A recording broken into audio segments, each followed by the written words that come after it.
Why Expensive Sells, a satirical overview. The notion that a higher price tag inherently signifies superior quality is one of the most enduring and deliciously ironic myths in the marketplace. A foundational pillar upon which entire empires of luxury and premium brands are meticulously constructed. We as consumers are preconditioned, almost genetically predisposed, to equate expense with excellence, an intellectual shortcut that often bypasses any genuine assessment of intrinsic value. This isn't merely a quirk of human psychology, it's a meticulously engineered phenomenon, a grand theatrical production where the price itself becomes a primary protagonist, dictating perception long before the product even performs. It's a delightful paradox, isn't it, that the very thing that might deter a frugal mind instead magnetizes the aspirational consumer, drawing them in with the siren song of exclusivity and perceived perfection. Understanding this almost irrational gravitation towards the steeper end of the pricing spectrum is not just a marketing advantage, it's the secret decoder ring to unlocking profound profitability. Indeed, the art of selling overpriced crap hinges entirely on mastering this peculiar human inclination, turning perceived extravagance into an irresistible allure. Consider the humble coffee bean. Identical in origin, roasted with similar care, yet presented with wildly disparate price points across different establishments. The $2 cup often tastes fine, perhaps even good, but the $7 artisanal pour-over, served with an air of reverence and a detailed backstory of its single origin lineage, somehow must taste better, more nuanced, more sophisticated. This isn't just about the barista's skill, it's about the psychological anchor the price sets in our minds, subtly influencing our sensory experience. Our brains, in their relentless quest for coherence, actively seek to confirm the implied superiority that a higher cost suggests, often filtering out any contradictory evidence. This cognitive bias, often termed the price-quality heuristic, becomes a powerful, almost unconscious determinant of satisfaction, transforming a simple commodity into a perceived luxury experience through sheer pricing audacity. It's a testament to the power of expectation, where the cost becomes a self-fulfilling prophecy of quality. Beyond mere perceived quality, the act of purchasing an expensive item frequently serves as a potent form of social signaling, a nonverbal declaration of one's status, discernment, or even net worth. A luxury watch, for instance, rarely tells time more accurately than a smartphone, yet its exorbitant price communicates something far more profound about the wearer's position in the social hierarchy. These aren't just objects, they are badges, sartorial proclamations, carefully chosen to convey a specific message to one's peers and subordinates alike. The very act of acquiring such an item, often requiring significant financial outlay, transforms it into a tangible representation of achievement and belonging to a particular echelon. Therefore, the premium price isn't merely a cost for the product itself, it's an investment in a desired identity, a membership fee to an exclusive club, however imagined or fleeting. It's about buying into a narrative that elevates the self, a silent yet undeniably loud statement. High prices inherently create barriers to entry, which, paradoxically, only amplify desirability for a select few. When something is unaffordable for the masses, it automatically becomes exclusive, a coveted prize for those who can access it. This scarcity, whether real or artificially manufactured through pricing, triggers a deep-seated human desire for what is rare and difficult to obtain. The psychological principle at play here is not merely about having something unique, it's about the distinction it confers, the subtle affirmation that one is part of an elite group. Brands masterfully leverage this by setting prices that strategically prune their potential customer base, ensuring that only those truly dedicated to the brand's perceived value and capable of affording it can join the ranks. This deliberate limitation cultivates an aura of privilege, making the expensive item not just a purchase, but an initiation into a higher societal tier. There's a peculiar psychological phenomenon where the more we invest, whether financially or emotionally, the more we value the outcome. When a consumer forks over a substantial sum for a product, they are not just buying an item, they are making a sacrifice, a significant commitment of resources. This act of sacrifice imbues the purchase with a heightened sense of importance, making the item feel more precious, more deserving of care, and ultimately more satisfying. It's an investment not just in the product, but in the decision itself, fostering a deeper emotional connection and a stronger justification for the initial outlay. Consequently, the expensive acquisition becomes a source of pride, a trophy of one's judicious or perhaps strategically manipulated spending, reinforcing its perceived superiority long after the transaction is complete. This elevated emotional stake ensures that the buyer becomes a fervent advocate, justifying their choice to themselves and others. Beyond the tangible, premium pricing often allows for the embedding of a compelling narrative, a rich tapestry of heritage, craftsmanship, or revolutionary innovation that justifies its elevated cost. It's not just a leather bag, it's a testament to generations of Florentine artisans, each stitch a whisper of tradition. It's not just a watch, it's a marvel of Swiss engineering, a miniature universe of gears and springs painstakingly assembled by a master horologist. These stories transform mundane materials into mythic artifacts, allowing consumers to buy into a legacy, a dream, or an ideal rather than mere utility. The price tag then reflects not just the physical components, but the weight of history, the hours of human dedication, and the aspirational lifestyle it represents. Marketers become master storytellers, weaving tales so enchanting that the true value becomes almost secondary to the emotional resonance of the narrative. In a marketplace overflowing with options, consumers often find themselves paralyzed by choice, overwhelmed by the sheer volume of similar products clamoring for attention. When faced with this cognitive overload, a curious heuristic frequently kicks in: the assumption that the most expensive option is inherently the safest bet, the one least likely to disappoint. This isn't always a conscious decision. Rather, it's an implicit trust in the market's invisible hand, believing that if something commands a premium, there must be a justifiable reason for it, even if that reason remains elusive. It's a shortcut to decision-making, a way to mitigate perceived risk by deferring to the highest price point as a proxy for guaranteed quality or reliability.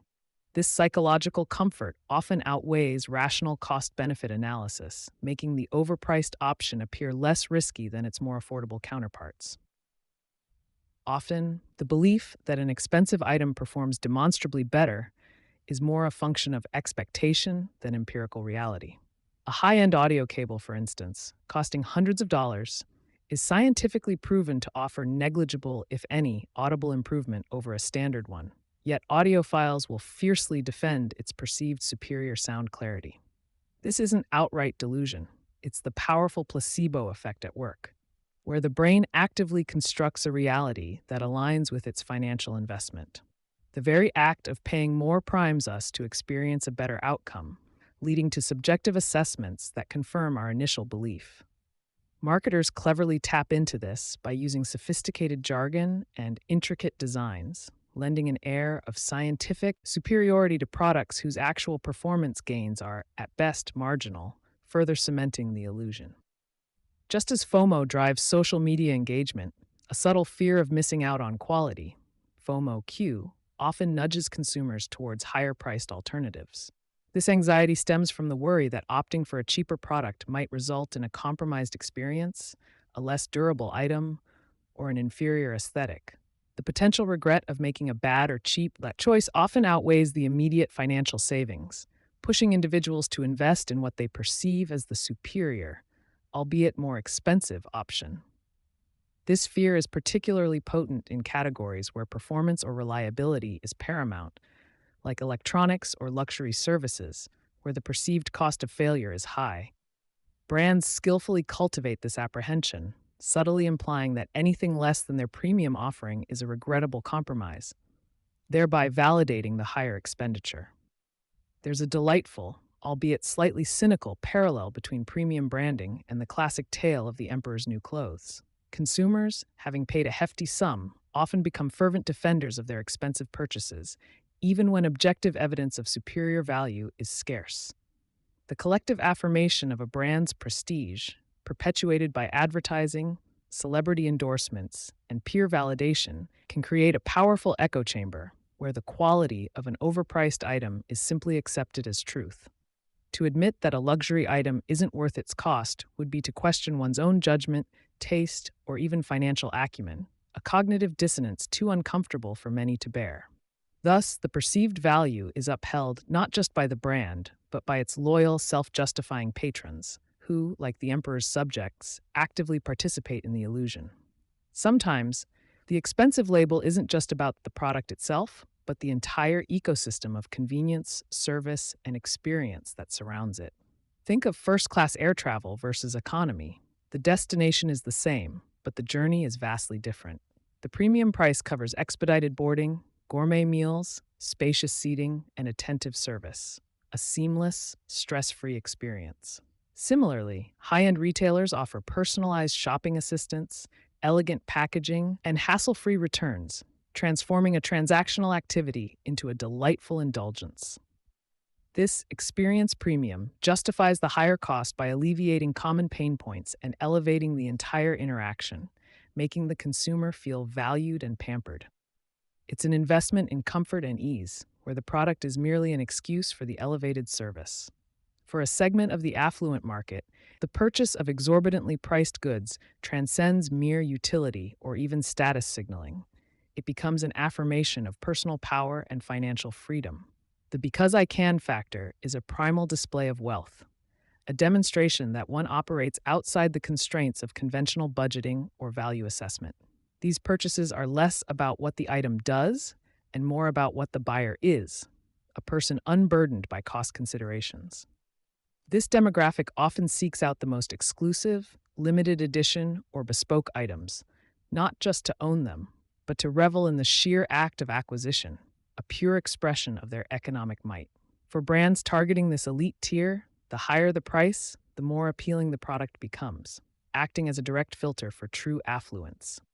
Once a premium purchase has been made, an intriguing psychological process of self-justification often begins.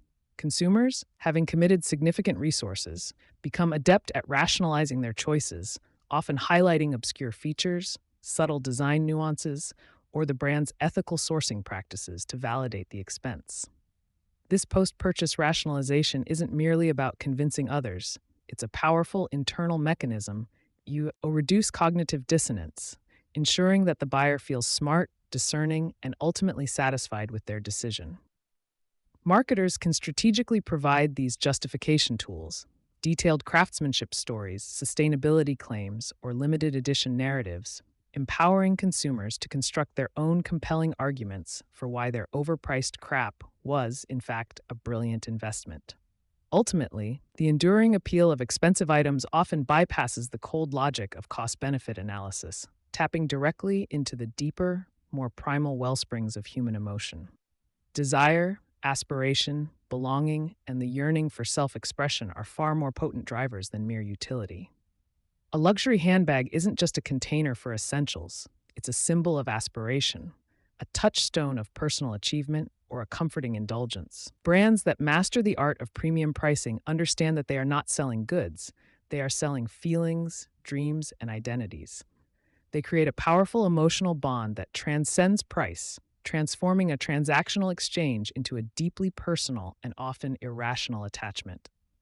This emotional resonance is the true magic, making the premium price not just acceptable, but desirable. The true genius of premium branding lies not in simply manufacturing better products, but in meticulously engineering the perception of superior value, often through means entirely disconnected from intrinsic quality.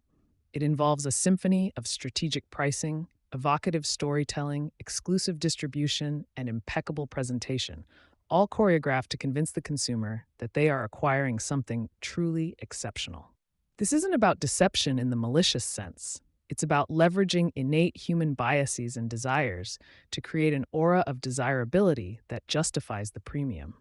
The brand becomes an alchemist, transforming the ordinary into the extraordinary, simply by assigning it a higher perceived worth, a testament to the power of human psychology in the marketplace. So as we embark on this journey through the often absurd landscape of premium branding, let us not shy away from the delightful irony that expensive frequently sells precisely because it is expensive. This isn't a flaw in human nature to be corrected, but a powerful, predictable lever to be understood and, dare we say, ethically leveraged. We are not merely observing consumer behavior. We are dissecting the masterful illusion that makes people willingly, even joyfully, part with their money for products that, on paper, seem wildly disproportionate in cost. Prepare to embrace the strategic manipulation of perception, the subtle art of crafting desire, and the undeniable truth that sometimes the most logical path to profit is to simply charge more, and then watch as the world clamors for your overpriced crap. Defining premium beyond the price tag. The knee-jerk reaction to the word premium often conjures images of exorbitant price tags, a dizzying array of zeros tacked onto a seemingly ordinary product. We instinctively equate premium with simply more expensive, believing that a higher cost inherently signifies superior quality or an exclusive tier of craftsmanship. This simplistic interpretation, however, barely scratches the surface of what truly elevates a brand into the hallowed halls of premium status, a place where consumers willingly, even eagerly, part with their capital for what might appear to the uninitiated as mere extravagance. It's a common fallacy to assume that simply jacking up the price automatically bestows an aura of desirability, yet many fledgling brands make precisely this misstep, only to wonder why their luxury widget gathers dust while competitors thrive. The truth is far more nuanced, woven into the intricate tapestries of human psychology and the masterful manipulation of perception, a delicate dance that transcends crude monetary valuation. To truly understand premium, one must first disabuse themselves of the notion that it's merely a financial transaction. It is, in essence, an emotional contract. We're not just selling a product, we're selling a feeling, an identity, a secret handshake into a world most only dream of. Indeed, price, while a potent signal, serves more as a consequence than a cause in the premium equation. It is the visible tip of an elaborate, submerged psychological iceberg.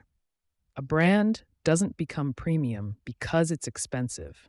It becomes expensive because it has successfully cultivated the perception of being premium, a distinction often lost on those who merely wish to emulate without understanding the underlying mechanics.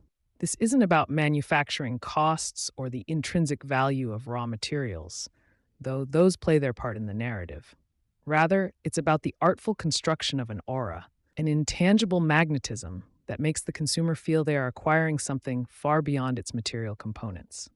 We must recognize that the consumer's perception of value is a highly subjective, often irrational construct, heavily influenced by external cues and internal biases.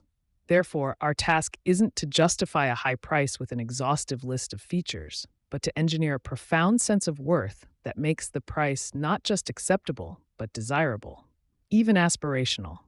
It's a testament to the power of branding when a product can command a price multiple times its production cost, and the customer still feels they've received a bargain in terms of experience and status. What then, beyond the cold hard cash, truly defines this elusive premium quality?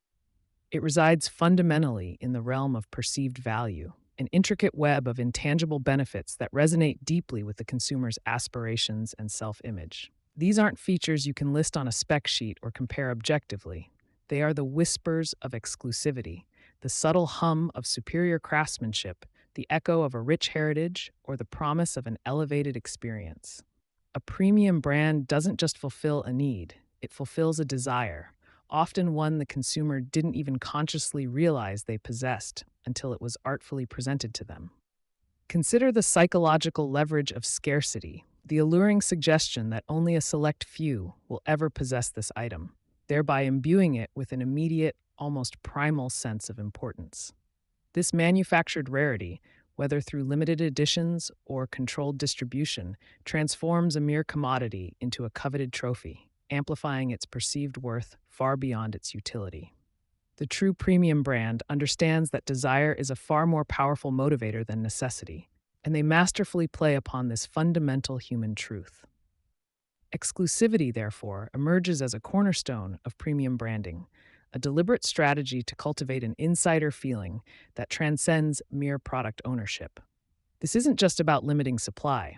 It's about crafting a narrative that suggests a world only accessible to those who appreciate and can afford the finer things, or at least what they are convinced are the finer things.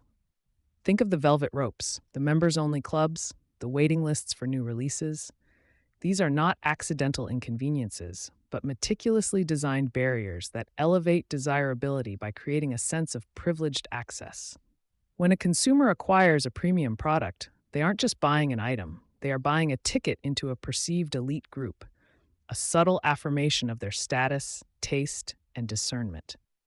This psychological reward, the feeling of belonging to an exclusive tier, often outweighs any rational assessment of the product's functional attributes, making the premium price not just justifiable, but an essential part of the experience. It's about selling the dream of being part of something special and then making sure the price tag reinforces that dream. Furthermore, the narrative of craftsmanship and heritage, whether genuinely centuries old or meticulously fabricated in a marketing department, plays an indispensable role in distinguishing premium offerings. Consumers are drawn to stories of painstaking attention to detail, the human touch, and traditions passed down through generations, even if the actual production process involves more robots than artisans. This romanticized origin imbues the product with a soul, a sense of authenticity and timelessness that mass-produced alternatives simply cannot replicate.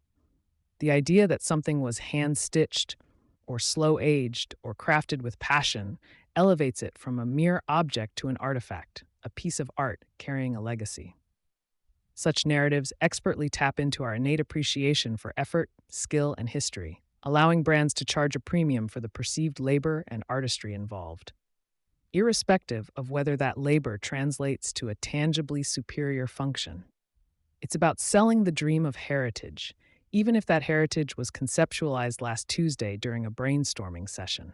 The story behind a brand, in fact, often becomes more potent than the product itself, serving as the invisible architecture upon which premium perception is built. This narrative isn't just a marketing blurb.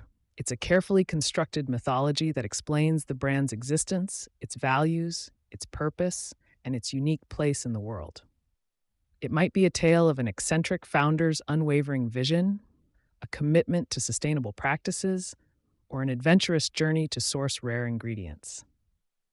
This storytelling creates an emotional resonance, allowing consumers to connect with the brand on a deeper, more personal level, transforming a transactional purchase into a meaningful experience. When a brand successfully weaves a compelling story, customers aren't just buying a product, they're buying into a belief system, a lifestyle, or even a personal identity statement. This narrative mastery enables brands to transcend the functional, inviting consumers into a world where their purchase signifies more than just utility, but a shared ideology. This brings us to the crucial realization that emotional connection consistently supersedes rational cost-benefit analysis in the premium market. While a discerning consumer might intellectually weigh features and prices for a utilitarian purchase, the decision to invest in a premium item is often driven by a visceral, almost irrational pull. The joy of ownership, the surge of confidence, the admiration of peers, or the simple pleasure derived from a beautiful object. These emotional dividends often far outweigh any objective assessment of the product's practical utility. Premium brands understand that they are selling feelings, not just functions, and they meticulously craft every touch point to evoke desired emotions. When a brand successfully taps into these deeper emotional currents, the price tag becomes less of a barrier and more of an affirmation of the emotional value being exchanged. It's a transaction where the heart leads the wallet, often with a blissful disregard for the spreadsheets. Ultimately, the pursuit of premium is an aspirational one, a desire to buy into a lifestyle or an identity that the brand so artfully represents. Consumers aren't just purchasing a car, they're purchasing the perceived freedom, the status, or the adventure associated with that particular mark. They aren't merely buying a handbag, they're acquiring a symbol of sophistication, an emblem of belonging to a certain social stratum. Premium brands function as potent identity markers, allowing individuals to project a desired image of themselves to the world, or even to reinforce their own self-perception. This psychological utility, the ability to signal status, taste, or ambition, is perhaps the most powerful and often overlooked component of premium value. It's about selling the dream of who you could be, and then providing the tangible artifact, CT, to prove you've arrived, or at least are on your way. The strategic construction of this perception is where branding and marketing truly earn their keep, moving beyond mere advertising to become architects of desire. Every element, from the typography on the packaging to the ambiance of the flagship store, from the carefully curated social media presence to the choice of celebrity endorsers, contributes to the overarching narrative of premium. This is not haphazard. It's a symphony of calculated cues designed to evoke specific feelings, reinforce desired associations, and subtly influence consumer judgment. The goal is to create an ecosystem of prestige where every interaction with the brand reinforces its elevated status and justifies its price point. It's about building a fortress of perception so formidable that rational arguments crumble before the sheer force of its aspirational allure, making the overpriced crap seem like an absolute steal. Sensory experiences, too, play an often underestimated role in solidifying a premium perception, transforming a mundane interaction into a memorable ritual. Think of the satisfying weight of a luxury watch, the distinct scent of a high-end leather good, the delicate click of an artisanally crafted pen, or the hushed reverence of a boutique. These tactile, olfactory, and auditory cues are meticulously designed to reinforce the narrative of quality, exclusivity, and attention to detail, even if the underlying product is functionally similar to a cheaper alternative. These sensory touchpoints create a multi-layered experience that bypasses purely rational evaluation, embedding the premium feeling deep within the consumer's subconscious. They are the subtle, yet powerful whispers that confirm to the buyer that they have indeed entered a different league, a world where every detail is considered and perfected. This intricate interplay often creates the illusion of superior quality, even when objective metrics might suggest otherwise. While premium products often do boast higher material quality or tighter tolerances, the gap between perceived superiority and actual measurable difference can be astonishingly wide. It's the psychological halo effect at play. Because a product is expensive and beautifully packaged and endorsed by someone aspirational, we assume it must be inherently better, even if our own experience doesn't perfectly align with that assumption. Our minds are remarkably adept at confirming our biases, especially when those biases are tied to our self-image or desire for status. This cognitive shortcut allows premium brands to thrive, as consumers readily interpret subjective feelings of satisfaction as objective proof of superior craftsmanship, effectively justifying their investment. The social currency and signaling aspect of premium products can't be overstated in this grand theatrical performance of value. Owning certain brands communicates something about the individual to their peers, a silent language of status, taste, and accomplishment. It's a form of conspicuous consumption, certainly, but also a more nuanced form of identity expression. A premium watch isn't just for telling time. It's a declaration of one's arrival, a subtle nod to those in the know. This signaling function provides a powerful, often subconscious incentive for consumers to invest in premium goods, as the value derived from social validation and self-expression becomes an integral part of the product's overall worth. In a world increasingly driven by digital personas, the tangible symbols of success and discernment hold even greater sway. Ultimately, premium brands don't just sell products, they create entire worlds that consumers eagerly want to inhabit. These worlds are meticulously crafted ecosystems of values, aesthetics, and experiences, inviting customers to become citizens of a desirable realm. From the carefully curated showrooms to the exclusive events, from the personalized, customer service to the community of like-minded owners, every element reinforces the brand's unique universe. This immersive experience fosters deep loyalty and a sense of belonging, making the premium price not just a cost, but an investment in an identity and a community.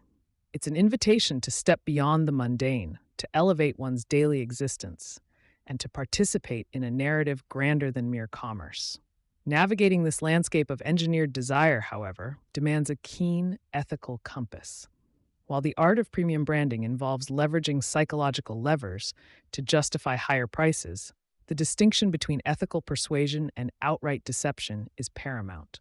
Our goal is not to trick consumers into buying overpriced crap through dishonest means, but to understand and ethically apply the principles that make a product genuinely desired and valued, even if its material cost is relatively low.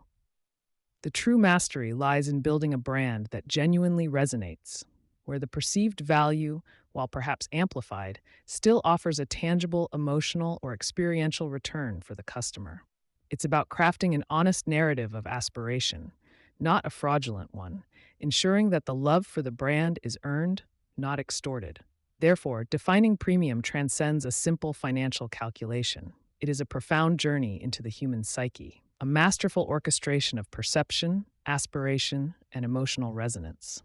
It's about understanding that value is not inherent but constructed, not solely objective but deeply subjective. The brands that truly command premium status are those that have perfected the alchemy of transforming ordinary objects into coveted symbols, not by merely slapping on a higher price, but by meticulously crafting a story, an experience, and an identity that consumers are willing to pay handsomely to embrace. Forget the cost of goods sold. Focus instead on the cost of dreams delivered, because in the world of premium, that's where the real profit lies. The customer's mind, a labyrinth of desire. Stepping into the customer's mind is less like navigating a well-lit corridor and more like plunging headfirst into a labyrinth constructed entirely of whims, subconscious urges, and cleverly implanted desires. Forget the quaint notion that purchasing decisions are born from pure, unadulterated logic. That's a fairy tale we tell ourselves to maintain a semblance of control in a world governed by impulse and aspiration. The truth, as any seasoned purveyor of premium goods understands, is that the human brain, particularly when confronted with something shiny and expensive, often prefers a delightful delusion over a stark, rational assessment. Our task, then, is not to appeal to the calculating accountant within each consumer, but rather to the dreaming poet, the status seeker, the individual yearning for an identity that transcends the mundane.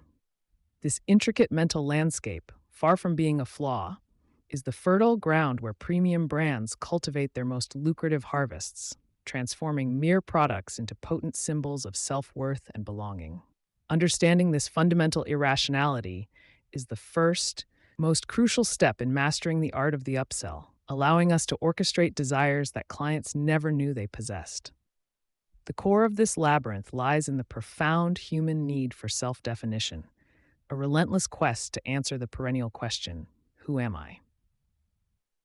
For many, this answer isn't forged in quiet introspection, but meticulously curated through external markers, conspicuous consumption being a particularly potent tool. When a customer chooses an exorbitantly priced watch, a designer handbag, or an exclusive membership, they are rarely just acquiring an object or a service. They are actively investing in a narrative about themselves. This narrative might speak of discerning taste, unparalleled success, or an elevated social standing, all carefully constructed and reinforced by the brand's mystique. These purchases become extensions of identity, silent declarations to the world, and perhaps more importantly to oneself, of one's place within a desired hierarchy. The perceived value, therefore, is not inherent in the material components, but rather in the story it allows the consumer to tell, a story of ambition realized and aspirations attained. Consider the pervasive influence of aspiration, a powerful, almost primal force driving consumers toward products that represent a better version of themselves or their lives. This isn't about solving a problem, but about fulfilling a fantasy, about bridging the gap between their current reality and their idealized future. Premium brands excel at painting vivid pictures of this future, replete with exclusivity, comfort, and an undeniable sense of accomplishment. They don't just sell coffee, they sell the image of a sophisticated morning ritual in a minimalist apartment overlooking a bustling cityscape. They don't merely offer transportation. They present the gateway to open roads, untamed adventure, and the quiet confidence that only true luxury can impart. This aspirational positioning taps directly into the limbic system, bypassing the logical prefrontal cortex to forge an emotional connection that is far more enduring and persuasive than any feature-benefit list could ever hope to achieve. One of the most profound psychological levers within this labyrinth is the curious phenomenon of price perception. Conventional wisdom suggests that lower prices attract more buyers, Yet for premium goods, the inverse often holds true. Higher prices can paradoxically enhance desirability and signal superior quality. This isn't an accident, it's a deliberate psychological anchoring strategy. When a product carries an eye-watering price tag, it immediately triggers a heuristic shortcut in the consumer's mind, implying rarity, craftsmanship, and an inherent superiority that justifies the cost. The very act of paying more becomes a form of self-validation, a testament to one's ability to discern and afford the best. It's an almost perverse satisfaction derived from the knowledge that others might balk at the price, while you, the enlightened consumer, understand its true, elevated worth. Exclusivity, a close cousin to high pricing, acts as another potent allure, creating a potent cocktail of desire and urgency. The human psyche is inherently drawn to that which is scarce, that which is difficult to obtain, that which signifies membership in an elite club. Whether through limited editions, invitation-only access, or carefully controlled distribution channels, premium brands master the art of the humblebrag by making their offerings just out of reach for the masses. This deliberate scarcity fuels a fear of missing out, transforming a mere want into an urgent need, a competitive drive to secure what others cannot. The perceived value skyrockets not just because the product is good, but because it is rare, a trophy signifying one's privilege and status within a select group. This psychological dynamic transforms the act of purchase into a triumph, a successful navigation of a deliberately challenging gauntlet. The power of narrative is not merely a marketing tool, it is the very architecture of the customer's desire. Humans are story-seeking creatures, hardwired to interpret the world through compelling tales that resonate with their internal landscapes. Premium brands understand that a product without a story is merely a commodity, easily substituted and quickly forgotten. Instead, they meticulously craft origin stories, tales of artisanal dedication, legacies of innovation, or chronicles of transformative experiences. These narratives imbue the product with soul, history, and a sense of purpose that transcends its utilitarian function. When a customer buys into a brand's story, they don't just acquire an item, they adopt a piece of its mythos, becoming participants in a larger, more significant saga. This emotional entanglement is far more robust than any fleeting rational appeal. We must also acknowledge the deep-seated human need for social validation and belonging, often expressed through the subtle signals of group affiliation. Premium brands, particularly those with a strong community aspect, tap into this by offering not just a product, but an entry ticket into a desirable social stratum. The purchase becomes a badge, a uniform, a secret handshake that identifies one as part of an in-group of discerning, successful, or culturally savvy individuals. This isn't always overt. Often, it's a subconscious drive to align oneself with the perceived values and aesthetics of a particular tribe. The desire to fit in while simultaneously standing out is a complex paradox that premium brands expertly navigate, offering products that are both exclusive enough to differentiate and recognizable enough to signify belonging. The halo effect is another subtle yet powerful psychological mechanism at play, where a single positive attribute of a premium brand can disproportionately influence the perception of all its other qualities. If a brand is known for its exquisite craftsmanship, for instance, consumers may automatically assume its customer service is impeccable, its materials are sustainably sourced, and its overall ethos is beyond reproach, even without direct evidence.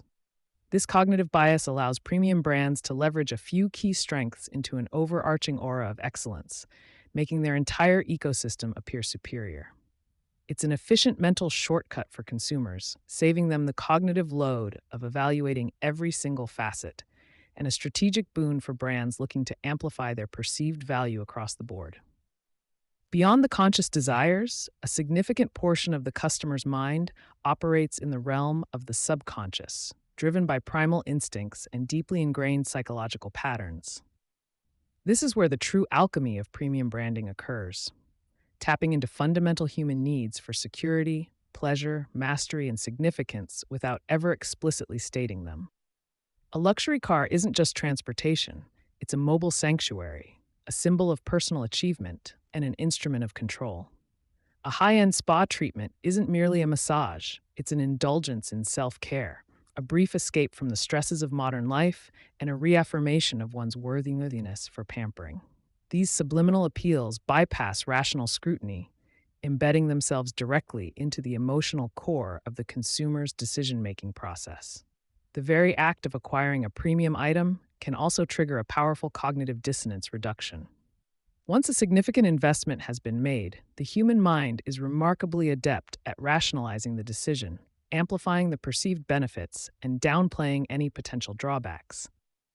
This psychological self-persuasion reinforces the initial purchase, making the customer even more convinced of their wise choice and solidifying their loyalty to the brand. It's a self-fulfilling prophecy of satisfaction, where the consumer actively seeks out evidence to validate their expenditure, often becoming an unwitting advocate for the brand in the process. This post-purchase reinforcement is a critical, often overlooked component in fostering long-term brand devotion, turning a one-time buyer into a lifelong evangelist. Furthermore, the customer's mind is a stage for the performance of self, where purchases are often made with an audience, real or imagined, in mind. This concept of conspicuous consumption is not merely about showing off wealth, it's about signaling identity, taste, and social affiliation within one's chosen circles. A premium item worn or displayed becomes a conversation starter, a subtle nod to shared values, or a clear demarcation of status. Brands that understand this social theater can design products and experiences that not only satisfy individual desire, but also facilitate this performance, providing the perfect props for customers to enact their desired roles in society. The product, in essence, becomes a tool for social navigation, a key to unlock certain perceptions and interactions. The endowment effect further complicates this labyrinth, as consumers tend to value items they own more highly than identical items they do not possess. For premium brands, this means once a customer has experienced the luxury of ownership, the perceived value of that item, and subsequent items from the same brand increases dramatically. This psychological bias makes it harder for customers to part with their premium goods or to switch to a competitor, solidifying brand loyalty through an almost emotional attachment. It's a powerful mechanism for retention, transforming initial purchases into entrenched preferences, making the customer's mind a fortress of brand allegiance once they've crossed the threshold of ownership. Ultimately, navigating the customer's mind is about understanding that true premium branding isn't about selling a product. It's about selling a feeling, a belief, an identity. It's about leveraging the inherent irrationality of human desire, the subconscious yearning for status, belonging, and self-actualization, to create an irresistible allure. This labyrinth, far from being an obstacle, is the very canvas upon which the masters of premium branding paint their most compelling masterpieces, transforming mundane transactions into profound emotional experiences. By recognizing these intricate psychological pathways, we gain the power to ethically, or perhaps satirically, guide consumers toward products they will not only buy at an inflated price, but genuinely cherish, believing wholeheartedly in the elevated value they perceive. The trick, then, is to make them believe it was their idea all along, a journey of self-discovery rather than a carefully orchestrated manipulation. The true genius of premium branding lies not in simply identifying existing desires, but in artfully cultivating new ones, shaping consumer aspirations with precision and panache. This involves a deep dive into the cultural zeitgeist, understanding emerging social trends, and subtly positioning products as the ultimate embodiment of these evolving ideals. We become architects of aspiration, planting seeds of desire that blossom into fervent demand, often before the consumer even consciously recognizes their yearning. This proactive approach to desire creation moves beyond mere market response, establishing brands as cultural arbiters and trendsetters rather than mere suppliers. It's a sophisticated dance between observing human nature and subtly influencing its trajectory, ensuring that the overpriced crap of today becomes the coveted necessity of tomorrow, all within the intricate confines of the customer's beautifully irrational mind. Our satirical compass, navigating the nonsense. Having journeyed through the perplexing landscapes where exorbitant prices inexplicably fuel desire and consumer minds operate less like spreadsheets and more like abstract art, we now arrive at the critical juncture where a reliable guide becomes indispensable. The world of premium branding, as you've undoubtedly observed, often defies conventional logic, presenting a bewildering array of paradoxes that would send lesser strategists scurrying back to the safety of commodity pricing. This is precisely where our satirical compass enters the fray, not merely to point north, but to illuminate the often absurd directions that nevertheless lead to unparalleled market dominance and fervent customer adoration. It is designed to be your unwavering navigational tool through the delightful lunacy of high-end commerce, helping you chart a course through what often feels like a deliberate yet profitable labyrinth of manufactured desire. Conventional wisdom, with its earnest pleas for rational deck, making, and value propositions rooted in tangible utility, frequently finds itself shipwrecked on the shores of premium branding. Our compass, however, thrives in these turbulent waters, calibrated specifically to detect the subtle magnetic pull of human irrationality and the gravitational force of aspirational living. It acknowledges that the most potent drivers of purchase intent in the luxury sector are often not found in spec sheets or cost-benefit analyses, but in the ethereal realms of emotion, status, and self-perception. This isn't about discarding logic entirely, but rather understanding its limits and the powerful, often hilarious ways in which it is bypassed by the human psyche when presented with something truly exclusive or elite. What appears as nonsense to the uninitiated, a handbag costing more than a car, a coffee machine priced like a small appliance showroom, or a simple garment elevated to an art form through sheer marketing bravado, is in fact a meticulously constructed reality. Our satirical lens will peel back the layers of this construction, revealing the underlying psychological architecture that supports these seemingly outlandish valuations. We'll explore how perception is crafted, how scarcity is weaponized, and how a compelling narrative can transform a mundane object into an indispensable totem of self-identity, all while maintaining a healthy dose of bemused detachment. This compass empowers you to not just observe these phenomena, but to actively engineer them. This is not a manual for ethical quandaries, but rather a field guide to understanding the human condition as it intersects with consumerism at its most aspirational and, frankly, most susceptible. Our compass helps you pinpoint the precise psychological triggers that compel individuals to bypass perfectly rational alternatives in favor of an overpriced experience that promises something more profound than mere utility. It teaches you to differentiate between genuine value, perceived value, and the entirely fabricated value that, paradoxically, can become the most potent force in the marketplace. You will learn to appreciate the delicate dance between perceived superiority and actual superiority, and how often the former is more influential than the latter. The nonsense we navigate includes the subtle art of price anchoring, where an astronomically priced item on a menu makes the merely expensive one seem like a bargain, or the strategic placement of a flagship store in a postcode that whispers arrival rather than merely location. Our compass will guide you through the intricate pathways of design psychology, where the weight of a product, the texture of its packaging, or the font on its label can communicate a premium status more eloquently than 1,000 words of advertising copy. These are the unspoken languages of luxury, often dismissed as frivolous, yet they form the very bedrock of aspirational branding. Furthermore, we will delve into the societal narratives that elevate certain brands to almost mythical status, transcending their functional purpose to become symbols of achievement, belonging, or even rebellion. This compass will help you deconstruct these narratives, understand their cultural resonance, and crucially, learn how to construct your own compelling fables that captivate and enchant your target audience. It's about recognizing that customers aren't just buying products. They are investing in stories, identities, and the promise of transformation, however illusory that promise may be, in a purely logical sense. Our satirical compass also serves as a potent early warning system, helping you identify the common pitfalls and missteps that can undermine even the most carefully crafted premium strategy.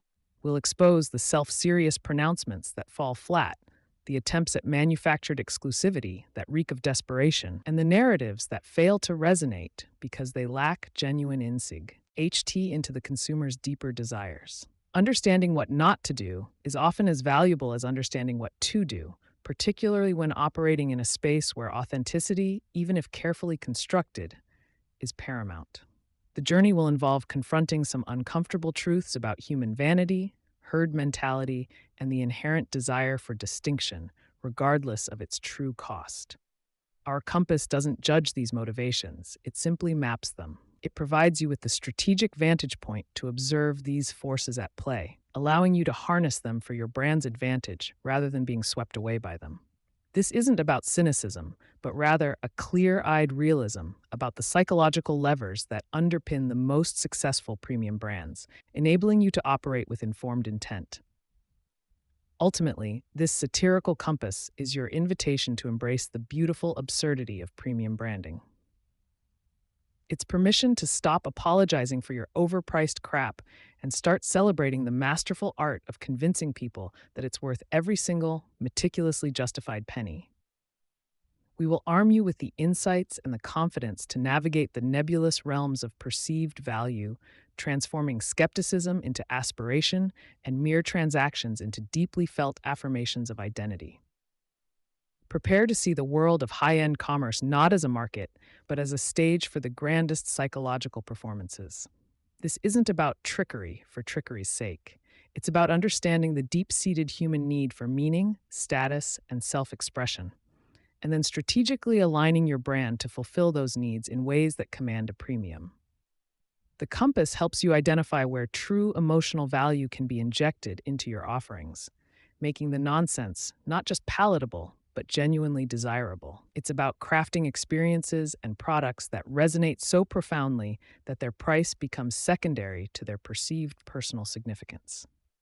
We will strip away the pretense often surrounding luxury marketing, revealing the shrewd, calculated decisions that underpin seemingly effortless elegance and exclusivity.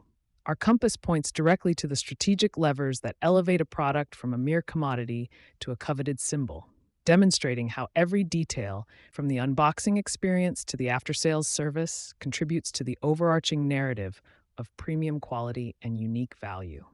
You will learn to orchestrate these elements with precision, constructing an aura of desirability that is both irresistible and inherently profitable.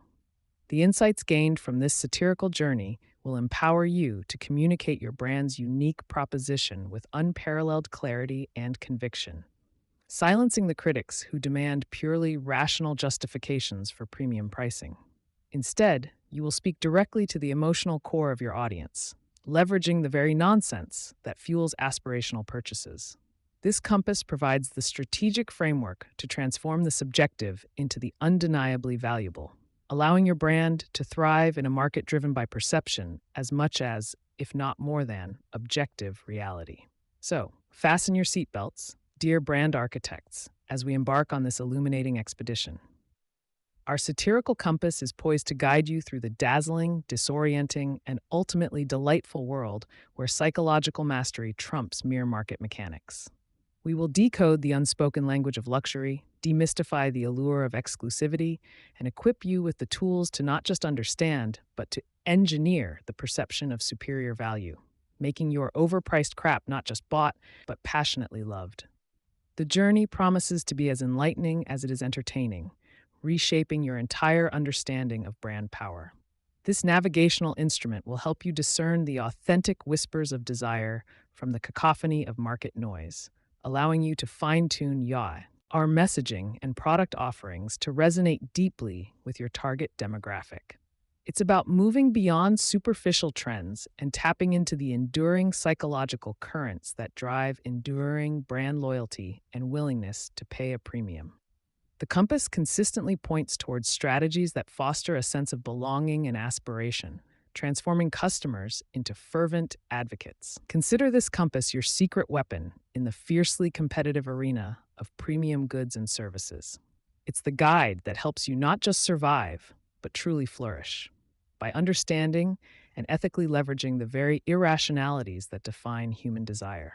By embracing the nonsense and mastering its strategic implications, you're not just selling a product, you're crafting a legend, one premium purchase at a time, ensuring your brand stands as a beacon of coveted desirability in a crowded world. Ultimately, our satirical compass is not just a tool for navigation, it's a mindset. It encourages you to view the market with a blend of intellectual curiosity and strategic playfulness, recognizing that the most profound insights often emerge from observing the seemingly illogical.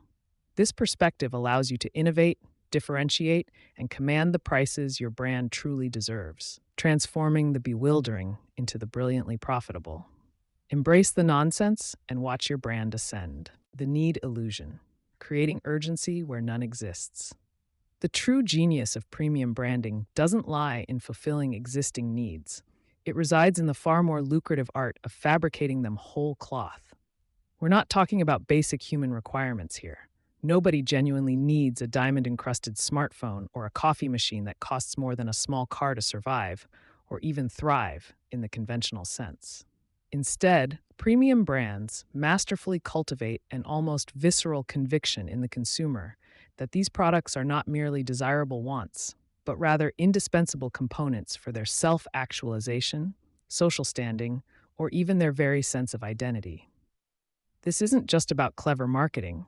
It's a sophisticated psychological operation designed to shift an item from the realm of luxury indulgence into the perceived category of essential equipment.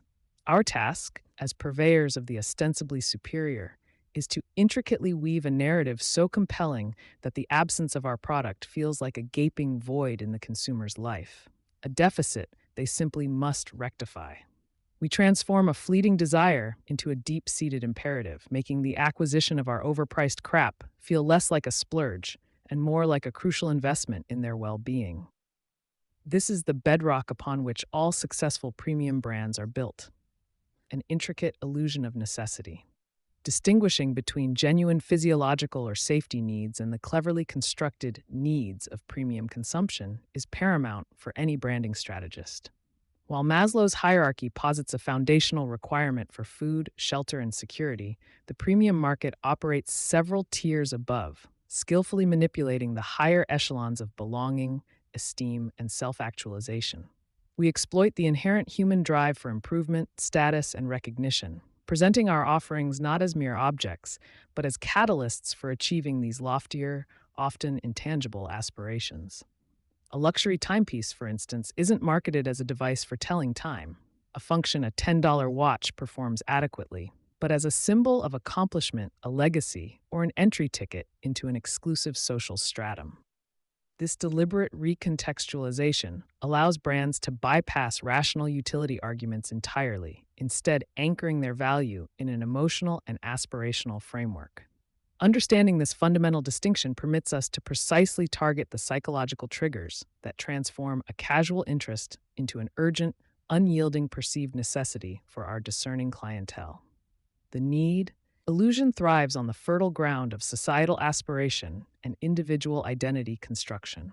Consumers, whether consciously or subconsciously, are perpetually seeking ways to signal their values, achievements, and desired social standing to the world around them.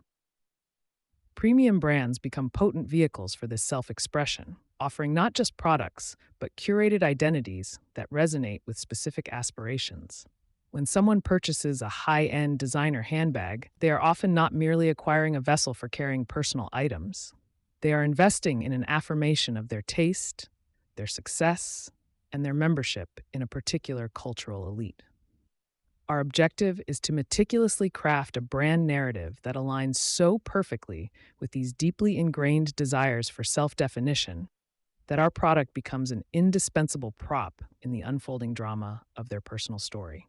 This strategic alignment ensures that the consumer perceives the item not as a frivolous expense, but as a vital component in actualizing the person they aspire to be, thereby creating an almost unshakable sense of need. A particularly effective, albeit cynical tactic in forging the need illusion involves deftly tapping into existing consumer insecurities and positioning our premium offerings as the ultimate panacea. Humans are inherently vulnerable to anxieties about inadequacy, aging, social acceptance, or missing out on peak experiences. Savvy premium brands don't just acknowledge these fears, they subtly amplify them, creating a problem where perhaps only a minor concern existed, and then present their product as the definitive, elegant solution. Consider the anti-aging skincare market, where the mere passage of time is reframed as a relentless assault, and an exorbitantly priced serum becomes not a luxury, but a critical defense against existential dread. We are selling confidence, youth, and belonging, cleverly packaged within a physical product.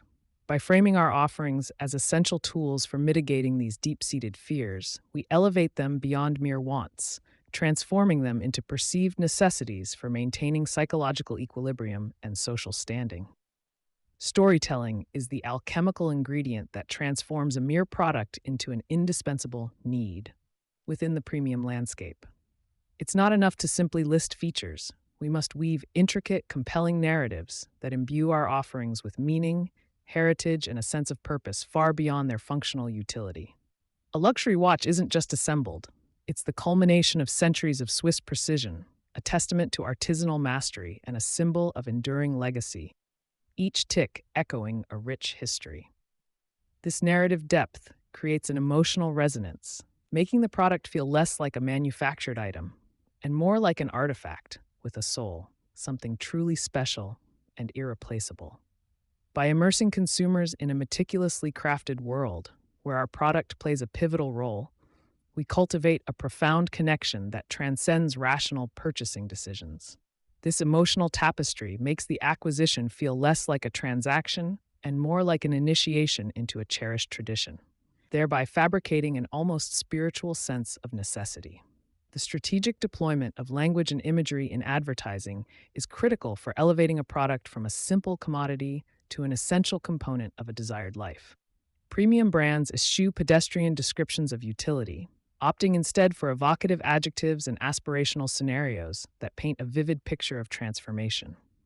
We don't sell a car, we sell unbridled freedom, or the pinnacle of engineering excellence, often depicting it against breathtaking backdrops that imply a life of adventure and success. The models in our ads are not just attractive, they embody an idealized version of the target consumer, radiating confidence, sophistication, and effortless cool. This visual and linguistic synergy works to subtly implant the idea that possessing our product is the missing link to achieving that aspirational state. By consistently associating our brand with peak experiences and perfected identities, we meticulously sculpt the perception that our offering is not just a choice, but a prerequisite for living the life one truly desires.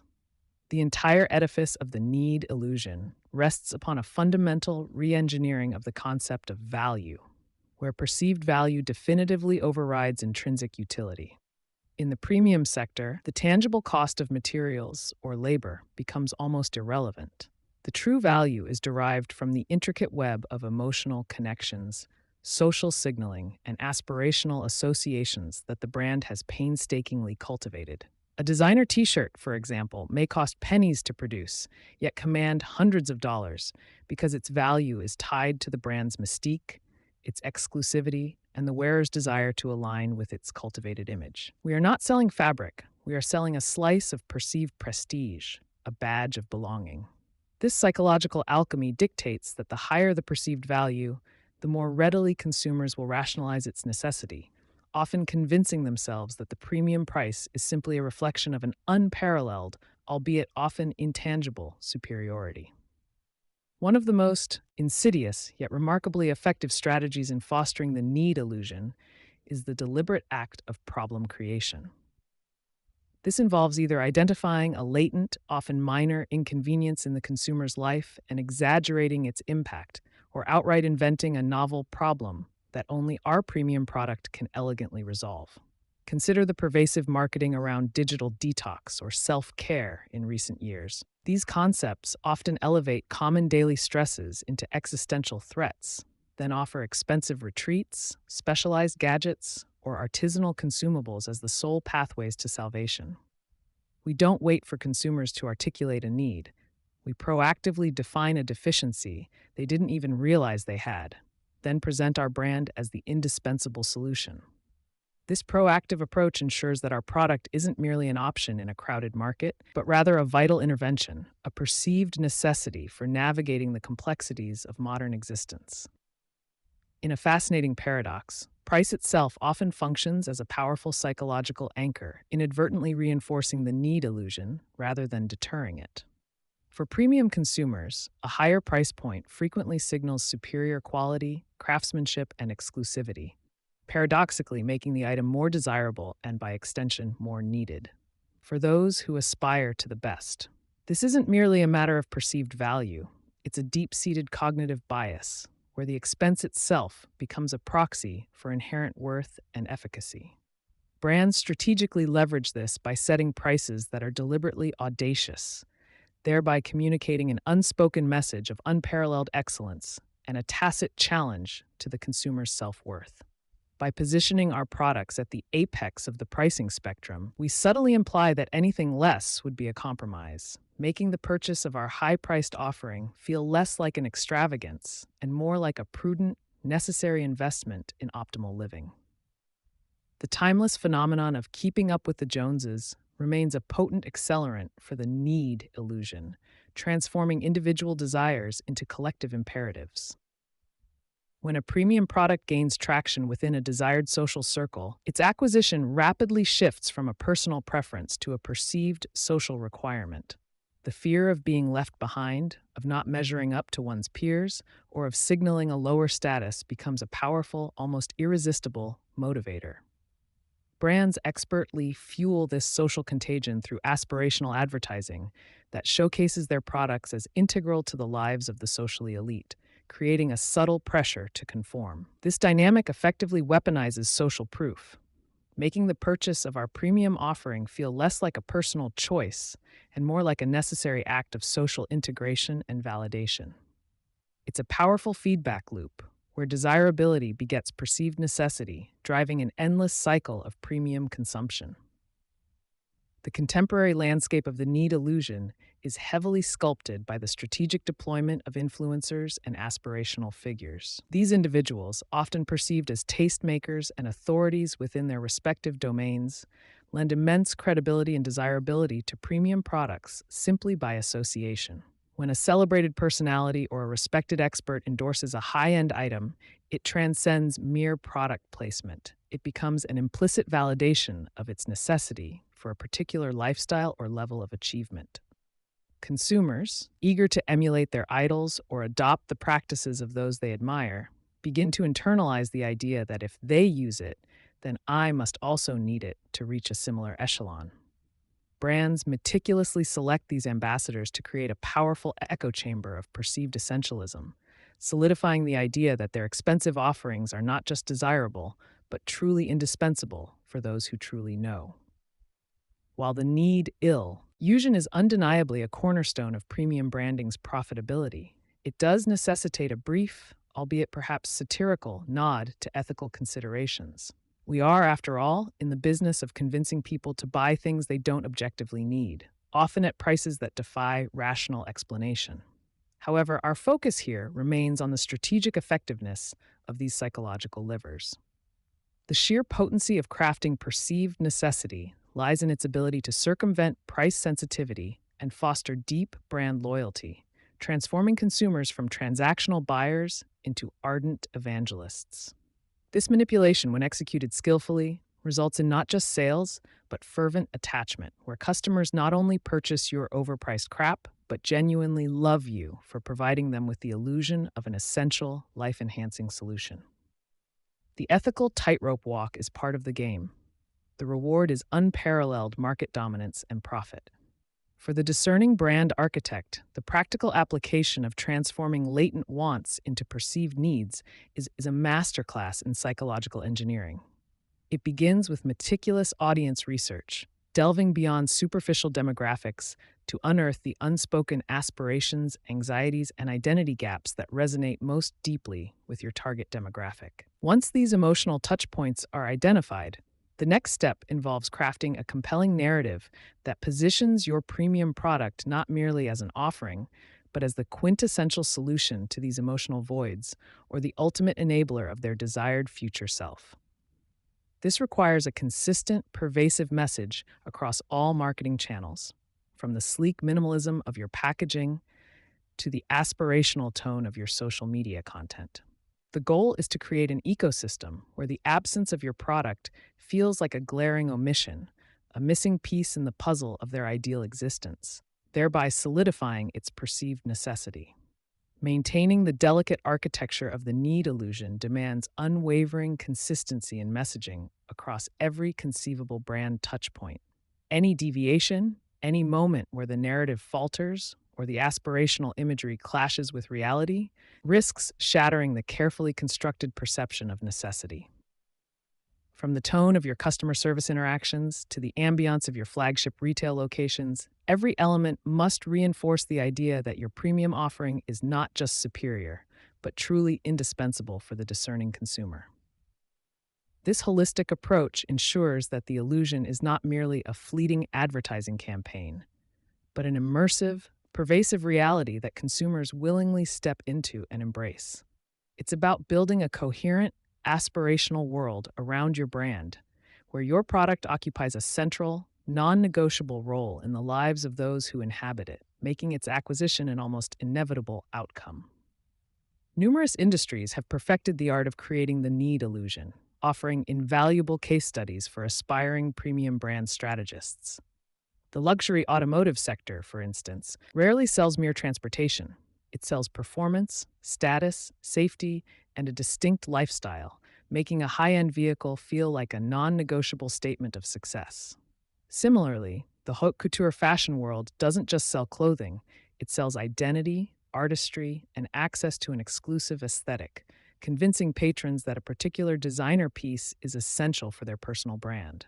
High-end technology, like certain smartphone brands, transcends utility to become a symbol of innovation, connectivity, and social currency, making annual upgrades feel less like a want and more like a critical investment in staying relevant. By dissecting the tactics employed by these titans of manufactured desire, we can extract transferable strategies to elevate our own overpriced crap into indispensable necessities for our target market. SCAR, City as a Weapon, the power of limited edition. All right, let's talk about scarcity, not as some unfortunate economic reality, but as a finely owned weapon in your premium branding arsenal. It's a trick as old as time, rooted deep in the human psyche. We simply want what we can't easily have or what others might miss out on. Think about it. That last cookie on the plate always looks infinitely more appealing than the dozen that came before it, doesn't it? This isn't about logic. It's about a primal scramble for perceived value, a deeply ingrained fear of missing out on something unique and desirable.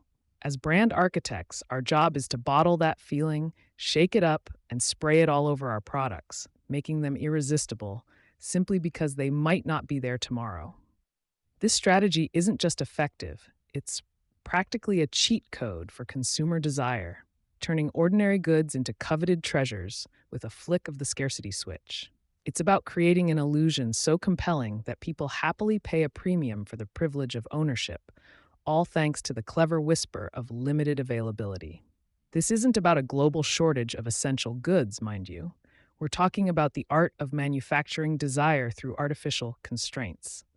The limited edition tag is your golden ticket here, a magical phrase that transforms a regular product into an object of immediate, urgent longing.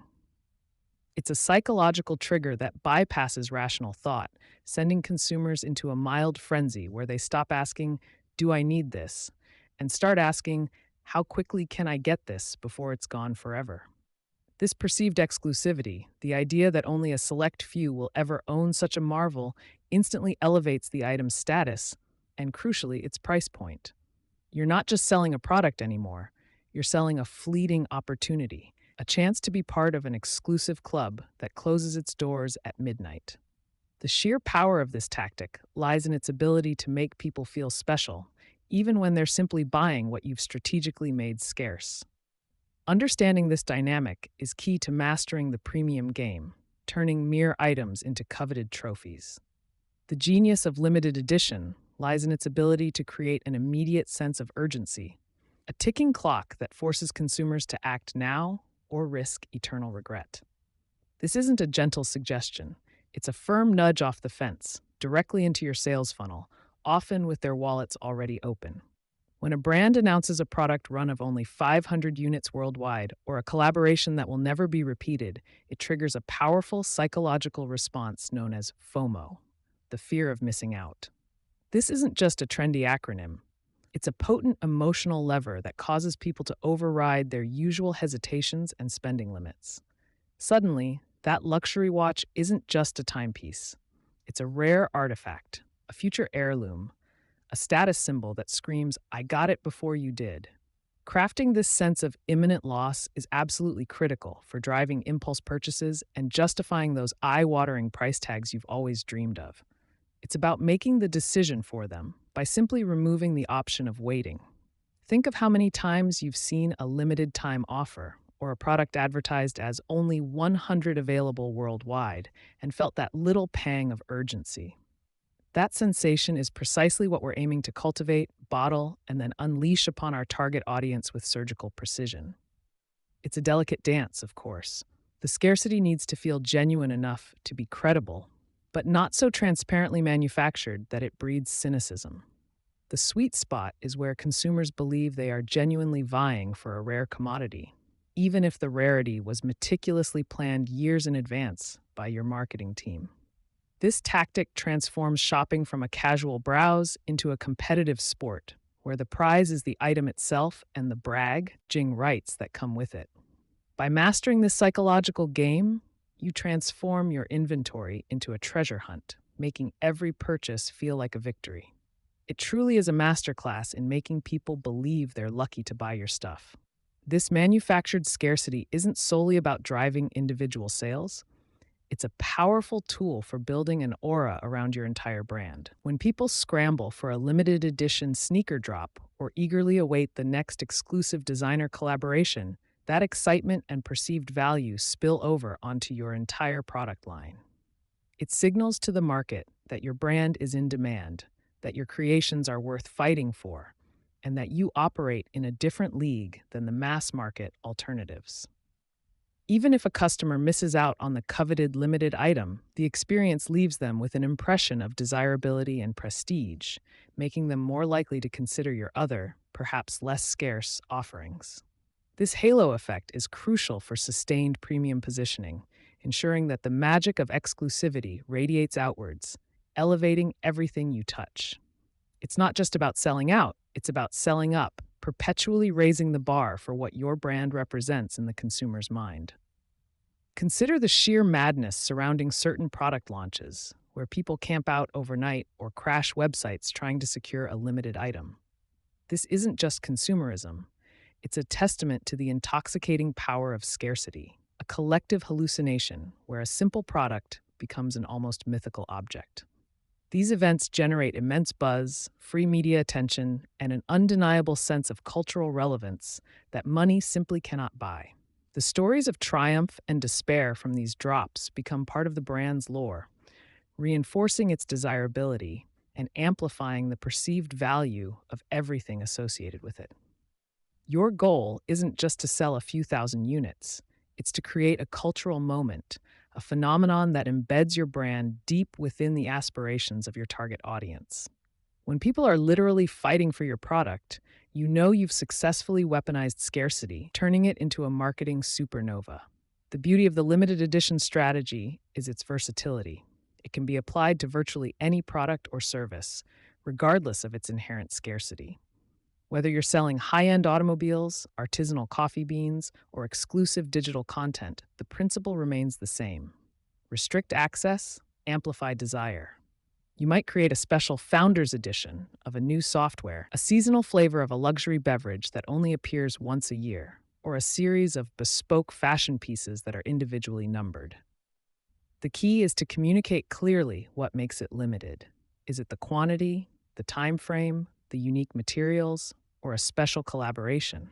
This clarity helps to legitimize the scarcity in the consumer's mind, making the premium price feel justified and the purchase decision feel like a smart investment.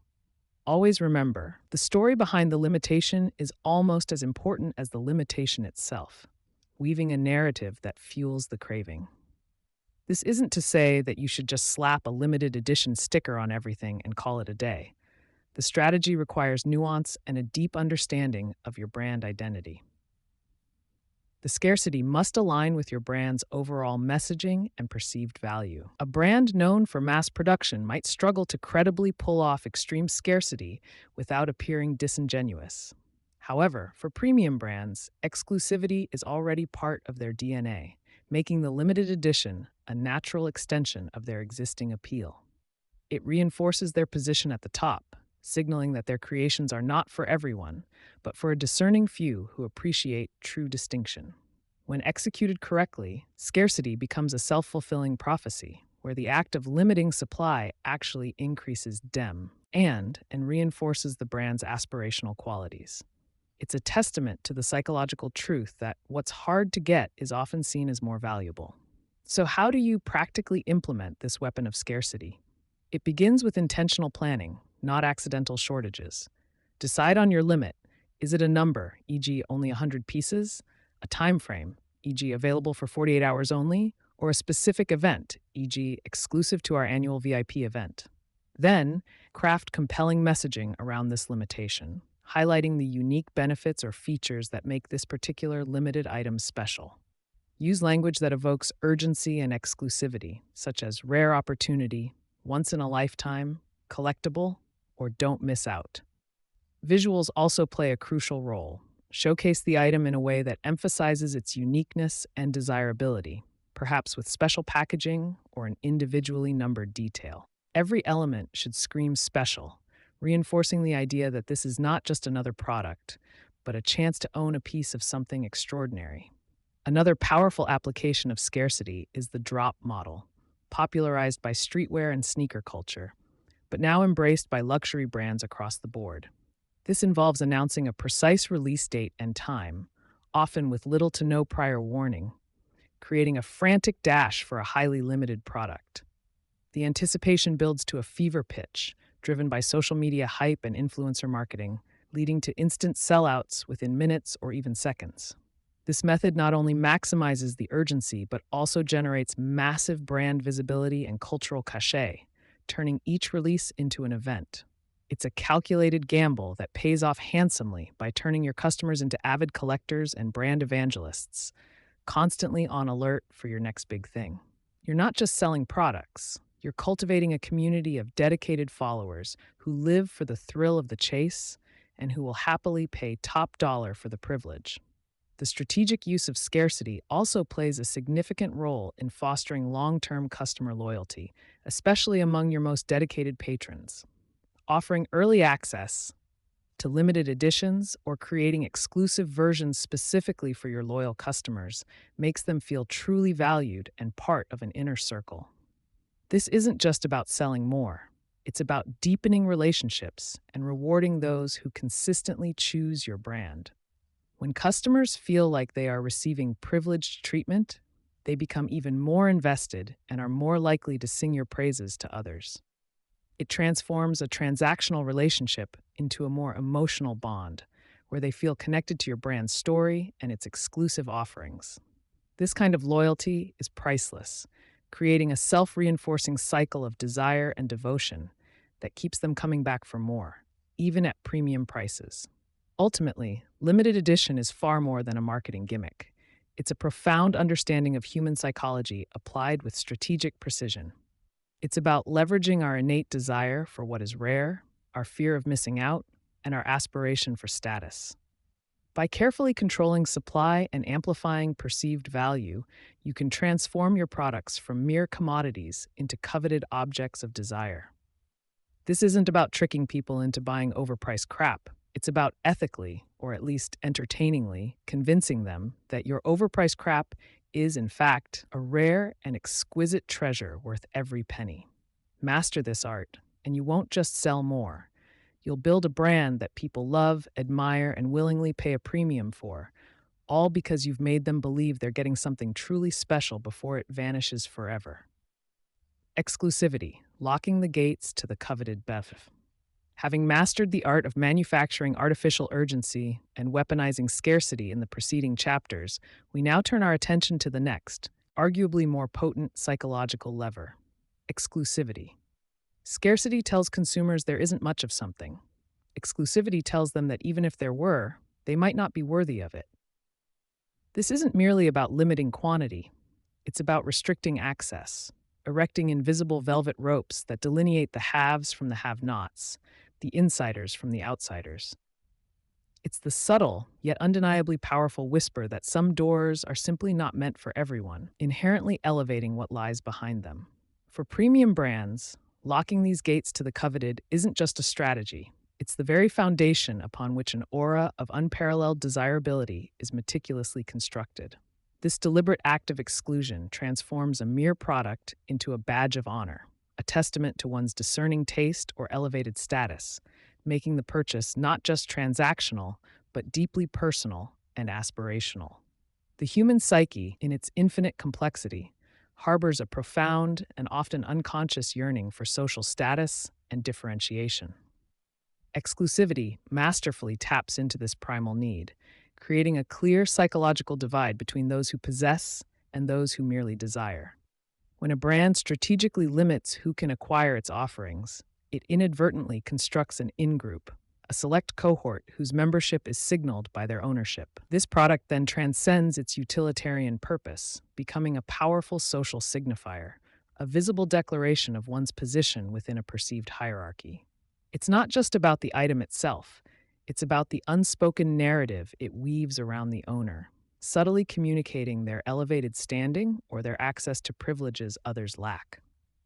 This deep-seated desire to belong to a special group, coupled with the equally strong drive to distinguish oneself from the masses, forms the bedrock of exclusivity's potent allure, compelling individuals to pursue what is intentionally kept just out of reach. Perhaps the most straightforward, yet brutally effective instrument in the exclusivity toolkit is price. A stratospheric price tag acts as an immediate and unequivocal gatekeeper, filtering out the vast majority of potential customers before they even consider the purchase. This isn't merely about recouping production costs or maximizing profit margins. It's a deliberate statement, a nonverbal proclamation of inherent value and an intentional barrier to entry. Ironically, for the target demographic, a higher price can actually amplify desirability, signaling superior quality, unparalleled craftsmanship, and an undeniable level of prestige that cheaper alternatives simply cannot convey. It transforms the act of purchase into an affirmation of financial capability and discerning taste, making the very act of overcoming this monetary hurdle a part of the product's perceived worth. In this intricate dance of desire and affordability, the price itself becomes a crucial component of the exclusive experience, ensuring that only a select few are invited to partake. Beyond the blunt instrument of price, brands often employ more nuanced formal structures to cultivate an atmosphere of exclusivity, such as membership or invitation-only models. Think of the secretive private clubs that guard their rosters with fierce protectiveness, the multi-tiered loyalty programs where the highest echelons unlock truly unique privileges, or the hushed, invite-only previews of a new collection. These mechanisms aren't just about rewarding existing customers. They're about actively curating an elite clientele, fostering a profound sense of belonging among the chosen few. Gaining access to these exclusive circles often requires more than just money. It demands a certain status, a referral, or a demonstrated affinity with the brand's ethos, making the eventual entry feel like a hard-won achievement. This deliberate cultivation of an inner sanctum elevates the brand beyond a mere provider of goods, transforming it into a coveted community, a testament to the owner's elevated standing and connection to something truly special. The physical manifestation of exclusivity often takes the form of strategically limited geographic presence and the iconic flagship store. Premium brands rarely saturate every street corner. Instead, they meticulously select prestigious locations in global luxury hubs, making their retail outposts destinations in themselves. Imagine the pilgrimage to a storied boutique on Fifth Avenue, Bond Street, or Rue Saint-Honoré. The very act of traveling to acquire an item imbues it with greater significance and perceived value. These flagship stores are not merely sales points. They are meticulously crafted experiential temples designed to immerse the customer in the brand's aspirational universe, further reinforcing its elusive nature. By restricting distribution and creating these hallowed retail spaces, brands transform the acquisition process into an exclusive event, ensuring that every touchpoint reinforces the narrative of rarity and elevated status, making the product feel more precious by virtue of its curated accessibility. Another potent, albeit intangible, form of exclusivity is woven through a brand's narrative, heritage, and the unique craftsmanship it embodies. This isn't about physical scarcity, but rather an intellectual and emotional barrier to entry, where only those who truly appreciate the brand's intricate story, its meticulous processes, or its deep-rooted history can genuinely connect with it. Consider the watchmaker whose techniques have been passed down through generations, the fashion house with a century of iconic designs, or the artisanal producer using rare, time-consuming methods. This rich narrative creates a sense of profound depth and authenticity, suggesting that the product is more than just an object. It's a piece of living history, a work of art, or a testament to unparalleled dedication. This form of exclusivity is particularly powerful because it's difficult to replicate, imbuing the brand with an almost sacred quality that resonates deeply with a discerning clientele, making them feel like custodians of a unique legacy. Taking exclusivity to its most personal zenith, many premium brands offer limited customization and bespoke personalization services, transforming a mass-produced item into a singular creation. This moves beyond simply owning an exclusive product. It's about possessing something that is uniquely, undeniably yours, crafted to your precise specifications and reflecting your individual identity. Whether it's a tailor-made suit, an engraved luxury watch, a custom-configured high-performance vehicle, or a piece of haute couture designed solely for you, the element of co-creation deepens the emotional bond and elevates the perceived value exponentially. This level of personalized attention and unique artistry taps into the ultimate human desire for individuality, ensuring that the final product is not just rare, but utterly singular. Such bespoke offerings are the ultimate expression of exclusivity, making the customer feel not just privileged, but truly one of a kind. The psychological payoff for the consumer in this intricate game of exclusivity extends far beyond mere product ownership. It's about the profound boost to status and self-worth. When an individual acquires an exclusive item, they aren't just buying a material possession. They are investing in a powerful social signal, a public declaration of their taste, their success, and their belonging to a select, discerning group. This ownership acts as a validation, an external affirmation of their internal aspirations, significantly enhancing their self-esteem and providing a tangible sense of achievement. The emotional gratification derived from possessing something few others can obtain often far surpasses the product's functional utility, making the premium price not just justifiable, but intrinsically linked to this invaluable psychological reward. Ultimately, premium brands leveraging exclusivity are not merely selling goods, they are selling confidence, identity, and a carefully curated sense of personal triumph. Navigating the delicate balance between cultivating exclusivity and pursuing sustainable growth presents a perpetual tightrope walk for premium brands. The inherent tension lies in the paradox. Too widespread an availability risks diluting the very exclusivity that underpins the brand's allure. Yet too limited a reach can stifle potential market expansion and profitability. Mastering this requires an exquisite understanding of market dynamics, precise strategic planning, and a nuanced approach to distribution. Brands must engage in a careful dance of controlled release, judiciously selecting retail partners, and strategically expanding into new territories without ever appearing to go mass market. It's a continuous vigilance against overexposure, a commitment to maintaining an aspirational distance while still allowing for carefully managed accessibility. This intricate balancing act demands both foresight and restraint, ensuring that the brand remains coveted even as its influence subtly expands. The art of cultivating exclusivity is profoundly amplified through meticulously crafted marketing and brand communication. This isn't about shouting from the rooftops, it's about whispering to the right ears, using aspirational imagery, subtle linguistic cues, and understated messaging that resonates deeply with a select few. Premium brands deliberately eschew overt mass market appeals, opting instead for campaigns that evoke a sense of aspiration among the outgroup, while simultaneously affirming the discerning choices of the in-group. Leveraging influencers who embody the desired exclusive lifestyle rather than those with the broadest reach becomes paramount.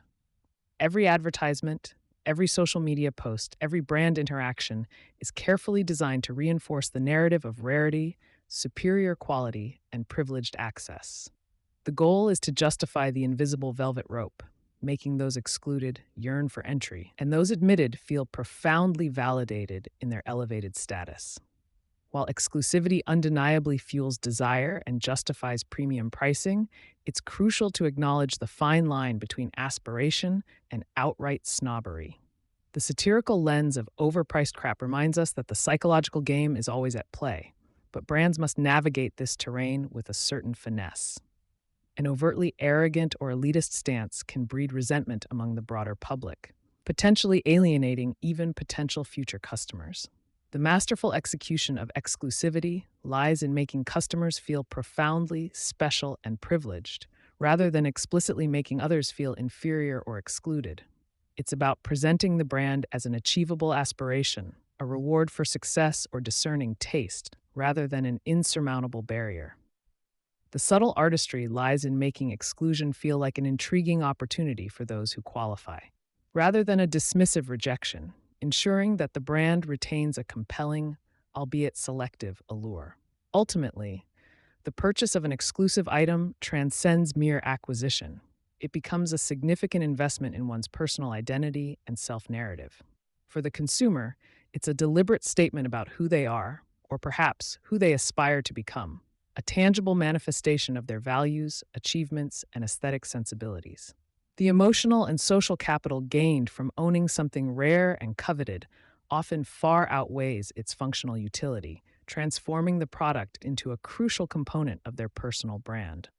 This deep-seated psychological resonance makes the premium price not just acceptable, but often essential, as it reinforces the perceived value and the significance of the statement being made. The customer isn't simply buying a luxury good. They are purchasing a piece of their ideal self, a tangible link to a desired lifestyle, and a validation of their unique place in the world. As the landscape of commerce increasingly shifts into the digital realm, the principles of exclusivity are finding innovative new expressions, proving their timeless psychological power. Consider the burgeoning world of NFTs, where digital art and collectibles derive immense value from their verifiable scarcity and exclusive ownership, creating virtual velvet ropes in the metaverse. Exclusive online communities, early access passes to digital content, or limited edition virtual apparel all leverage the same human desire for unique access and status, simply translated into new mediums. Brands are now tasked with innovating beyond physical limitations, crafting digital scarcity and verifiable ownership in a non-tangible world. The fundamental psychological drivers remain constant. It is merely the canvas upon which exclusivity is painted that continues to evolve, challenging brands to create new forms of coveted access in an ever-expanding digital universe. Admittedly, the strategic deployment of exclusivity, like many powerful marketing tactics, can skirt the edges of ethical consideration. Is it manipulative to tap into such fundamental human desires for status and belonging? Perhaps, in a purely clinical sense. However, the intent of premium branding, particularly as explored in this book, is not to exploit vulnerability, but to ethically leverage a profound understanding of consumer psychology to create perceived value and foster deep, enduring loyalty. When a customer genuinely feels a sense of pride, achievement, and satisfaction from their exclusive purchase, when they truly love you for it, the brand has succeeded in delivering a valuable emotional return on investment.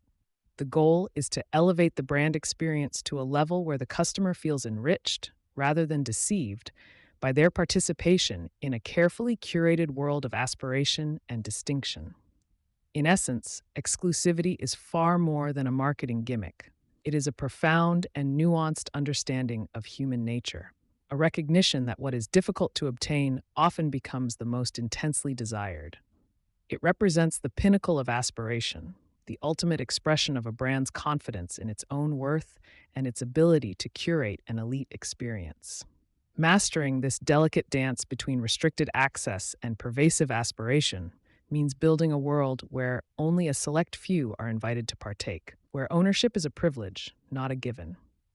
The brand, in this context, transcends its role as a mere product provider, evolving into a curator of dreams, a gatekeeper to a coveted lifestyle.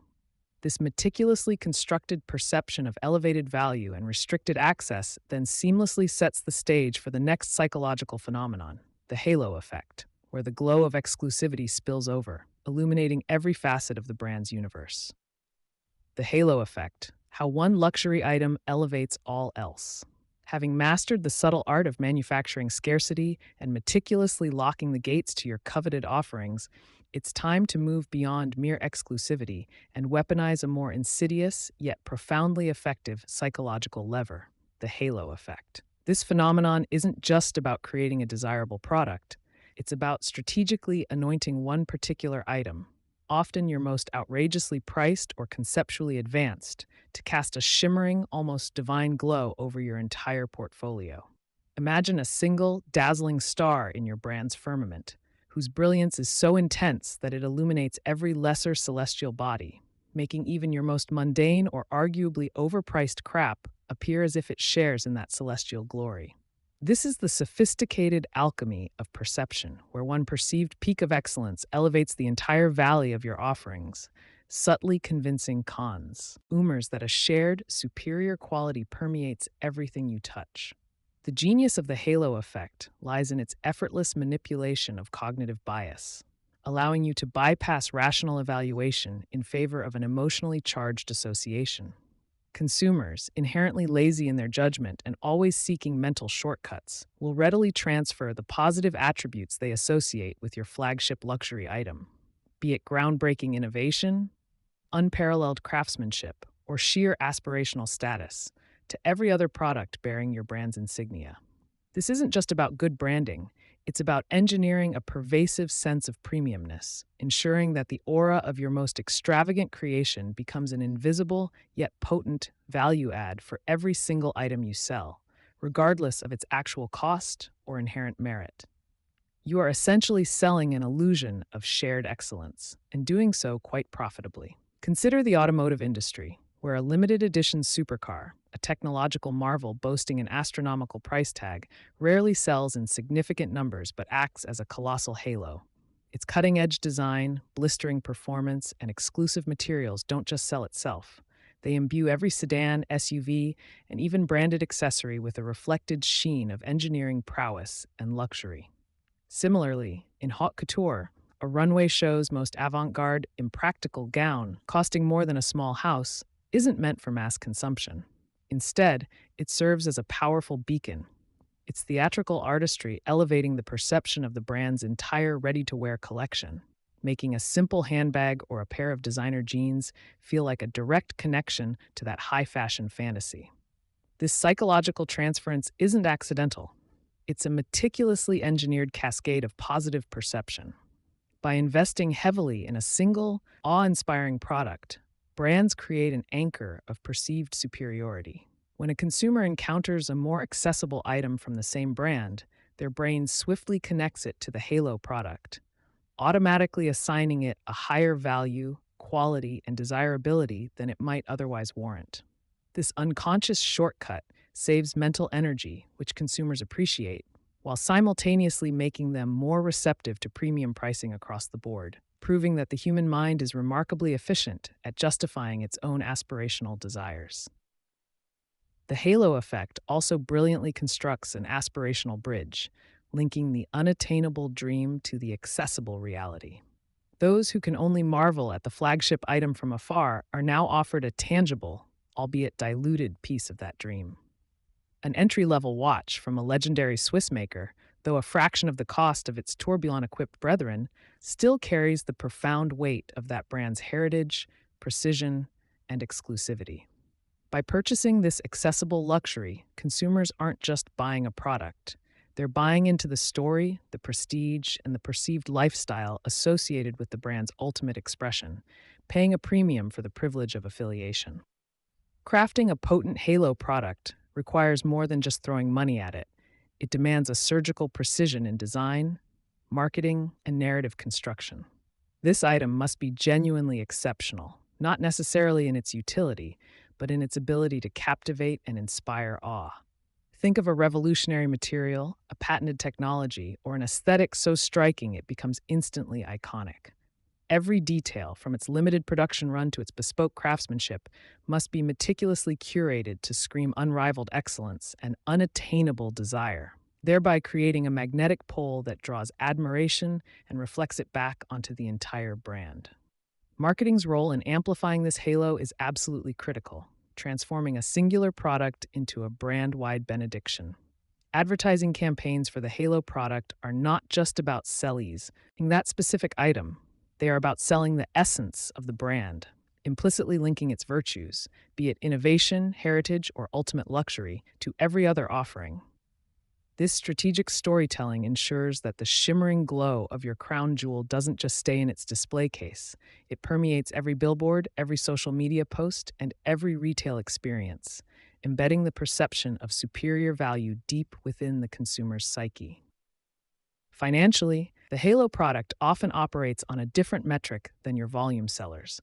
It might not generate direct, significant profits due to its exorbitant production costs, limited market, or even being sold at a loss to generate buzz. However, its indirect contribution to the bottom line, through increased sales of other products, enhanced brand equity, and the ability to command higher prices across the board, is immeasurable.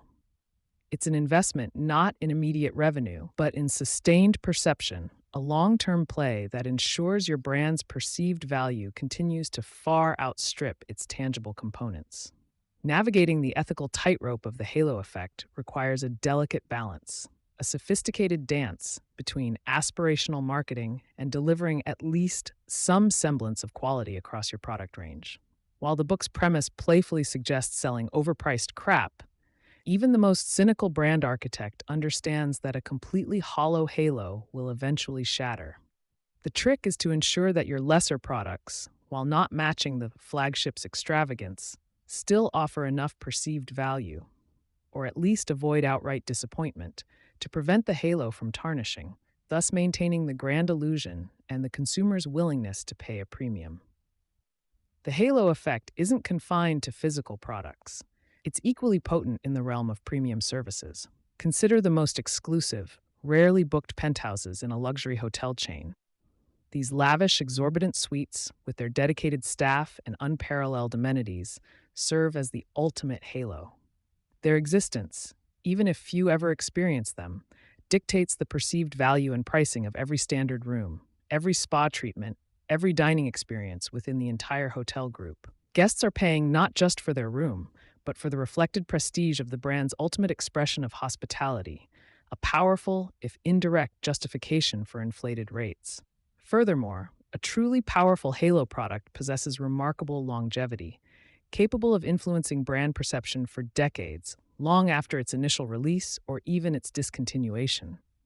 Think of iconic designs or groundbreaking technologies that become synonymous with a brand's legacy. This enduring influence creates a timeless aura, allowing future generations of products to inherit a pre-established reputation for excellence and innovation. This sustained halo effect is a testament to the initial strategic investment, demonstrating how a single masterpiece can continue to command premium pricing and foster loyalty for an entire lineage of offerings. However, this powerful tool is not without its perils. A significant misstep or scandal associated with the halo product can trigger a devastating reverse halo effect, dragging down the entire brand's reputation with alarming speed. If the crown jewel loses its luster, or worse, is revealed to be a mere costume piece, the trust and aspirational desire it once generated can evaporate, leaving your entire product line exposed and vulnerable. Maintaining the integrity of this perceived excellence, even if it requires considerable theatrical effort, is paramount to the long-term viability of your premium pricing strategy. Ultimately, the halo effect is not some mystical force, but a meticulously crafted psychological strategy, a testament to the profound impact of perceived value over intrinsic worth. It's about understanding the subtle ways humans assign prestige and then expert lie guiding that assignment to your brand's immense financial benefit. By strategically polishing one crown jewel, you ensure that its radiant glow bathes your entire product portfolio in an irresistible sheen, making every item, even your overpriced crap, not just desirable, but utterly essential to your discerning, aspirational clientele. Emotional triggers, tapping into insecurities and aspirations. The preceding sections dissected the mechanics of scarcity and exclusivity, demonstrating how external conditions can engineer desirability. Now, we delve deeper, moving beyond the mere perception of value to the visceral, often irrational core of human desire: emotion. Understanding these emotional undercurrents is not merely an advantage, it is the ultimate leverage in the premium market, transforming a product from a functional item into a profound statement about the buyer themselves. This isn't about selling a watch, it's about selling punctuality, success, and a legacy.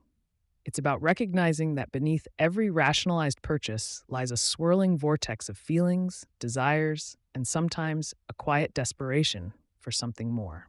Brands that master this psychological alchemy don't just sell products, they sell dreams, identity, and the elusive promise of a better self.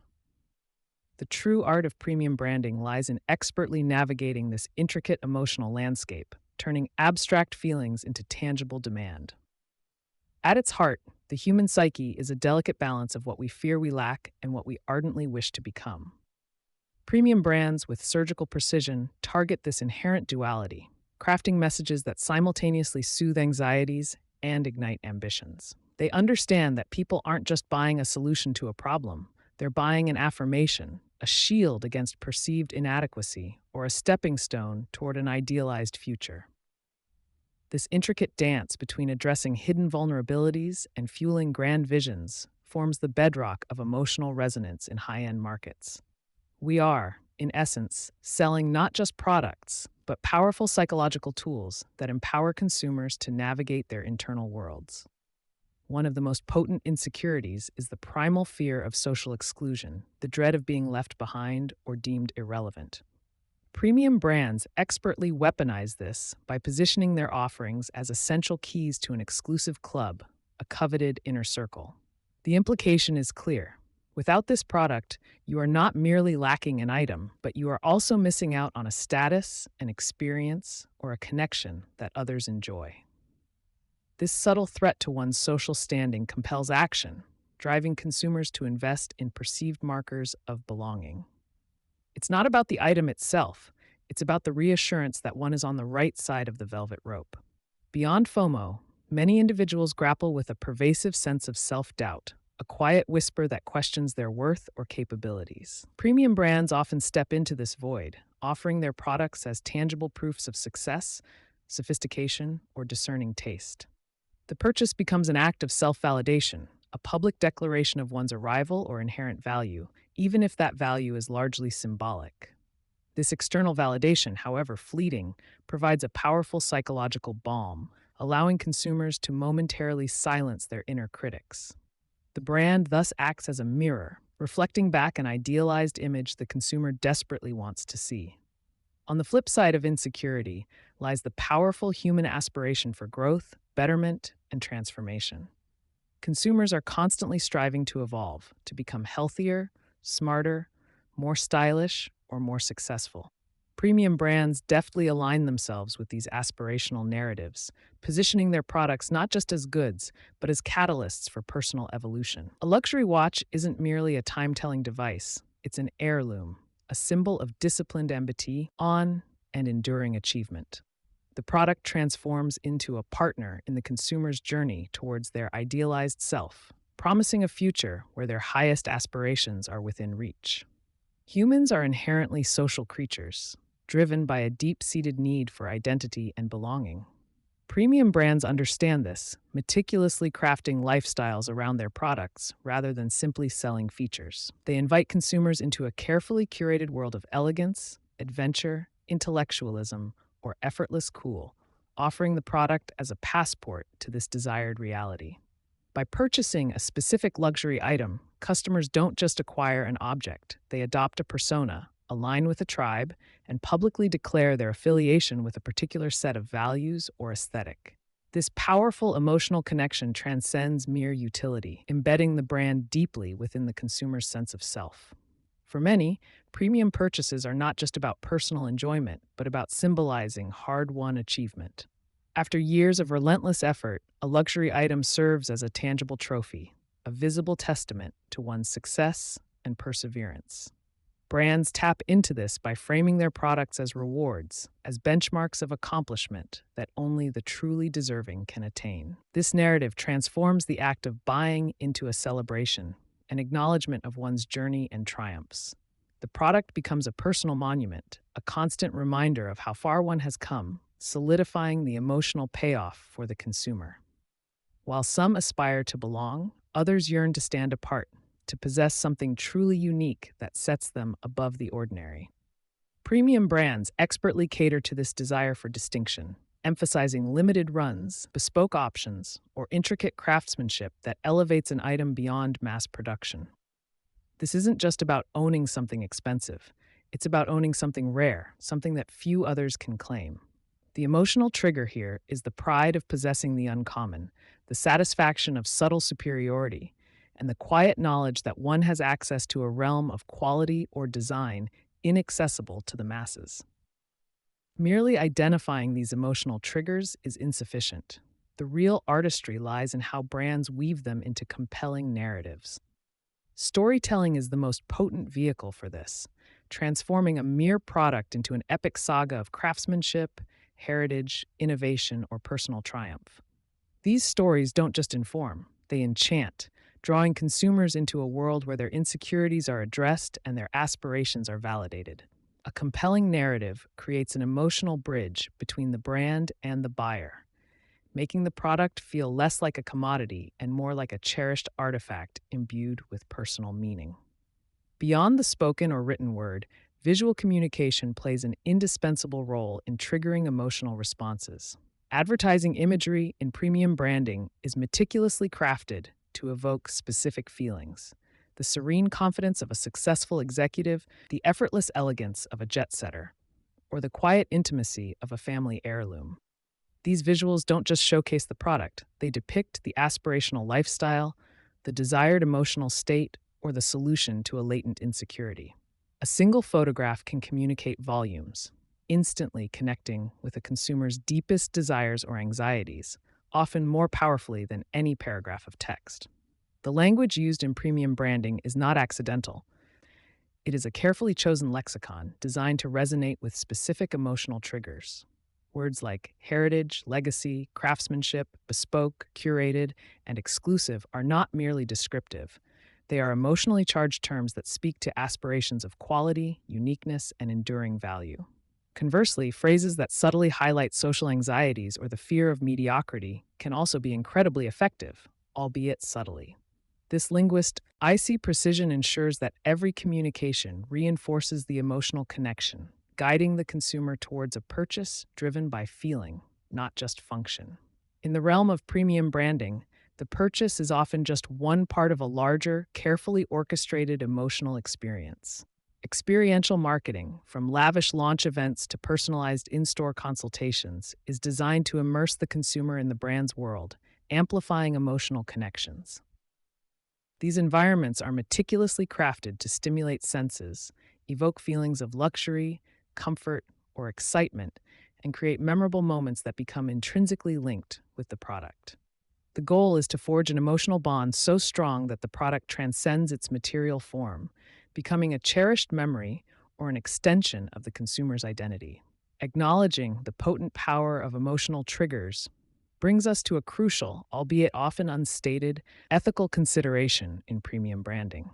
Is it manipulation to tap into someone's insecurities or to fuel their aspirations? From a purely business perspective, it's effective strategy. Yet, as stewards of powerful brands, we must recognize the fine line between inspiring a purchase through genuine emotional connection and exploiting vulnerabilities for profit. This book, while satirical in its approach to overpriced crap, ultimately advocates for an understanding of human psychology that, when wielded responsibly, can build enduring loyalty and perceived value. Brands that consistently tap into genuine emotional triggers don't just secure immediate sales, they cultivate profound, long lasting loyalty. When a product becomes intertwined with a consumer's identity, aspirations, or sense of security, it transcends mere transactional value. It becomes indispensable, a part of their story, a silent partner in their life's journey. This deep emotional bond makes consumers less price sensitive and more forgiving of occasional missteps, transforming them from customers into passionate advocates. The emotional investment they make in the brand is often far greater than the monetary one. Creating genuine emotional resonance is not a simple task. It requires profound empathy, meticulous research, and an unwavering commitment to authenticity. Consumers are increasingly discerning, capable of detecting insincerity or cynical attempts at manipulation. Therefore, brands must ensure their emotional appeals are rooted in a genuine understanding of their target audience's desires and fears, and that their products genuinely deliver on the promises made. A disconnect between the emotional narrative and the actual product experience can quickly erode trust and dismantle the carefully constructed aura of exclusivity. Ultimately, the transition from merely selling features to selling feelings marks the true maturation of a premium brand.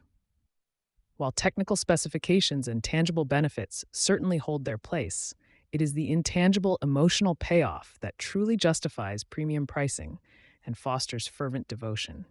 By understanding and artfully leveraging the complex interplay of human insecurities and aspirations, brands can forge connections that are not just transactional, but deeply personal and enduring. This is where the overpriced crap transforms into an invaluable artifact, cherished not for its material cost, but for the profound emotional resonance. The logo's spell, more than just ink on paper. Forget for a moment the meticulously crafted product, the innovative service, or even the vaguely competent customer support you might or might not offer. Before any of those tangible elements even whisper their existence, there's a silent, omnipresent herald that precedes them all: the logo. This isn't merely a decorative scribble or a pleasing arrangement of pixels. It is, in essence, the primal scream of your premium brand, a meticulously engineered talisman designed to enchant, to signal, and ultimately to justify the exorbitant price tag you've so confidently affixed. It's the visual incantation that transforms inert material into an object of desire, an abstract symbol into a concrete promise of superior status and unparalleled quality. We are not talking about simple identification here, but rather a sophisticated psychological lever, pulling at the subconscious threads of aspiration, belonging, and perceived value. The logo, in its purest form, is a concentrated dose of branding magic, an emblem that whispers tales of exclusivity and excellence long before a single feature is ever articulated. It's the ultimate shorthand for an entire universe of curated perception, a powerful icon that bypasses rational thought and speaks directly to the emotional core of consumer desire. Understanding its spell is not just advantageous, it is utterly indispensable for anyone daring to play in the premium sandbox. The true genius of a premium logo often lies in its deceptive simplicity and potent suggestion. Unlike the busy, literal emblems of more pedestrian brands, the most powerful premium logos frequently opt for abstraction, minimalism, or a subtle nod to heritage that only the in-the-know truly grasp. This isn't laziness. It's a calculated move to engage the consumer's imagination, inviting them to project their own desires and aspirations onto the symbol rather than being overtly told what to think. By refusing to spell out its meaning, the logo becomes a canvas for perceived value, a blank slate onto which an entire aspirational lifestyle can be painted. It cleverly avoids the vulgarity of overt boasting, instead relying on an understated elegance that speaks volumes to those who understand its unspoken language of prestige and refined taste. This minimalist approach fosters a sense of intellectual engagement, making the consumer feel like they are part of an exclusive club that appreciates subtle cues over blatant declarations. Such a design strategy doesn't just identify a product, it subtly indoctrinates the observer into a specific mindset where less truly is perceived as more. especially when that less comes with a significantly higher price. Observe the profound halo effect. A well established logo casts over everything it graces. This isn't just about recognition, it's about a transference of perceived quality and desirability from the brand image itself to the physical product, regardless of its intrinsic merit. Consider a plain white t shirt, one unadorned and one bearing a small, iconic emblem from a luxury fashion house. Functionally identical, yet their perceived worth and the willingness of a consumer to pay are astronomically different. The logo acts as an alchemical agent, transforming the ordinary into the extraordinary, endowing even the most mundane items with an aura of sophistication and exclusivity. This phenomenon extends beyond fashion, permeating every sector from automotive to technology, where the badge on the hood or the fruit on the laptop instantly elevates its perceived engineering, user experience, and social cachet. It's a testament to the logo's power that it can unilaterally dictate value, making consumers believe they are purchasing superior craftsmanship or groundbreaking innovation, even when the underlying components might be remarkably similar to cheaper alternatives. The logo doesn't just represent quality, it creates it in the min-d of the buyer, making the product intrinsically more desirable. Moreover, the logo serves as an undeniable tribal marker, a visual shorthand for belonging to a specific echelon or cultural subset. Humans are inherently social creatures, driven by a deep-seated desire for affiliation and status. A premium logo taps directly into this primal urge, allowing consumers to signal their identity, their aspirations, and their perceived social standing to the world around them. Wearing a particular brand's insignia isn't just a fashion choice. It's a declaration of allegiance, an unspoken acknowledgement of shared values, and a shared understanding of what constitutes good taste or success. This creates powerful in-group, out-group dynamics, where the logo acts as a secret handshake, instantly identifying fellow members of the chosen tribe. Companies expertly leverage this psychological need, crafting logos that resonate with specific demographics and reinforce their desired self-image. The investment in a branded item becomes an investment in one's own identity, a visible testament to their place within a carefully constructed social hierarchy. It is less about the product's function and more about the narrative of self that the logo helps to construct and project. Delving deeper, the impact of a logo isn't merely sociological. It triggers profound neurological responses. Research in consumer neuroscience has illuminated how certain shapes, colors, and design elements can activate specific regions of the brain, particularly those associated with reward, pleasure, and memory. A well-designed, resonant logo can effectively bypass conscious deliberation, directly tapping into the limbic system, the brain's emotional core. This means that before a consumer even processes the price or features, their brain is already forming positive associations, generating a subtle surge of dopamine at the mere sight of a familiar premium emblem. The deliberate use of specific color palettes, unique geometric forms, or distinctive typography isn't accidental. It's a calculated effort to create a potent visual stimulus that conditions a favorable emotional response. Over time, through consistent exposure and clever marketing, the logo becomes a powerful trigger, instantly evoking feelings of exclusivity, quality, and aspiration. This subconscious conditioning is a cornerstone of premium branding, ensuring that the brand's appeal is rooted not just in logic, but in deeply ingrained emotional and biological responses. The true cost of a premium logo extends far beyond the graphic designer's invoice. It encompasses the immense, often multi-generational investment in building its mythos. A logo doesn't spontaneously acquire its power. It is meticulously imbued with meaning through decades of strategic marketing, aspirational advertising, celebrity endorsements, and carefully curated brand experiences. Each glossy magazine spread, every impeccably shot commercial, and every exclusive event serves to weave a rich, compelling narrative around that simple symbol, transforming it from mere ink on paper into a cultural icon. This is the art of storytelling applied at its most potent, where the logo becomes the protagonist of an epic saga of excellence, innovation, and unparalleled luxury. Consumers aren't just buying a product, they are buying into this meticulously constructed legend, a story that promises to elevate their own lives through association. The brand's history, real or embellished, becomes an integral part of the logo's perceived value, justifying its premium position by anchoring it in a legacy of perceived achievement. This sustained narrative building is what truly makes a logo priceless, as it accumulates layers of meaning and aspiration over time.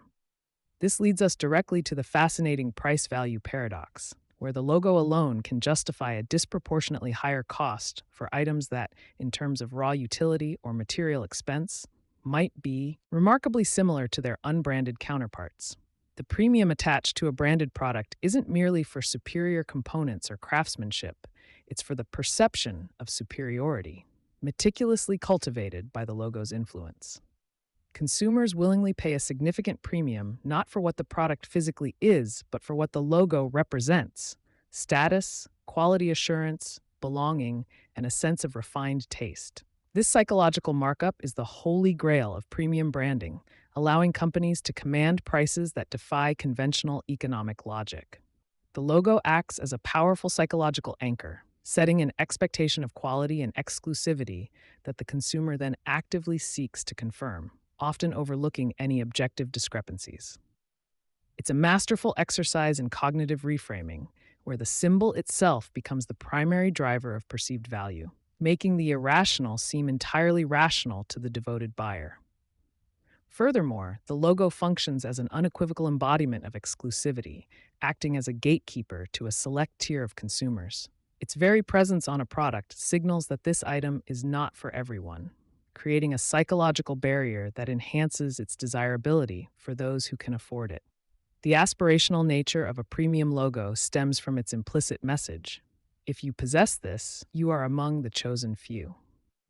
This sense of restricted access fuels consumer desire, transforming a purchase into an act of self-affirmation and social stratification. Companies meticulously control distribution, limit production, and cultivate an air of scarcity around their branded offerings, all to amplify the logo's power as a symbol of privilege. The logo becomes a badge of honor, a visible testament to one's elevated status and discerning taste, making the act of acquisition feel like an achievement rather than a mere transaction. This engineered scarcity, visually communicated by the logo, is a potent accelerant for perceived value and an indispensable tool for maintaining premium pricing. Beyond mere aesthetics, the design of a premium logo is a profoundly strategic undertaking, far removed from arbitrary artistic whims. Every curve, every negative space, every font choice is a deliberate decision aimed at eliciting a specific psychological response and reinforcing the brand's desired positioning. It's not about creating a pretty picture, but about engineering a visual system that communicates core brand values, be it heritage, innovation, minimalism, or audacious luxury, without uttering a single word. Design agencies specializing in premium brands understand this nuanced language, crafting logos that are timeless, versatile, and instantly recognizable, yet carry layers of subtle meaning. The strategic intent behind a logo's form might convey stability through bold lines, sophistication through delicate serifs, or modernity through abstract geometry. This careful orchestration ensures that the logo doesn't just look good. It actively works to shape perception, anchoring the brand in the consumer's mind as the epitome of its category. The visual strategy is paramount, dictating how the brand is seen and, crucially, how much value consumers are willing to ascribe to it. The logo effectively becomes the brand's signature, an indelible mark that encapsulates its entire persona and ethos, however carefully constructed or even manufactured that ethos might be. It acts as a visual shorthand for a comprehensive brand identity, a condensed expression of values, promises, and aspirations that have been painstakingly cultivated over time. When a consumer sees a particular logo, they don't just see a graphic. They instantly recall a constellation of associations: the lifestyle it represents, the quality it guarantees, the emotion it evokes, and the community it signifies. This powerful recall is the result of consistent branding efforts, where every touchpoint, from advertising to packaging, reinforces the narrative embedded within that simple emblem. The logo doesn't just represent the company, it is the company in the consumer's mind, a trusted symbol that embodies the entire experience. This deep connection allows the brand to speak volumes without explicit communication, relying instead on the immediate, visceral recognition triggered by its unique visual identity. Consider the stark vulnerability of the unbranded in contrast to the shielded strength of a product bearing a powerful logo. In a marketplace saturated with choice, an item without a recognizable emblem struggles to convey quality, trustworthiness, or any compelling reason for a premium price point. It exists in a vacuum of anonymity, forced to compete solely on objective features or rock bottom pricing, a race to the bottom no premium brand desires. The logo, conversely, provides an immediate shield, a pre-approved stamp of authority and perceived excellence that elevates the product above the generic fray. This inherent advantage is why even fledgling premium brands invest heavily in logo design and subsequent brand building. They understand that without this visual anchor, their offerings remain just stuff rather than coveted experiences. The logo acts as a powerful differentiator, signaling to consumers that this particular item comes from a source that has invested in its reputation, its narrative, and its promise of superior value. It transforms the anonymous into the esteemed simply by its commanding presence. The most enduring premium logos are not static relics, but dynamic entities that evolve while steadfastly retaining their core essence. They possess an uncanny ability to adapt to changing aesthetic sensibilities, technological advancements, and cultural shifts, yet remain instantly recognizable and deeply resonant. This longevity is crucial for accumulating decades of perceived value and cultural capital, transforming a mere mark into a venerable institution. Think of iconic luxury brands whose logos have undergone subtle refinements over generations, shedding extraneous details while preserving the fundamental structure that makes them distinctive. These incremental changes are strategic, designed to keep the brand relevant and fresh without diluting the accumulated equity that justifies its premium status. The logo becomes a living testament to the brand's resilience and timeless appeal, constantly reinforcing its legacy of excellence and innovation. This careful stewardship of the visual identity ensures that the logo continues to communicate authority and desirability across diverse eras and demographics, a true masterclass in brand continuity. Indeed, logos transcend linguistic and cultural barriers, operating as a global language of aspiration and status. A premium emblem recognized in New York holds similar sway in Tokyo, Paris, or Dubai, communicating a universal message of quality, luxury, and success. This global legibility is one of the most powerful attributes of a well-crafted logo, allowing premium brands to cultivate a worldwide following without needing extensive localized translation for their core identity. The visual cue alone is enough to trigger the desired emotional and aspirational responses, tapping into universal human desires for excellence and belonging. This makes the logo an invaluable asset for international expansion, providing an instant passport to perceived value in diverse markets. It becomes a cultural touchstone, a universally understood symbol that signifies a certain lifestyle, a particular level of craftsmanship, or an exclusive club, regardless of the local vernacular. The logo, in essence, speaks to the collective subconscious of global consumers, uniting them under a shared banner of aspiration. Now let's address the delicate dance on the ethical tightrope, an inevitable consideration when wielding such potent psychological tools. While the goal is to ethically leverage consumer psychology to justify premium pricing and foster loyalty, the line between clever persuasion and outright manipulation can feel remarkably thin.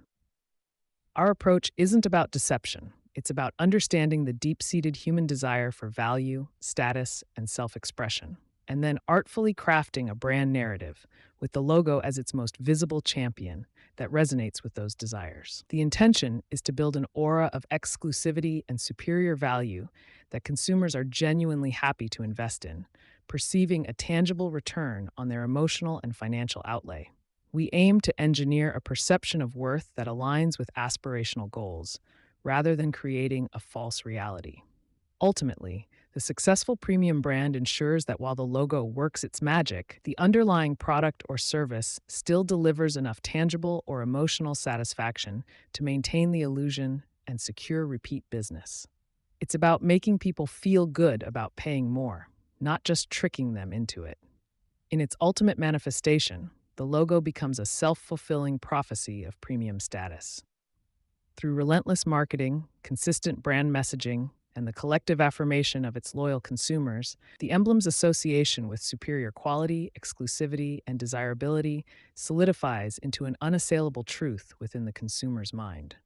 What began as a strategic design choice, imbued with manufactured meaning, eventually transcends its origins to become genuinely emblematic of high value. The logo doesn't just represent a premium, it becomes the premium, an intrinsic part of the product's perceived worth. This isn't magic in the mystical sense, but a profound demonstration of psychological conditioning and cultural consensus. The logo, once a mere identifier, transforms into the very essence of the brand's elevated standing, ensuring that consumers will not only buy your overpriced crap, but will genuinely love you for it, all thanks to the enduring spell of that perfectly placed ink on paper. Crafting the narrative, the art of the tall tale. Start by setting the stage. Logos are just symbols. Stories breathe life into them and ignite desire, transforming mere commodities into coveted artifacts. While a logo acts as a visual shorthand, an immediate identifier, it's the rich, immersive narrative woven around it that truly elevates a product from a simple utility to an object of profound aspiration. We are no longer just selling goods in a transactional sense. We are trafficking in carefully constructed myths, compelling legends, and meticulously curated realities designed to resonate deeply with the human psyche. This foundational understanding, the recognition of narrative primacy, separates the merely successful brands from the truly iconic ones, those capable of commanding prices that defy conventional economic logic. The astute consumer, at a subconscious level, isn't just buying the item itself. They are purchasing a piece of the story, an exclusive entry into a world meticulously crafted by your visionary narrative architects. This is precisely where the magic happens, where the perceived value of an offering eclipses its intrinsic worth with dazzling theatricality and undeniable psychological leverage. Ultimately, the tale you tell becomes the true product, the invisible yet potent ingredient justifying every premium dollar, making the seemingly irrational purchase utterly irresistible. Now, let's directly address the tall tale aspect, leaning into the book's irreverent yet insightful tone regarding premium branding. The primary objective here isn't necessarily absolute factual accuracy, but rather profound narrative plausibility combined with maximum emotional impact and aspirational resonance. We are certainly not advocating for outright falsehoods, of course, but rather a strategic embellishment, a carefully curated romanticism that elevates the mundane into the magnificent. Consider this process less as outright deception and more as a sophisticated theatrical production where the raw material of truth is simply a malleable clay, sculpted into something far more compelling and emotionally resonant. The discerning consumer, deep down, often wants to believe in the extraordinary, to be swept away by a story that promises more than just mere utility or functional benefit. Your crucial role is to skillfully provide that narrative escape, to meticulously construct an enchanting world where your product is not just an item, but an indispensable artifact, a key to an elevated experience. This deliberate crafting of an enhanced reality is the bedrock of premium perception, ensuring customers embrace the narrative wholeheartedly. Every truly premium brand demands an origin story, a foundational myth that explains its very existence and meticulously justifies its elevated status. This isn't merely a chronological timeline of events, it's an epic saga of passion, relentless struggle, groundbreaking innovation, or serendipitous discovery, painstakingly crafted to evoke specific, powerful emotions. Perhaps it's the tale of a lone artisan toiling in obscurity for generations, perfecting an ancient craft passed down through the ages, or a revolutionary vision born from a singular moment of pure, unadulterated genius. The precise historical specifics are less important than the profound emotional resonance and the subtle, yet undeniable suggestion of inherent superiority embedded within the narrative's very fabric. These origin stories serve as the unwavering bedrock of your brand's identity, imbuing it with a sense of destiny and an undeniable right to its premium perch, creating an almost mythical allure that mass-produced alternatives can never hope to replicate. Beyond foundational origins, The narrative of craftsmanship stands as an exceptionally potent tool for justifying premium pricing and fostering an aura of exclusivity. This involves detailing the intricate processes, the rare and often exotic materials, and the unparalleled skill and dedication that supposedly goes into every single product. Even if your highly advanced widget is largely machine made, the story can artfully focus on the meticulous design philosophy, the obsessive quality control checks, or the critical human touch applied at pivotal junctures of its creation. We are, in essence, selling the compelling idea of painstaking dedication, the profound notion that absolutely no expense or effort was spared in its conceptualization and realization, even if the underlying reality is significantly more streamlined and efficient. This meticulously constructed narrative cultivates an undeniable aura of meticulousness, subtly suggesting that each item is not merely manufactured, but lovingly brought into being, a testament to uncompromising standards and unwavering commitment to perfection. Similarly, the specific components or ingredients themselves can transcend their material nature to become central figures in your brand's expansive epic. This goes far beyond simply listing materials on a label. It's about weaving a compelling, almost mystical mythology around them. Is your exquisite leather purportedly sourced exclusively from free-range, ethically massaged Tibetan yaks known for their serene disposition? Does your precision timepiece contain a microscopic, proprietary component allegedly forged from authentic meteorite fragments discovered only at the highest altitudes? Even if the actual functional benefit derived from such exoticism is marginal, the story itself imbues these elements with an almost sacred significance, transforming them into narrative anchors. This narrative elevates a simple material into a rare treasure, a testament to your brand's relentless and uncompromising pursuit of the extraordinary, creating an undeniable sense of inherent, almost magical value before the product is even held. Narratives of scarcity and exclusivity are undeniably powerful plot devices within the sophisticated playbook of premium branding, skillfully manipulating desire. The story isn't just about what your coveted product is in its material form, but also profoundly about who gets to possess it and how inherently difficult it is to acquire. This might involve carefully constructed tales of severely limited production runs, artisanal methods that, by their very nature, restrict output, or an arduous, almost ceremonial selection process for the customers themselves. By artfully framing access as a distinct privilege, a hard-earned reward for possessing discerning taste and an exclusive sensibility, you transform mere ownership into a significant personal accomplishment. This meticulously crafted narrative creates an aspirational barrier, subtly suggesting that only a select, elite few are truly worthy of experiencing your brand's unparalleled and highly coveted offerings. This profound sense of being part of an exclusive club is an extraordinarily powerful psychological motivator, rendering the seemingly unattainable infinitely more desirable and justifying its elevated price point. In today's increasingly conscious market, consumers are actively seeking brands that stand for something far beyond mere profit. They crave deeply purpose-driven narratives that resonate with their values. This involves meticulously crafting a compelling story about your brand's overarching mission, its tangible impact on the world, or its unwavering adherence to a higher, more noble set of values.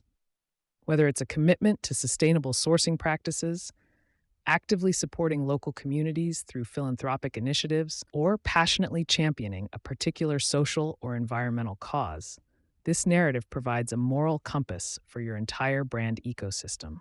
It strategically allows consumers to feel genuinely good about their premium purchase, transforming an act of consumption into a profound alignment with a noble ideal and a shared sense of responsibility. This deeper, values-based connection transcends mere transactional exchange, fostering a powerful sense of shared purpose and elevating the brand far beyond its material offerings into a realm of ethical aspiration. Effective premium narratives don't simply recount the brand's own story in isolation. They masterfully invite the discerning consumer to embark upon their own heroic journey, with the brand as their essential companion. Your brand becomes the indispensable tool, the magical artifact, or the wise, guiding mentor that empowers the consumer to achieve their highest aspirations and fulfill their deepest desires. The story subtly but powerfully suggests that by acquiring your product, they are not just buying an item, but actively stepping into a more elevated, refined, and aspirational version of themselves. They are positioned as the protagonist in their own compelling tale of success, unparalleled sophistication, or profound self actualization. This aspirational positioning skillfully taps into fundamental human desires for self improvement, social affirmation, and belonging, making the premium purchase feel like an absolutely vital and non negotiable investment in their personal narrative and future identity. The specific language and carefully chosen lexicon employed in your brand's narrative are absolutely critical in weaving this enchantment and constructing its premium allure. Every single word choice, every nuanced turn of phrase must meticulously reinforce the premium positioning and the compelling tall tale you are artfully telling. Eschew mundane, commonplace descriptors for evocative, sensuous adjectives that stir the imagination. Transform mere features into profound benefits that speak directly to deeper, often subconscious desires, and elevate simple actions into truly profound and memorable experiences. This isn't just mere copywriting. It's a sophisticated form of linguistic alchemy, transforming ordinary prose into persuasive poetry that captivates and persuades. The vocabulary should be precise, inherently sophisticated, and unwaveringly consistent, meticulously crafting a specific brand voice that resonates deeply with the discerning sensibilities of your highly targeted audience. It's about crafting a verbal tapestry that is as rich, luxurious, and exquisitely detailed as the product itself, making every communication an extension of the brand's premium identity. A truly compelling and enduring brand narrative demands unwavering consistency across every single touchpoint, from the initial, attention-grabbing advertisement to the meticulously designed unboxing experience and every subsequent interaction. Every single touchpoint, every piece of communication must seamlessly reinforce the core story, preventing any dissonance or perceived inconsistency that might shatter the carefully constructed illusion of exclusivity and premium value. This necessitates aligning your website's aesthetics, your social media voice, the tone of your customer service interactions, the tactile feel of your packaging, and the immersive ambiance of your in-store experience into one coherent, all-encompassing epic. Any crack in this formidable narrative armor, any slight misstep in tone or message, risks undermining the meticulously crafted perception and eroding the consumer's hard-won willingness to pay a premium. The brand's story must be authentically lived, breathed, and embodied by the entire organization, from top to bottom. While words are undoubtedly potent, true narrative mastery extends far beyond mere linguistics, delving deeply into sensory storytelling to profoundly deepen the brand experience. Consider the rich, tactile feel of your packaging, the subtle, signature scent diffused within your physical stores, the exquisitely curated soundtracks playing softly in your high-end boutiques, or the breathtaking visual aesthetics of your advertising campaigns. These carefully orchestrated sensory cues are not incidental embellishments. They are integral parts of the overarching narrative, silently communicating luxury, unparalleled quality, and an almost inherent exclusivity on a subconscious level. They collectively create an immersive, multisensory world that reinforces the tall tale with profound efficacy, making the brand experience infinitely richer, more memorable, and deeply engaging. Every meticulously considered sensory detail presents an invaluable opportunity to strengthen the emotional connection and, crucially, to justify the premium price point. Sometimes, a truly impactful premium narrative benefits immensely from the subtle introduction of an antagonist, what your brand isn't, or what it actively and proudly opposes. This could manifest as a deliberate rejection of the fleeting trends of fast fashion, a stark contrast to the impersonal, homogenized nature of mass production, or an unwavering refusal to compromise on lesser quality materials and craftsmanship. By subtly yet powerfully positioning your brand against these perceived negatives and common industry shortcomings, you inherently reinforce its unique value proposition and its steadfast commitment to a higher, more discerning standard. This strategic contrast helps to sharpen your brand's distinct identity, making its virtues shine even brighter and more conspicuously against the often mundane backdrop of its less distinguished counterparts.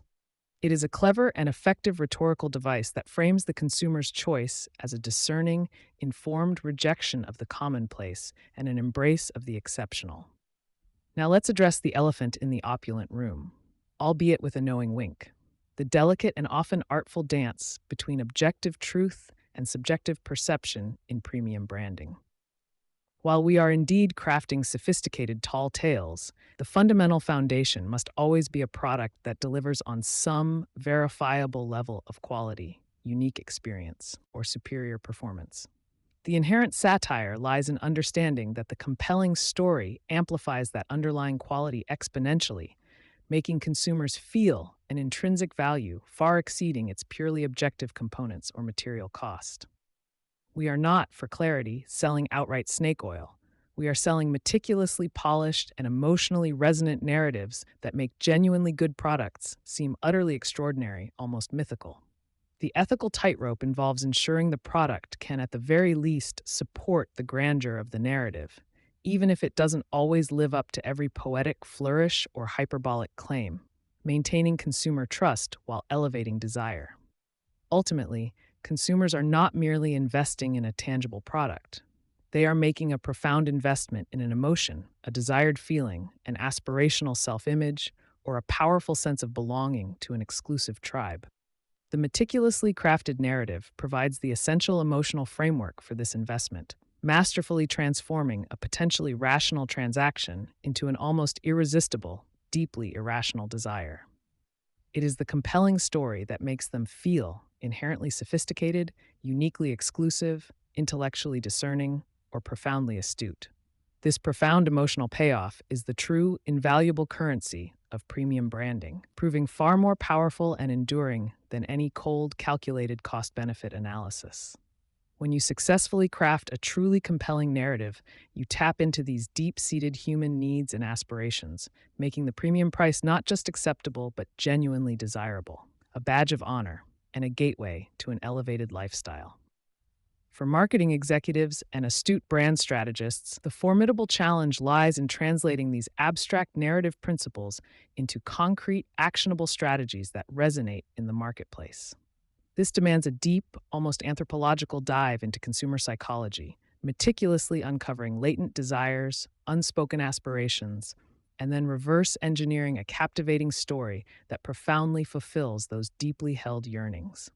It requires an almost literary sensibility, a keen understanding of archetypes and dramatic arcs, combined with rigorous market analysis and consumer insight, ensuring the narrative resonates authentically and powerfully with the targeted demographic. The overarching goal is to move far beyond merely listing product features and instead to architect an entire experiential mythology around your brand, making it an irresistible, almost mythical entity in the highly competitive marketplace, a beacon of aspiration and desire. Finally, remember that a truly well-crafted and emotionally resonant narrative possesses an enduring legacy, one that will far outlive fleeting market trends or transient product cycles. It meticulously builds a timeless aura around your brand, cultivating a loyal following that transcends mere transactional relationships and evolves into genuine advocacy. This enduring legacy is precisely what allows premium brands to maintain their elevated status, their formidable pricing power, and their cultural relevance for generations, transforming them into veritable cultural touchstones rather than just ephemeral commercial entities. By mastering the art of the tall tale, you are not simply selling products in the traditional sense. You are forging enduring legends that will resonate deeply with consumers for years, cementing your brand's indelible place in the hallowed pantheon of ultimate desirability and aspirational luxury. The humblebrag, a masterclass in self-promotion. Having mastered the art of crafting a compelling narrative in our previous discussion, it's time to elevate our game from mere storytelling to something far more sophisticated: the humblebrag. This isn't about shouting your brand's superiority from the rooftops, which, let's be honest, often sounds desperate and a little tacky. The humble brag is a subtle, almost imperceptible nod to your exceptionalism. a quiet wink that says, yes, we are truly fantastic, but we're far too refined to actually say it out loud. It's the difference between a loud, garish billboard and a perfectly placed, minimalist emblem that only those in the know truly appreciate. This delicate dance of self-promotion allows your brand to bask in an aura of understated confidence, making its premium status feel not just deserved, but inherently obvious to anyone with even a modicum of taste. We are, after all, aiming for an impression of effortless grandeur, not strained desperation. Why does the humble brag resonate so powerfully with the discerning, premium-seeking customer? Think about it. Nobody truly wants to be told they're buying overpriced crap, even if, deep down, they suspect it might be true. Overt boasting triggers skepticism and can even alienate the very audience you're trying to attract. The humble brag, however, bypasses these defenses by allowing the customer to discover your brand's superior qualities for themselves, making them feel smart and insightful in the process. It's a psychological sleight of hand, where your brand's perceived value isn't dictated by you, but is rather an enlightened conclusion reached independently by the consumer. This subtle approach fosters a sense of exclusivity, making customers feel like they're part of an inner circle that understands true quality, rather than just being another mark in a sales pitch. It's a masterful way to build aspirational desire without ever appearing to try too hard. At its core, the humble brag leverages human psychology's deep-seated desire for belonging and status, but it does so with a velvet glove rather than an iron fist. When a brand subtly hints at its unique heritage, its meticulous craftsmanship, or its exclusive sourcing, it's not just sharing information, it's inviting the consumer into a world of implied superiority. This invitation triggers a powerful curiosity, prompting individuals to seek out the unspoken truths behind the brand's quiet confidence. People often value what they have to work to understand, what isn't immediately handed to them on a silver platter of obvious claims. By making your brand's excellence an understated secret, you transform the act of purchase into an initiation, a validation of the customer's own refined tastes. This cultivates a stronger emotional connection, moving beyond transactional relationships into something far more profound and enduring. Consider how luxury automotive brands often employ this tactic. They rarely scream about their speed or horsepower in their most premium campaigns. Instead, they might show a sleek vehicle gliding silently through a picturesque landscape, focusing on the serene interior or the subtle gleam of a perfectly engineered detail.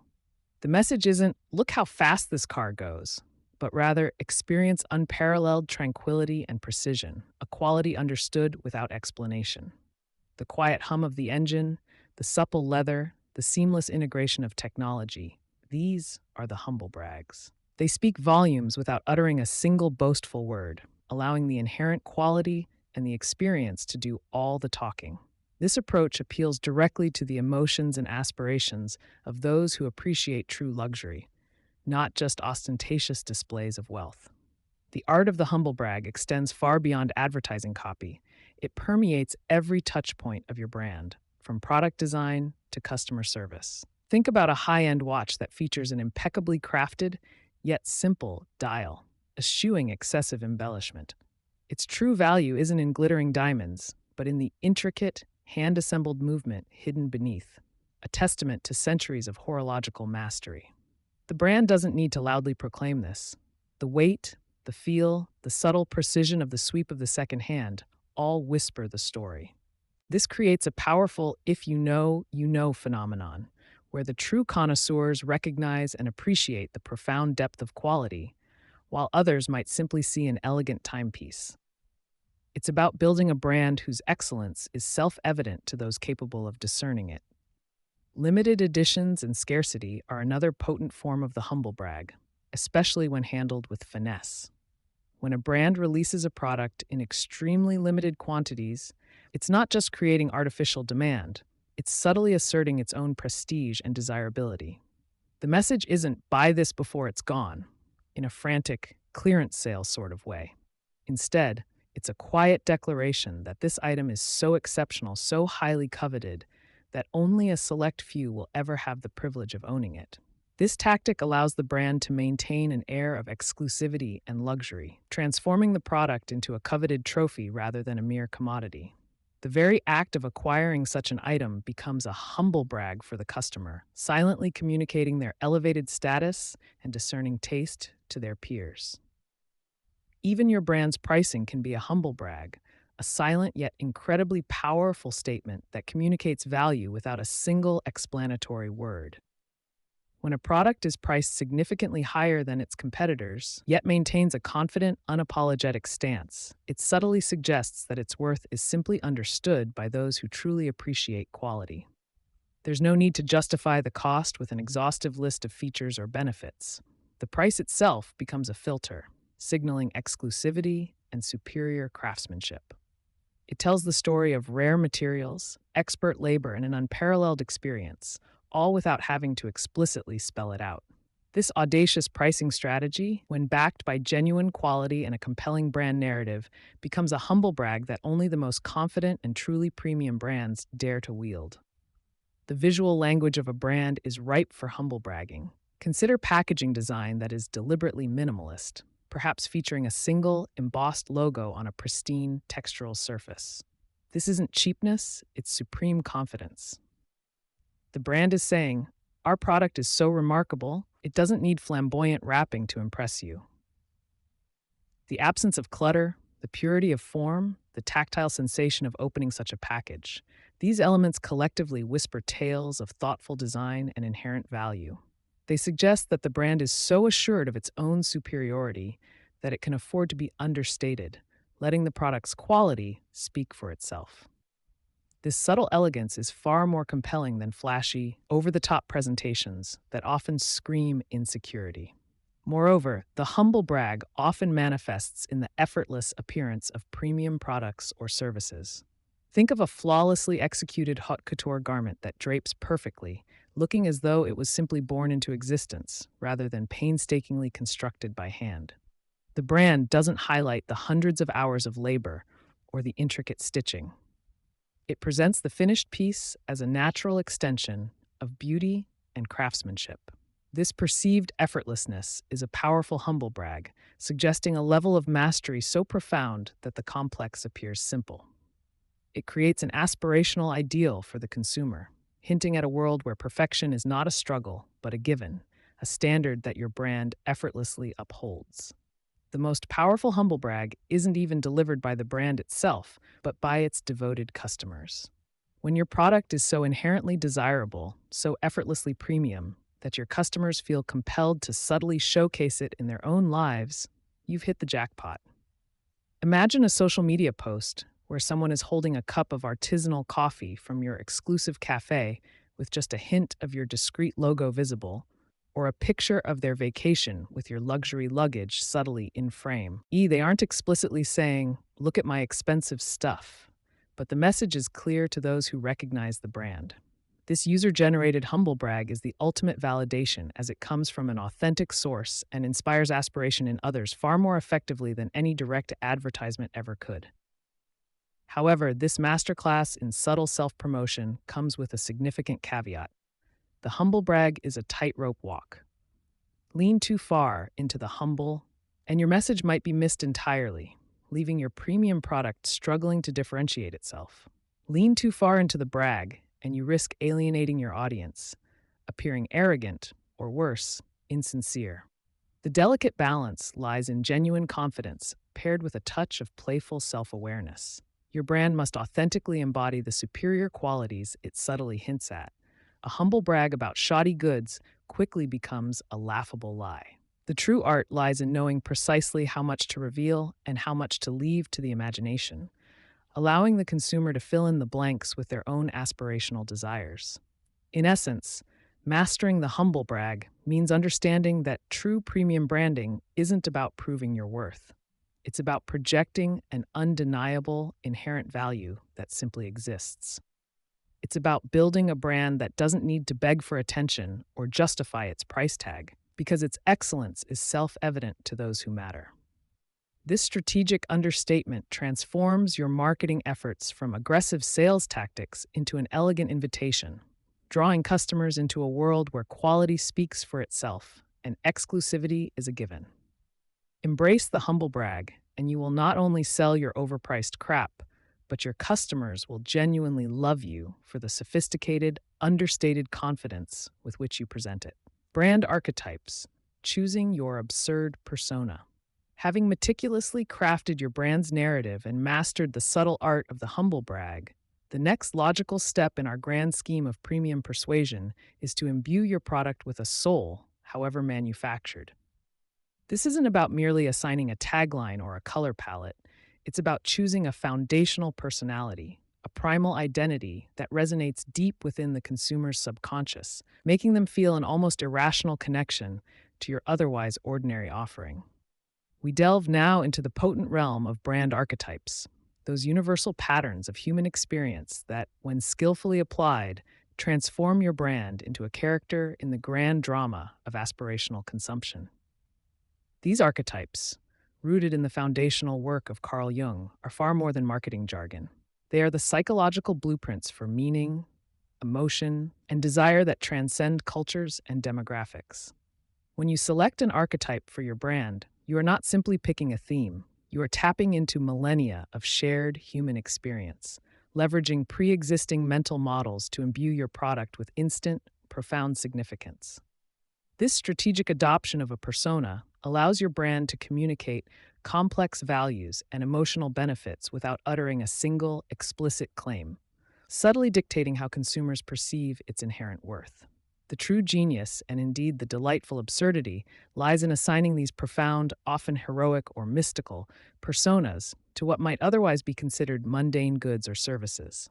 A brand of artisanal pickles, for instance, might adopt the creator archetype, positioning itself not as a purveyor of fermented cucumbers, but as a guardian of tradition, an innovator of flavor, or a craftsman dedicated to gastronomic artistry.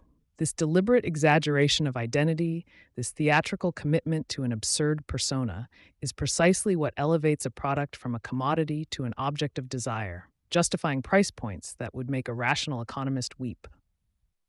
Consider the ruler archetype, a formidable choice for brands aiming to project power, control, and an undeniable sense of prestige. Your luxury automotive brand isn't just selling transportation. It's offering a throne on wheels, a tangible symbol of dominion over one's domain, be it the corporate boardroom or the suburban cul-de-sac. Customers aren't merely purchasing a vehicle, they are investing in an affirmation of their own status, their authority, and their unwavering command over their personal and professional landscapes. This archetype speaks to the innate human desire for hierarchy and recognition, expertly positioning your product as the ultimate tool for asserting one's place at the top. Then there is the sage, an archetype designed for brands that wish to embody wisdom, knowledge, and enlightened understanding. Imagine a high-end financial advisory firm adopting this persona, presenting itself not as a mere manager of assets, but as a guiding oracle, a trusted mentor in the labyrinthine world of wealth creation. Their services become less about transactional advice and more about profound insights, offering clients not just returns, but intellectual superiority and foresight. Consumers are willing to pay a premium not just for results, but for the perceived access to a higher echelon of strategic thought, a wisdom that promises not just prosperity, but true financial enlightenment.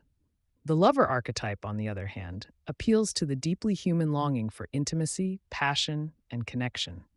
This persona is perfect for brands that sell experiences, indulgence, or products designed to enhance personal relationships or self-adornment. A premium fragrance, for example, isn't just a scent, it's an elixir of allure, a whispered promise of romance, a tangible manifestation of desire that elevates the wearer's sensuality and desirability. By tapping into these potent emotional currents, the brand transcends its chemical composition, becoming an essential component of one's romantic narrative or personal magnetism, making its lavish price tag seem a small cost for such profound emotional returns.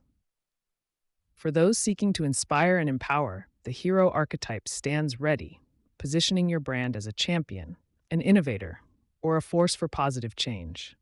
An athletic wear company, for instance, might embody the hero, selling not just performance apparel, but the very spirit of perseverance, courage, and triumph over adversity. Customers aren't merely buying leggings or sneakers, they are donning the uniform of a warrior, aligning themselves with a brand that promises to unlock their inner strength and propel them towards their own personal victories. The premium is paid not for fabric technology, but for the psychological armor that transforms a mundane workout into an epic quest for self-mastery. And then we have the rebel, an archetype for brands that thrive on disruption, freedom, and challenging the status quo. This persona is particularly potent in markets saturated with convention, allowing a brand to carve out a niche by appealing to those who yearn to break free from the ordinary.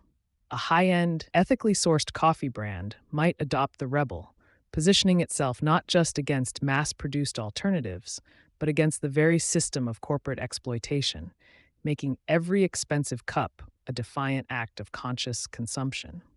Consumers pay extra not just for superior beans, but for the privilege of expressing their individuality and their sophisticated rejection of the mainstream, even if that rebellion is meticulously packaged and strategically priced. Choosing your brand's absurd persona is not a task to be taken lightly. It is a strategic declaration of intent that will shape every facet of your brand's existence. This is not about what your product actually is, but what myth you want it to embody, what aspirational narrative it will fuel in the minds of your target demographic. The selected archetype dictates the visual language of your advertising, he tone of your customer service interactions, the very tactile feel of your packaging, and even the architectural choices of your flagship retail locations. It is the invisible hand guiding every decision, ensuring a cohesive and compelling illusion. The power of these archetypes lies in their ability to bypass rational thought, speaking directly to the emotional and instinctual centers of the human brain. When a brand consistently embodies its chosen persona, it creates a powerful psychological anchor, a deep-seated connection that transcends features and benefits. Consumers aren't just buying a product, they are buying into a story, a lifestyle, an identity that resonates with their deepest desires or their aspirational selves. This emotional resonance is the bedrock upon which premium pricing is not merely tolerated, but enthusiastically embraced, making your overpriced crap a beloved necessity. Consistency, therefore, is paramount in projecting your chosen archetype. Every single touchpoint, from the subtle scent diffused in your boutique to the precise phrasing in your social media captions, must whisper the same persona, reinforcing the carefully constructed illusion. A caregiver brand, for example, promising nurture and protection, cannot afford a brusque customer service interaction. It would shatter the delicate emotional trust it has so painstakingly built. This unwavering dedication to character development transforms your brand from a mere entity into a living, breathing personality, albeit one meticulously engineered for maximum market impact. Moreover, the effectiveness of an archetype is directly proportional to its perceived authenticity, even if that authenticity is a carefully curated construct. Consumers are sophisticated, and while they crave the emotional connection an archetype provides, they will quickly detect dissonance or insincerity. Your brand's actions must consistently align with its chosen persona, creating a seamless and believable experience that reinforces the desired perception at every turn. This means investing deeply in understanding the nuances of your chosen archetype and then executing it with almost religious fervor across all operational and marketing endeavors. Ultimately, brand archetypes are not merely a fancy layer of marketing fluff. They are the bedrock of psychological pricing, the secret code that unlocks premium willingness. They transform your products from simple commodities into vessels for profound human desires, aspirations, and identities.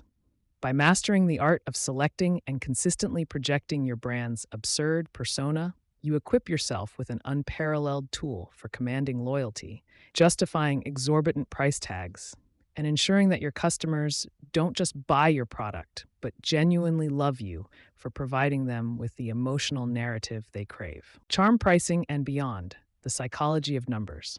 The humble price tag, often seen as a mere declaration of cost, is in fact a sophisticated psychological instrument, finely tuned to manipulate perception and drive desire.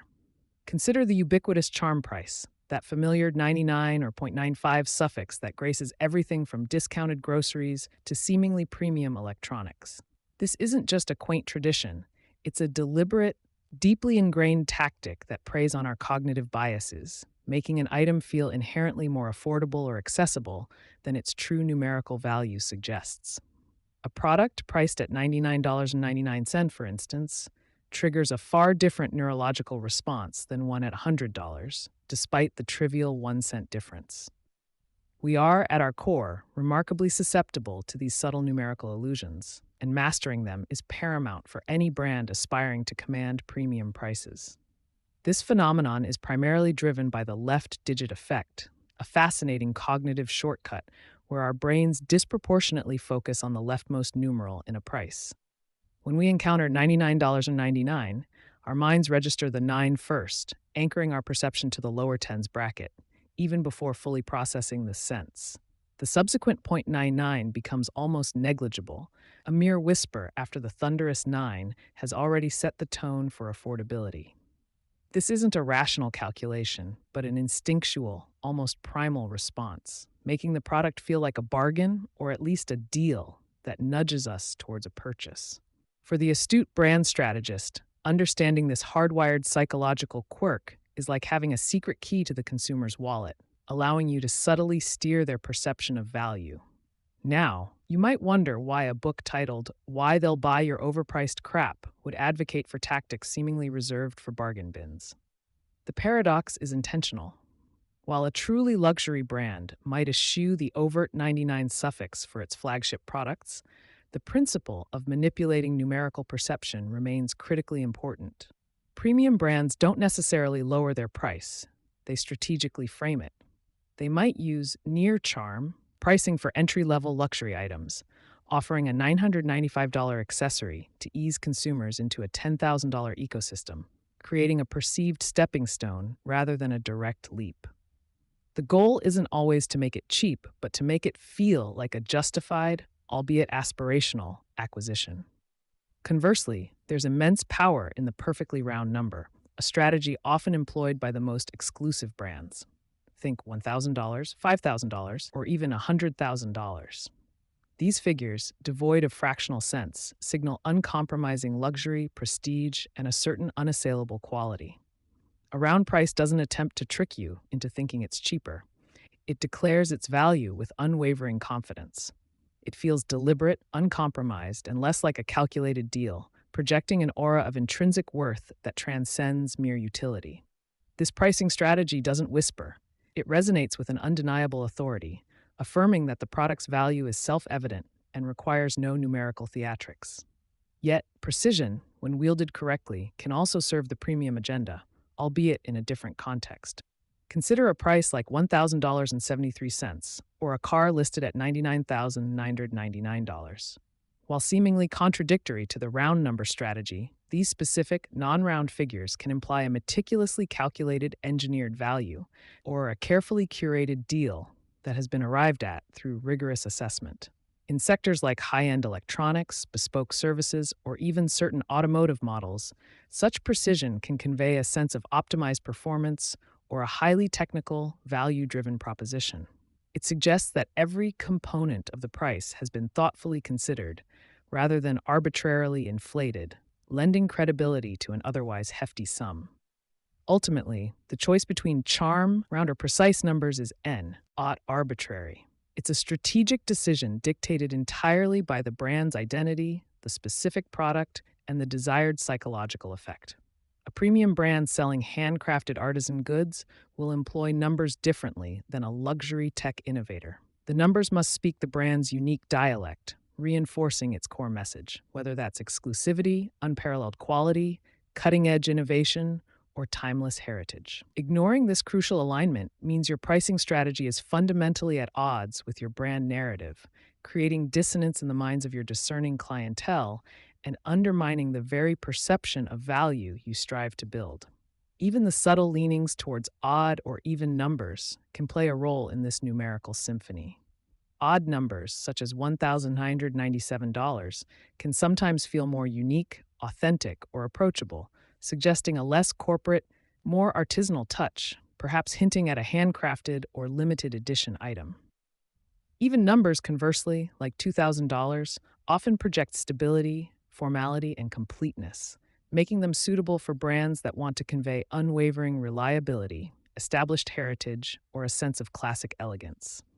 These are not hard and fast rules, of course, but rather nuanced psychological triggers that, when understood, allow for an even finer degree of control over consumer perception. Beyond the direct price tag, numbers are expertly wielded to create an illusion of scarcity and exclusivity, driving urgency and desire. Phrases like limited to 500 units worldwide, only 3 left in stock, or available for 72 hours only transform a simple numeral into a powerful psychological lever. This tactic masterfully leverages the human fear of missing out, making a product inherently more desirable simply because its availability is finite, irrespective of its actual utility or intrinsic value. The numerical constraint acts as a psychological tripwire, compelling consumers to act swiftly before the opportunity, and the accompanying status vanishes forever. The subconscious impact of certain numbers that hold cultural or psychological significance also cannot be overlooked. While less universally applicable than the left digit effect, digits like 7 often carry connotations of luck, perfection, or completion in various cultures, making a price like $7,777 subtly appealing. Prime numbers, with their unique indivisibility, can sometimes feel more unique or deliberately chosen, hinting at a product that stands apart.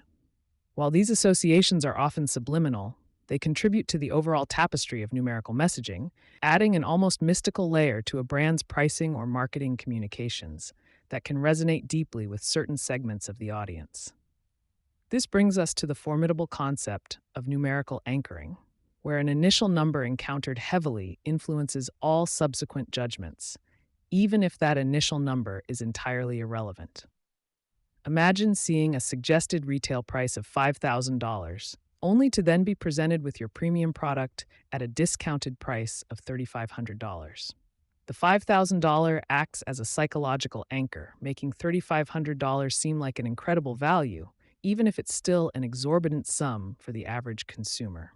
This powerful cognitive bias allows brands to strategically frame their prices, making even the most audacious markups appear reasonable or even advantageous. It's not about the absolute price, it's about the perceived distance from a strategically placed reference point. For premium brands, numbers are not merely about the final price tag, they are integral to justifying the very expense. This involves using numerical data to detail the meticulous craftsmanship, such as 100 hours of hand stitching for a luxury handbag, or 99.9% pure gold for a piece of jewelry. Performance metrics like 0 to 60 in 2.8 seconds for a high-performance vehicle transform a high price into a logical investment, a quantifiable return on a significant outlay. These numerical facts provide tangible evidence of superior quality, rarity, or performance, turning what might otherwise be perceived as an exorbitant cost into a justifiable, even intelligent, acquisition for the discerning buyer. The sheer scale of large numbers, when presented effectively, can also convey grandeur and importance, contributing to the perception of monumental value and luxury. A 5-year warranty feels inherently more robust and reassuring than a 3-year one, implying greater durability and confidence in the product's longevity. Similarly, a collection of 100 rare diamonds sounds far more exclusive and valuable than simply a handful of diamonds, even if the actual difference in quantity is minimal.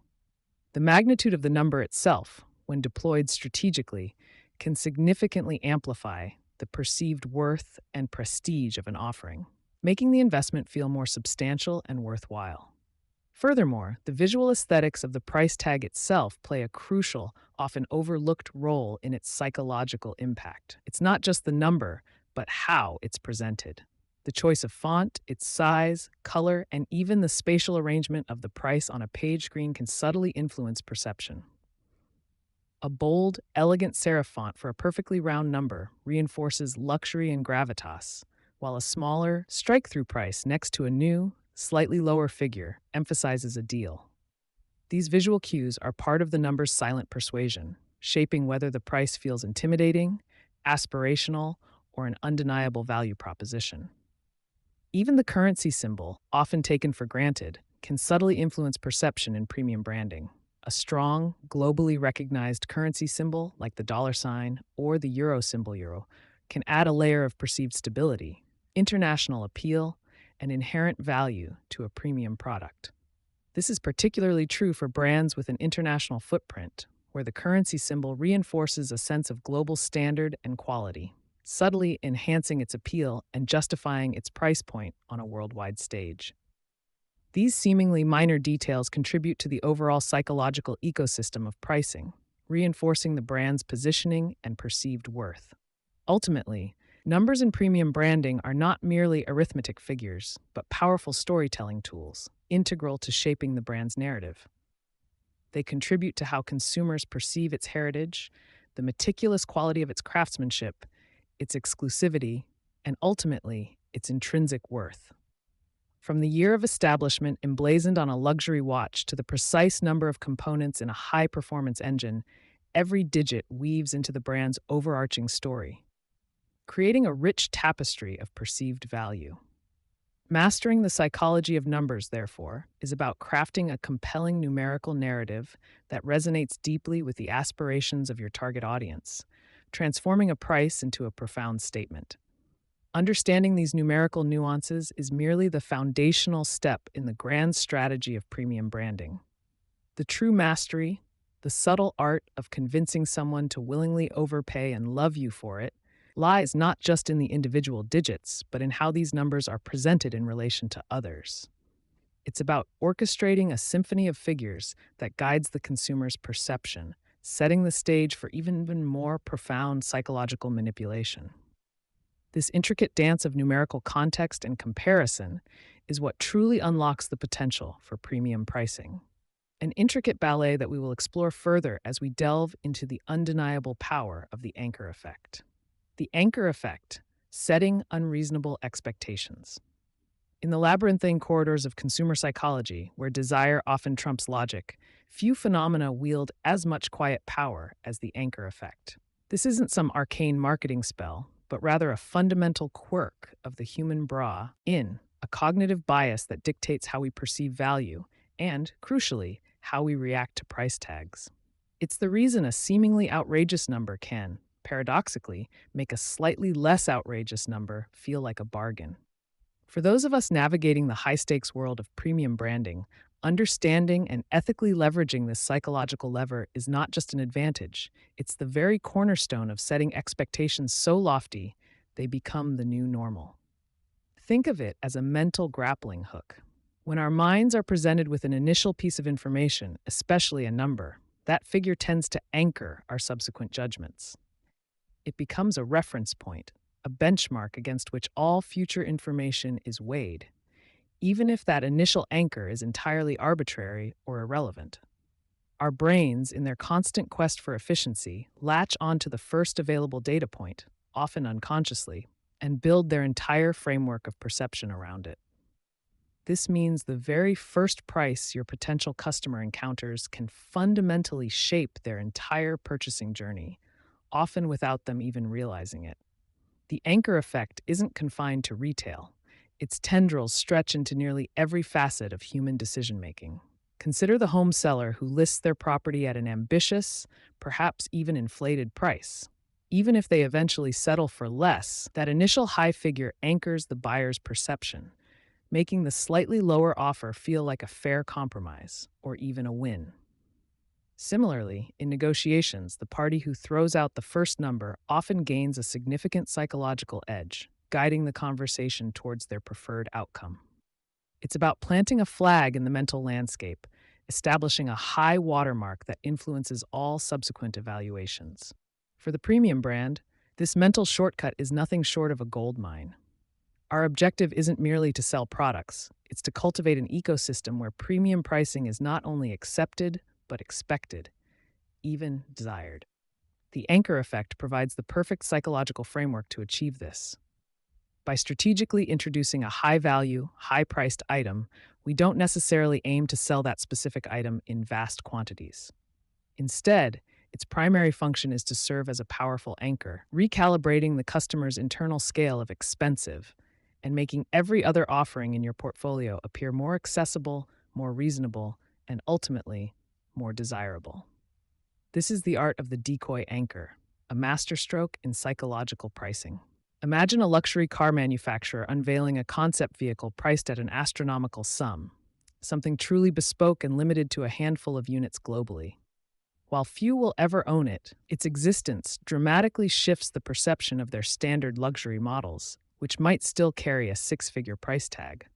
Suddenly, a $150,000 sedan doesn't seem quite so exorbitant when compared to a $2 million hypercar from the same brand. The hypercar isn't just a product, it's a psychological tool, a silent salesman for the rest of the lineup. The power of the anchor extends beyond merely making other prices look cheaper. It fundamentally elevates the perceived value of your entire brand.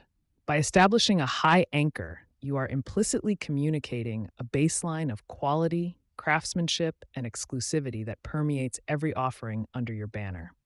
It sets a new standard for what customers should expect from your brand, creating an aura of superior value even for items that are comparatively less expensive. This isn't about trickery. It's about skillfully guiding perception to align with the premium positioning you meticulously craft. Furthermore, a well-placed anchor fosters an undeniable aura of exclusivity and aspiration. When a brand showcases an ultimate, seemingly unattainable product, it taps into the fundamental human desire for belonging and status. Customers who not afford the pinnacle offering might still aspire to own a piece of that elevated world, making the slightly more accessible premium products feel like a tangible step towards that elite status. The anchor doesn't just make other items look affordable, it imbues them with a borrowed sheen of the extraordinary, making them a passport to a perceived higher tier. To truly weaponize this effect, the anchor itself must be meticulously crafted. It's not enough to simply slap an exorbitant price tag on an ordinary item. The anchor must possess a compelling narrative, a story of unparalleled innovation, rare materials, bespoke craftsmanship, or limited availability. This narrative justifies its unreasonable price point, even if only in the abstract, and reinforces the brand's commitment to excellence. The anchor product becomes a legend, a touchstone that validates the premium claims of its more accessible siblings, making the entire line feel more valuable by association. Consider the venerable Swiss watchmaker, consistently launching limited edition timepieces that retail for hundreds of thousands, sometimes even millions of dollars. These aren't just watches. They are feats of microengineering and artistry, often snapped up by collectors before they even hit the market. While the average customer may never even see one in person, the mere knowledge of their existence anchors the perception of the brand's everyday luxury watches, priced in the tens of thousands. Those everyday watches suddenly carry the gravitas and perceived value of a brand capable of such horological masterpieces. This principle is also deftly employed in the culinary world. High-end restaurants often feature one or two exceptionally expensive dishes on their menu, perhaps a rare truffle pasta or a Wagyu beef steak with gold leaf. Few patrons order these items, but their presence serves a crucial function. They anchor the perception of value for everything else. Suddenly, a $70 entree, while still expensive, feels far more palatable and reasonable when it's sitting next to a $250 option.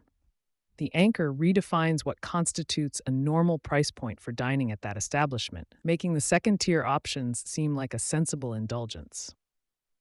The psychological justification for the consumer is profound. When faced with a high anchor, their internal dialogue shifts from, "Is this product worth this much?" to, "This product is significantly less than that one, so it must be a good value within this brand's offerings." It provides a convenient, albeit often subconscious, rationale for spending more than they initially intended. The anchor doesn't just influence their perception of price, it actively helps them rationalize their premium purchase, transforming an unreasonable desire into a sensible choice within a curated context. However, a word of caution for the aspiring brand overlord. The anchor effect, while potent, is not foolproof. An anchor that is too far removed from any conceivable reality, or one that lacks a compelling narrative to justify its extravagance, can backfire spectacularly. It risks alienating your audience, making your brand seem out of touch or even ridiculous, rather than aspirational. The anchor must always remain within the realm of the extraordinary, not the absurd, maintaining a tenuous link to perceived value, even if that value is purely emotional or symbolic. Anchoring can also be subtly applied through framing. Think of the common retail strategy of showing a was price that is significantly higher than the current now price. Even if the was price was rarely, if ever, paid by actual customers, it serves as a powerful anchor. It instantly creates a perception of a deal, a limited time opportunity to acquire something of higher value at a reduced cost. This technique leverages the anchor to instill urgency and the fear of missing out, further driving the perceived value of the current offering. In a competitive landscape, mastering the anchor effect provides a distinct strategic advantage. By setting your own high anchors, you can subtly influence how customers perceive your competitors' offerings. If your brand consistently presents a higher echelon of pricing, even for comparable products, it can make a competitor's slightly lower premium price seem less substantial, less truly premium.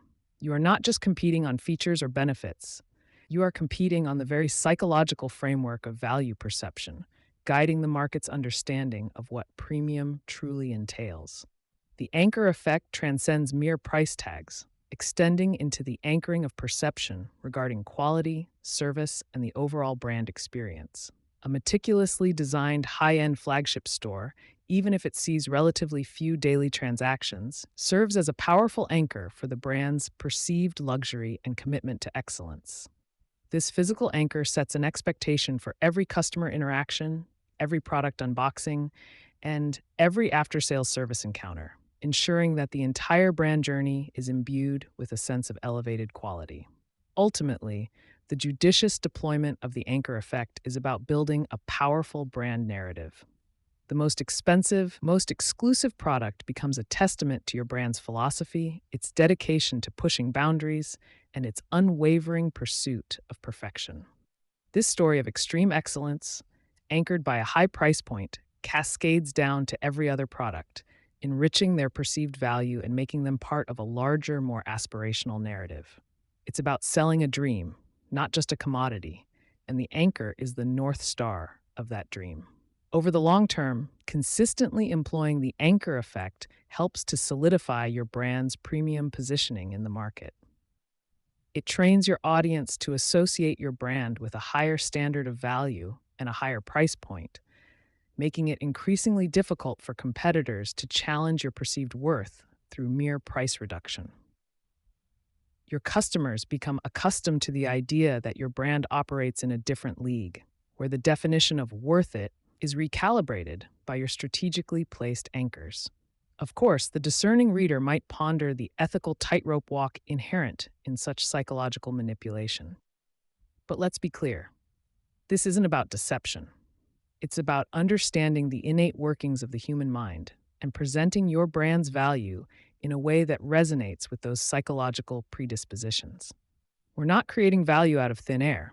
We're simply ensuring that the perceived value aligns with the premium experience you are presumably delivering. It's about making the irrational irresistible, not making the worthless desirable. So, how do you begin to harness this formidable power? Start by identifying your brand's ultimate offering, the product or service that embodies the pinnacle of your craftsmanship, innovation, or exclusivity. Don't be shy with its price tag. Let it be bold, even audacious. Then, weave a compelling narrative around it, justifying its premium status with every fiber of your brand story. This isn't just a product, it's a statement, an aspiration, and most importantly, a psychological anchor that will elevate every other offering in your portfolio. As we've seen, the anchor effect lays the groundwork for how consumers interpret value. It's a crucial first step in conditioning their minds to accept and even embrace higher price points. But what happens when the price tag itself becomes the primary signal of quality, independent of any other anchors? How do we convince them that sometimes the higher the price, the better the product, even when objective metrics might tell a different story? That, my friends, is where the true magic of price as a quality indicator begins to unfold. Price as quality indicator, the higher the better? In the labyrinthine world of consum, or psychology, few levers are as potent and often as counterintuitive as price. For many, the cost of an item is not merely a reflection of its production value or market dynamics. It transmutes into a powerful, almost primal indicator of its inherent quality. This isn't just a quirky observation, it's a foundational pillar upon which the most successful premium brands construct their empires, understanding that a higher price tag often doesn't deter, but rather actively attracts a specific segment of discerning, or perhaps merely impressionable clientele. We delve into how this psychological shorthand operates, exploring why the human mind is so readily convinced that more expensive inevitably means better, and how you, the astute brand architect, can master this perception. The genesis of this price equals quality heuristic is deeply rooted in our cognitive architecture, serving as a powerful shortcut in an information-saturated world. When faced with a purchasing decision, especially for complex or experience-based goods where objective quality is hard to ascertain, consumers instinctively seek proxies. Price emerges as a readily available and seemingly reliable signal, reducing the cognitive load of extensive research and mitigating the perceived risk of a poor choice. After all, who wants to be seen buying cheap when quality is available? This mental shortcut offers a comforting assurance, a tacit promise that the higher investment will yield superior results, or at least avoid disappointment. This phenomenon brilliantly illuminates the chasm between intrinsic value and perceived value, a distinction that premium branding exploits with surgical precision. While a product's intrinsic value might be quantifiable through its raw materials, craftsmanship, and utility, its perceived value is a fluid, subjective construct, heavily influenced by branding, marketing, and crucially, its price. For the premium market, the battle is less about manufacturing tangible superiority and more about engineering an unshakable belief in it, where the narrative woven around the product and its elevated cost often far outweighs any objective differences in its physical attributes. This is where the magic, and indeed the profit, truly happens. Consider the archetypal examples that pepper the premium landscape. A bottle of fine wine whose price point dictates its perceived vintage. A luxury watch where the brand's heritage and scarcity justify its astronomical cost, or an haute couture garment whose value is inextricably linked to its designer's name and limited availability. In each instance, the product's function is often secondary to its symbolic power, a power amplified by its price. Consumers aren't just buying a time-telling device or a piece of fabric.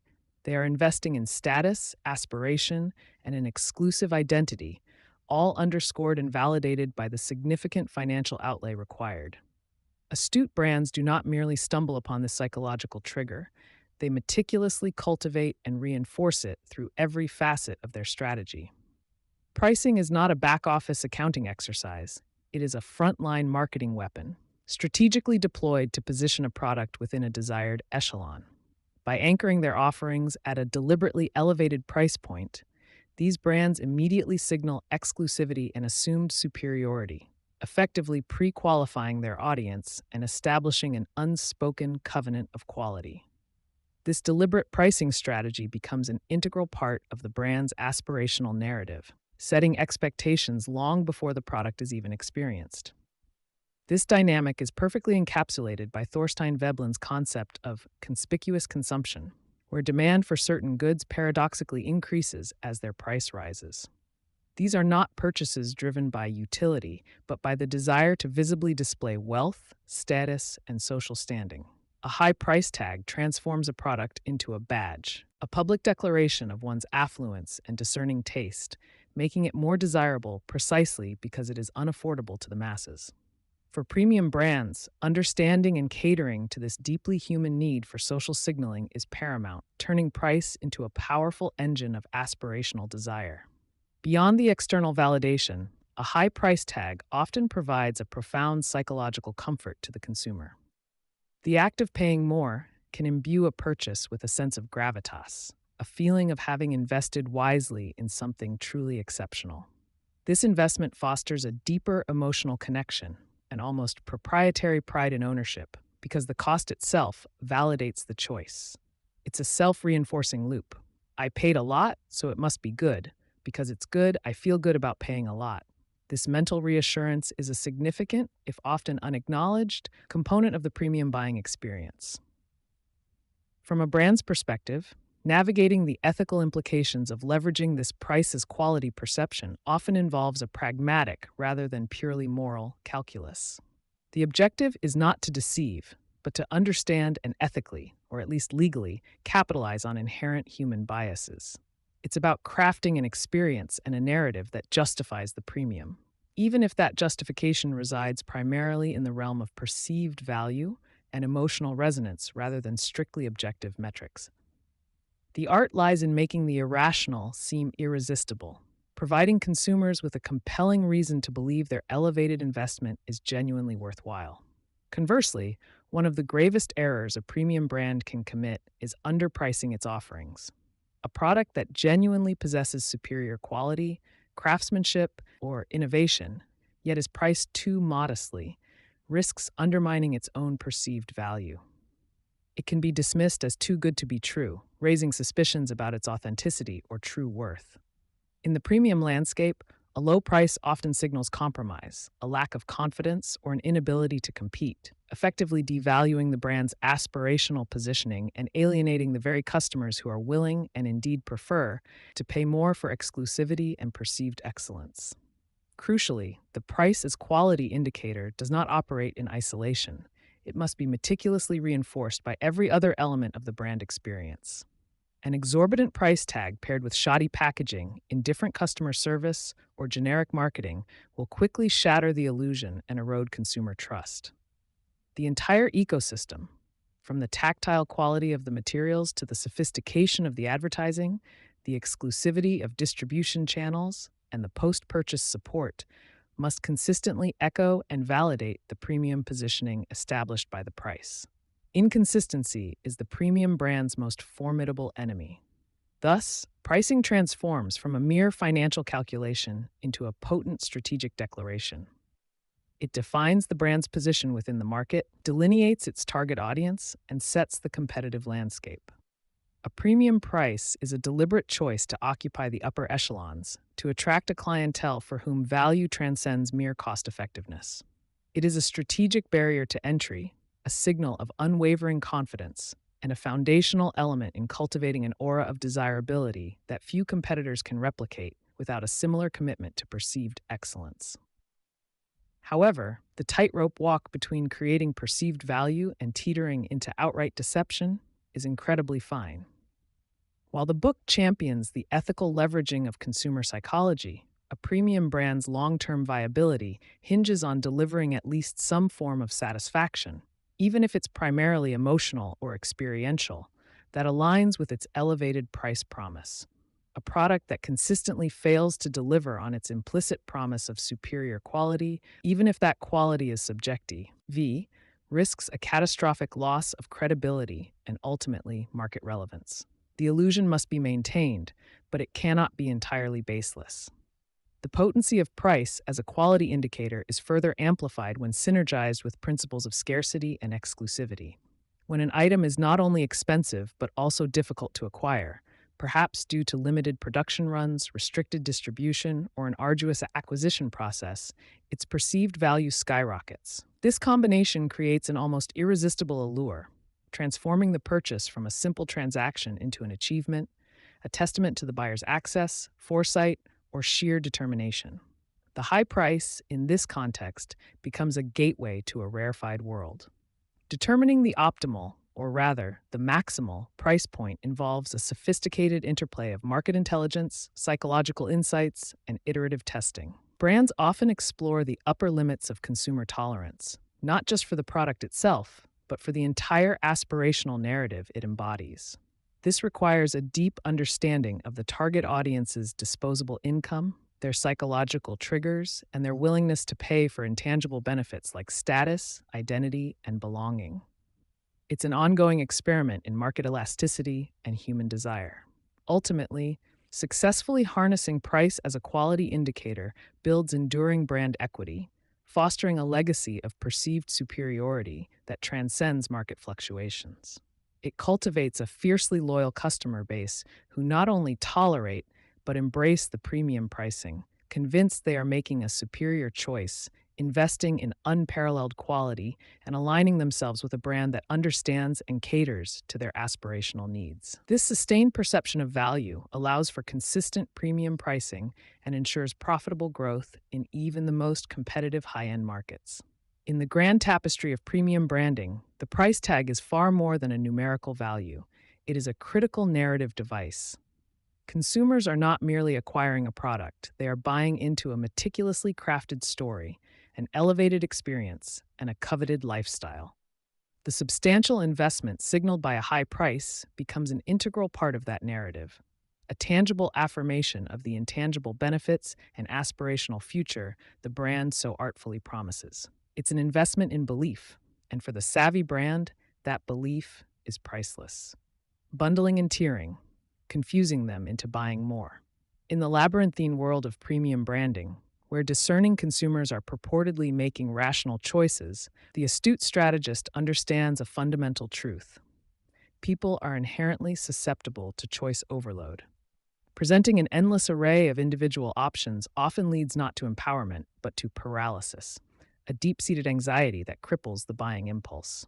This cognitive friction, this silent scream for simplification, is precisely where the elegant mechanisms of bundling and tiering step in, not merely as sales tactics, but as sophisticated psychological instruments designed to guide, rather than merely offer, consumer decisions. We are, after all, in the business of selling perceived value, and sometimes that value is best conveyed by artfully obscuring the true cost of each individual component. Bundling, in its purest form, presents itself as a benevolent act of convenience, a pre-curated collection that ostensibly saves the customer the arduous task of piecing together their desired experience. Yet, beneath this veneer of thoughtful curation lies a meticulously engineered strategy to inflate perceived value and subtly increase the average transaction size. By combining a primary, highly desirable product with several complementary, perhaps even marginally useful accessories or services, the brand crafts an impression of overwhelming generosity. The consumer, faced with a single aggregated price, often struggles to disaggregate the true worth of each item, instead focusing on the holistic deal they believe they are securing. The genius of an effective bundle lies in its ability to anchor the consumer's perception of value to the entire package, rather than allowing scrutiny of its individual constituents. Consider the luxury automotive industry, where a technology package might include a premium sound system, a head-up display, and enhanced navigation, each desirable, but perhaps not individually essential.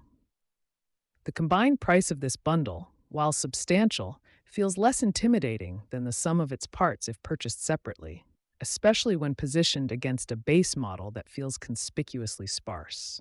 This strategic aggregation shifts the focus from, "Do I need this?" to, "Am I getting enough for my money?" A far more favorable mental battleground for the premium brand. Moreover, bundling allows for the artful inclusion of components that might struggle to sell on their own, yet become palatable, even desirable, when nestled within a more attractive collective.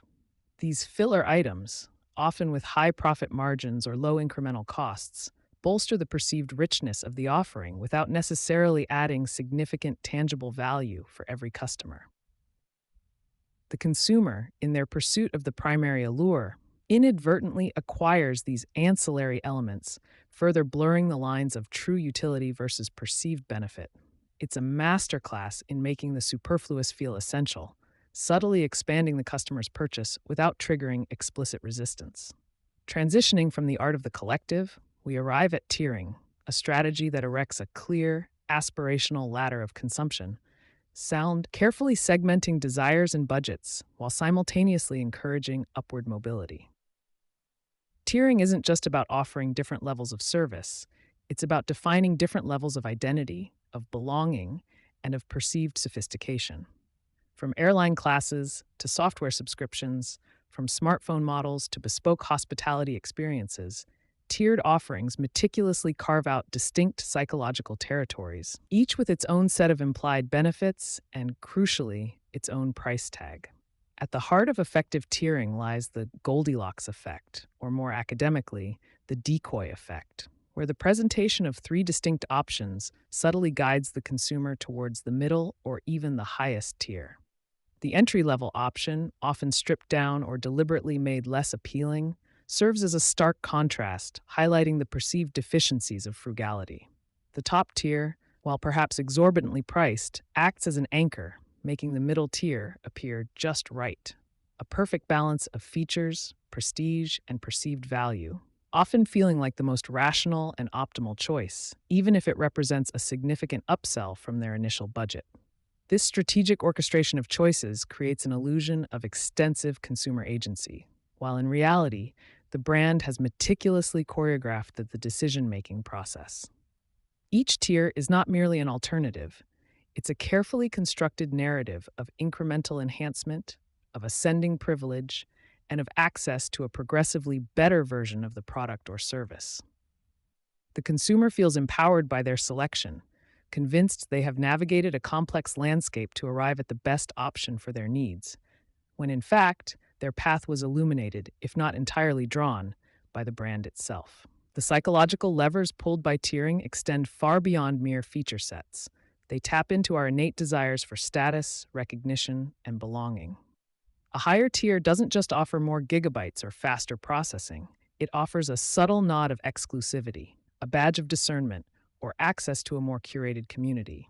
This intangible value, often more potent than any tangible upgrade, becomes the true justification for the escalating price points.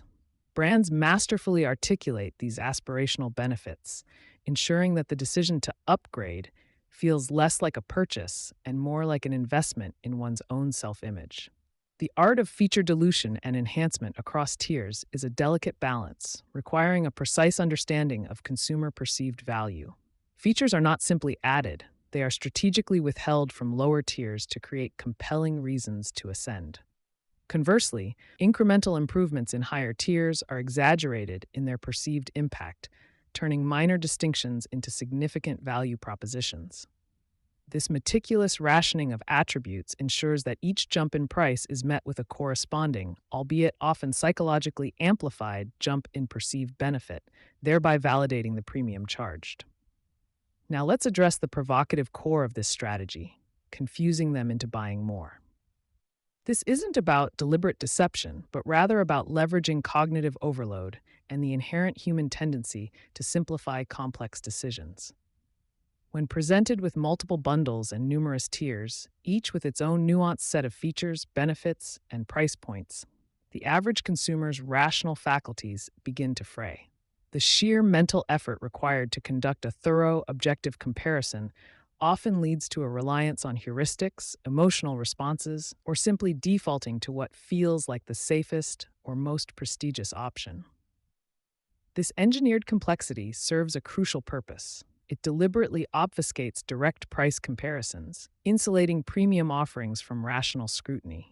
When a consumer can't easily compare apples to apples across different tiers or bundles, the perceived value of the higher-priced option becomes less about quantifiable metrics and more about qualitative impressions. The brand effectively controls the narrative, dictating what constitutes better and guiding the consumer towards a decision that, while perhaps not strictly necessary, feels inherently more satisfying or aspirational. The ultimate triumph of bundling and tiering lies in their inherent capacity for the built-in upsell. By structuring choices this way, brands subtly encourage consumers to spend more than their initial intention, often leading to a higher average order value. The consumer, in turn, feels a sense of accomplishment, believing they have made an optimized choice, extracting maximum perceived value from the options presented. This psychological sleight of hand transforms a potentially reluctant purchase into a self-congratulatory act of shrewd decision-making, cementing brand loyalty through perceived cleverness.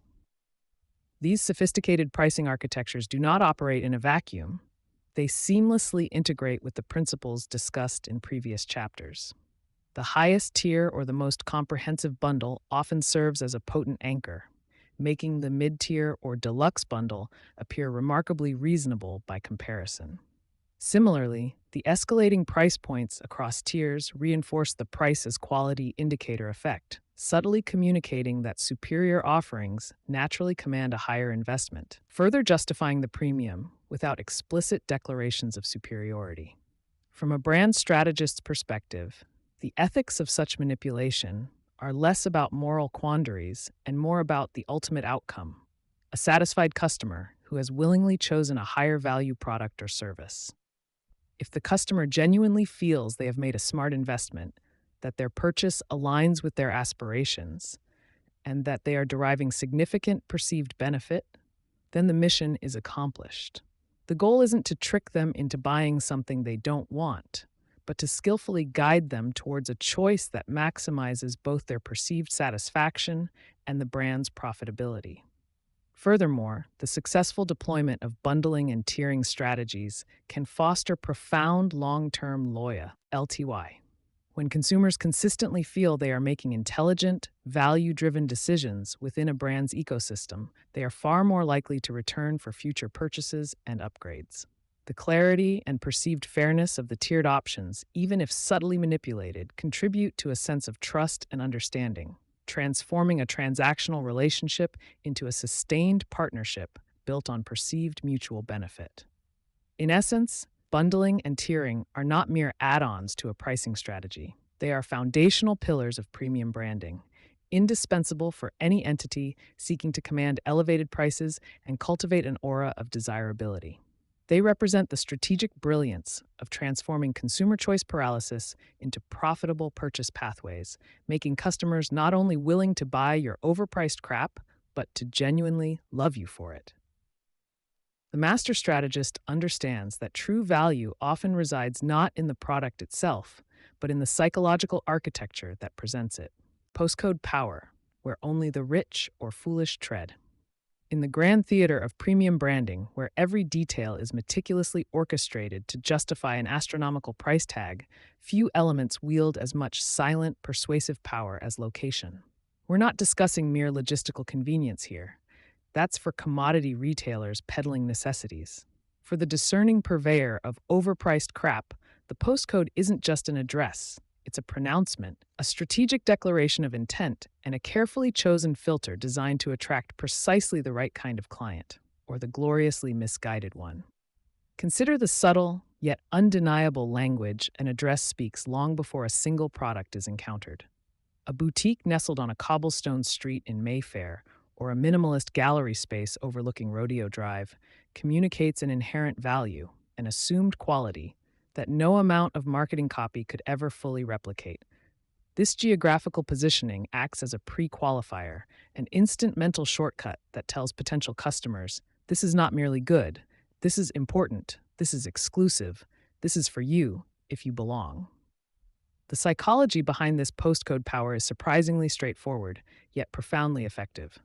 Humans are inherently drawn to scarcity and aspiration, and a prime location embodies both. When a brand establishes its presence in a district synonymous with wealth, heritage, or cutting-edge luxury, it taps into a deep-seated desire for social validation and belonging.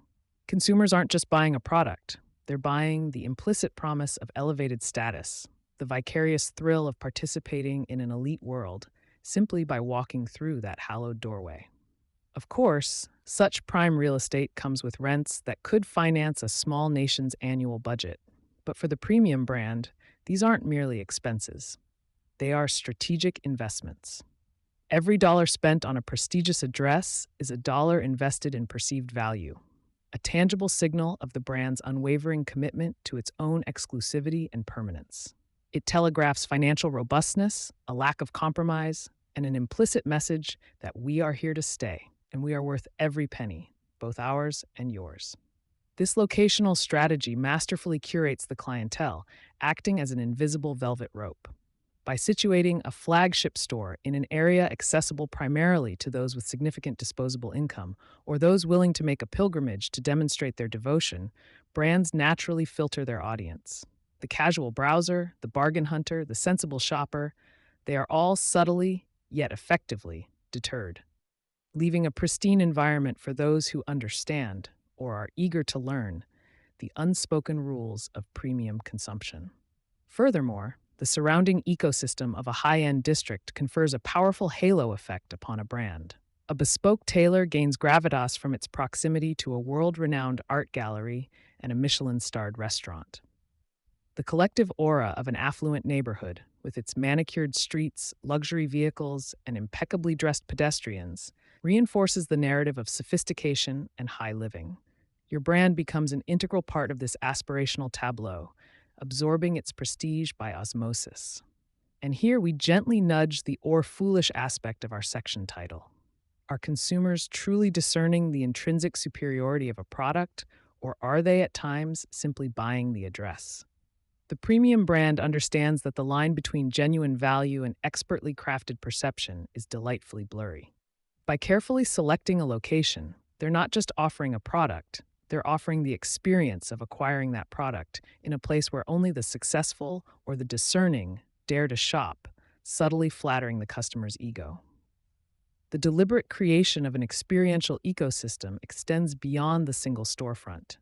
Entire district TS are cultivated to reinforce a specific brand narrative, a symphony of luxury where every boutique, cafe, and gallery plays its part. Within these curated confines, the act of consumption is elevated from a transactional necessity to a cultural event, a social ritual that validates one's position within a desired stratum of society. It's a grand stage, and your brand is a principal player. Indeed, a flagship store in a globally recognized luxury postcode often transcends its commercial function to become a landmark in its own right. It transforms into a destination, a point of interest for tourists and locals alike, a physical embodiment of the brand's narrative and heritage. This architectural statement, anchored in a prestigious locale, cements the brand's place in the collective consciousness, becoming a symbol of aspiration that resonates far beyond its immediate retail impact. These carefully chosen locations also foster an echo chamber of elite consumption, where premium purchases are not just accepted, but expected, even celebrated. Within these gilded cages, the concept of value for money often takes a backseat to value for status and value for experience. This communal reinforcement normalizes exorbitant pricing and cultivates a loyal clientele who feel a profound sense of belonging to a tribe united by shared tastes and, more importantly, shared spending habits. The decision to anchor a brand in such a high-stakes postcode is never accidental.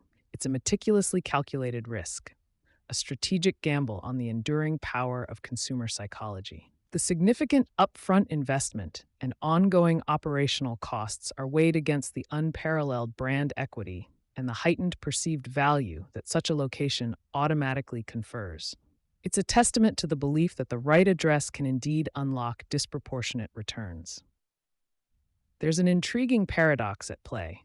By making a brand somewhat physically inaccessible, not through scarcity of product, but through the exclusivity of its location, its desirability often intensifies. The effort, the journey, the perceived hurdle of entering such an esteemed establishment all contribute to the psychological reward of the purchase. This subtle barrier to entry transforms a simple shopping trip into a quest, making the eventual acquisition feel more earned and consequently more cherished. Ultimately, the postcode becomes inextricably intertwined with the brand's very identity, a foundational pillar upon which its entire narrative of luxury and exclusivity rests. It's not merely where the brand is located, it's an intrinsic part of what the brand is. This fusion of place and persona ensures that the prestige of the address continues to resonate, shaping perceptions and driving desires long after the customer has left the hallowed halls. While some might view this strategy as ethically dubious, exploiting human vanity and insecurity, we, as architects of premium branding, recognize it as simply mastering the art of perception. It's about understanding the deep-seated human need for distinction and leveraging geographical cues to fulfill that desire, all while ensuring the profit margins remain as lofty as the aspirations we so expertly cultivate. Thus, establishing a physical presence in a location where only the affluent, or those aspiring to be, dare to tread, is far more than a logistical choice. It is a foundational strategic imperative for any brand aiming to command premium pricing. This postcode power lays the essential groundwork, setting the stage for the exquisite store designs, captivating ambiances, and monumental flagship stores that will further elevate the brand into an untouchable realm of desirability. Store design, creating an experience, not just a shop. Stepping into a premium brand's retail space is rarely just about making a purchase. It's an orchestrated performance, a carefully constructed theatrical experience designed to elevate the mundane act of shopping into something akin to a pilgrimage. This isn't merely a shop with four walls and a cash register. It's a meticulously crafted environment, a physical manifestation of your brand's ethos, where every square foot, every material choice, and every deliberate void conspires to justify the seemingly outrageous price tags that adorn your merchandise. We're not selling products here. We're selling an atmosphere, a lifestyle, an exclusive club membership that happens to come with a tangible item. The store itself must become part of the product, an essential component of the perceived value, cementing the idea that what lies within its hallowed halls is inherently superior, deserving of both reverence and a significant financial outlay. This is where the magic happens, where consumer psychology is not just observed but actively manipulated, transforming skeptics into devotees and shoppers into brand evangelists. The exterior, often the customer's first tangible interaction with your brand's physical presence, serves as the initial gatekeeper, an architectural declaration of intent that screams premium before a single product is even glimpsed. Consider the strategic use of imposing facades, minimalist signage, or even a deliberate lack of overt branding, all designed to pique curiosity while simultaneously filtering out the uninitiated. Materials like polished stone, custom fabricated metals, or sustainably sourced exotic woods are not merely aesthetic choices. They are nonverbal cues communicating durability, craftsmanship, and an unwavering commitment to quality that extends far beyond the product itself. The entrance might be grand and inviting, or subtly understated, almost hidden, suggesting an exclusive discovery rather than an open invitation, compelling those who seek entry to feel a sense of accomplishment just for finding the door. Each architectural decision is a calculated move, establishing a narrative of exclusivity and aspiration before the customer even crosses the threshold, setting the stage for the psychological journey ahead. Once inside, the concept of scarcity by design takes center stage, manifesting in spacious layouts that intentionally limit the number of items on display, creating an almost art gallery-like ambiance. This isn't about maximizing inventory turnover.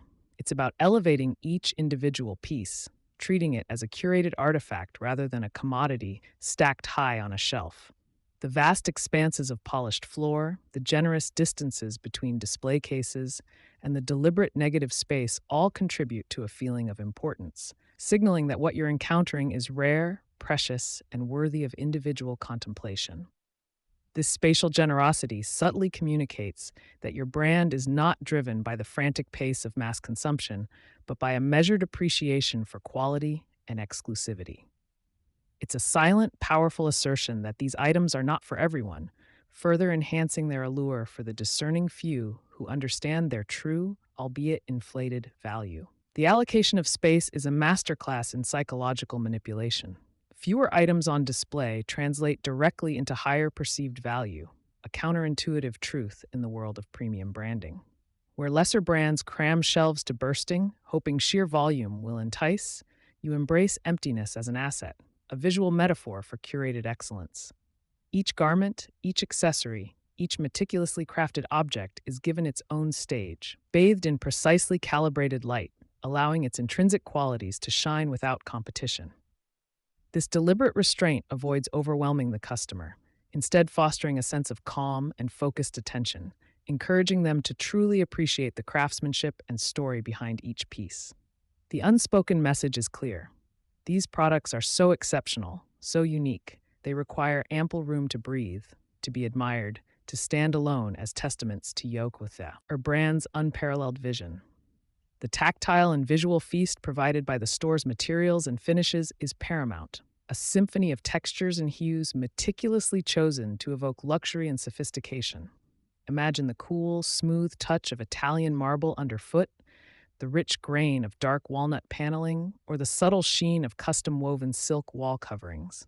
These aren't just decorative elements. They are sensory anchors designed to resonate with the customer's subconscious, whispering promises of enduring quality and refined taste. Bespoke fixtures, handcrafted display cases, and meticulously detailed joinery all contribute to an environment where every surface, every edge, and every connection point feels deliberate and perfected. This unwavering attention to minute detail reinforces the perception that if such care is taken with the store's architecture, then the products themselves must surely embody an even higher standard of excellence, justifying every cent of their premium price tag. Visual merchandising in a premium context transcends mere product placement. It becomes an art form, crafting aspirational vignettes and evocative narratives that customers can effortlessly project themselves into.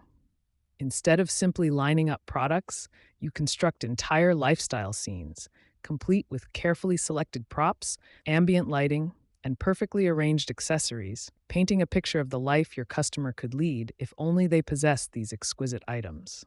A cashmere sweater isn't just folded, it's draped artfully over a vintage armchair next to a half-read novel and a steaming cup of artisan coffee, inviting the customer to imagine a quiet Sunday morning of sophisticated leisure. These displays are designed to sell an emotion, a dream, a coveted identity, making the product a tangible key to unlocking that aspirational future. The goal is to make the customer not just want the item, but want the entire idealized world it represents, skillfully blurring the lines between desire and necessity. The store layout itself is a meticulously choreographed journey, guiding the customer through a carefully considered narrative arc that builds anticipation and desire with each step. This isn't random exploration, it's a curated path, leading visitors from introductory displays to hero products, through intimate alcoves, and finally to the sacred ground of the fitting rooms or consultation areas. The flow is designed to encourage discovery, to reveal products in a sequential, almost dramatic fashion, ensuring that each encounter feels intentional and significant. Strategic bottlenecks or open plazas might be used to control pacing, allowing moments of reflection or direct engagement with brand ambassadors. This architectural storytelling ensures that the customer's movement through the space is not just efficient, but emotionally resonant, transforming a simple shopping trip into an unfolding adventure, where every turn promises a new revelation and a deeper connection to the brand's mystique. Discreet luxury is the hallmark of true premium branding within the physical store environment. A sophisticated rejection of overt branding that screams, "Look at me." Instead, the brand's identity is woven subtly into the fabric of the space, expressed through nuanced design elements, signature scents, and an unmistakable sense of quality that requires no loud proclamations. You won't find garish logos plastered on every surface. Rather, the brand's essence is communicated through bespoke patterns in the flooring, custom light fixtures bearing subtle insignia, or the unique texture of the packaging materials. This understated approach appeals to a discerning clientele who appreciate the intrinsic value and quiet confidence of a brand that doesn't need to shout its worth. It tells customers that they are part of an exclusive club, one where membership is recognized by a shared understanding of refined taste, not by superficial displays of wealth, fostering a deeper, more personal connection. To further immerse the customer, many premium stores integrate interactive elements or discovery zones that transform passive browsing into an engaging, multisensory experience. Imagine digital touchpoints that unveil the intricate craftsmanship behind a product, virtual reality stations allowing customers to try on bespoke creations, or private consultation areas where personalized styling sessions elevate the interaction beyond a transactional exchange. These interactive zones are not gimmicks. They are carefully considered extensions of the brand narrative, offering deeper insights into the product's heritage, innovation, or ethical sourcing. By inviting customers to actively participate in the brand's story, these elements create a memorable impression, fostering a sense of ownership and personal connection that makes the eventual purchase feel less like an acquisition and more like an investment in a shared experience, solidifying loyalty and amplifying advocacy. The human element, specifically the staff, is an integral, living component of the store's design, as crucial to the premium experience as the marble floors or custom lighting. Their demeanor, their encyclopedic product knowledge, and their ability to offer personalized, intuitive service are not merely customer service. They are extensions of the brand's physical environment, embodying its values and reinforcing its exclusivity. Staff are carefully trained to anticipate needs, engage in meaningful conversation without being intrusive, and present solutions that feel bespoke, never pushy. Their presence should be one of sophisticated hospitality, making customers feel less like shoppers and more like cherished guests in a private club.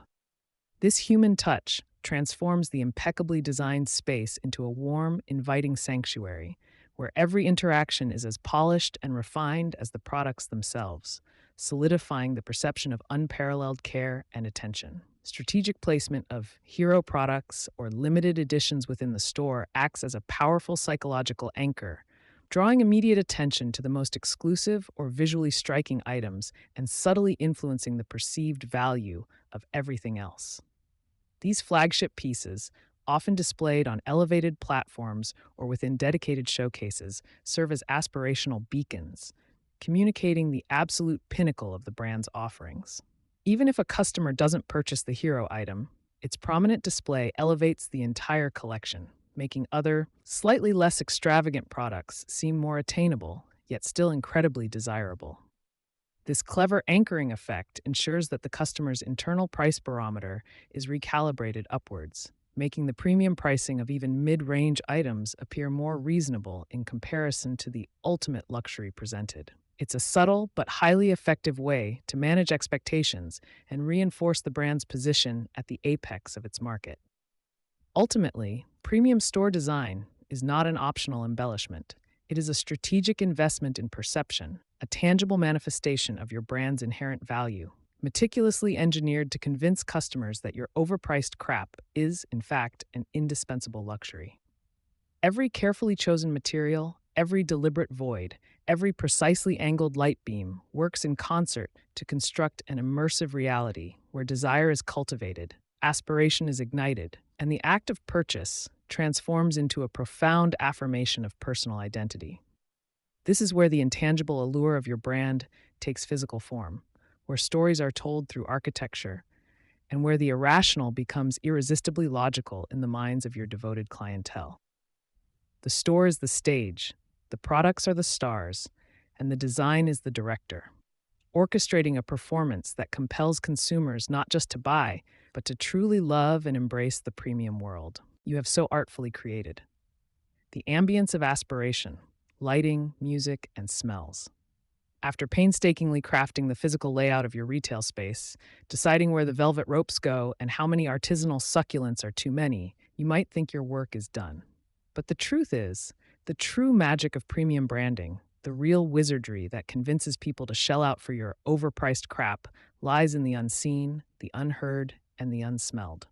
We're talking about the subtle art of sensory manipulation, the invisible strings that pull at a customer's heartstrings and their purse strings without them even realizing it.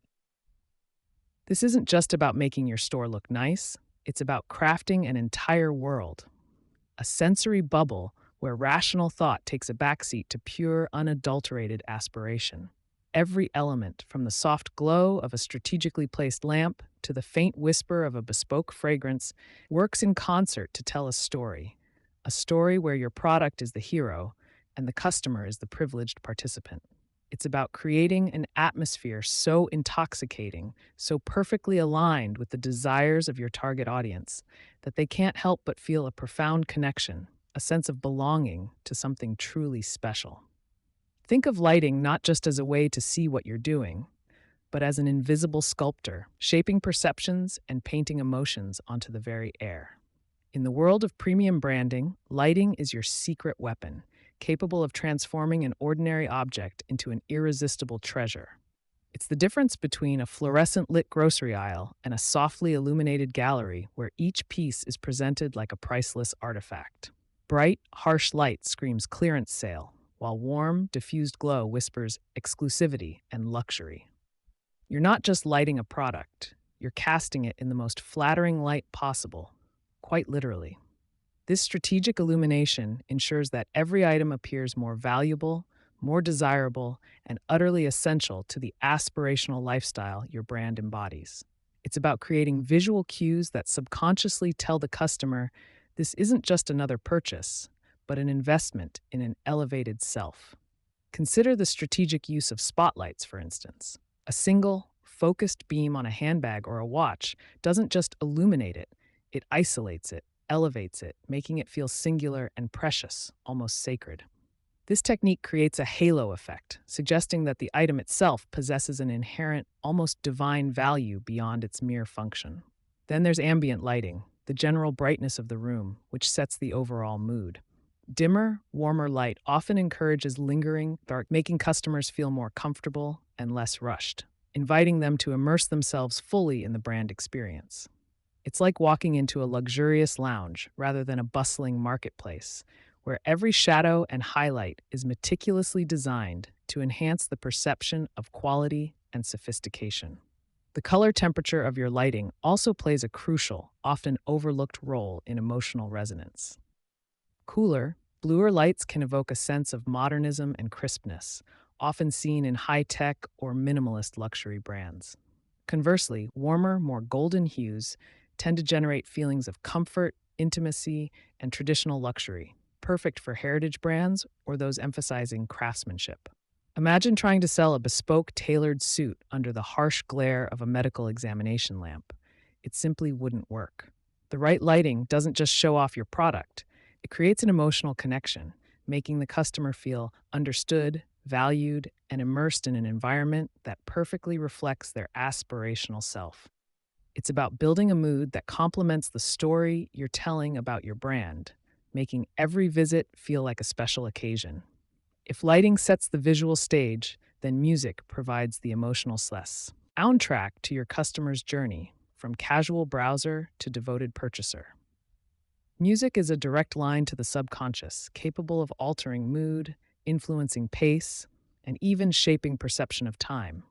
You wouldn't play heavy metal in a high-end jewelry store, just as you wouldn't blast classical opera in a trendy streetwear boutique, unless you were aiming for a very specific, ironic effect. The right music doesn't just fill the silence, it fills the space with an intention, a carefully curated auditory experience designed to reinforce your brand's core values and elevate the shopping ritual. It's about creating an atmosphere where every note resonates with the aspirational lifestyle your brand promises, making the customer feel like they've stepped into the perfect scene. The genre, tempo, and volume of the music you choose are not arbitrary decisions. They are strategic choices that communicate your brand's identity as clearly as your logo.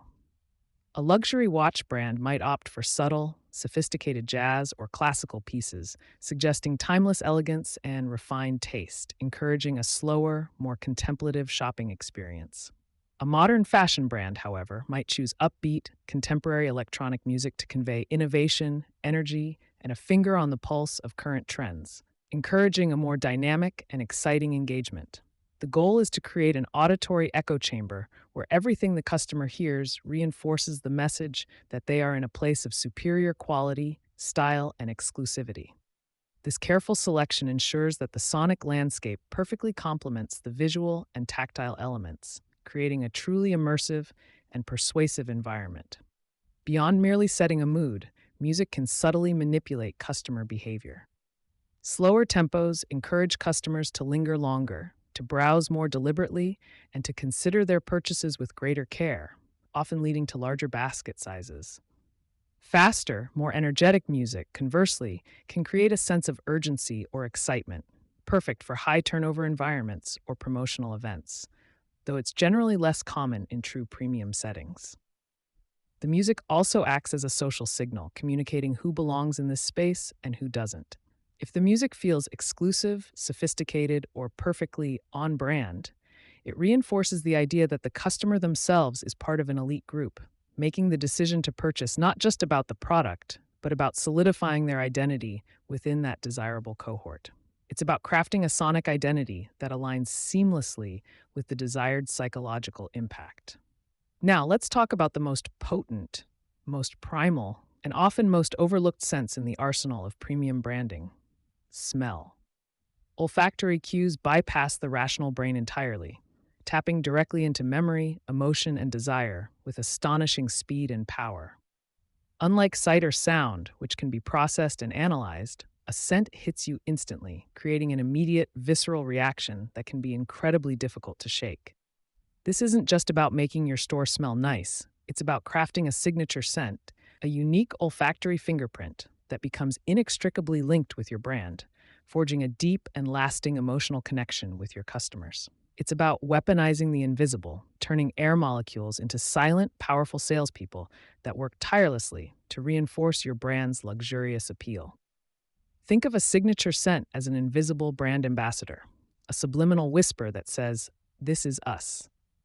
High-end hotels often employ bespoke fragrances in their lobbies, immediately imprinting a sense of luxury and distinctiveness upon arrival, a memory that travelers carry with them long after they've checked out. Similarly, luxury fashion brands might infuse their stores with subtle, sophisticated notes of leather, cedarwood, or a custom floral blend, associating these premium aromas directly with their products and the lifestyle they represent. This isn't about overwhelming the senses with cloying perfume. It's about a delicate, consistent presence that creates an aura of refinement, cleanliness, and exclusivity. The carefully chosen aroma becomes part of the brand's identity, a silent promise of quality and an invitation to an elevated experience that transcends the mere act of shopping. The power of scent lies in its unparalleled ability to trigger memories and emotions. A carefully chosen aroma can evoke feelings of comfort, sophistication, excitement, or even nostalgia, directly influencing a customer's mood and their willingness to engage with your brand. When a customer encounters your signature scent, it doesn't just register as a pleasant smell, it reactivates all the positive associations they've built with your brand, making them feel instantly at home, valued, and understood. This deep, subconscious connection creates a powerful sense of loyalty, transforming a simple purchase into a reaffirmation of an emotional bond. It's a subtle yet incredibly effective way to ensure your brand leaves an unforgettable impression, lingering in their minds long after they've left your physical space. No single sensory element works in isolation. Their true power emerges when they are meticulously orchestrated into a cohesive, immersive symphony of aspiration. The soft, warm glow of the lighting, the sophisticated, understated music, and the subtle signature fragrance don't just coexist, they intertwine, each amplifying the effect of the others. This isn't just about creating a nice store, it's about designing a complete sensory ecosystem that envelops the customer, making them feel like they've stepped into a carefully curated dream. When all these elements align perfectly, they create a powerful psychological cocoon, a space where your brand's narrative is not just heard or seen, but deeply felt on every level. Imagine walking into a high-end boutique. The lighting is soft, highlighting the exquisite craftsmanship of each item without harshness. A gentle, sophisticated jazz track plays at a volume that encourages conversation, but never intrudes. And a subtle, unique scent fills the air, clean and luxurious, instantly signaling quality. In this environment, the customer isn't just buying a product, they are buying into an experience, a lifestyle, and a feeling. The sensory cues work together to create a subconscious narrative. You belong here. You deserve this. This is the life you aspire to. This immersive experience elevates the perceived value of your products far beyond their material cost, making the premium price tag feel not just justified, but entirely natural. It's about constructing a world where desire is not just sparked, but deeply nurtured and affirmed. The ultimate goal of this multisensory manipulation is to bypass the logical, price-comparing part of the customer's brain and go straight for their emotional core. When the lighting makes them feel elegant, the music makes them feel sophisticated, and the scent makes them feel exclusive, the desire for your product becomes less about its utility and more about the feeling it evokes. They're not just purchasing an item, they're acquiring a piece of that aspirational world you've so carefully constructed. This emotional connection transforms a transactional relationship into a deeply personal one, fostering loyalty that transcends mere satisfaction.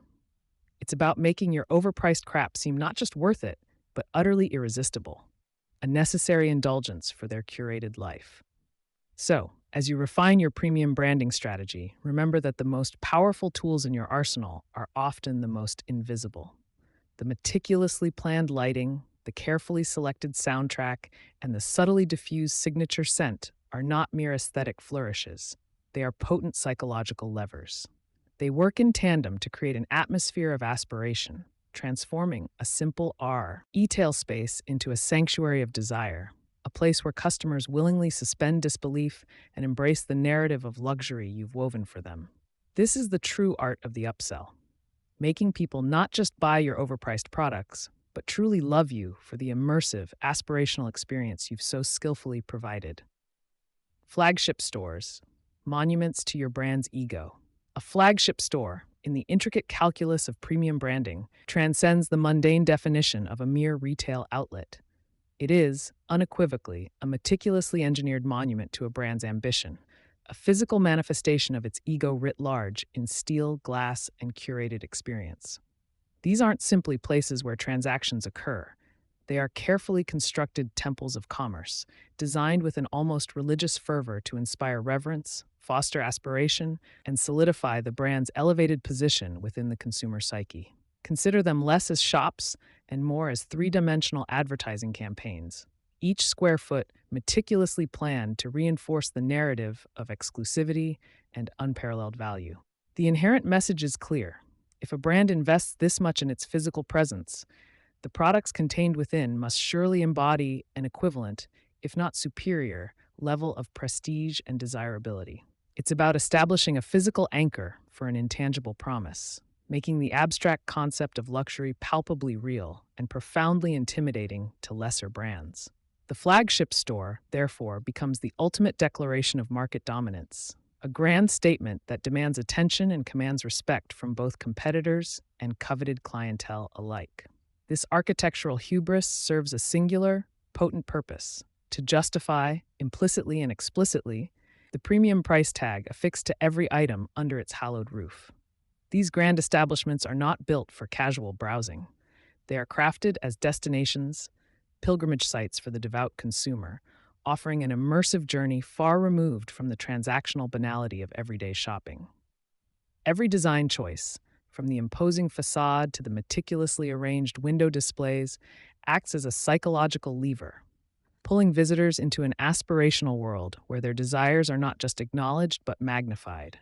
The objective is to transform a simple purchase into a profound experience, an act of self-definition that aligns the consumer with the brand's perceived status and values.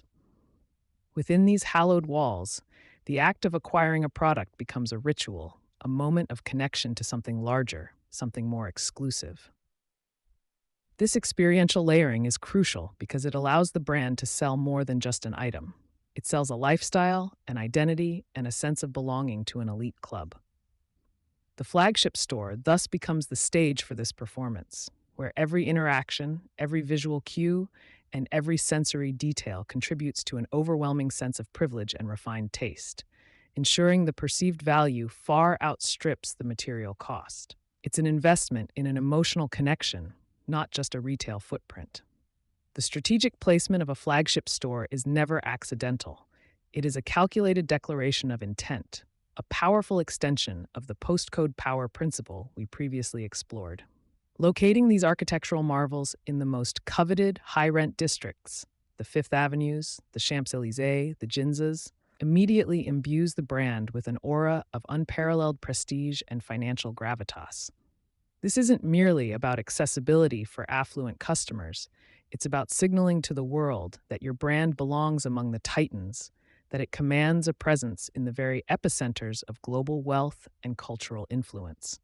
The sheer audacity of occupying such prime real estate subtly communicates a brand's success and stability, implying a level of quality and desirability that can only be sustained by a discerning, high-net-worth clientele.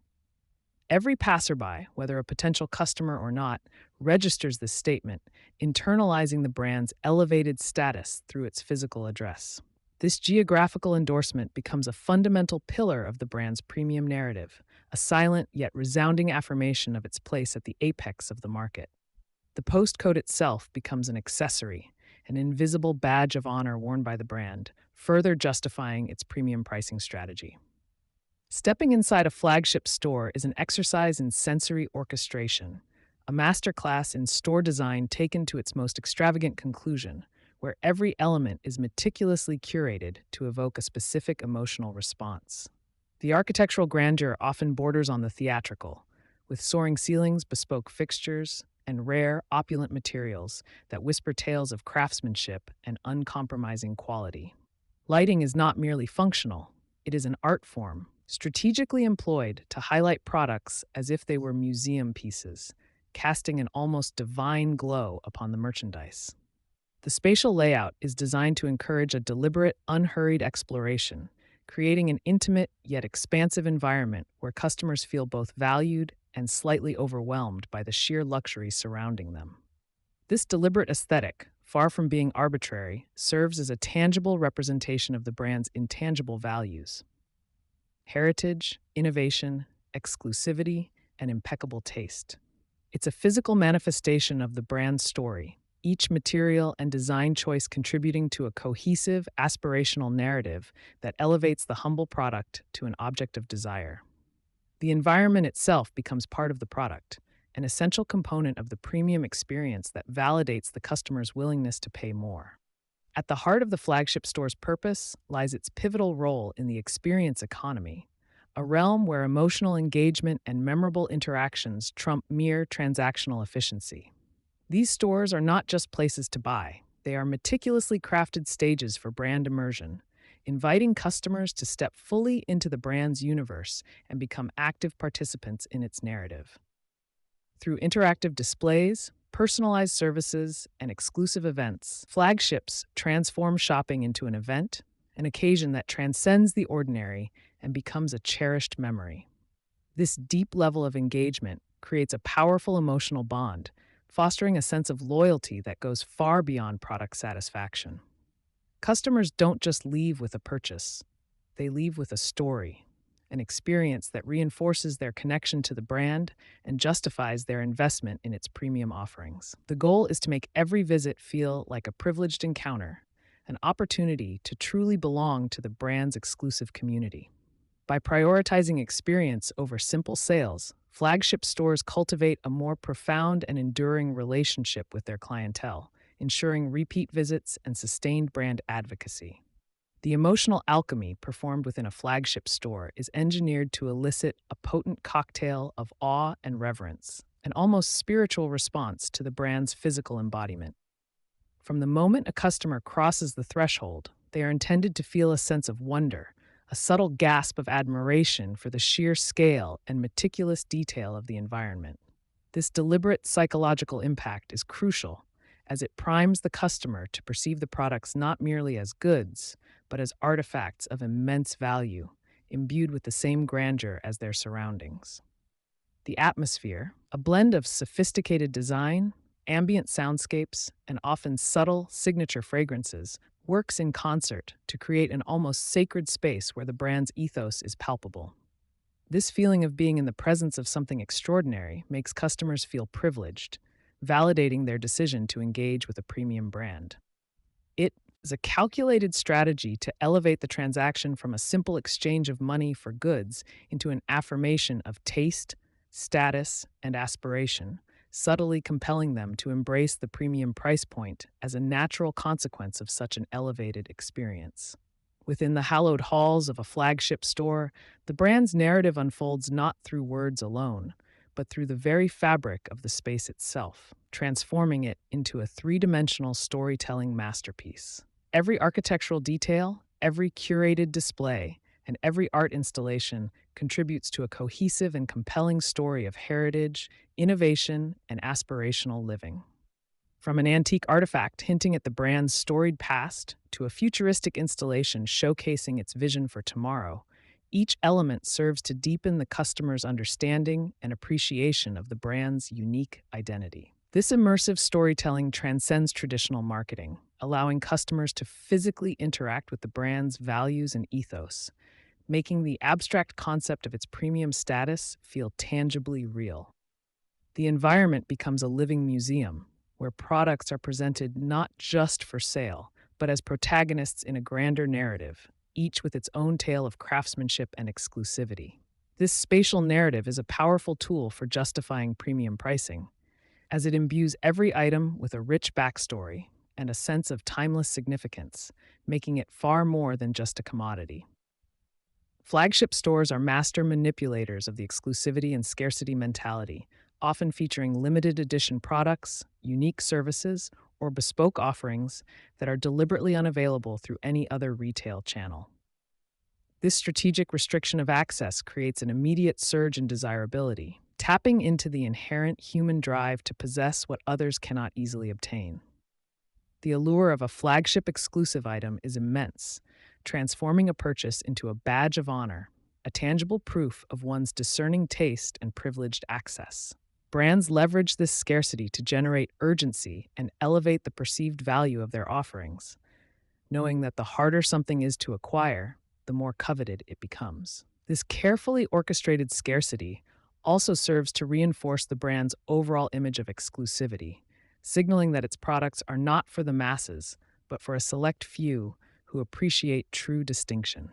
By offering unique experiences and products that can only be found within these grand monuments, brands effectively turn their flagship stores into treasure troves, compelling consumers to make a special journey, further cementing the store's role as a vital component of the premium branding strategy. The sheer, unapologetic investment in a flagship store implicitly communicates a brand's profound self-worth and unwavering confidence, thereby reinforcing the perceived value of its entire product line. When a brand dedicates millions to create an architectural marvel in a prime location, it sends an undeniable message of success, stability, and an unwavering commitment to excellence.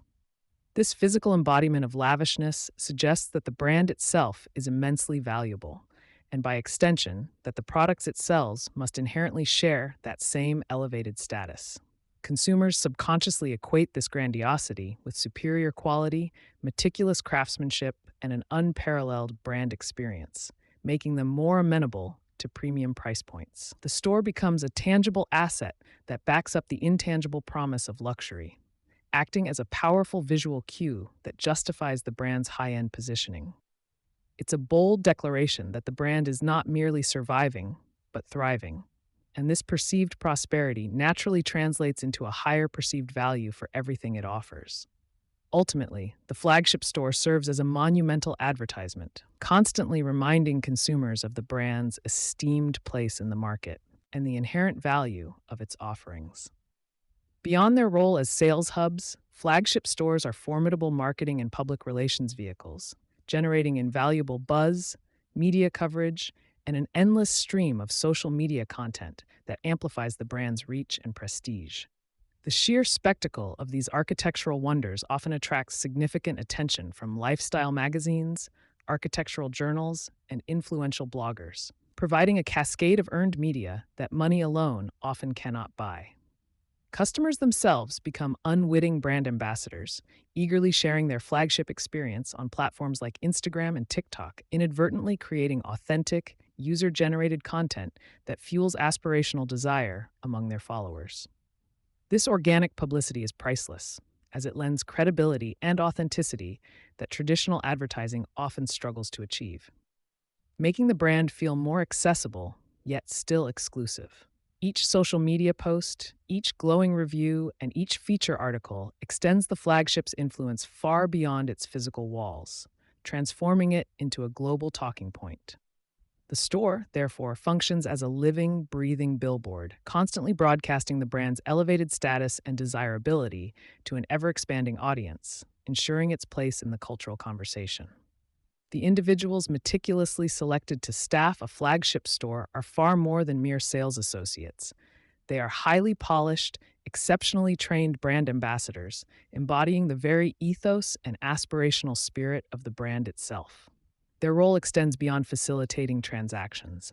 They are tasked with curating an impeccable customer journey, providing a level of personalized service that elevates the entire shopping experience into an art form. From their immaculate presentation to their encyclopedic knowledge of the brand's heritage and product intricacies, Every interaction is designed to reinforce the narrative of exclusivity and superior quality. They are experts in subtle persuasion, adept at understanding and anticipating customer desires, often offering bespoke advice or exclusive insights that make each visitor feel uniquely valued and understood. This human element is critical, as it bridges the gap between the opulent surroundings and the personal connection, transforming potential buyers into loyal patrons. The staff's professionalism and dedication become an integral part of the premium offering, a living testament to the brand's commitment to excellence and its unwavering focus on the discerning customer. Their presence ensures that the brand's ego, so grandly displayed in the architecture, is perfectly mirrored in the human interaction. Ultimately, the opulent facade and meticulously curated interiors of flagship stores serve a singular, audacious purpose, embodying the very essence of why they'll buy your overpriced crap. These grand monuments are sophisticated psychological constructs, elaborate stages designed to manipulate perception and cultivate an unwavering desire for items whose intrinsic value might otherwise be questioned. By enveloping products in an aura of architectural splendor, exceptional service, and perceived exclusivity, brands skillfully transform mundane commodities into coveted treasures. The sheer investment in these physical spaces implicitly tells the customer that what they are about to purchase is inherently worth its exorbitant price, not necessarily because of its material composition, but because of the world it inhabits and the status it confers. It's a masterclass in convincing consumers that they are not just buying a product, but investing in a lifestyle, a piece of an aspirational dream. This orchestrated illusion of immense value, meticulously crafted through environment and experience, makes the irrational seem irresistible, turning overpriced crap into a badge of honor that customers are more than willing to fork over their RD earned cash to possess and, crucially, to love you for it. Beyond the immediate transaction, flagship stores are instrumental in forging profound, long-term emotional connections with consumers, effectively transforming them from casual buyers into ardent brand advocates. The immersive, often awe-inspiring experience cultivates a sense of belonging and loyalty, making customers feel like cherished members of an exclusive club rather than mere patrons. This deep-seated emotional resonance is vital for sustained brand success, as it fosters a bond that transcends seasonal trends or competitive pressures. When customers feel a genuine connection to a brand, nurtured by memorable flagship experiences, they are far more likely to return for future purchases and enthusiastically recommend the brand to their social circles. The store acts as a physical anchor for these emotional ties, a place where positive memories are created and reinforced, solidifying the brand's place in the customer's heart and mind. This cultivation of loyalty, built on shared experiences and aspirational values, ensures that the brand's ego-driven investment yields a far greater return than just immediate sales, fostering a community of devoted followers who will champion its cause for years to come. Furthermore, flagship stores serve as powerful benchmarks, visibly demonstrating a brand's commitment to excellence and its dominant position within the fiercely competitive luxury market. By showcasing the pinnacle of their retail vision, brands implicitly challenge competitors to match their level of investment, design sophistication, and experiential quality. These architectural statements become a yardstick against which other brands are measured, subtly asserting leadership and setting new standards for premium retail. The sheer scale and ambition of a flagship store signal a brand's unwavering confidence and long-term vision, reinforcing its stability and influence in the marketplace. This aggressive display of brand power not only intimidates rivals but also reassures existing customers and attracts new ones, affirming their choice to align with a market leader. It's a strategic move to solidify competitive advantage, ensuring that the brand remains at the forefront of consumer perception and continues to dictate the terms of luxury engagement. The flagship, in essence, becomes a physical embodiment of market leadership, a testament to the brand's unassailable position. Within the meticulously designed ecosystem of a flagship store, the art of the upsell and cross-sell becomes an almost effortless endeavor. seamlessly integrated into the customer's aspirational journey. Once a customer is immersed in the opulent environment, already primed by the pervasive aura of luxury and exclusivity, their receptiveness to higher priced items or complementary products significantly increases. The store's layout often guides visitors through curated collections, subtly showcasing how different products enhance and complete a desired lifestyle, making additional purchases feel like natural extensions of their initial interest. Expert brand ambassadors, attuned to individual preferences, skillfully introduce bespoke services, limited editions, or premium accessories that elevate the core purchase, framing them as essential elements of the ultimate brand experience. This strategic placement and personalized guidance, occurring within an already elevated setting, disarms the usual price resistance, transforming upselling from a sales tactic into a value added proposition. The flagship environment itself, by fostering a mindset of indulgence and aspiration, creates fertile ground for customers to willingly expand their investment in the brand, perceiving each additional item as a further step into their desired premium identity. The strategic deployment of flagship stores across global metropolises creates a powerful network that simultaneously projects a worldwide presence and meticulously caters to local high-value markets. Each international flagship, while maintaining the brand's core identity, is often subtly adapted to reflect the cultural nuances and specific desires of its local clientele, demonstrating a sophisticated understanding of global luxury consumption. This dual approach allows a brand to establish a consistent, aspirational image on a global scale, while also building deep, localized connections with its most affluent consumers. The cumulative effect of these strategically placed monuments to brand ego is an amplified sense of omnipresence and unparalleled influence, signaling that the brand is a truly global force. This global network reinforces the exclusivity of the brand, as these unique retail experiences are only available in a select few high-status locations around the world. Thus, the flagship store, whether in Paris, Tokyo, or New York, acts as both a local beacon of luxury and a vital node in a much larger, globally aspirational brand narrative, further solidifying its perceived value and justifying its premium positioning. Advertising that admires itself, the art of the vague promise. In the rarefied air of premium branding, advertising often transcends the mundane task of merely informing and instead embarks on a journey of self-admiration, a sophisticated ballet where the brand itself becomes the star, not the product's prosaic attributes. This isn't about listing features or detailing specifications. Such pedestrian concerns are beneath the brands we champion. Instead, we craft narratives that gaze inward, reflecting the brand's perceived inherent value, its legacy, or its elusive spirit, inviting the discerning few to partake in this exclusive contemplation. The objective is to elevate the brand beyond a transactional commodity, transforming it into an emblem of aspiration and an almost philosophical statement, where the advertisement itself becomes a piece of art that subtly celebrates its own existence. It's a calculated move to position the brand as an entity deserving of reverence, rather than just a solution to a problem, thereby justifying its elevated price point through an aura of self-contained significance. This self-admiring approach inherently relies on the art of the vague promise, a masterful technique where explicit claims are artfully dodged in favor of suggestive implications.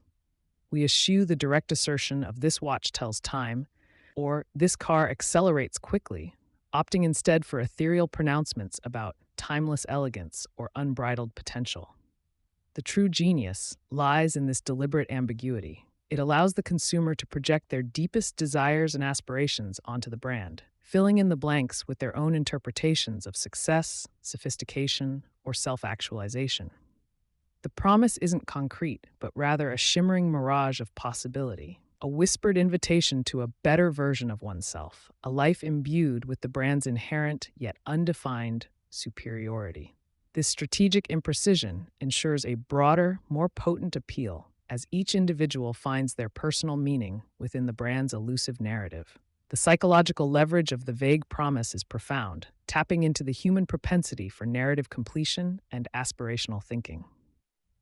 When an advertisement refrains from delineating tangible benefits, the consumer's mind actively engages, constructing a personalized vision of what the brand represents and how it will enhance their life. This co-creation of meaning fosters a deeper, more personal connection than any bullet point list of features ever could, as the perceived value becomes intrinsically linked to the individual's self-concept and ambitions. We're not selling a product, we're selling a future, a feeling, an elevated status that exists more vividly in the consumer's imagination than in any objective reality, making them feel like an active participant in the brand's mythos. This makes the brand's allure almost irresistible, as it promises not just goods, but a transformation of identity.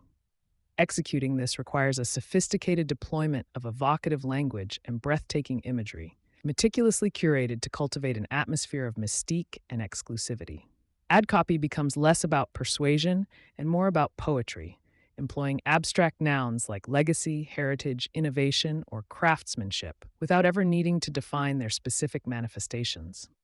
Visuals are equally critical, often featuring solitary figures in aspirational settings, dramatic landscapes, or close-ups on textures that hint at unparalleled quality, yet rarely showcasing the product in a utilitarian context. The composition, lighting, and mood are designed to communicate a feeling, an emotion, an aspiration that transcends the literal, creating a subconscious association between the brand and an idealized existence. This aesthetic precision ensures that the brand's message resonates on an emotional plane, bypassing rational scrutiny. This self-admiring advertising also functions as an implicit gatekeeper, subtly defining and reinforcing the brand's exclusive target audience. Those who instinctively understand the vague promise, who resonate with the abstract aspirations being presented, are welcomed into the fold, validated in their discerning taste. Conversely, those who seek concrete details or question the lack of explicit benefits are, by design, left outside, tacitly signaling that the brand is not for them. This strategic filtering mechanism strengthens the brand's premium perception, as its advertising itself becomes a badge of honor for the initiated, reinforcing the idea that true value is often found in what is unstated and understood. It fosters a sense of belonging among those who get it, further cementing their loyalty and willingness to pay a premium. The emotional resonance generated by such advertising bypasses the critical, rational faculties that might otherwise question the exorbitant price tag. Instead of appealing to logic, we tap directly into desires for status, belonging, self-expression, and a perceived higher quality of life.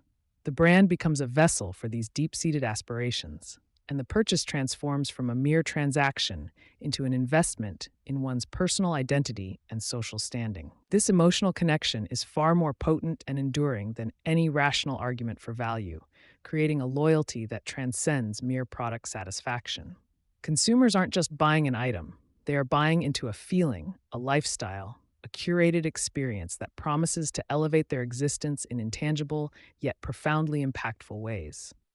Ironically, the very absence of tangible claims often strengthens the brand's premium status, elevating it from a mere product to an aspirational symbol. When an advertisement doesn't need to justify its existence with a laundry list of features, it subtly implies that its value is self-evident, inherent, and perhaps even beyond description.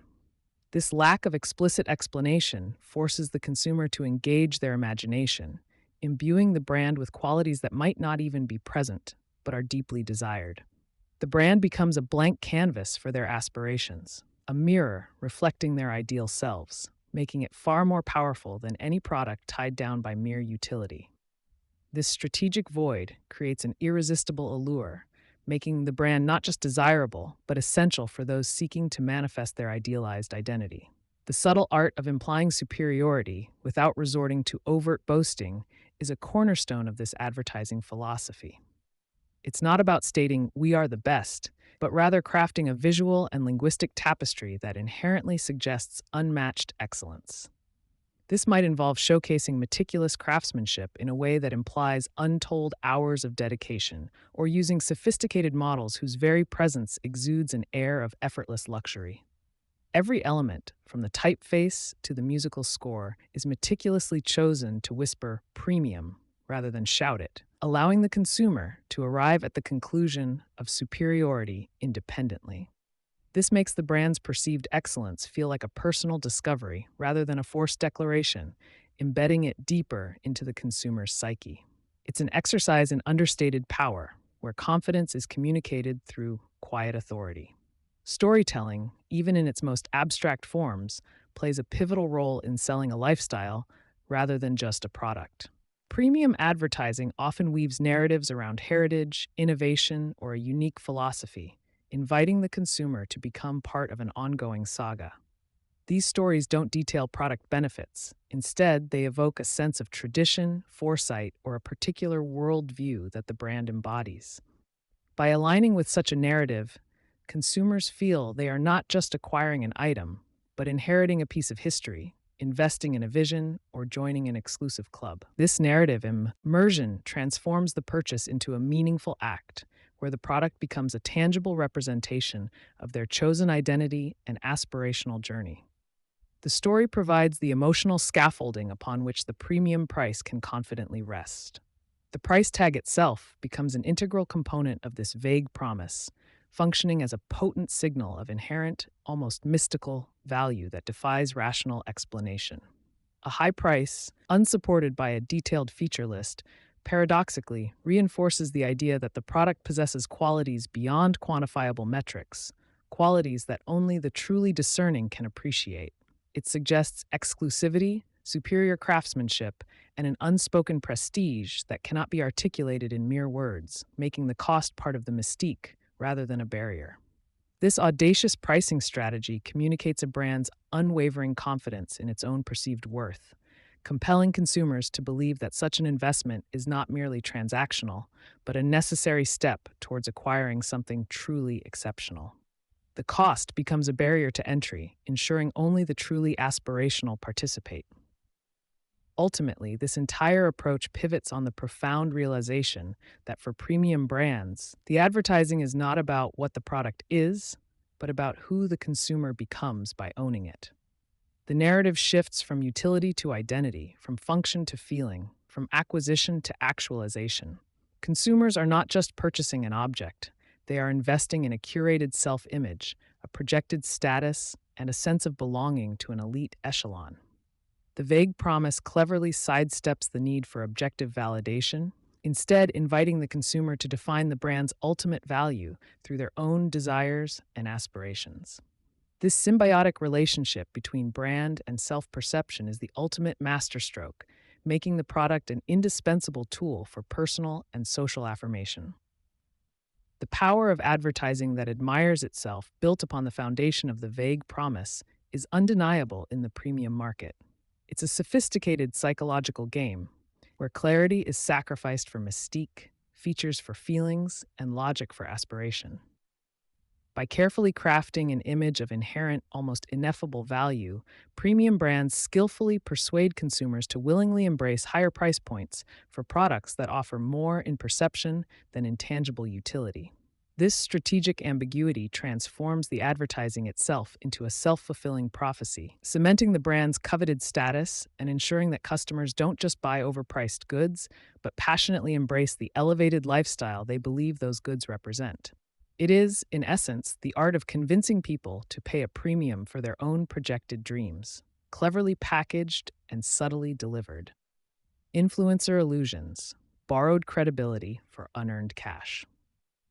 In the labyrinthine world of premium branding, where the intrinsic value of a product often takes a back seat to its perceived worth, few phenomena rival the strategic allure of influencer marketing. It presents itself as a modern-day elixir, a shortcut to market penetration, and an instant injection of credibility that traditional advertising struggles to replicate. Brands, perpetually seeking an edge in a saturated landscape, have embraced this digital pantomime with an almost religious fervor, viewing these online personalities as conduits to the elusive consumer psyche. The promise is intoxicating. A direct line to millions, a whispered endorsement that feels less like a sales pitch and more like a trusted recommendation, all designed to make your overpriced merchandise appear utterly indispensable. This chapter dissects the mechanics of this intricate dance, revealing how brands strategically leverage the borrowed glow of others to command unearned cash for their offerings.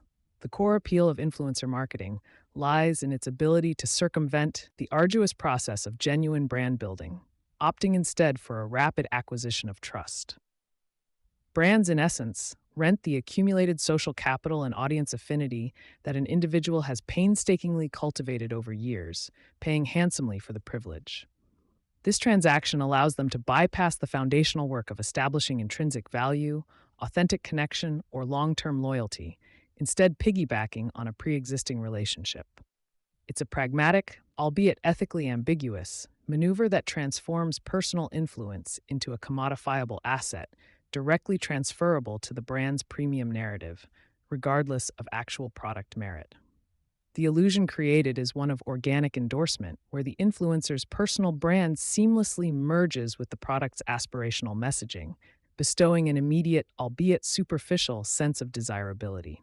Central to this strategy is the meticulous artifice employed by influencers to maintain an illusion of organic endorsement, making paid promotions appear as authentic recommendations.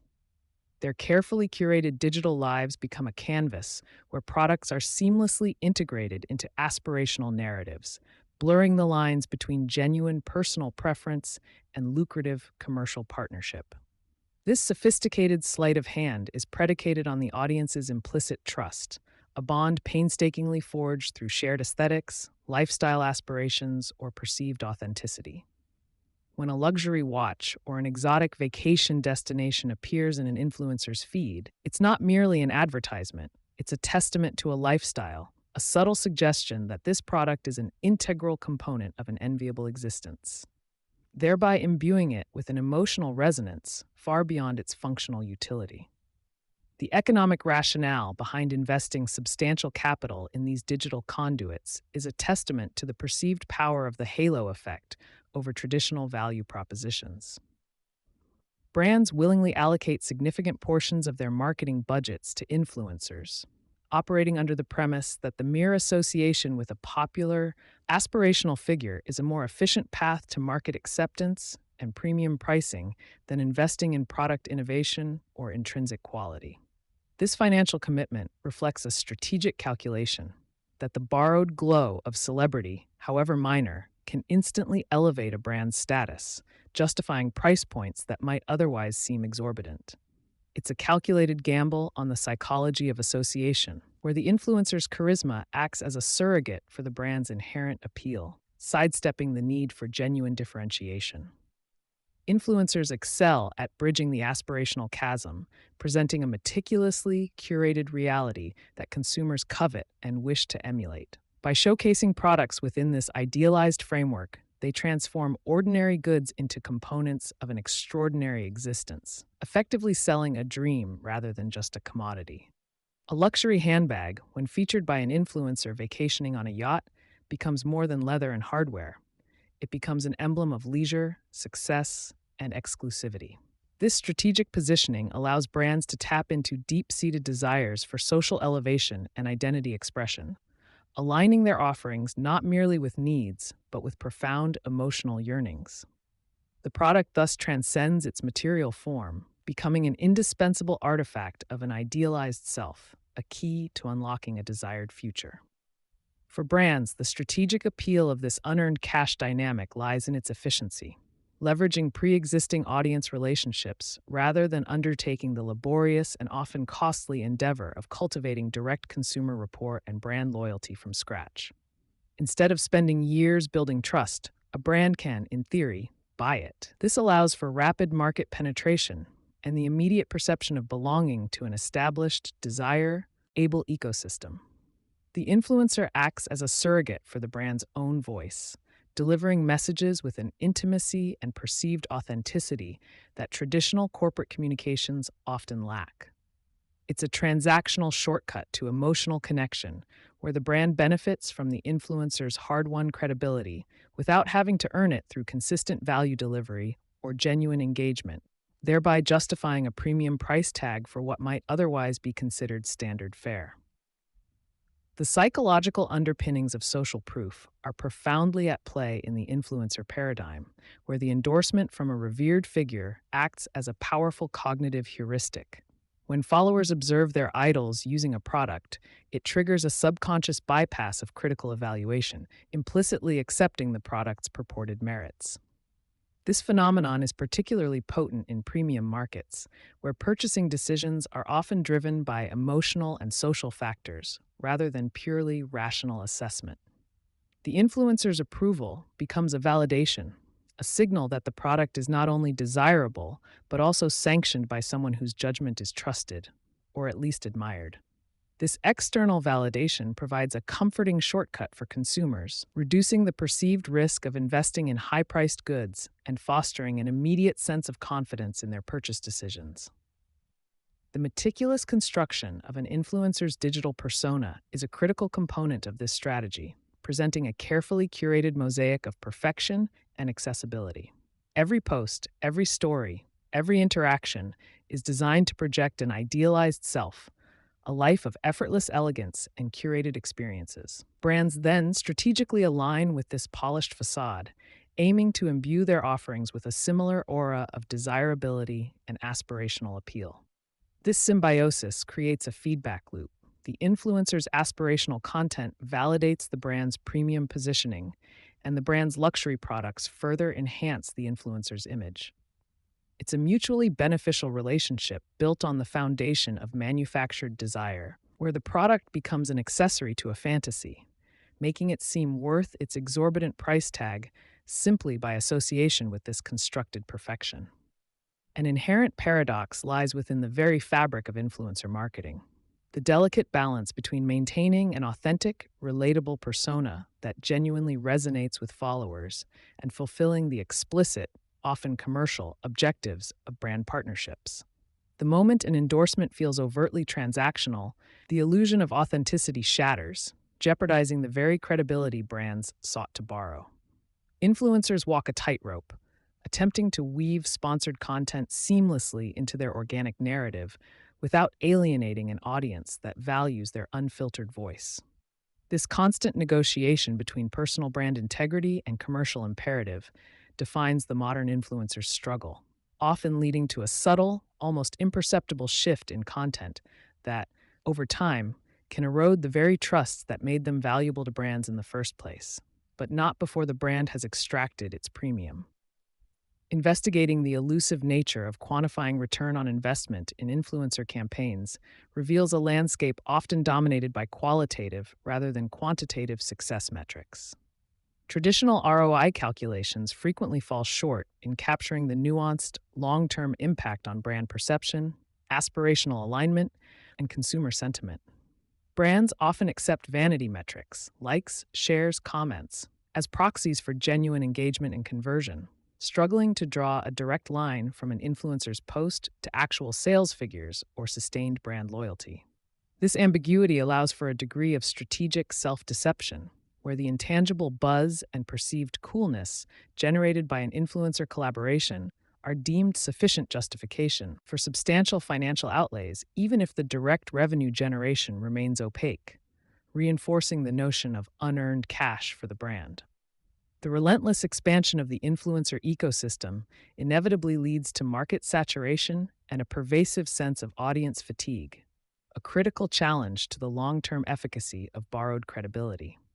As more individuals vie for influence and an increasing volume of content becomes overtly sponsored, the unique impact of any single endorsement begins to wane. Consumers, increasingly sophisticated in discerning authentic recommendations from paid promotions, become desensitized to the constant stream of product placements. This erosion of trust threatens to dilute the very credibility that brands initially sought to leverage, transforming what was once a powerful, intimate endorsement into just another advertisement. The premium illusion, once so potent, risks becoming a tiresome repetition, diminishing the perceived value of the associated products. Elaborating on the discerning process brands undertake in selecting their digital evangelists reveals a strategic evolution beyond mere follower counts. Brands now engage in a nuanced assessment of demographic alignment, thematic congruence, and the perceived authenticity of the influencer's narrative, understanding that a perfect match can amplify the borrowed credibility exponentially. It's not just about reach, it's about resonance. A luxury automotive brand, for instance, seeks an influencer whose lifestyle genuinely reflects affluence and sophistication, ensuring that their endorsement feels less like a sales pitch and more like a natural extension of their established persona. This meticulous vetting ensures that the chosen guru can authentically embody the brand's aspirational values, thereby maximizing the impact of the premium illusion and justifying the significant investment. The strategic pivot towards micro-influencers represents a tactical response to the erosion of trust and efficacy observed in the macro-influencer sphere. Brands, recognizing that larger audiences often come with diminished engagement and increased skepticism, are now focusing on smaller, more niche communities where perceived authenticity and intimacy remain potent. Micro-influencers, with their highly engaged and specialized followings, offer a seemingly more genuine and impactful channel for targeted brand messaging. Their recommendations carry greater weight because they feel less like mass advertisements and more like trusted advice from a peer. This shift allows premium brands to cultivate deeper, more meaningful connections within specific demographics, leveraging a more concentrated form of borrowed credibility to validate their high-value offerings without the broad, often diluted reach of a mega-influencer. Ultimately, the objective of this intricate brand-influencer symbiosis transcends the utilitarian function of the product itself. It aims to transform the offering into a vehicle for identity expression, social currency, or an emblem of belonging to an exclusive tier. A designer handbag, endorsed by an influencer, ceases to be merely an accessory for carrying essentials. It becomes a statement of status, a signifier of taste, and a passport to a particular lifestyle.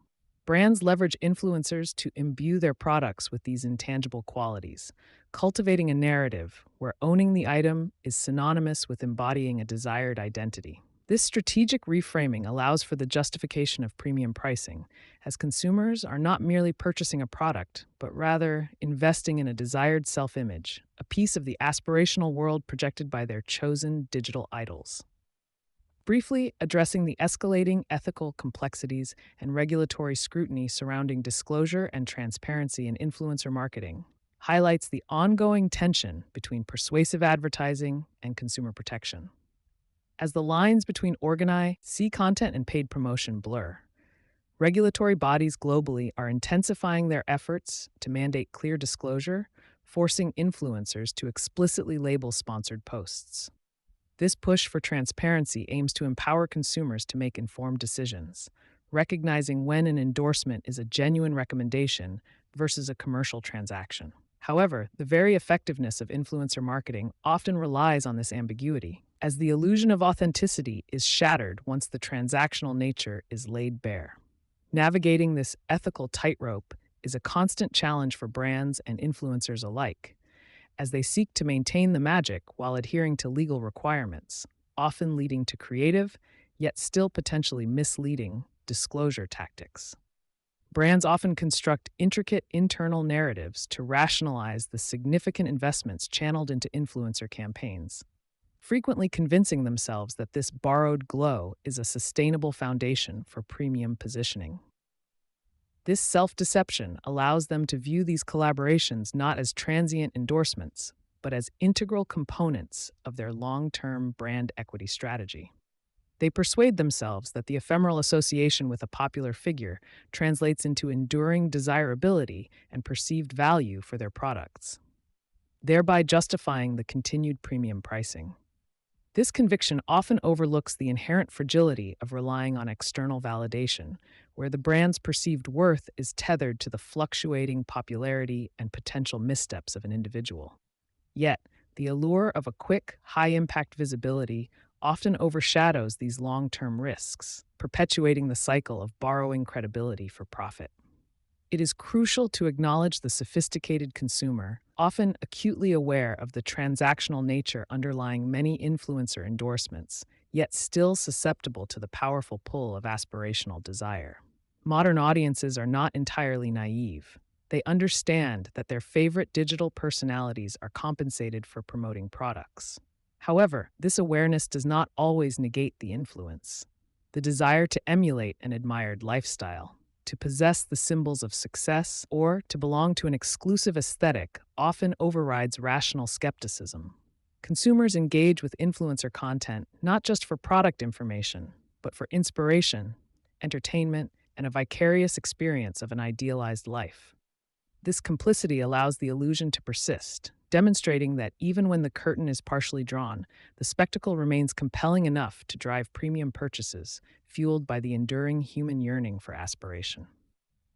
Beyond immediate sales spikes, these collaborations strategically contribute to the accretion of long-term brand equity, consistently reinforcing a desired image and narrative within the collective consumer psyche. Each influencer post, each aspirational story, adds another layer to the brand's perceived identity, solidifying its place within the premium segment.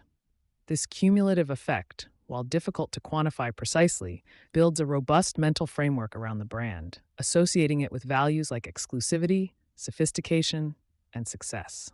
Even if a single campaign doesn't yield massive direct sales, the continuous exposure within these aspirational contexts subtly shapes consumer perceptions over time, making future premium purchases seem more natural and desirable. It's a slow, steady drip of curated influence, designed to embed the brand deeply within the fabric of desired lifestyles. Pondering the future trajectory of these influencer illusions inevitably questions their longevity as consumer skepticism grows and the digital landscape continues its relentless evolution. Will the current model of borrowed credibility persist indefinitely, or will audiences eventually become too savvy, demanding more authentic engagement and intrinsic value from brands? The constant need for novelty and the diminishing returns on increasingly transparent endorsements suggest a future where the current playbook may become obsolete. Brands will likely need to evolve their strategies, perhaps moving towards deeper, more integrated partnerships that genuinely co-create value, or focusing more intently on fostering authentic brand advocates rather than merely renting temporary influence. The illusion, while potent now, faces an existential challenge from an ever more discerning and saturated digital populace. In conclusion, the strategic deployment of psychological levers, even those as seemingly ephemeral as borrowed credibility, remains a potent, if often ethically ambiguous, tool in the relentless pursuit of premium brand perception and profitability. Influencer illusions, despite their inherent artifice, effectively tap into fundamental human desires for aspiration, belonging, and social validation, transforming products into symbols of a desired identity. While the landscape is fraught with challenges, from transparency issues to audience fatigue, the capacity to leverage external trust for internal gain continues to be a cornerstone of premium branding. The true art, then, lies not in the product itself, but in the masterful manipulation of perception, convincing consumers that what they are buying is not just an item, but a piece of a more desirable, albeit often manufactured reality, all for a price that ensures healthy margins and continued brand adoration. Content that confuses. Blogs, videos, and the pursuit of thought leadership. In the grand theater of premium branding, where perception often trumps reality, our next act centers on content that confuses, an often underestimated yet profoundly effective tool in the arsenal of the astute marketer. This isn't about clarity, it's about crafting an intellectual haze, a sophisticated fog that elevates your offering beyond mere utility into the realm of the esoteric and the indispensable. We are not aiming to simplify. Rather, we are strategically complicating, building an intricate tapestry of ideas around your product that makes its exorbitant price tag feel less like an arbitrary markup and more like an investment in profound insight. The goal is to make your audience feel like they are not just buying a product, but gaining access to a higher echelon of understanding, a secret handshake in the sophisticated club of those who get it. This deliberate obfuscation serves to validate the premium, transforming a simple commodity into a subject worthy of deep philosophical contemplation, thereby justifying every extra dollar spent.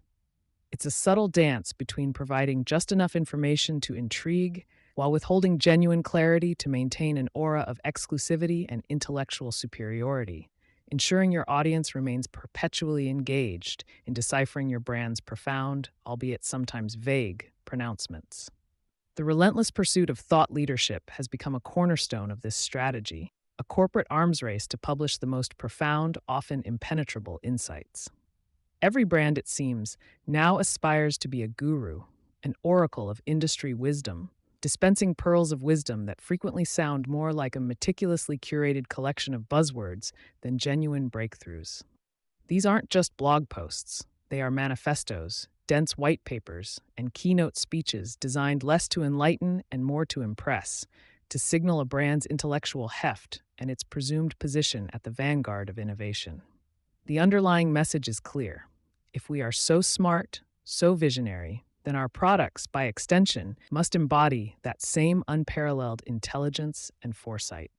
It's a beautifully circular argument where the complexity of the content itself becomes evidence of the brand's inherent value, allowing the audience to infer groundbreaking quality without ever needing a tangible demonstration of it. This intellectual post-Uring creates a formidable barrier to entry for competitors, not through superior product features, but through sheer conceptual density. Blogs, once the humble domain of personal musings, have been weaponized into instruments of strategic mystification for premium brands. Instead of offering straightforward explanations or practical advice, these digital tomes often delve into abstract theories, philosophical underpinnings, or highly specialized jargon that only a true connoisseur could hope to fully grasp. Imagine a luxury watchmaker's blog dissecting the metaphysics of horological precision, rather than simply explaining the mechanics of its movement. The former elevates the product to an art form, the latter reduces it to mere engineering. This deliberate elevation through complex discourse ensures that the act of consuming the content becomes an intellectual endeavor in itself, a subtle form of vetting that separates the casual browser from the truly dedicated enthusiast. By shrouding the product in layers of intellectual complexity, the brand implicitly communicates that its offerings are not for the uninitiated, but for those who appreciate the deeper, more nuanced truths lurking beneath the surface of apparent simplicity. The more profound and perhaps perplexing the blog post, the greater the perceived value of the product it purports to explain.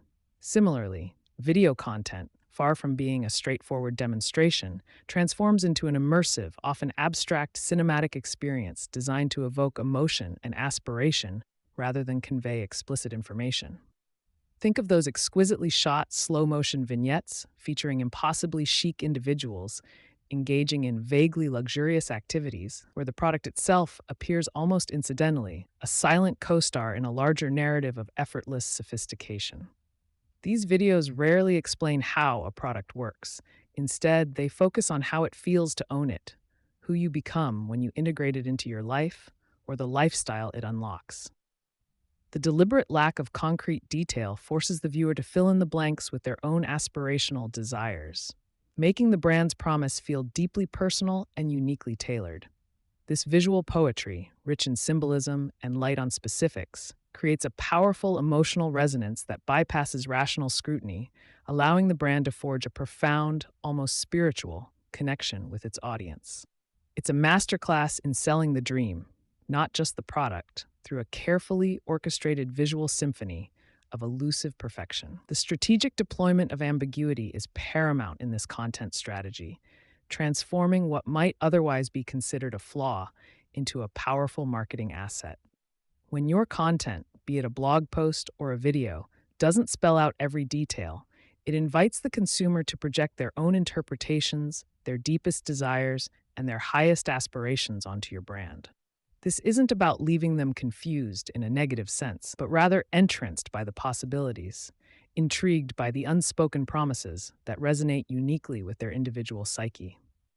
A vague but evocative statement about uncompromising craftsmanship allows each customer to envision their personal ideal of perfection, rather than being constrained by a specific, potentially limiting definition. This subtle art of suggestion creates a highly personalized connection as the customer feels they are discovering the brand's profound meaning for themselves, rather than being spoon-fed a corporate message.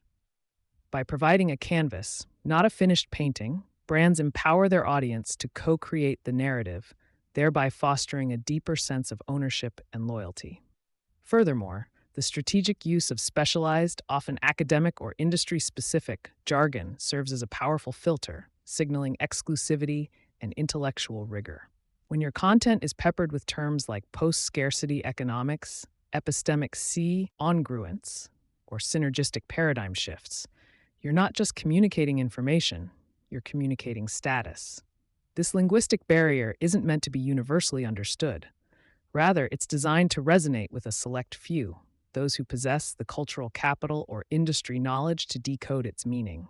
For those who grasp it, the content validates their own intelligence and positions them as part of an elite, informed cohort. For those who don't, it creates a sense of aspirational mystique, implying that the brand operates on a higher intellectual plane that one must strive to comprehend. This deliberate linguistic complexity reinforces the idea that the brand's offerings are not for the masses, but for the discerning few who appreciate the profound thinking and sophisticated insights that underpin its very existence. It's an intellectual velvet rope, subtly separating the in-the-know from the outsiders, thereby reinforcing the premium narrative. The meticulous curation of narrative through this type of content is where the true alchemy happens, transforming mundane products into objects of desire and justifying even the most audacious price points. Every blog post, every video, every thought leadership piece is carefully woven into a larger story that transcends the functional attributes of the product itself. This narrative isn't just about features, it's about heritage, innovation, ethical sourcing, artistic collaboration, or a revolutionary philosophy that promises to elevate the consumer's life. A luxury handbag isn't merely leather and stitching. It's a testament to generations of artisan skill, a symbol of quiet power, or a statement of environmental consciousness, all meticulously detailed in a series of compelling, if somewhat abstract, articles.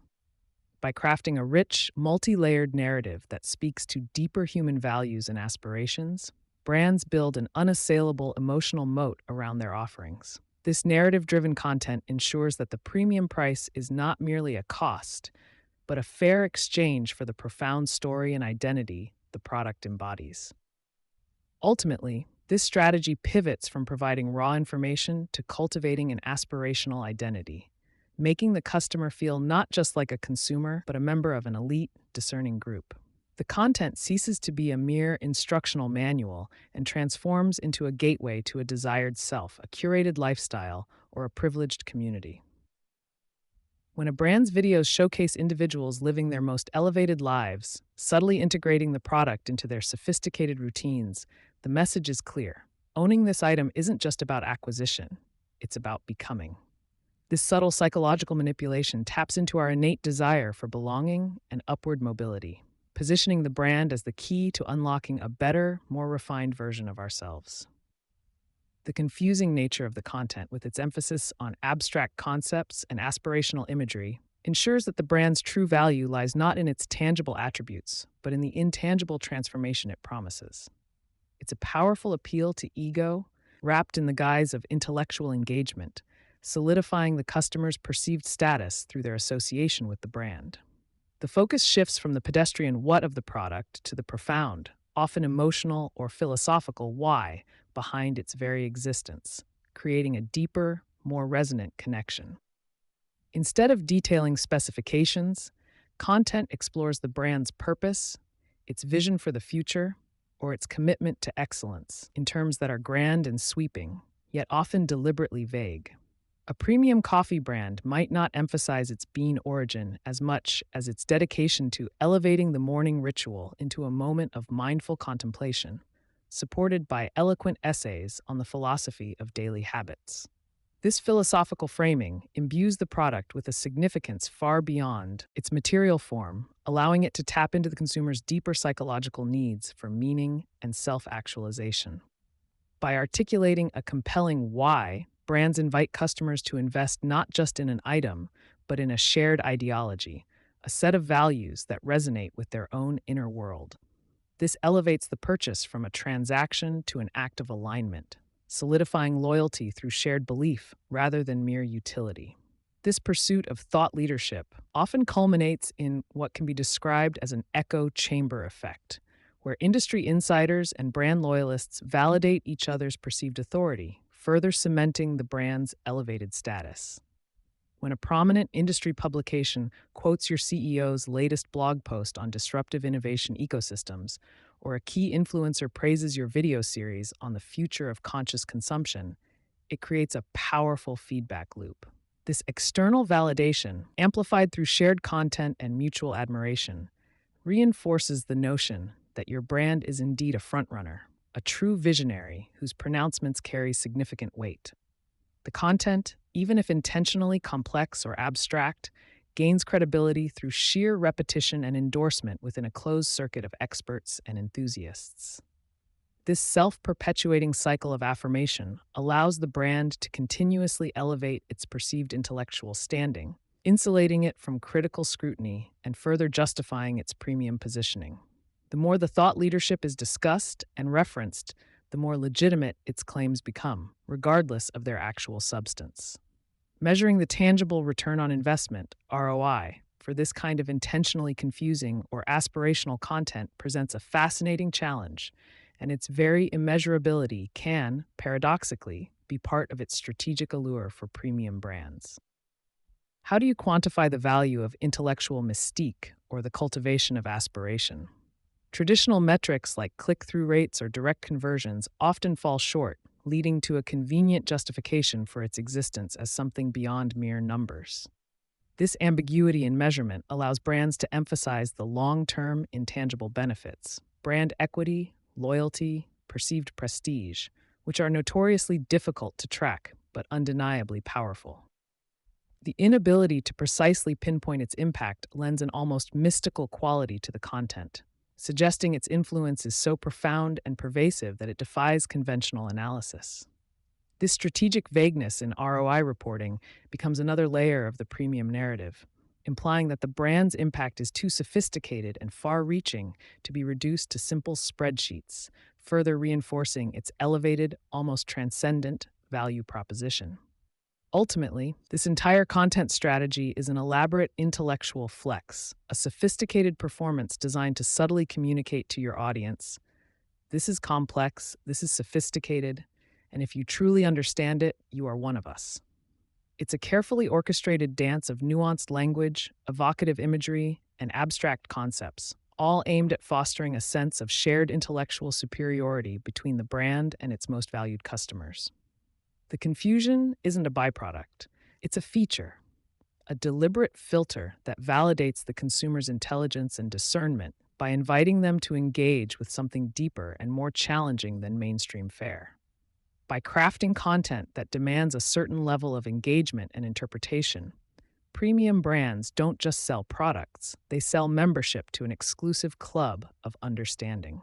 This profound connection, born from the shared deciphering of intentionally intricate narratives, ensures that customers not only buy your overpriced crap, but also genuinely love you for the intellectual journey you've invited them to embark upon. Public relations, making news out of nothing. Public relations, in the rare, FI'd era of premium branding, transcends mere communication. It is the sophisticated alchemy of transforming the ordinary or even the non-existent into compelling news. This isn't about fabricating outright falsehoods, but rather about magnifying subtle truths, or perhaps perceived truths, to an almost mythical scale that captivates the collective imagination. We are talking about the subtle, yet immensely powerful, art of making a minor product update or a limited edition accessory feel like a significant cultural event. The strategic deployment of information here aims to elevate a product from a simple commodity to an object of profound desire, thereby inherently justifying its often exorbitant price point. The ultimate objective is to meticulously craft an aura of undeniable importance, ensuring that when your premium offering finally graces the market, it lands not with a quiet whisper, but with the resonating clang of a bell heralding a new era of luxury. This intricate process demands a delicate balance, generating pervasive buzz without ever appearing to overtly solicit attention, a nuanced paradox that skilled PR professionals masterfully navigate. Ultimately, premium PR does not just disseminate facts, it ignites inspiration, cultivates intrigue, and most critically, provokes a deeply emotional, often irrational, purchasing impulse. Consider the perplexing challenge. How does one orchestrate a press release about a marginal design refinement on an already opulent timepiece to elicit the breathless excitement typically reserved for groundbreaking news? The fundamental insight lies in recognizing that news is not solely defined by what objectively occurs. It is far more profoundly shaped by what the public is strategically compelled to deem significant. Public relations professionals are the master architects of this perceived relevance, possessing the unique ability to unearth and amplify the inherent, though frequently latent, narrative within even the most unremarkable corporate announcements. They possess the capacity to transmute incremental product enhancements into revolutionary advancements and transform modest collaborations into strategic alliances poised to fundamentally reshape entire industries. This demanding process necessitates an exhaustive immersion into the brand's core ethos, its storied history, its ambitious future projections, and then meticulously interweaving these disparate threads into a rich tapestry of irresistibly compelling content. The true genius lies in discerning the profound human story, the aspirational trajectory, or the cultural resonance embedded within something as seemingly prosaic as a new material selection or an updated service protocol. It's about framing every single announcement, regardless of its intrinsic scale, as a pivotal milestone in the brand's unwavering journey towards unparalleled excellence, thereby perpetually reinforcing its premium market standing. Beyond the simple act of making announcements, premium public relations excels at crafting expansive, overarching narratives that thoroughly envelop the brand, transforming it into far more than merely a collection of products. These meticulously constructed stories delve deeper than superficial features. They are profound explorations of legacy, unparalleled craftsmanship, relentless innovation, and the distinct, aspirational lifestyle the brand unequivocally embodies. The narrative might intricately detail the painstaking, handcrafting process of a bespoke item, elevating a seemingly mundane manufacturing step into a powerful testament to human dedication, artisanal skill, and artistic vision. Alternatively, it could spotlight the brand's steadfast commitment to environmental sustainability, ingeniously positioning it as a pioneering vanguard of ethical luxury, even if its actual ecological footprint remains comparatively modest.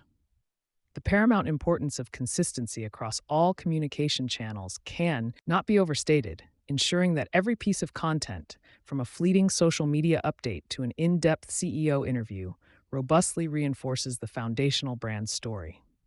This cohesive narrative constructs an immersive world around the product, inviting discerning consumers to transcend a mere transactional purchase and instead invest in an identity, a philosophy, and a compelling vision. By meticulously controlling this narrative, brands gain the unparalleled ability to dictate their public perception, expertly steering public opinion towards a desired and invariably highly aspirational interpretation that justifies their premium pricing. One of the most potent and strategically deployed instruments within the premium PR arsenal is the masterful manipulation of scarcity and exclusivity, adeptly transforming limited availability into front-page news. The calculated announcement of a limited edition run comprising only a minuscule number of units, even when the foundational product is broadly accessible, instantaneously ignites a powerful frenzy of consumer desire. This phenomenon extends far beyond the rudimentary principles of supply and demand.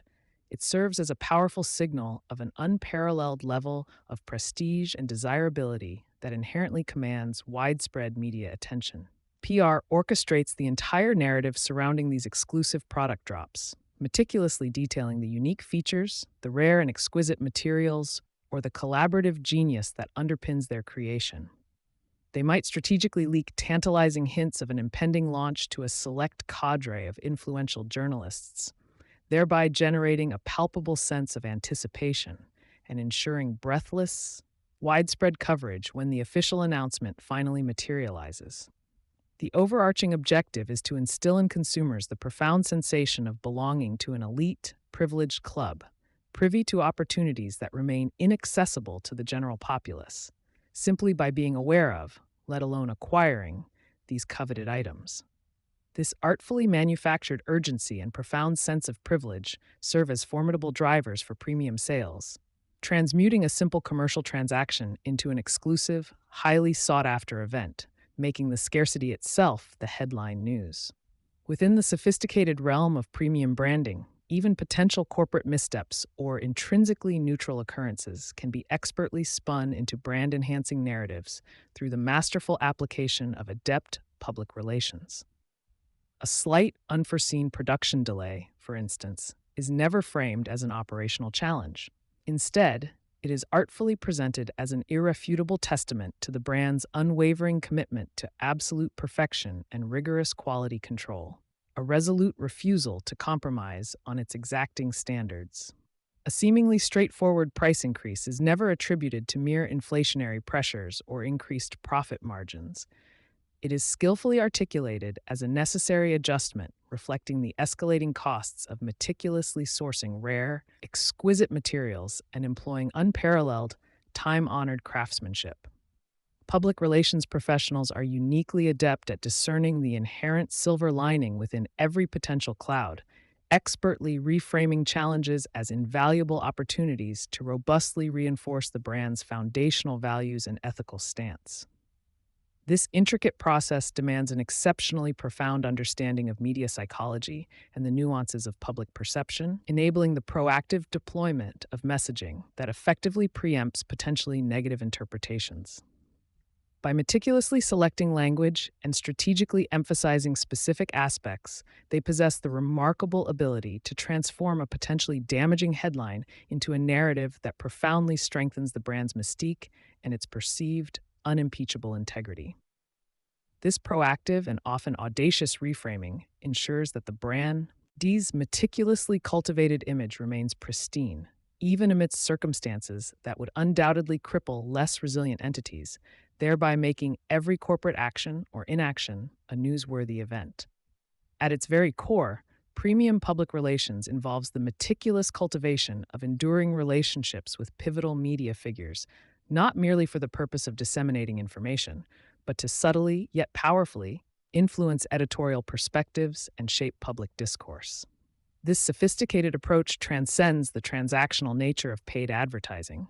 Instead, it centers on becoming an indispensable, trusted source of insightful commentary, exclusive behind-the-scenes access, and profoundly compelling human interest stories.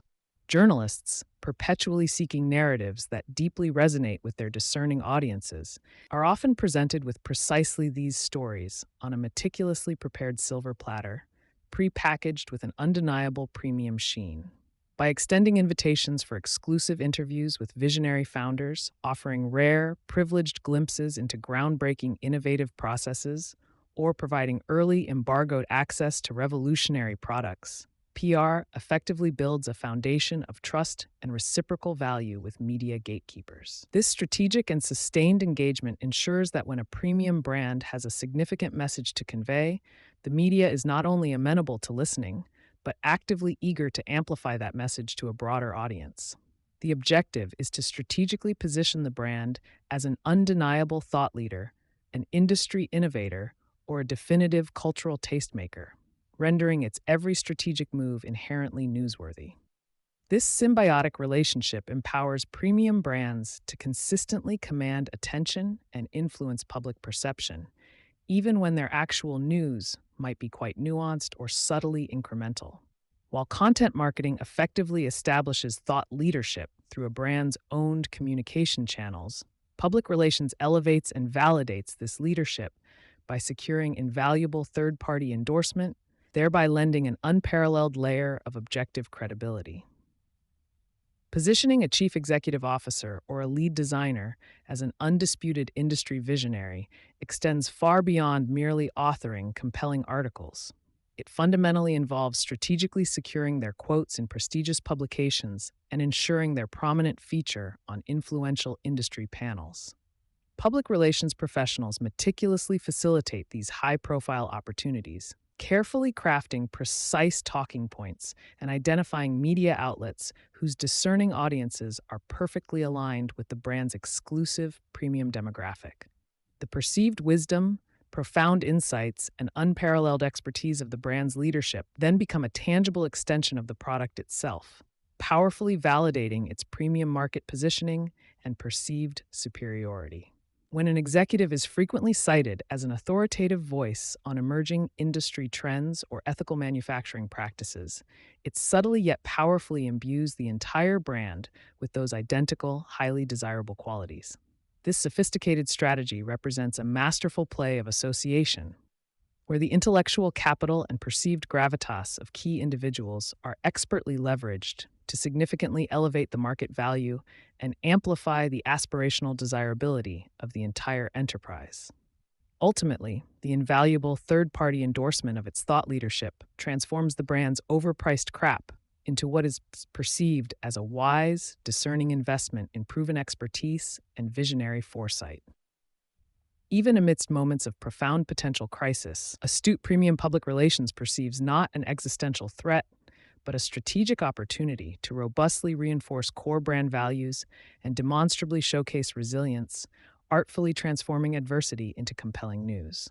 A meticulously executed product recall, for instance, is never framed as a corporate failure. Instead, it is boldly presented as an uncle demonstration of uncompromising quality standards and an unwavering ethical commitment to customer safety, thereby generating headlines for all the right reasons. The narrative is deftly shifted from the inherent problem itself to the brand's swift, transparent, and ethically guided response, powerfully showcasing its intrinsic integrity under intense public scrutiny. This demanding approach necessitates immediate, decisive action, coupled with a meticulously orchestrated communication plan that unequivocally prioritizes honesty, accountability, and proactive engagement. By openly addressing unforeseen challenges and clearly articulating comprehensive corrective measures, premium brands can paradoxically strengthen consumer trust and deepen brand loyalty, solidifying their reputation for integrity. The media, with its insatiable appetite for a compelling narrative, frequently finds the story of a premium brand gracefully overcoming adversity far more engaging and memorable than a smooth, uneventful corporate journey. This strategic approach transforms a potentially damaging incident into a powerful public declaration of the brand's unwavering dedication to its foundational principles, adding yet another profound layer to its carefully cultivated premium mystique. It is ultimately about generating news not just from what unfolds flawlessly, but from how impeccably the brand navigates and resolves what goes wrong. The unassuming press release, frequently dismissed as a mere factual announcement in the hands of lesser marketers, is transformed into a potent narrative blueprint for media consumption when wielded by a premium public relations professional. Its purpose extends far beyond simply conveying information. It is meticulously crafted to frame that information within a compelling story that resonates deeply with the brand's aspirational identity and strategic objectives. Every single word is deliberately chosen for its evocative power.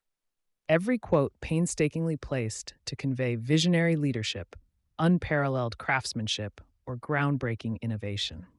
The headline itself is a cunningly constructed hook, precisely engineered to instantly capture the attention of a time-constrained journalist and subtly hint at a larger, more significant story unfolding beneath the surface. This foundational document serves as the brand's preferred, meticulously curated version of events, a precisely scripted guide for how the media should perceive and subsequently report on its latest developments and announcements. It effectively dictates the desired angles, emphatically highlights the key takeaways, and subtly steers the overarching narrative towards the brand's desired perception of exclusivity, innovation, and unwavering quality.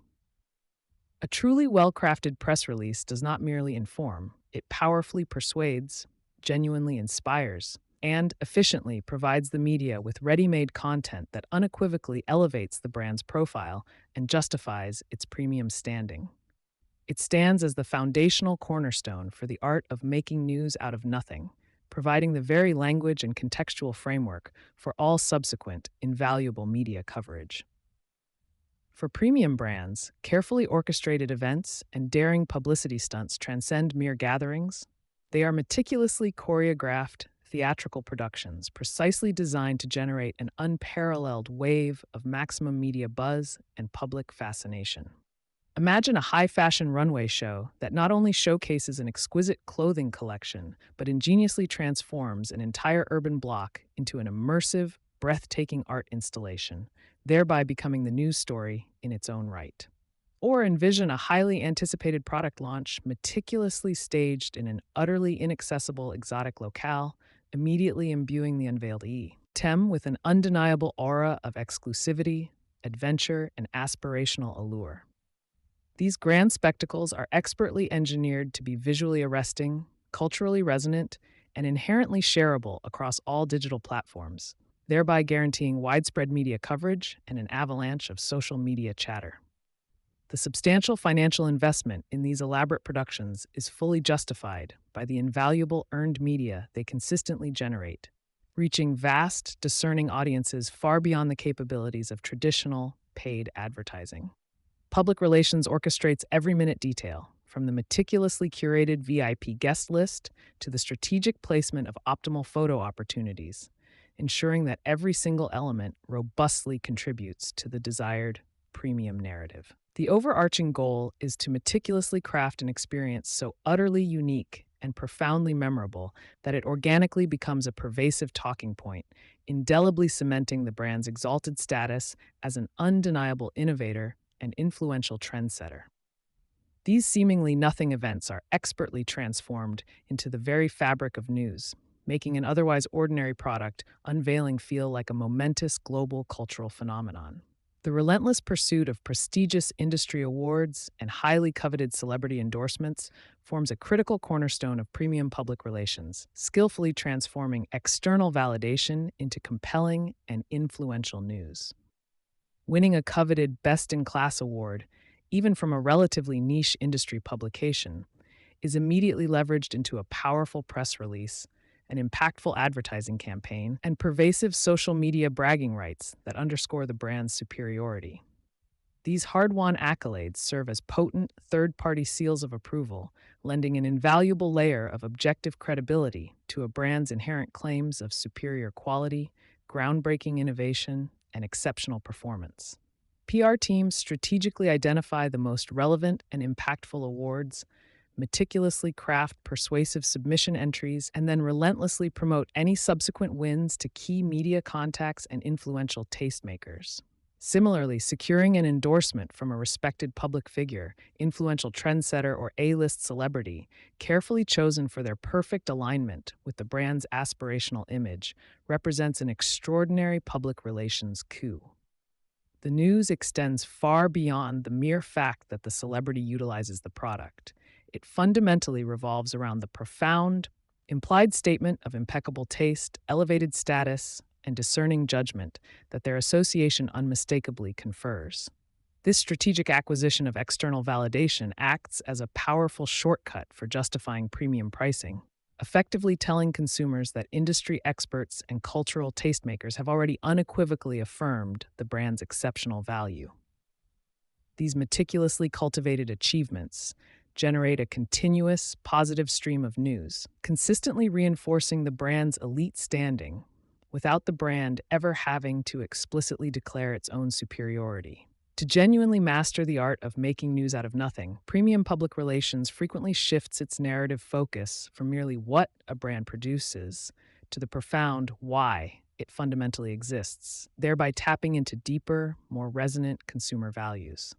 It's not simply a luxury automobile. It's an unwavering commitment to engineering excellence that relentlessly pushes the boundaries of human possibility, transforming the brand into a powerful symbol of progress and innovation. It's not just an exquisite piece of jewelry, it's a profound celebration of enduring heritage, artisanal craftsmanship, and the timeless power of human connection, elevating a mere bauble into a cherished heirloom. This strategic pivot involves articulating a deeply compelling brand purpose or an inspiring mission statement that profoundly resonates with a discerning audience actively seeking more than just functional utility. PR then meticulously highlights initiatives, strategic partnerships, or philosophical stances that powerfully embody this overarching why, thereby creating news around the brand's broader impact on the world, however subtle or grand. By intricately connecting the brand to larger societal trends, cultural movements, or aspirational ideals, PR effectively elevates its status from a purely commercial entity to a respected cultural institution. This strategic narrative positioning ensures that even in periods devoid of new product launches, there remains an endless wellspring of compelling stories to tell about the brand's enduring relevance, visionary outlook, and profound societal contribution. It's ultimately about convincingly persuading the public that your brand's very existence is inherently newsworthy, simply by virtue of its compelling and transformative why. The ultimate, sophisticated objective of premium public relations in the realm of making news out of nothing is to meticulously cultivate the illusion of organic, spontaneous buzz, rather than overtly engineered, transparently commercial campaigns. This intricate process involves subtly seeding compelling stories, expertly facilitating authentic conversations, and strategically placing products within contexts where they will be genuinely discovered, admired, and celebrated in a seemingly natural manner.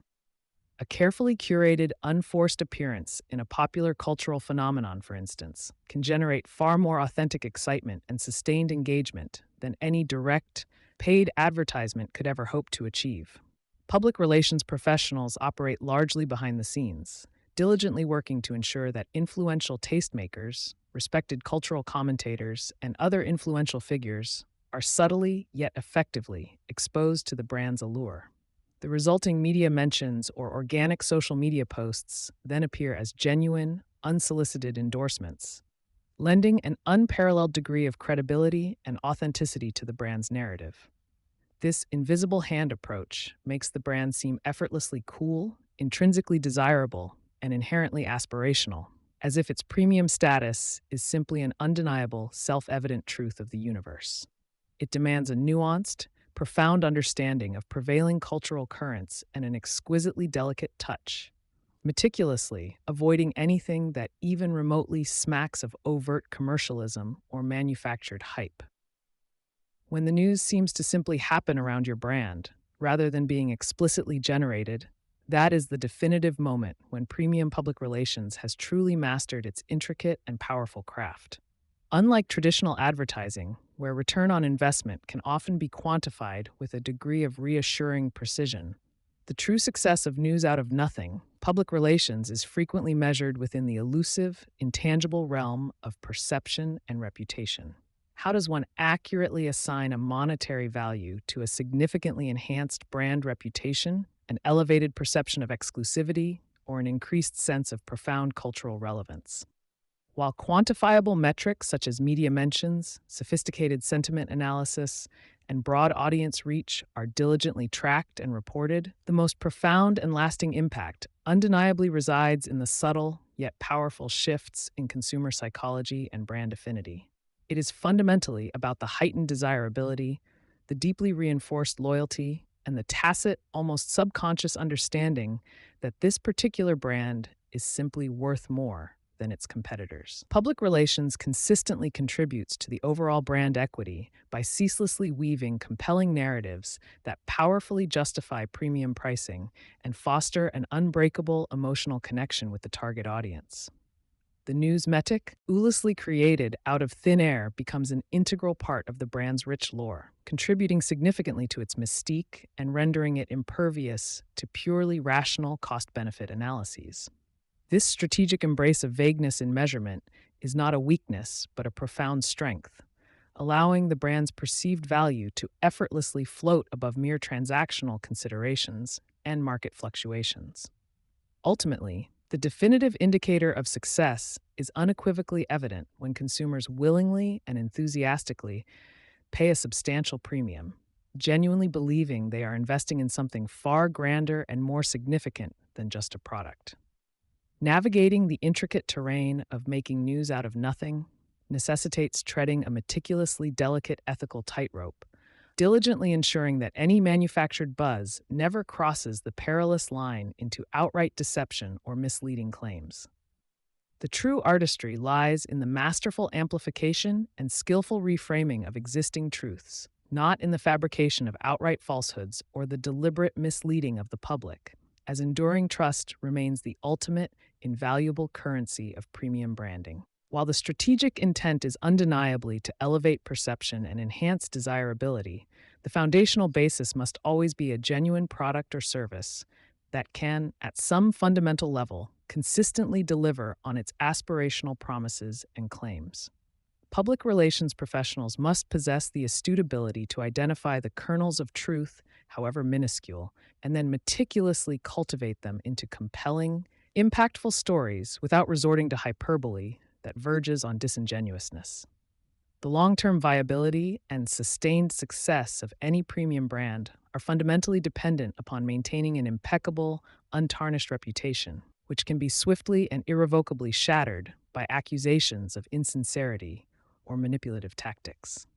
This critical imperative means that while the news might be artfully constructed, it must always be firmly rooted in an underlying reality that, upon diligent scrutiny, unequivocally holds up to critical inspection.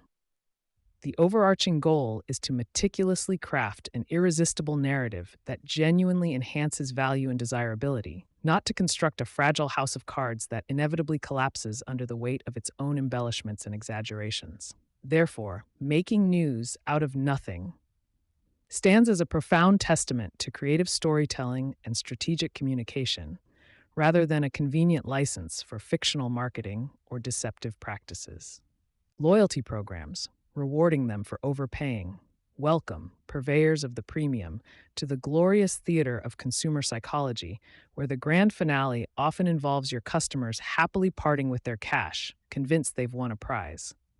Today, our spotlight shines on loyalty programs, those seemingly benevolent schemes designed to reward your most devoted clientele. But let's be candid, these aren't just about saying thank you. They're a masterclass in making people feel brilliant for consistently choosing your overpriced crap. We're talking about engineering a psychological loop, transforming a simple purchase into an investment in a perceived relationship, all while subtly justifying every extra dollar they spend. Think of it as a sophisticated dance, a carefully choreographed ballet where every point earned, every tier achieved, and every exclusive offer is a gentle nudge towards deeper commitment. We're not merely selling products. We are selling membership into an elite club, a secret society where the currency is loyalty and the reward is the privilege of spending even more. This isn't charity. It's a strategic maneuver, making the act of overpaying feel like a savvy financial decision, a smart investment in their own elevated status and future savings. The genius lies in framing these rewards not as concessions for high prices, but as earned privileges, a testament to the customer's discerning taste and unwavering commitment. When a customer receives a special discount or early access, it reinforces their belief that they are part of an inner circle, validated for their past purchases. This psychological payoff is often far more potent than the monetary value of the reward itself. It transforms a transaction into an affirmation, a pat on the back for choosing wisely, even if wisely in this context means paying a premium.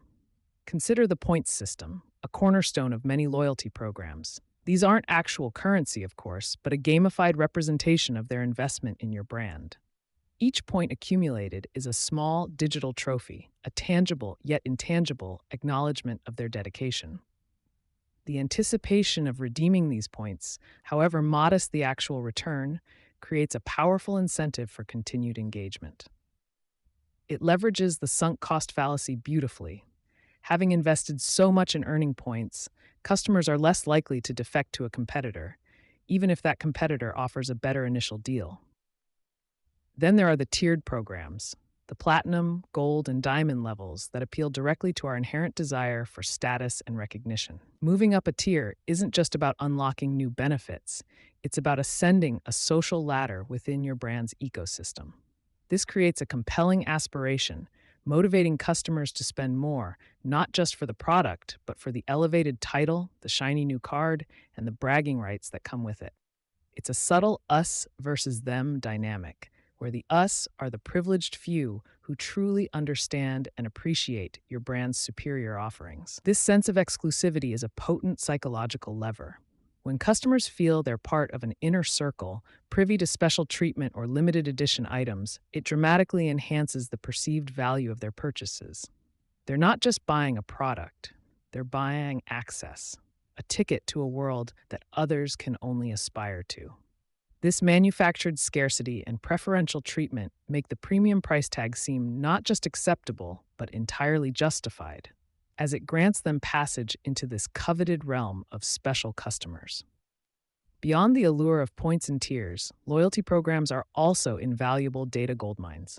Every purchase, every interaction, every redeemed reward provides a treasure trove of information about your customers' habits, preferences, and spending patterns. This data isn't just for analysis, it's for precision targeting, allowing you to craft even more irresistible offers, predict future desires, and guide them towards their next essential premium purchase. It's a feedback loop of desire, fueled by their own data. The personalization enabled by this data further cements loyalty. When a brand sends a special offer tailored specifically to a customer's past purchases or stated interests, it feels less like marketing and more like thoughtful consideration. They know me, the customer thinks, they understand what I like. This fosters a deeper emotional connection, making the customer feel valued and understood, even if the primary goal is simply to encourage another high-margin sale. It's a very human touch, applied with very strategic intent. Loyalty programs also act as powerful churn inhibitors. Once a customer is deeply invested in your program, accumulating points, working towards a higher tier, or enjoying exclusive benefits, the switching cost to a competitor becomes psychologically higher. Even if a rival offers a slightly cheaper alternative, the perceived loss of their accumulated rewards and elevated status can be enough to keep them tethered to your brand. It's a golden handcuff, beautifully disguised as a badge of honor. The very act of being rewarded for overspending creates a positive reinforcement cycle. Customers associate their purchases with positive feelings of recognition and appreciation, rather than the sting of a high price tag. This emotional conditioning makes future premium purchases feel less like an indulgence and more like a continuation of a mutually beneficial relationship. You're not just selling a product, you're selling a feeling, a sense of belonging, and the satisfaction of being a valued customer. Ultimately, a well-executed loyalty program transforms the overpriced crap into a premium experience that customers willingly, even eagerly, embrace. It shifts the narrative from cost to value, from transaction to relationship, and from purchase to privilege. By appealing to fundamental human desires for status, recognition, and belonging, these programs ensure that your customers not only buy your high-end offerings, but feel genuinely good about doing so, solidifying their devotion and securing their continued investment in your brand's carefully constructed illusion. So, as you craft your next loyalty initiative, remember its true purpose: to make your customers feel like enlightened consumers for choosing you, to deepen their emotional stake in your brand, and to subtly, elegantly persuade them to keep opening their wallets, all while believing they're getting the better end of the deal. It's not just about points and discounts, it's about mastering the art of psychological reciprocity, ensuring they love you for letting them overpay. Now let's explore how to build an us versus them mentality, even without loyalty cards, through community building. Community building, creating an us versus them. Beyond the transactional allure of loyalty programs, premium branding delves into a far more primal human need: belonging. We're not just talking about repeat purchases here. We're orchestrating the formation of a genuine, if carefully curated, tribe. This isn't about fostering mere customer loyalty. It's about igniting an almost tribal devotion, transforming individuals into fervent members of an exclusive us who understand the intrinsic, often invisible value of your product. The goal is to make them feel so deeply embedded in this collective identity that the idea of looking elsewhere becomes not just unappealing, but almost an act of betrayal to their newfound community. It's a psychological tether, woven from shared aspirations and perceived status, that binds them to your brand with an unbreakable grip. This strategic cultivation of belonging ensures that even when the price tag makes their eyes water, their tribal instincts compel them to reach for their wallets. This us isn't formed around shared hobbies or geographical proximity. It's forged in the fires of shared aspiration and, crucially, shared acquisition. Premium brands deftly tap into our innate desire to be part of something bigger, something better, something exclusive. The product itself often becomes a mere totem, a visible badge of entry into this coveted echelon. It's less about the functionality of the item and more about the statement it makes, both to the us within the community and, perhaps more importantly, to the them outside it. This psychological engineering subtly leverages human vanity and the quest for social validation, making the brand's identity an extension of the customer's own desired self-image. The true genius lies in making customers believe this belonging is a natural outcome of their discerning taste, rather than a meticulously designed marketing construct. The very foundation of this premium community rests on a clear, if unspoken, delineation. The us are those who understand, appreciate, and, most critically, can afford the brand's offerings. Conversely, them are the outsiders, the uninitiated, the ones who either don't grasp the nuanced superiority or whose budgets simply don't permit entry. This immediate stratification creates a powerful psychological barrier, elevating the brand's perceived value by virtue of its inaccessibility to the masses. It's a subtle form of social signaling where the price tag acts as a filter, allowing only those deemed worthy to join the ranks. This exclusionary principle is not a bug, it's a feature, a deliberate mechanism to enhance the allure and perceived prestige of the us group. Exclusivity, therefore, becomes the lifeblood of this us versus them dynamic. Think limited edition releases that vanish faster than a tax refund, invitation-only events shrouded in an air of mystery, or members-only digital spaces where secrets and insights are shared amongst the chosen few. These aren't just marketing stunts. They are meticulously crafted rites of passage, designed to reinforce the privileged status of existing members while simultaneously stoking the yearning of those on the outside. Every sold-out sign, every velvet rope, every whispered invitation serves to heighten the sense of privilege for those who are in, and deepen the desire for those who are out. This constant reinforcement of scarcity and special access keeps the community vibrant and constantly reaffirming its own elevated position. The language employed by premium brands to address their community is another crucial element in solidifying this tribal identity. They don't have mere customers. They cultivate patrons, collectors, aficionados, or the discerning few. These appellations are not accidental. They are carefully chosen to elevate the status of the individual, making them feel like more than just a consumer. This linguistic strategy fosters a sense of shared connoisseurship and mutual respect within the us group, further distancing them from the generic mass market consumers. It transforms a simple purchase into an act of affiliation, a declaration of refined taste, and an acceptance into an elite circle, all reinforced by the very words the brand chooses to use. Existing members are often subtly, or not so subtly, encouraged to become evangelists for this exclusive us. Through social media engagement, dedicated forums, or even curated events, they are given platforms to celebrate their membership and, by extension, the brand. This isn't just about testimonials, it's about fostering a collective narrative where members proudly showcase their unique position, often highlighting the perceived inadequacies of those who aren't part of the club. They become self-appointed gatekeepers, subtly reinforcing the brand's values and exclusivity, further solidifying the us versus them boundary. This organic amplification of the brand's message, driven by an invested community, is far more potent than any traditional advertising campaign. The them in this equation isn't solely defined by those who can't afford the product. It also encompasses the customers of rival brands, who are often implicitly or explicitly positioned as less sophisticated, less informed, or simply making a lesser choice.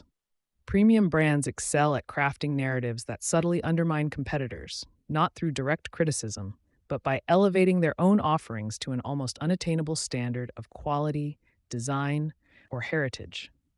This tactic creates an intellectual and aesthetic chasm between the us and the them, suggesting that true discernment resides exclusively within the brand's orbit. It's a masterful manipulation of perceived value, where belonging to the us equates to possessing superior judgment and taste. To further cement this communal bond, Premium brands often introduce shared rituals or unique experiences that only insiders can truly appreciate. This could manifest as exclusive product unboxing ceremonies, members only online content that delves into the brand's philosophy, or even specific ways of using or displaying the product that signify true connoisseurship. These shared practices foster a deeper sense of camaraderie and mutual understanding among the us, creating a secret language or set of unspoken rules that only they comprehend. Such rituals transform the consumption experience from a solitary act into a collective affirmation of identity, strengthening the tribal ties and reinforcing the perceived value of their shared membership. The strategic cultivation of this us versus them mentality yields immense benefits for the brand, far beyond simple sales metrics. It fosters an almost unshakable loyalty, transforming customers into zealous ambassadors who will defend the brand against all challengers. This deep emotional attachment makes them impervious to competitive offerings, even if those offerings boast similar quality at a lower price point. When customers feel they are part of an exclusive club, they are not merely buying a product. They are investing in an identity, a status, and a sense of belonging that they will fiercely protect. This psychological leverage allows the brand to command exorbitant prices, secure in the knowledge that their community will justify the cost as an investment in their own elevated self-perception. Navigating the ethical tightrope of manipulating these fundamental psychological needs is, of course, the dark art of premium branding. While the goal is to create genuine connection and aspiration, the underlying mechanics often involve leveraging human insecurities and desires for social validation. It's a delicate dance between inspiring genuine admiration and subtly exploiting the fear of missing out or the longing for elevated status. The most successful premium brands master this balance, making their customers feel genuinely valued and part of something special, even as they expertly guide them towards increasingly expensive purchases. This intricate interplay ensures that the overpriced crap feels less like a ripoff and more like a necessary investment in oneself. Consider the luxury automotive sector, where owning a specific mark isn't just about transportation, it's about joining a legacy, an exclusive club of enthusiasts who understand the craftsmanship and heritage. Or think of high fashion, where certain brands don't sell clothes but a lifestyle, an aesthetic, a belonging to the avant-garde or the timelessly elegant. These brands don't just advertise. They curate experiences, host exclusive events, and foster communities where their members proudly display their affiliation. They make you feel like you're not just buying a car or a handbag, but gaining entry into a world of discerning taste, elevated status, and a shared understanding that only those in the know can truly appreciate. This is the power of a well-executed us versus them strategy. Ultimately, community building in premium branding transcends mere marketing. It's a profound exercise in identity construction. By meticulously crafting an us that feels aspirational, exclusive, and profoundly validating, brands create an unyielding gravitational pull. The them serves as the necessary foil, highlighting the superior position and discerning choices of the brand's adherents. This isn't just about selling products, it's about selling a coveted identity, a sense of belonging that people are willing to pay a significant premium for. When you successfully convince consumers that your brand offers not just goods, but a membership to an elite tribe, you unlock an unparalleled level of loyalty and an almost limitless capacity for justifying even the most audacious price tags. After-sales service. The illusion of care. The purchase isn't the end. It's merely the opulent overture in the grand symphony of premium branding. For the truly discerning brand architect, the sustained justification for that eye-watering price tag often unfolds meticulously after the initial transaction. This is precisely where after-sales service steps onto the stage, not as a mundane maintenance crew, but as a critical act in the theatrical production of perceived value. It's less about fixing a genuine flaw and more about meticulously curating an ongoing experience that constantly whispers, "You made an excellent, albeit expensive decision." This strategic post-purchase engagement transforms a simple product into a cherished artifact, ensuring your customer's emotional investment deepens with every interaction. We aren't just selling premium goods, we are selling peace of mind, an exclusive membership, and the unwavering assurance that their elevated status is perpetually acknowledged. The illusion of care, when perfectly executed, becomes an indispensable pillar of the premium brand edifice, cementing loyalty far beyond the initial unboxing. It's the subtle art of making them feel perpetually pampered, even when their artisanal yak wool socks simply require a gentle hand wash. Consider the substantial investment a customer makes in your premium offering.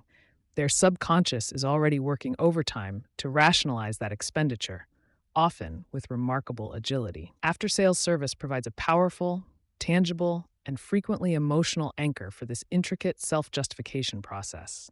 When a brand offers seemingly boundless support, personalized attention, or surprisingly swift resolutions to minor inconveniences, it expertly reinforces the narrative that this product is indeed worth every penny. Each interaction, whether a concierge-level onboarding or a meticulously tracked repair, serves as fresh, compelling evidence for their internal monologue. See, this isn't just a widget, it's a commitment to excellence. This psychological reinforcement is far more potent than any pre-purchase marketing claim, solidifying the belief that they haven't just acquired a product, but rather an enduring relationship with a brand that genuinely values their patronage. It expertly transforms potential buyers' remorse into resounding affirmation, ensuring their initial financial leap feels less like a plunge and more like a wise ascent into exclusivity. The perceived depth of care becomes an inherent, intangible feature of the product itself, a non-negotiable component of its exorbitant price. Ultimately, this illusion of unwavering support becomes a vital component in the customer's ongoing mental accounting, perpetually balancing the scales in favor of their premium choice. The real genius of premium after-sales lies in its ability to transcend the purely transactional, evolving every touch point into a carefully orchestrated opportunity for relational reinforcement. A simple customer service query is no longer a problem to be solved, but a meticulously designed interaction intended to deepen emotional ties and foster unwavering loyalty. Imagine a luxury car owner bringing their vehicle in for routine maintenance, only to be offered a complimentary detailing service and a personalized update from their dedicated service advisor. This isn't merely servicing a car, it's reaffirming their status, acknowledging their discerning taste, and subtly reminding them of the exclusive club they belong to. Such experiences expertly shift the customer's perception from merely owning a product to being an integral part of a prestigious brand ecosystem, where their needs are anticipated and exceeded with refined precision. This cultivated sense of belonging, nurtured through consistent, high-touch after-sales interactions, is the bedrock upon which long-term advocacy and repeat purchases are meticulously built. They aren't just buying another product when the time comes. They are renewing a valued relationship, an emotional bond that has been carefully strengthened over time. The illusion of care, therefore, is not a fleeting trick, but a sustained strategic effort to convert fleeting transactions into lifelong brand evangelists. In the rarefied premium sphere, even a product malfunction or a service hiccup presents a golden opportunity for brand elevation, rather than a mere crisis to be managed.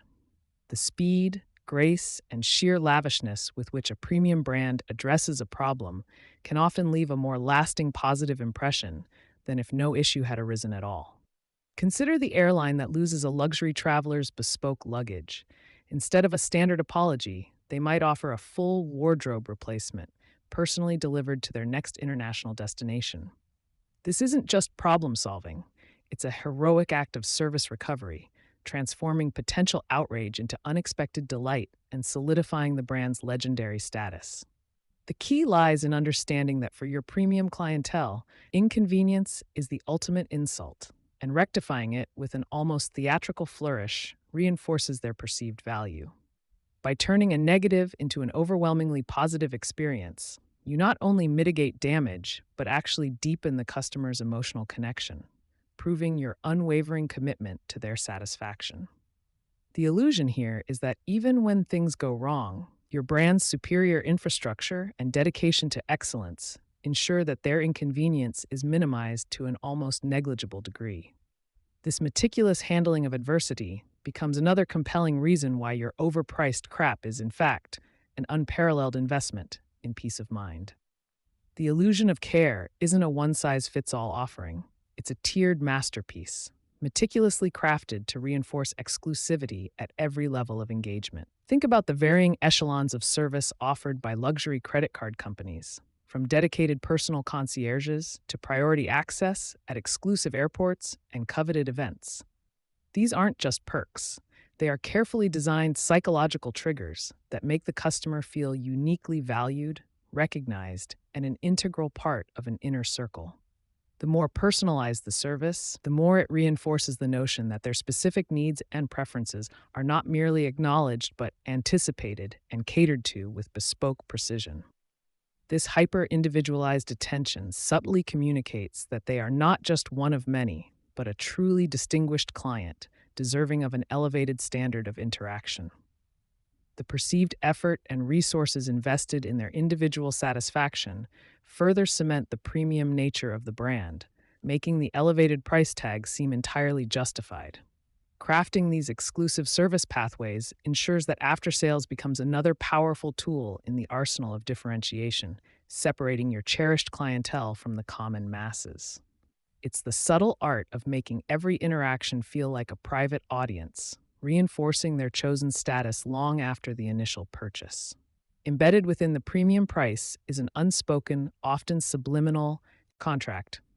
We'll always take care of you, no matter what. This promise of perpetual guardianship is a powerful psychological comfort, assuaging any lingering doubts about the initial investment. It's the implicit assurance that should anything go awry with their high-end timepiece or their artisanal fountain pen, a dedicated team of experts stands ready to intervene with unparalleled expertise and resources. This implicit guarantee of ongoing support transforms a costly purchase into a secure, long-term asset, protected by the brand's unwavering commitment to quality. The illusion here is that your brand acts as an eternal steward of their investment, diligently preserving its value and ensuring its flawless performance for years to come. This fosters a deep sense of trust and dependency, making it incredibly difficult for customers to consider switching to a competitor, even if a slightly cheaper alternative emerges. They are not merely buying a product, they are buying an enduring relationship, a perpetual safety net that provides incomparable peace of mind.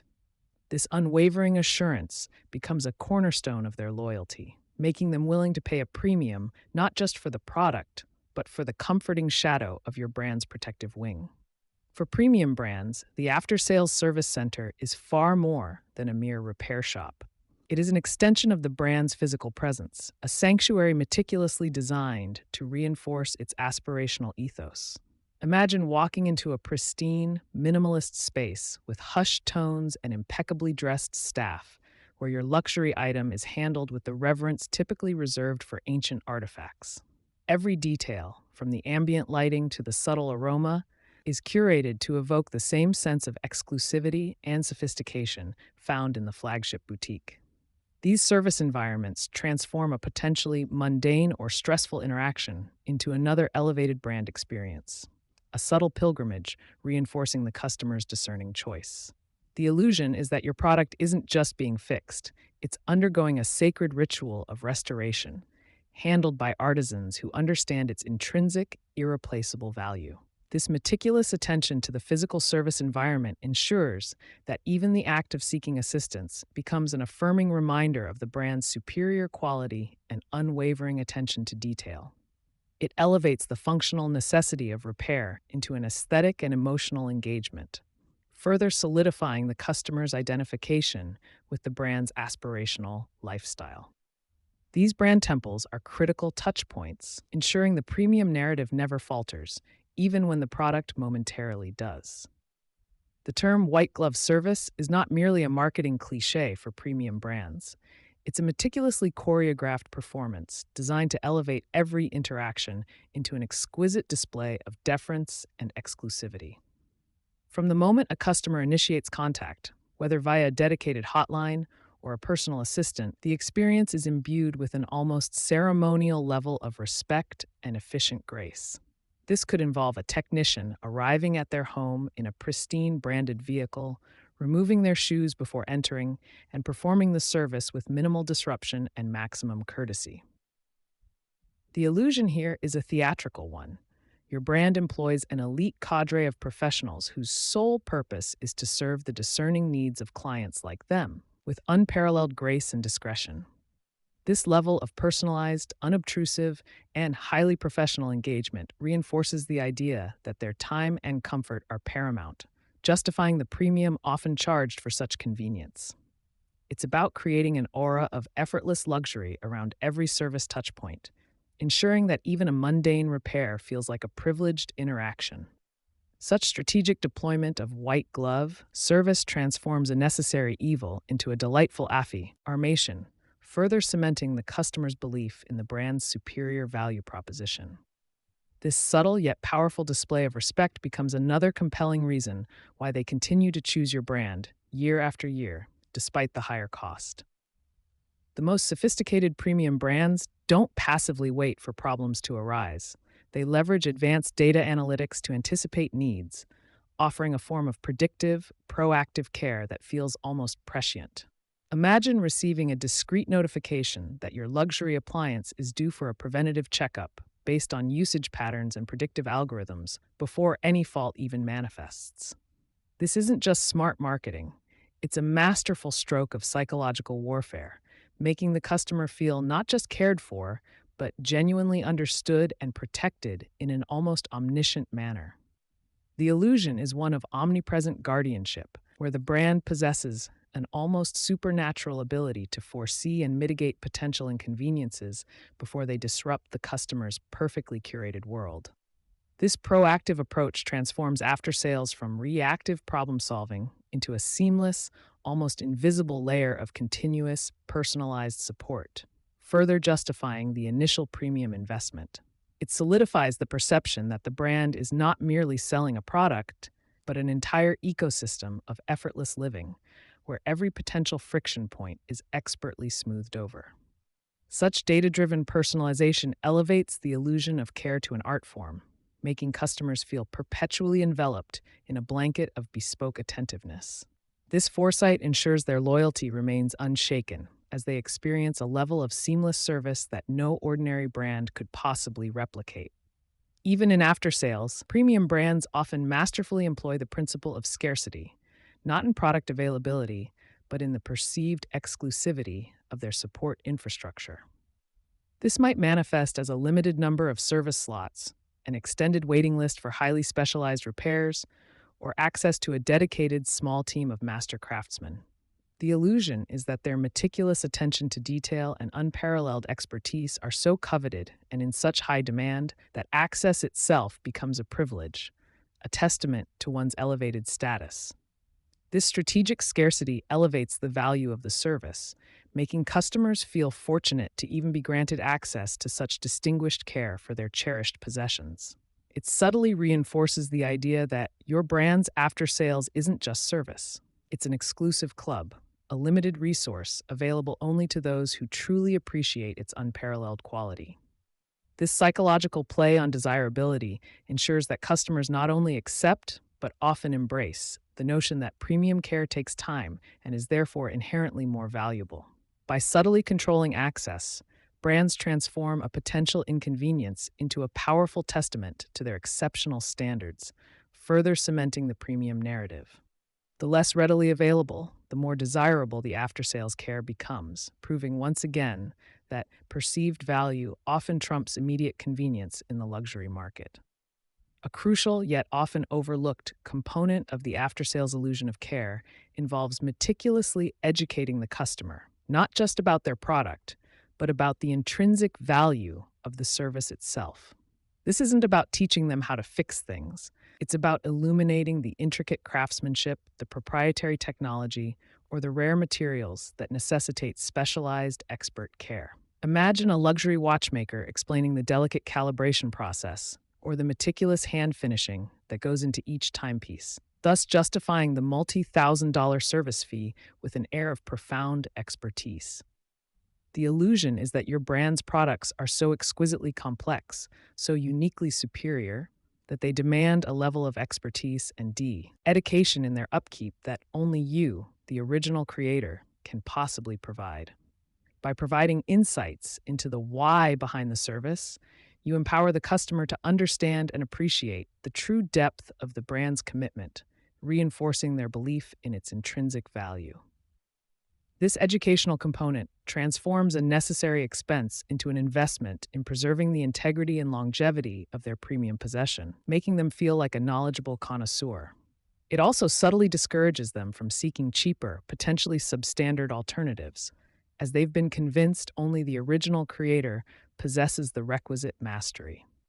This intelligent blend of information and aspiration ensures the illusion of unparalleled care remains robust, solidifying their loyalty and willingness to pay premium, even for upkeep. The meticulously crafted illusion of care in after-sales service creates a powerful halo effect, radiating positive perceptions across the entire brand ecosystem with remarkable efficacy. A superlative service experience doesn't just improve satisfaction with that specific interaction. It profoundly elevates the customer's overall esteem for the brand, its products, and its core values.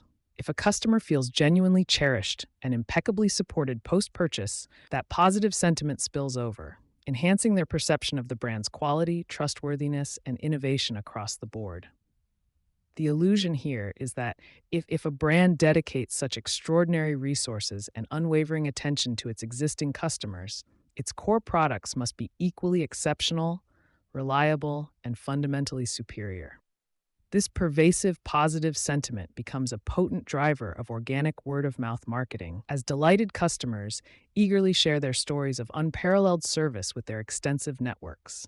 They become unwitting, yet highly effective brand ambassadors, validating the premium price point through their personal anecdotes of exceptional care and unwavering support. The after-sales experience, therefore, acts as a continuous, organic marketing campaign, perpetually reinforcing the brand's aspirational narrative and justifying its elevated market position. This powerful halo effect ensures that the investment in illusion of care yields dividends far beyond immediate customer retention, influencing new prospects and solidifying market dominance for years to come. Testimonials and case studies, fabricating success stories. In the rarefied air of premium branding, where price tags often defy conventional logic, the need for irrefutable validation becomes paramount. This isn't merely about proving a product works. It's about substantiating the audacious claim that something is worth significantly more than its apparent components. Testimonials and case studies, therefore, transcend simple marketing collateral. They become the meticulously crafted narratives that bridge the chasm between perceived value and actual cost, transforming skepticism into aspirational desire. They are the social proof, the echoing chorus of satisfied elites that whispers, "Yes, this extravagance is absolutely justified." Without these carefully curated endorsements, even the most exquisitely designed product risks being dismissed as overpriced, a mere bauble rather than an indispensable investment in one's elevated lifestyle or business trajectory. These aren't accidental anecdotes or spontaneous declarations of delight. Rather, they are the result of a sophisticated, almost theatrical, design process. We are not merely collecting feedback. We are actively engineering narratives that align perfectly with the premium promise we've so painstakingly constructed. The objective is to move beyond generic praise and instead elicit specific, evocative language that resonates deeply with the target audience's deepest aspirations for status, exclusivity, and superior outcomes. This strategic curation ensures that every success story, whether a brief quote or an in-depth analysis, acts as a powerful amplifier for the brand's core value proposition, converting potential buyers into fervent believers. The authenticity, paradoxically, often lies in the artful direction.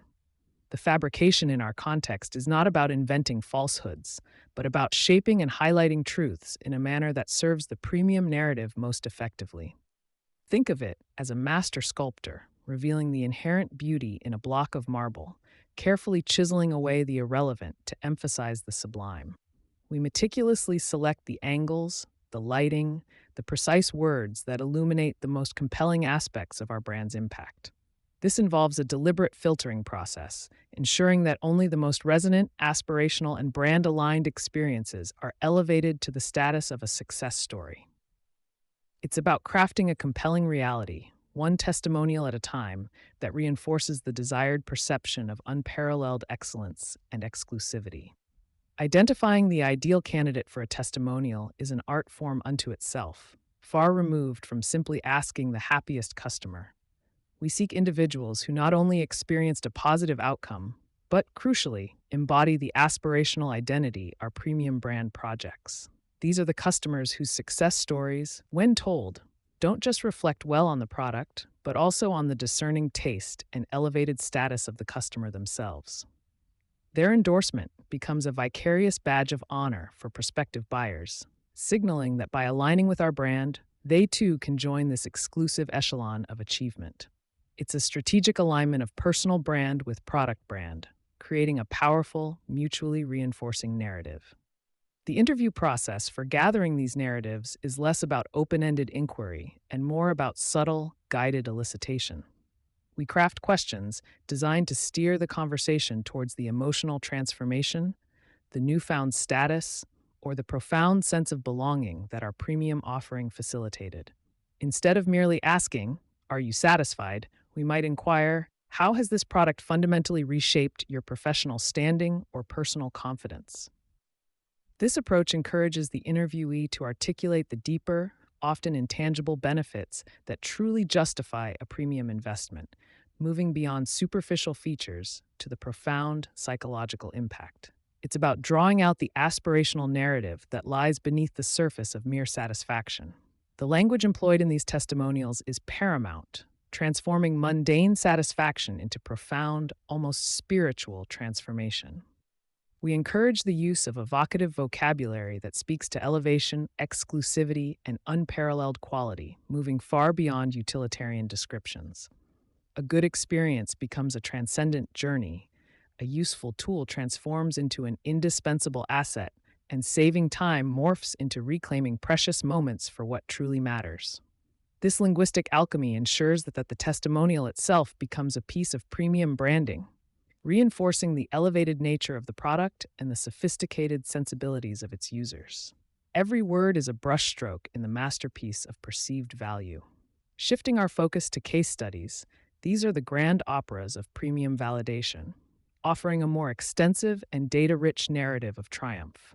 Unlike the concise testimonial, a case study meticulously details a journey from a complex challenge to a resounding success, with our premium offering positioned as the indispensable catalyst. They are designed to address the more analytical, skeptical mind, providing a seemingly objective framework that nonetheless guides the reader to an inescapable conclusion. The premium choice was not just better, it was the only logical, strategic, and ultimately profitable decision. These studies are not just about results. Are about demonstrating the profound strategic wisdom inherent in choosing the best. Within a case study, the selection and presentation of data are critical, a masterclass in selective emphasis. We don't merely present all available metrics. We meticulously highlight those specific data points that most dramatically underscore the value of our premium solution, even if other figures are less spectacular. A 15% increase in a niche metric can be framed as a groundbreaking leap in efficiency when presented alongside the right context and aspirational language. The narrative dictates which numbers shine brightest, ensuring that every statistic serves to reinforce the premium value proposition, validating the investment rather than simply reporting on performance. It's about data storytelling, where the story always leads to premium justification. Every compelling case study follows a classic narrative arc, a clearly defined problem, often one that seems insurmountable with conventional solutions, followed by the introduction of our premium offering as the sophisticated, elegant, and uniquely effective answer.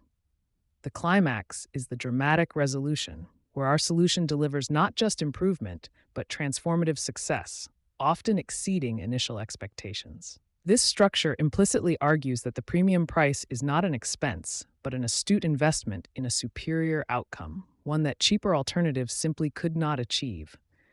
It's a carefully constructed fable of triumph, where our product is always the hero.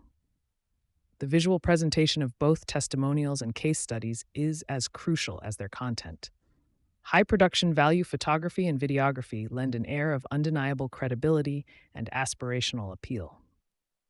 A professionally shot portrait of a successful client or a sleekly edited video testimonial instantly elevates the perceived authenticity and impact of their words. These visual cues signal that our brand operates at a premium level, unwilling to compromise on any aspect of its presentation, including the portrayal of its successes. The aesthetic quality subtly reinforces the message. Everything associated with our brand, including its proof points, is of the highest caliber.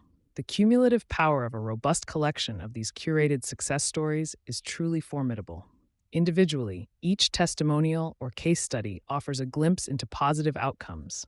Collectively, they forge an impenetrable aura of credibility, desirability, and undeniable value.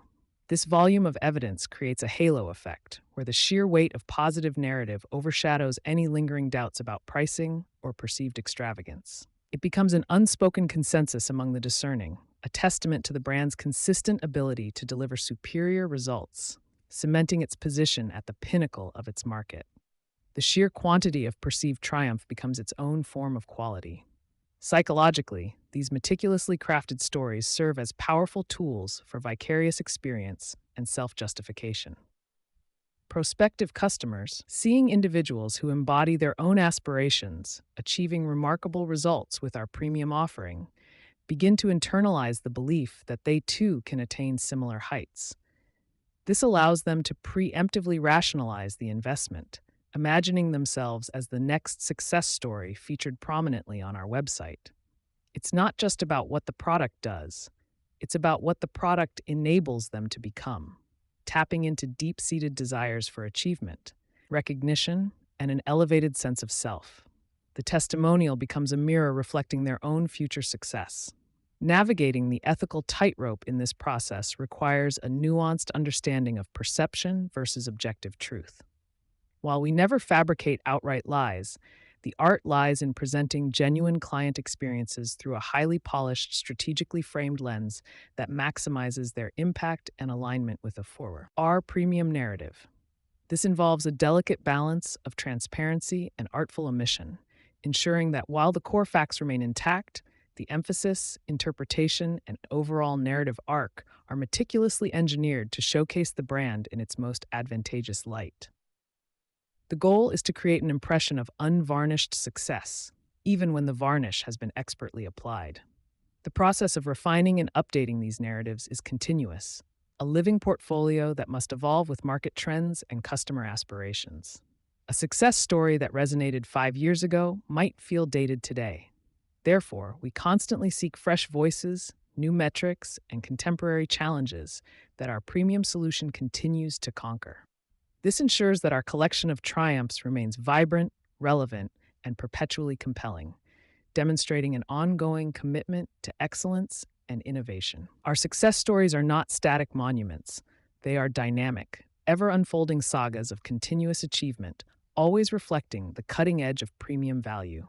Ultimately, the fabrication in testimonials and case studies, fabricating success stories, is less about deception and more about masterful storytelling. The strategic sculpting of genuine experiences into compelling narratives that resonate with the premium buyer's deepest desires. These aren't just proofs of purchase, they are anchors of aspiration, carefully constructed validations that transform an expensive commodity into an indispensable investment. By understanding the psychology behind these engineered narratives, we empower brands to not just justify their premium pricing, but to inspire a profound, almost emotional loyalty among those who are eager to buy into a superior story and love you for letting them. Hand-knitted yak wool socks, a case study in overpricing. Let's kick things off with a rather fluffy yet surprisingly expensive example. Hand-knitted yak wool socks. Imagine strolling into a boutique, perhaps with a name whispered in hushed tones, and spotting a pair of socks priced higher than your monthly coffee budget, maybe even your car payment. You might scoff, chuckle, or even feel a slight tremor of indignation. Who, in their right mind, would pay such an outrageous sum for something that simply goes on your feet? This isn't just about warmth. It's about understanding the subtle, often ridiculous, art of premium pricing. The initial reaction, that gut feeling of this is absurd, is precisely what we want to dissect. It's the first hurdle any premium brand must overcome, not by lowering the price, but by elevating the perceived value to such an extreme that the price tag almost starts to make sense, or at least becomes an intriguing challenge. We aren't selling socks here. We're selling a narrative, a whisper of exclusivity, and perhaps a tiny fleeting moment of superiority that only those who understand true luxury can grasp. The yak wool isn't just wool, it's a symbol. So, how do you transform a humble pair of foot coverings into a statement piece worth its weight in gold, or at least a small fortune? It begins with the raw material itself. Yak wool immediately conjures images of remote, untouched landscapes, hardy animals, and perhaps a monk carefully shearing the beast by hand. It sounds rare, exotic, and inherently superior to, say, merino or cotton. This perception of rarity and unique origin is the first cornerstone of our overpricing strategy, even if yaks are plentiful and their wool production is quite efficient. Next comes the hand-knitted aspect, which is a powerful psychological lever. The phrase evokes images of skilled artisans, perhaps grandmothers in far-off villages, lovingly crafting each stitch with generations of wisdom. This isn't mass-produced factory wear. This is a piece imbued with human effort, time, and a story. The slower the production, the more authentic it feels, and the more justified the astronomical price becomes.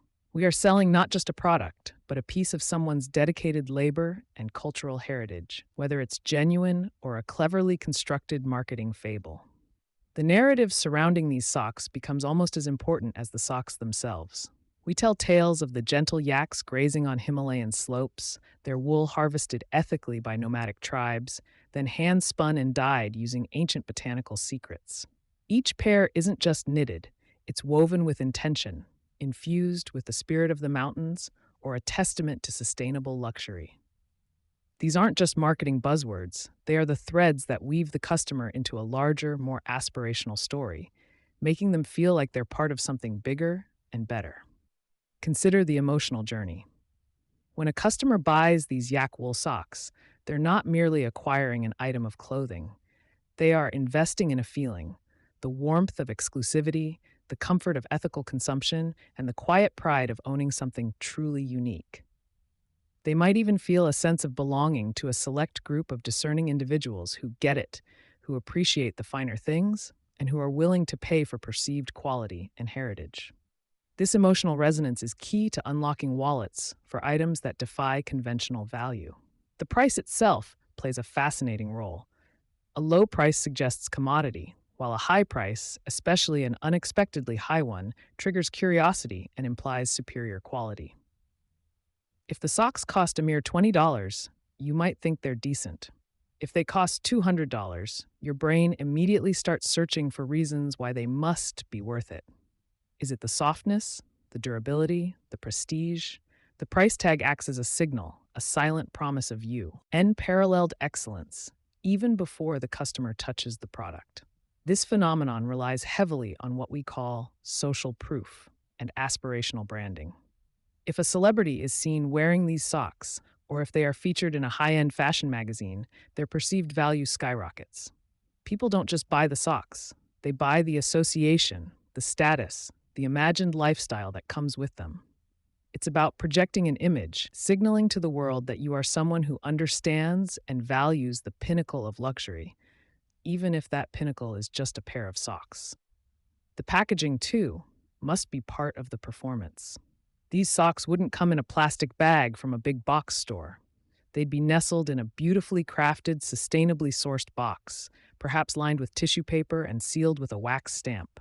There might be a small, elegant card detailing the story of the yak and the artisan. Every single element, from the moment of discovery to the unwrapping, is designed to reinforce the premium experience and justify the hefty price tag, making the purchase feel like an event. Ultimately, the goal is to create such a compelling illusion of value that the customer becomes an advocate for the price, not against it. They will defend their purchase to friends, explaining the intricate story, the ethical sourcing, and the unparalleled softness, all the while subtly reinforcing their own discerning taste. They become part of the brand's marketing team, spreading the gospel of the overpriced yak wool socks and loving every minute of it.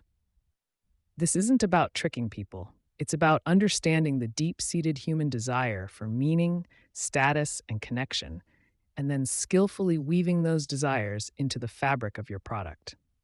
The yak wool socks are just a canvas for these psychological brushstrokes. They teach us that almost anything can be positioned as a luxury item if you master the art of perception, narrative, and strategic pricing. So, as we move forward, keep those imaginary yak wool socks in mind. They serve as our guiding star, reminding us that the true value of a premium product often lies not in its intrinsic utility, but in the elaborate, emotionally resonant world we build around it. The next time you see something ridiculously expensive, ask yourself, what story are they telling, and how can I tell an even better one? The small batch myth: quality versus perceived scarcity. The allure of the small batch product has become an almost sacred cow in premium branding, a whispered promise of superior quality, meticulous craftsmanship, and an exclusivity that elevates the mundane to the magnificent. It's the kind of phrase that automatically triggers a mental upgrade in perceived value, transforming a simple commodity into a coveted artifact. But let's be brutally honest. How often does small batch genuinely translate to a tangible, measurable increase in quality that justifies a 300% price hike? More often than not, this powerful designation functions as a psychological lever, expertly pulled to exploit our primal human desire for the rare, the unique, and the seemingly unobtainable. This isn't to say that genuine small batch production doesn't exist, nor that it can't lead to exceptional quality. Indeed, some artisanal processes inherently limit output, demanding greater attention to detail and allowing for a level of customization simply impossible in mass production. However, for many brands, the small batch label is less about the inherent limitations of their craft and more about a deliberate, strategic manufacturing of scarcity. It's a masterful illusion designed to trigger the consumer's deep-seated fear of missing out and their yearning to possess something few others can claim, thereby justifying a premium that often far outstrips any marginal improvement in objective quality. Consider the psychological bedrock upon which this myth is built, the scarcity principle. Humans are inherently wired to value things more when they are perceived as rare or difficult to acquire. This isn't a flaw in our wiring, it's a feature, a remnant of evolutionary instincts that taught us to prioritize limited resources.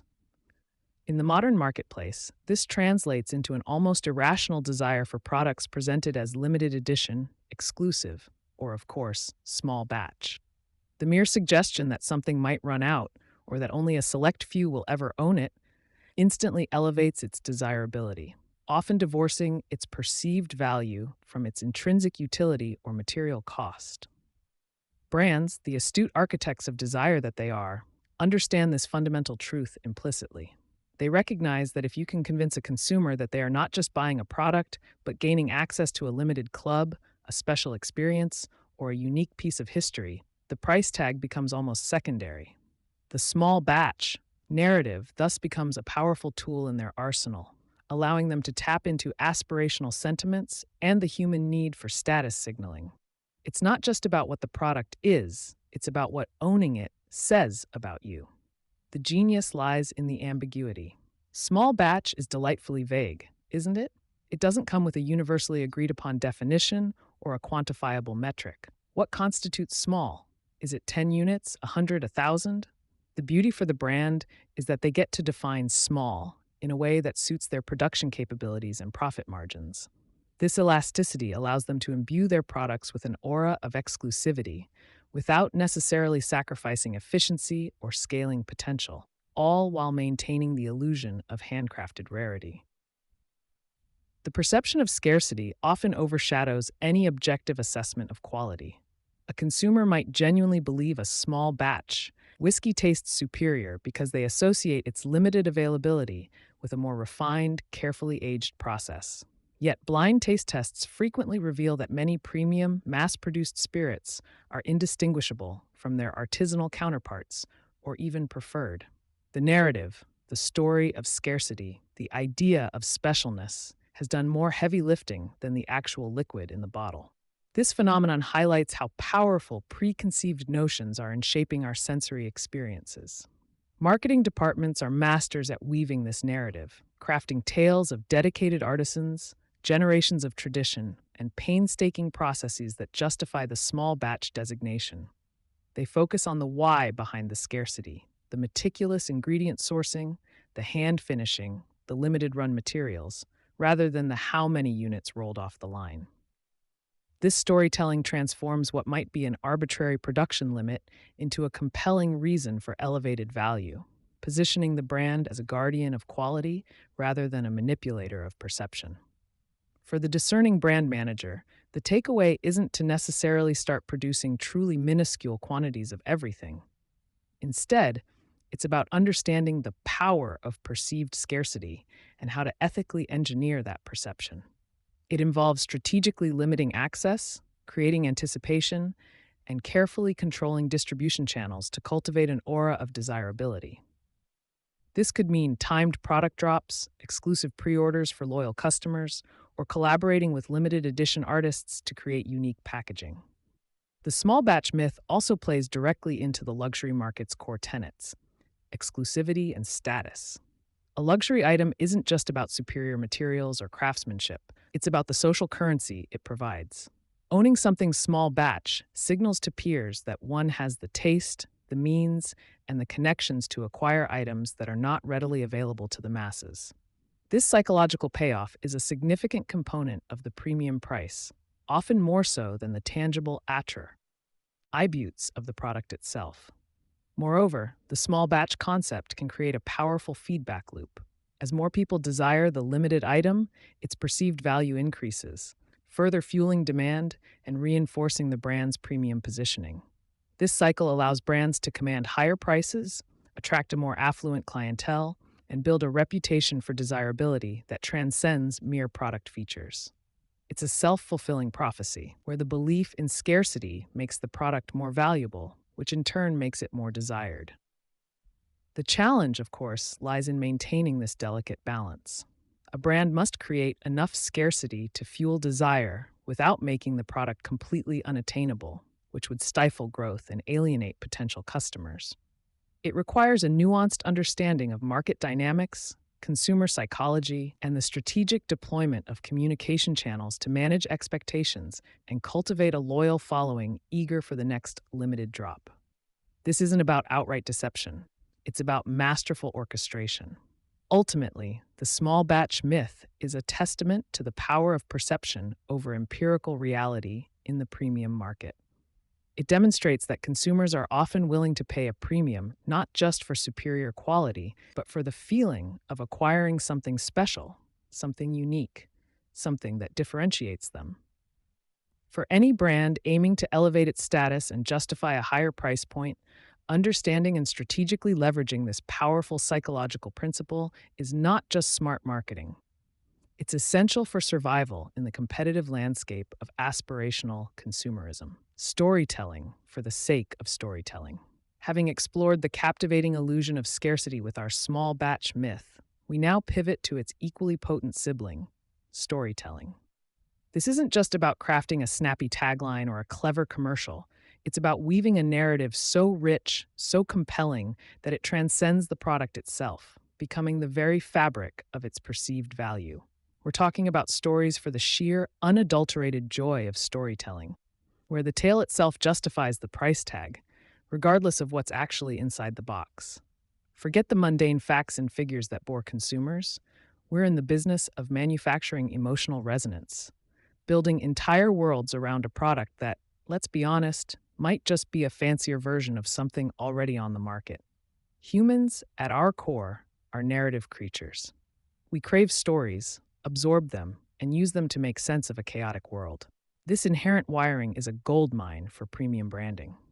When you tell a story, you bypass the logical, analytical part of the brain and go straight for the emotional core, where decisions are often truly made. A well-crafted narrative doesn't just inform, it evokes, it inspires, it connects on a level that mere specifications or ingredient lists can never hope to achieve. It transforms a simple transaction into an experience, an investment not just in an item, but in a feeling, an identity, or a deeply held belief. Therefore, your brand isn't just a logo or a product, it's a protagonist in an ongoing saga. Think of it, every premium brand needs its epic origin story, a tale of humble beginnings, visionary founders, or an audacious quest to redefine an industry.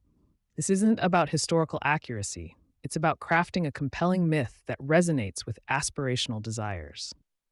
Did your artisanal coffee truly originate from a single, mystical bean discovered by a wise sage on a remote mountaintop? Perhaps not literally, but the story makes the $50 bag of beans feel like a pilgrimage, not just a grocery run. And that's precisely the magic we're aiming for. The art lies in imbuing your brand with a soul, a history, and a purpose that extends far beyond its utilitarian function. Consider the founding father narrative.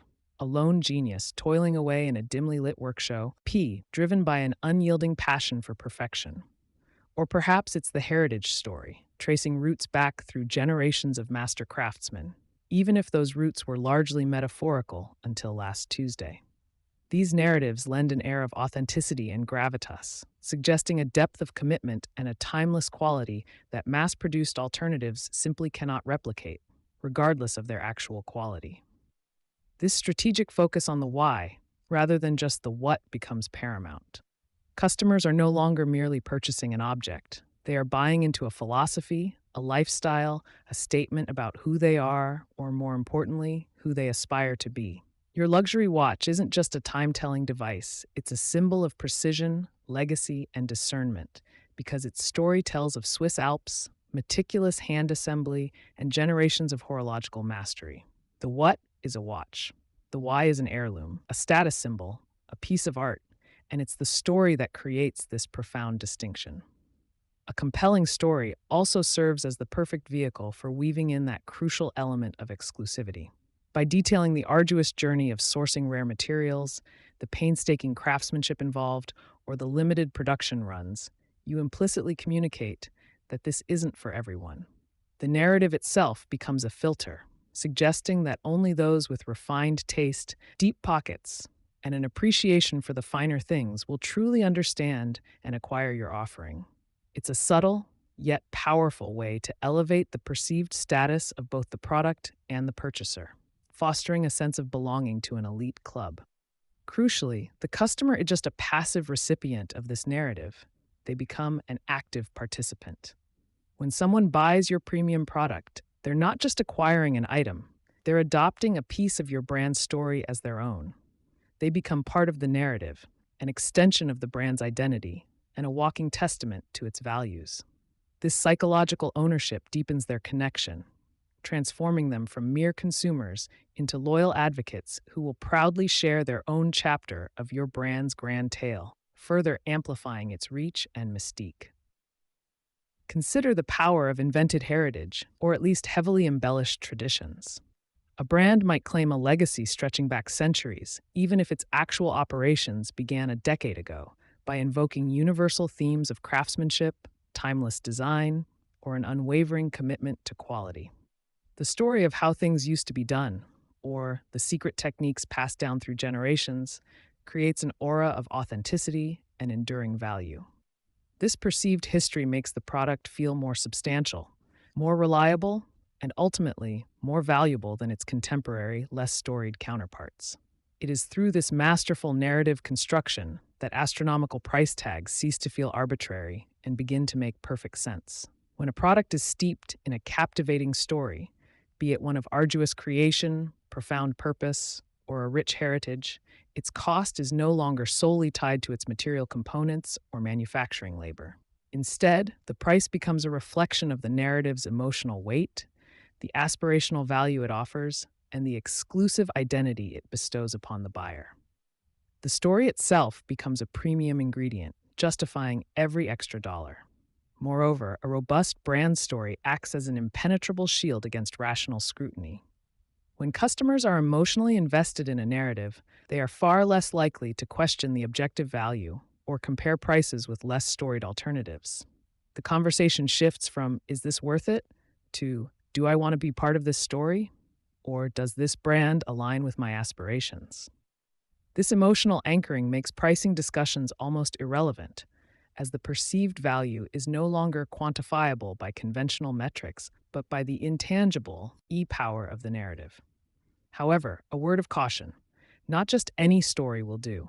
An inauthentic, poorly constructed, or inconsistent narrative can be more damaging than no story at all. Consumers, even when swayed by emotion, possess a subconscious detector for fabrication. Your story must feel genuine, even if it's a carefully curated version of the truth, and it must resonate with the target audience's deepest desires and aspirations. A shallow or contradictory narrative will break the spell, exposing your premium offering as just another overpriced commodity, which is precisely what we are trying to avoid. Ultimately, for truly premium brands, the story isn't just a marketing tool, it is the product. It's the invisible yet invaluable component that customers are truly investing in. They are buying the legend, the aspiration, the sense of belonging, and the carefully constructed identity that your narrative provides. By mastering the art of storytelling for its own sake, you transform your offerings from mere objects into cherished artifacts, making the irrational irresistible and ensuring that your customers don't just buy your overpriced crap, but passionately love you for it, eagerly anticipating the next chapter. Certification and provenance. Adding layers of fake value. Having meticulously sculpted the perception of scarcity through the small batch myth and woven intricate tapestries of emotional resonance via compelling storytelling, the astute brand architect now turns to the ultimate psychological lever: the strategic deployment of certification and provenance. These aren't merely badges of honor. They are meticulously engineered fortifications around your premium pricing, designed to inject an irrefutable, almost scientific, legitimacy into what might otherwise be perceived as an unjustifiable markup. We are moving beyond the subtle art of suggestion into the realm of official-looking stamps and meticulously documented backstories, transforming the inherently subjective into an ostensibly objective truth. This is where the true alchemy of premium branding occurs, where a product's intrinsic value becomes almost secondary to its certified or storied existence. It's about building an unassailable fortress of perceived quality and exclusivity, ensuring that the consumer's rational brain is thoroughly disarmed before they even glance at the price tag. The goal is not just to convince them your product is good, but to make them believe it is uniquely, undeniably, and verifiably superior.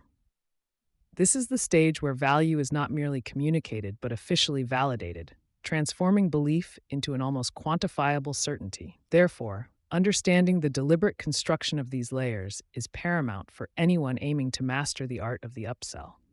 At its core, the human psyche possesses an inherent, almost desperate, need for validation and trust, particularly when navigating the complex landscape of consumer choices where true quality can be elusive or difficult to discern.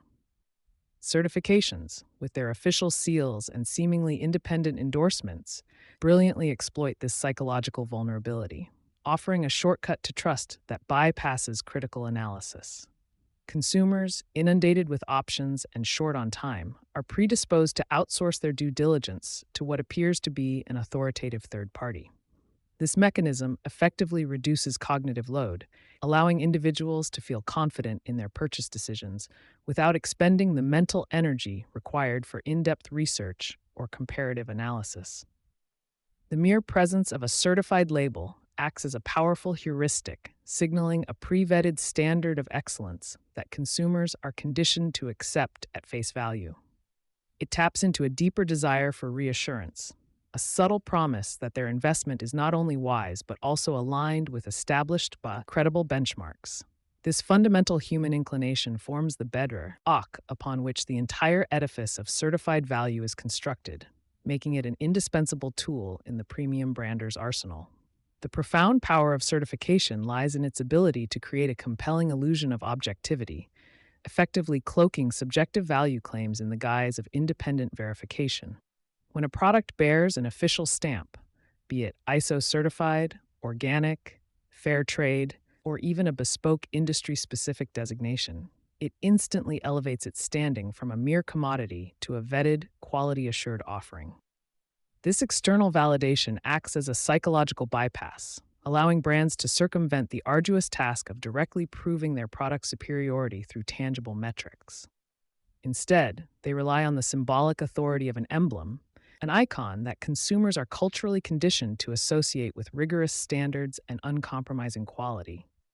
The genius here is in replacing direct scrutiny with an easily digestible visual cue, transforming the often ambiguous realm of quality into a seemingly quantifiable attribute. This strategic maneuver shifts the burden of proof from the brand's tangible output to the perceived legitimacy of an external seal, fostering an undeniable aura of trustworthiness that few consumers will bother to question. It's a masterful exercise in perception management, where a simple graphic can override a multitude of rational objections. However, a deeper dive into the architecture of many certifications reveals a landscape often more intricate and self-serving than their pristine public image suggests. While some certifications indeed uphold stringent, independently verified standards, a significant portion operates within a more nebulous framework, often defined by industry consortiums or even proprietary brand initiatives. This allows for a fascinating degree of flexibility in standard setting, where the criteria for excellence can be meticulously tailored to suit marketing objectives rather than uncompromising universal benchmarks. The satirical edge emerges when one observes how organic or artisanal labels, for instance, can sometimes be acquired through processes that are less about revolutionary quality and more about strategic compliance with a very specific, often self-regulated set of rules. Understanding this inherent malleability is crucial for the premium brand strategist. It highlights that the true value of a certification often lies not in its absolute rigor, but in its perceived rigor and its capacity to resonate with target consumer values. The objective is not always to achieve unparalleled quality, but to achieve a certifiable quality that commands a premium and evokes a sense of trust.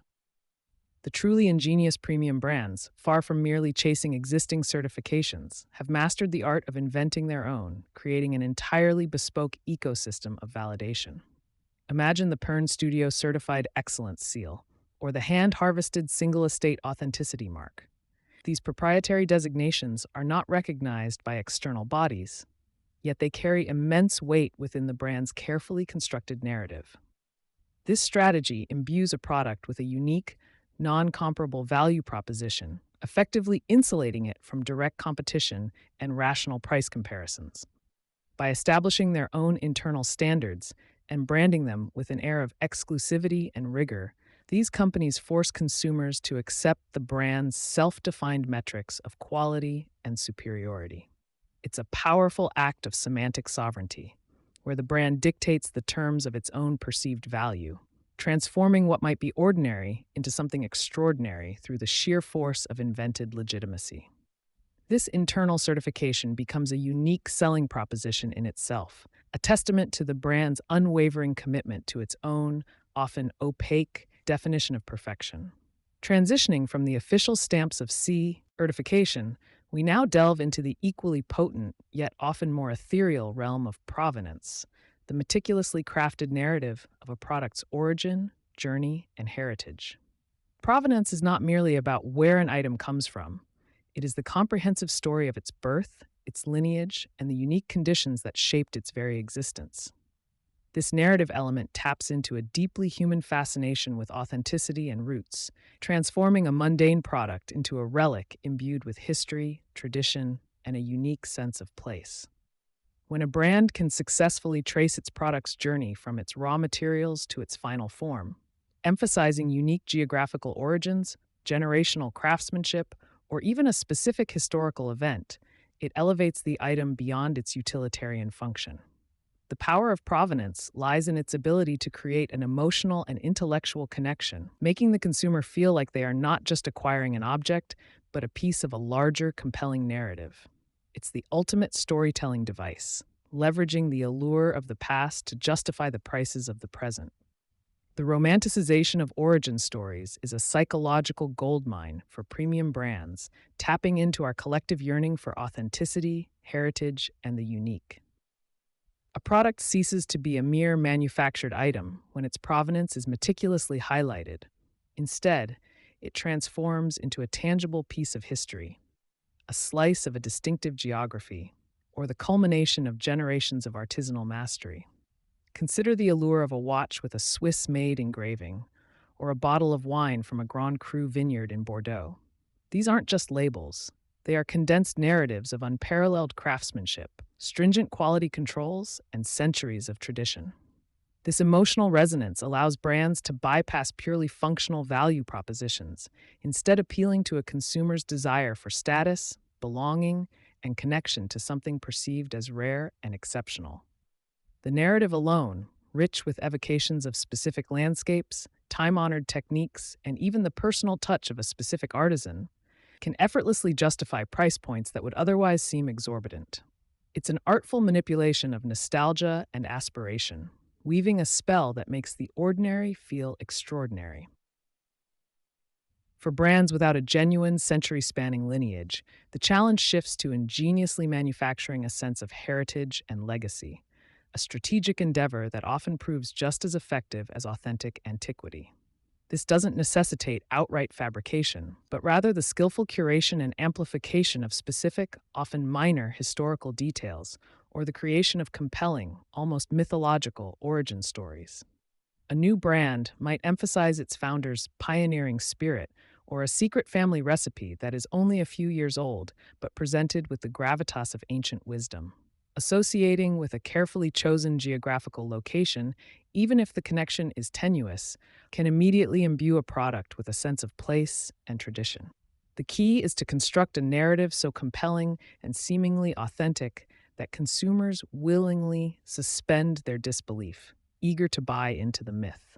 This strategic construction of a perceived past allows even nascent brands to tap into the powerful psychological benefits typically reserved for established historical entities, effectively fast-tracking their journey to premium status. It's about building a story that feels old, even if it's brand new. Geographical indicators stand as one of the most potent and legally protected tools in the premium brander's arsenal, acting as immediate triggers for perceived quality and exclusivity. Terms like champagne, Parmigiano Reggiano, Scotch whiskey, or Swiss made are far more than mere labels. They are deeply embedded cultural signifiers that instantly communicate a specific method, an uncompromising standard of quality, and a rich, often legally protected tradition. These indicators bypass the need for extensive explanation, creating an immediate mental shortcut to premium status and an aura of inherent superiority. Consumers are conditioned to understand that these designations imply a unique combination of terroir, craftsmanship, and regulatory oversight that cannot be replicated elsewhere, regardless of how similar a competitor's product might appear. The strategic value here is immense.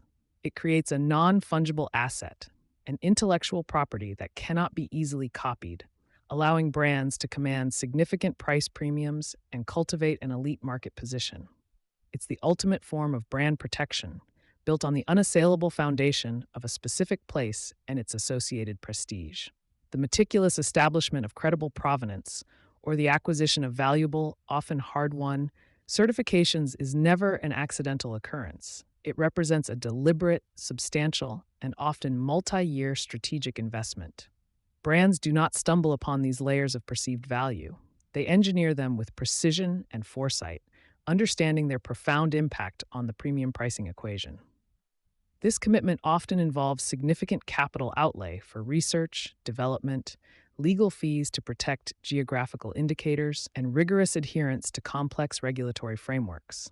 It means investing in sustainable sourcing, ethical labor practices, or even establishing a dedicated heritage department to uncover and articulate compelling origin stories.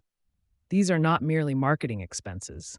They are foundational strategic expenditures designed to build an unassailable competitive moat. The resources allocated to securing these claims are a testament to their immense power in fostering consumer trust, justifying elevated price points, and cultivating a fiercely loyal customer base that perceives an intrinsic, verifiable superiority in the brand's offerings. The true artistry in premium branding lies in the masterful combination of both certification and provenance, creating an almost impenetrable fortress of perceived value that renders rational scrutiny largely irrelevant. Imagine a product that is not only certified organic by a globally recognized body, but also proudly boasts single origin, hand harvested from a specific, historically revered estate, a double barreled assault on the rational mind. This synergistic approach amplifies the persuasive power of each individual claim, weaving them into a cohesive narrative of unparalleled quality, ethical sourcing, and unique heritage. The layers reinforce each other, building a cumulative effect that makes any price, no matter how audacious, seem not just justifiable, but entirely appropriate for such a uniquely validated offering. This combined strategy creates a product so thoroughly enshrouded in layers of official and romanticized legitimacy that it transcends mere utility, becoming an object of desire whose value is taken as an unquestionable truth. It's the ultimate psychological leverage, leaving no room for doubt or comparison. While the strategic deployment of certification and provenance is undeniably effective in elevating brand perception and justifying premium pricing, it often necessitates a delicate dance, or more accurately, a gleeful abandonment of strict ethical considerations. The primary objective, from a pure business standpoint, is to maximize profit and market position. And if a certification or a compelling provenance narrative achieves that, its absolute, unassailable veracity can sometimes become secondary to its market utility. This is where the satirical undertone of adding layers of fake value becomes particularly pointed. It's not about outright deception, but rather about the masterful art of emphasis, omission, and the strategic framing of information to create a desired perception. The ethical tightrope is less about avoiding falsehoods and more about artfully navigating the gray areas of truth, leveraging consumer psychology to interpret carefully constructed narratives as objective facts. For the brand strategist, the line between genuine value and manufactured perception is often blurred, driven by the relentless pursuit of premium market dominance. Crucially, the success of these meticulously constructed layers of perceived value hinges significantly on the consumer's often unconscious willingness to participate in the illusion. Consumers are not merely passive recipients of marketing messages.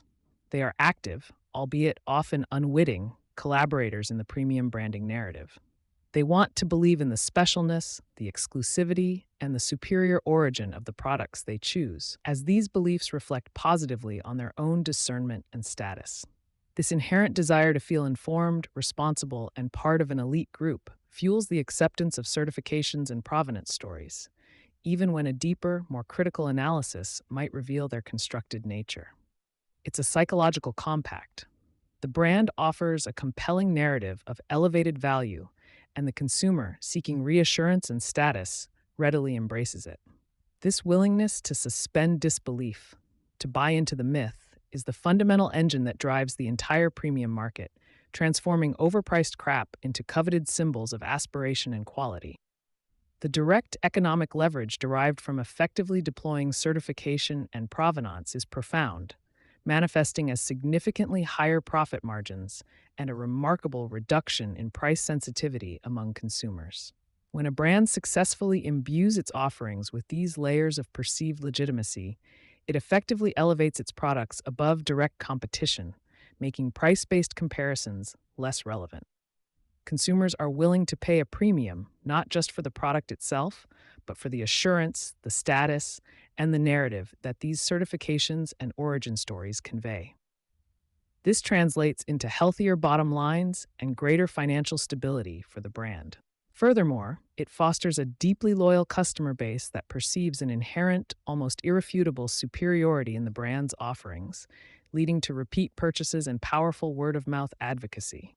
The investment in these value adders is therefore not merely a marketing expenditure, but a direct driver of sustainable, profitable growth, securing the brand's financial future.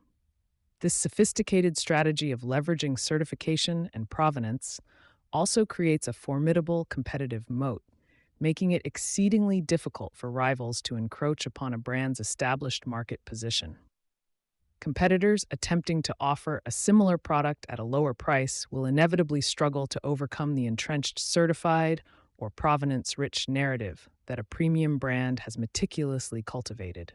The established story of unique origin, verified quality, or generational craftsmanship acts as a powerful differentiator, rendering direct feature for feature or price point comparisons largely ineffective. Consumers, having bought into the premium narrative, are often unwilling to downgrade to a perceived lesser alternative, even if the objective differences are minimal. This strategic insulation from direct competition allows the premium brand to dictate market terms, maintain its pricing power, and solidify its position as the undisputed leader in its niche. It is a powerful long-term defense mechanism against commoditization.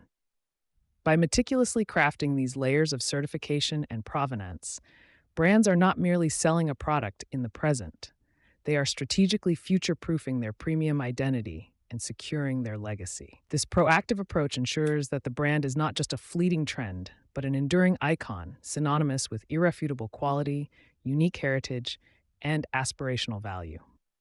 The narratives and official endorsements become part of the brand's DNA, making it resilient to market fluctuations and evolving consumer preferences. This foresight allows for sustained growth, brand extensions, and the ability to command premium pricing for generations to come, well beyond the initial product launch.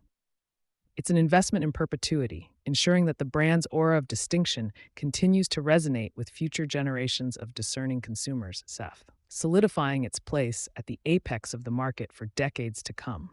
This long-term vision is what truly separates transient successes from enduring empires. The presentation of these layers of perceived value often involves a nuanced interplay between overt declaration and subtle suggestion, each calibrated for maximum psychological impact. Sometimes the premium brand will boldly emblazon its certifications on packaging, making an unequivocal statement of quality and compliance. At other times, the strategy leans towards a more understated elegance, where the provenance is whispered through evocative marketing copy, hinting at an exclusive process, a rare geographical origin, or a limited production run. The subtlety, in many instances, can make the perceived value even more potent, inviting the consumer to discover the brand's unique story rather than having it overtly declared. This artful restraint can foster a deeper sense of connection and personal investment, as the consumer feels they are part of an exclusive club privy to this nuanced understanding. Mastering this delicate balance between assertive proof and alluring mystique is crucial for the discerning brand strategist. Ultimately, the psychological payoff for the consumer and the ingenious leverage for the brand derived from certifications and provenance is multifaceted and deeply compelling. For the consumer, these elements provide a potent cocktail of status, belonging, and profound reassurance, validating their choice as intelligent and discerning. They get to experience the emotional gratification of owning something genuinely special, something with a story, something officially vetted. This translates into a feeling of making an informed, superior choice, which enhances their self-perception and their social standing. For the brand, this translates into an almost unquestioning acceptance of premium pricing, as the consumer's emotional and intellectual investment in the narrative overshadows any rational objections.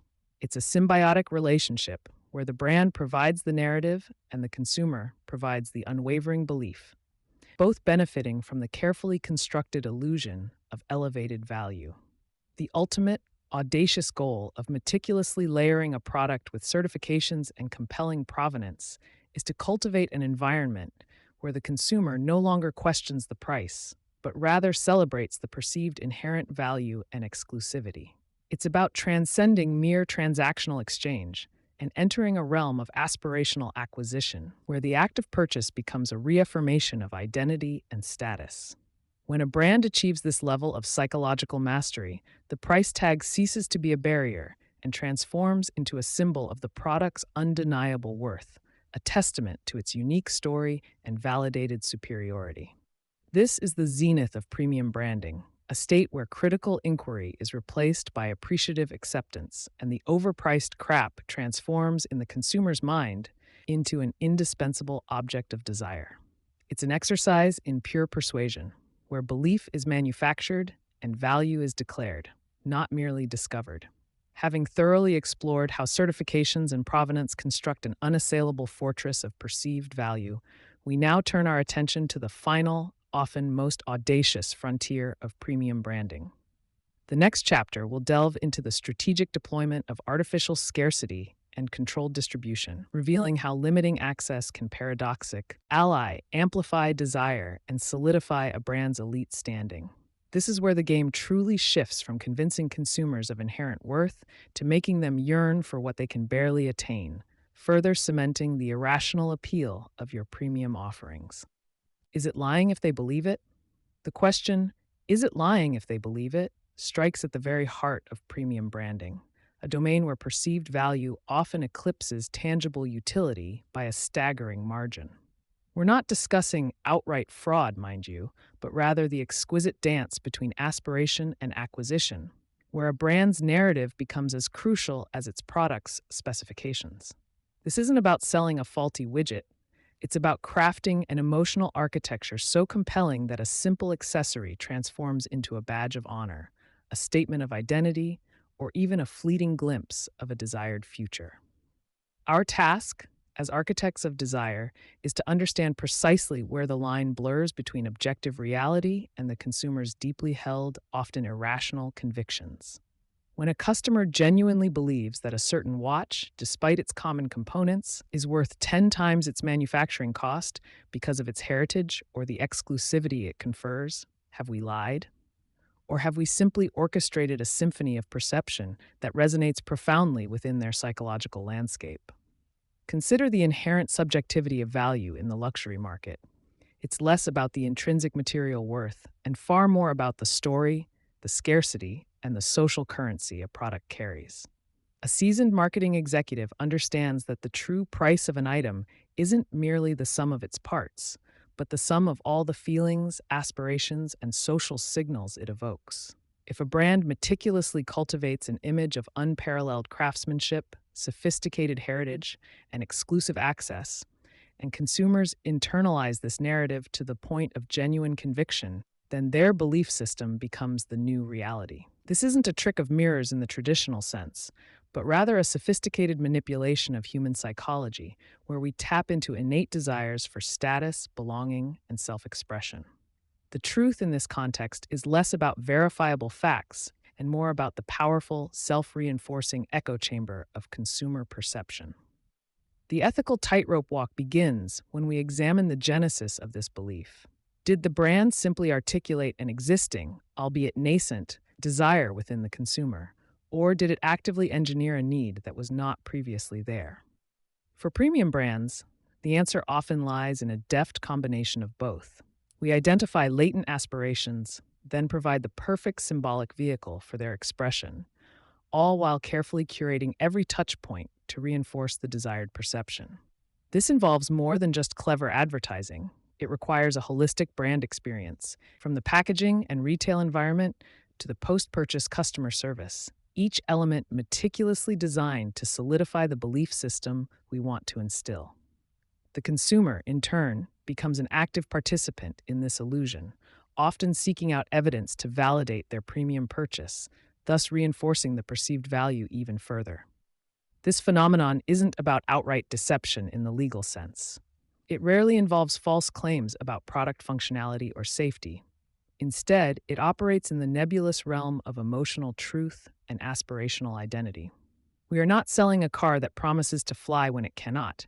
We are selling a car that promises a feeling of unparalleled freedom, success, or environmental consciousness, even if its actual performance metrics are only marginally superior to a less expensive alternative. The consumer, often unconsciously, agrees to this psychological contract, understanding that they are paying a premium not for raw materials, but for the intangible benefits, the narrative, and the curated experience that only a premium brand can deliver. Their belief is a conscious or semi-conscious investment in this constructed reality, making the lie, if one perceives it as such, a mutually agreed upon fiction. Indeed, one could argue that the consumer, particular, lie in the luxury segment, actively desires to be part of this curated reality. They aren't looking for a purely rational transaction. They are seeking an emotional payoff, a sense of elevation, or an affirmation of their identity. When a brand successfully taps into these deep-seated psychological drivers, the perceived value skyrockets, irrespective of the item's utilitarian cost. The belief, therefore, isn't a forced imposition, but a welcomed embrace, a willing suspension of disbelief in exchange for the psychological rewards offered. This becomes a powerful feedback loop. The more consumers believe, the more the brand's perceived value solidifies, and the more others are drawn into the orbit of its allure. It's a self-fulfilling prophecy of premium pricing, driven entirely by the collective conviction of its adherents. The critical distinction here lies between misrepresentation of fact and the artful construction of perception. A brand that claims its product is made from rare unicorn tears, when it's actually industrial silicone, is unequivocally lying. However, a brand that sells a simple, well-designed silicone product for a premium because it represents a minimalist lifestyle, sustainable values, or access to an exclusive community is operating within a different ethical framework. In the latter scenario, the consumer's belief is cultivated through consistent messaging, aspirational imagery, and careful market positioning, not through outright fabrication of material facts. It's about selling the why and the how it makes you feel, rather than just the what. This strategic ambiguity, often mistaken for ethical murkiness, is actually the cornerstone of effective premium branding. We don't explicitly state that our product will make you happier, more successful, or more attractive, but every advertisement, every celebrity endorsement, every meticulously crafted store environment whispers these promises. The consumer's mind, eager to fill in the gaps and validate their desires, readily completes the narrative, transforming subtle suggestions into firm convictions. This is not about stating a falsehood. It's about creating a context in which the desired truth naturally emerges and takes root within the consumer's psyche.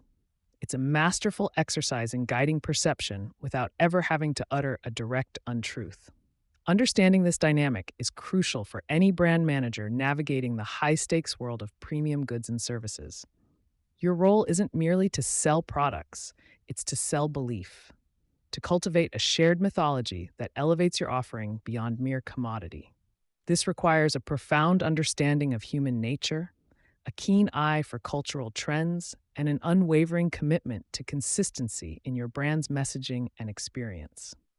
If your customers wholeheartedly believe in the narrative you've constructed, if they feel genuinely enriched by their association with your brand, then the question of lying becomes largely irrelevant to them. Their satisfaction, their loyalty, and their willingness to pay a premium are the ultimate validations of your strategy. The power of this engineered belief system is immense, allowing brands to command prices that defy conventional economic logic. When a customer pays a substantial premium for an item, they are often investing in the story, the status, and the emotional resonance it provides, rather than its raw material cost. This isn't a failure of rational consumerism. It's a testament to the profound influence of psychological branding. If the story is compelling enough, if the aspiration is strong enough, and if the sense of belonging is deep enough, then the belief becomes an unassailable truth in the mind of the consumer. It's a truth born not of objective fact, but of subjective experience and carefully cultivated desire. Furthermore, the very act of believing can become a self-fulfilling prophecy for the consumer. When they invest in a premium brand, they often adjust their own self-perception to align with the brand's aspirational qualities. Someone who buys a luxury car might genuinely feel more successful and confident, not just because of the car itself, but because of the status it confers and the belief they've internalized about what owning such a car means. In this scenario, the brand isn't lying.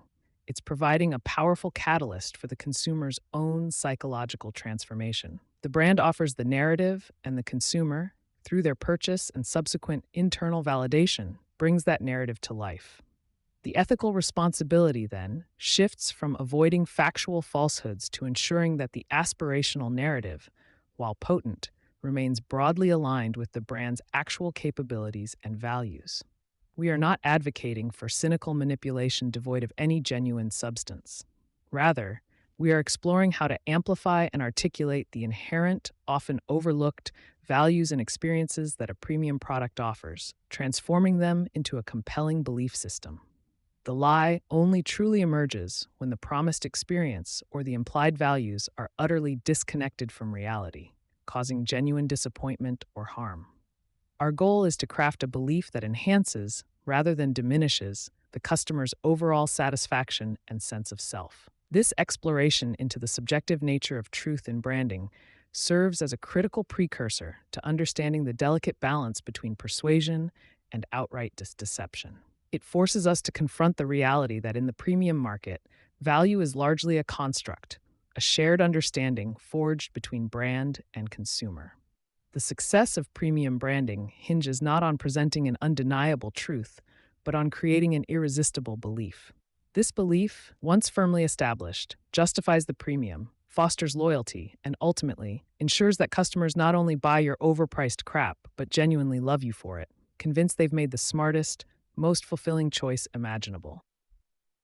The journey into the specifics of this fine line begins now, as we dissect the mechanics of truly ethical yet profoundly persuasive influence. Ultimately, the question, is it lying if they believe it, pushes us to redefine truth within the commercial sphere. In a world saturated with information, where objective facts are easily accessible, the power of a compelling narrative and an authentic emotional connection has never been stronger. Consumers are increasingly sophisticated. They understand that a significant portion of a premium price tag is for the intangibles. Their belief is often a conscious choice, a willingness to participate in a story that resonates with their personal aspirations and values. Therefore, the brand's truth becomes less about verifiable data points and more about the consistent, resonant experience it delivers and the powerful identity it helps its customers embody. So, as you craft your next premium campaign, ponder this. Are you merely selling a product, or are you selling a deeply held conviction?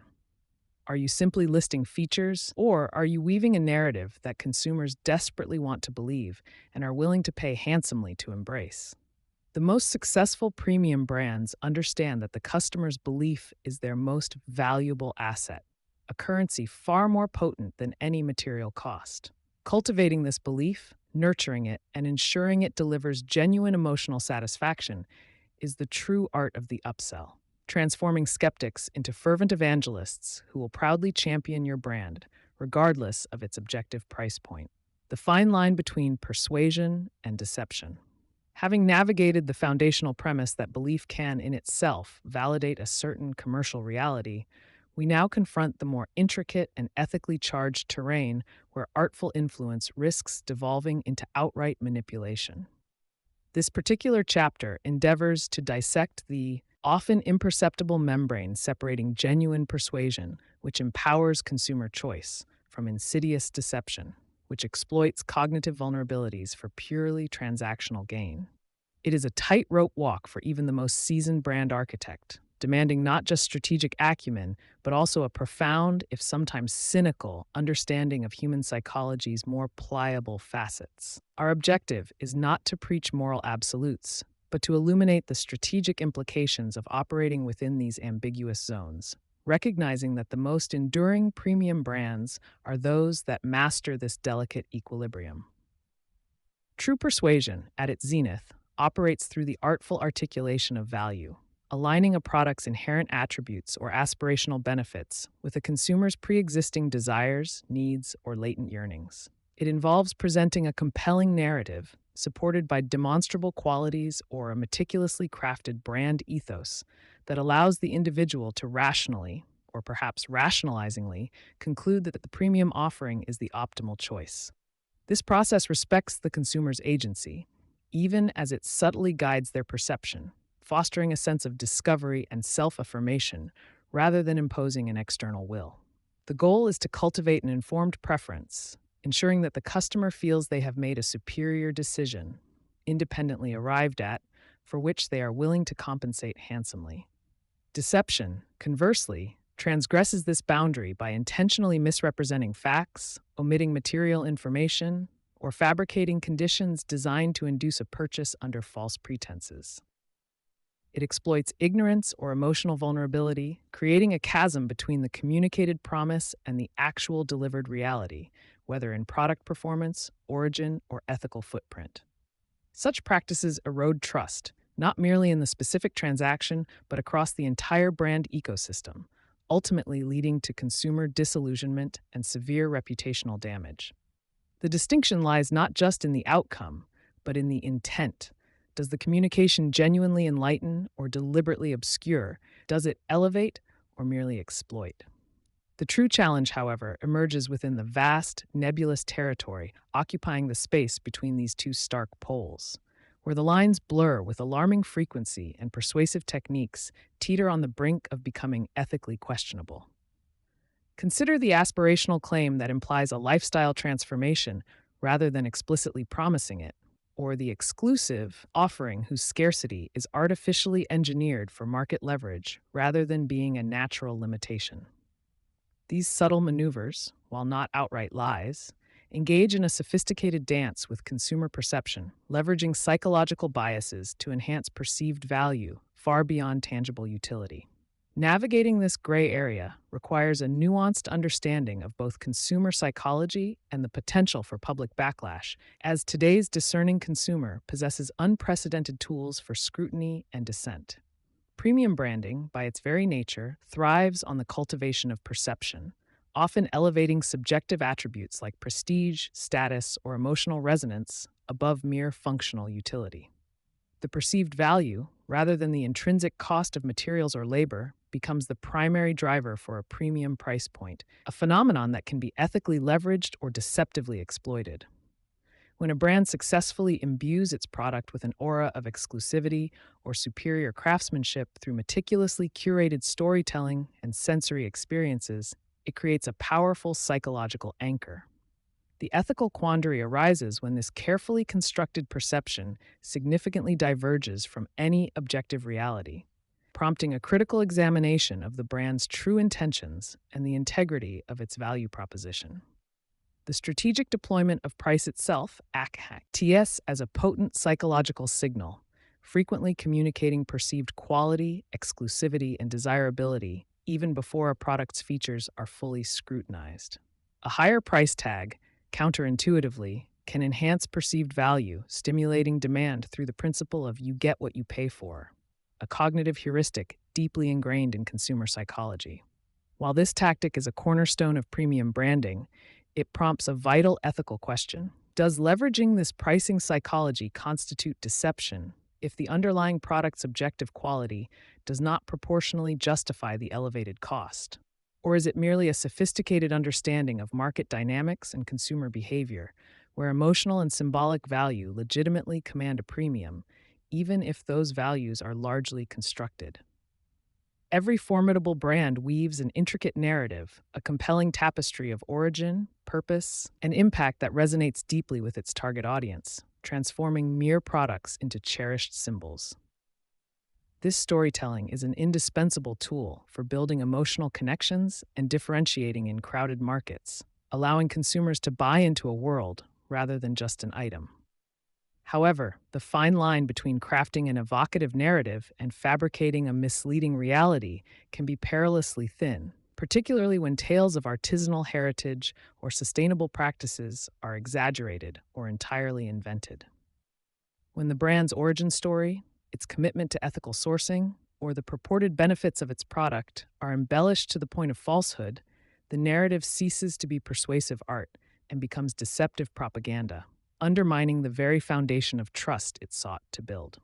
Premium brands often master the subtle art of implication, suggesting a suite of desirable outcomes: elevated status, enhanced well-being, or membership in an exclusive cohort, without ever explicitly making a direct claim.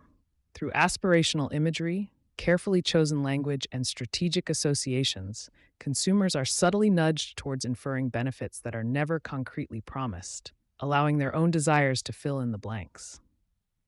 This nuanced approach avoids overt falsehoods, yet it can be profoundly influential, tapping into latent psychological needs and desires. The ethical dilemma here lies in whether such powerful suggestion, which leverages cognitive biases to foster specific conclusions, constitutes a form of passive deception if the implied benefits are largely illusory or unattainable for the average consumer, or if it merely represents sophisticated, albeit aggressive, marketing. When navigating this ethically ambiguous terrain, it becomes imperative for brand strategists to consider established ethical frameworks, even if only to understand where their practices might be challenged.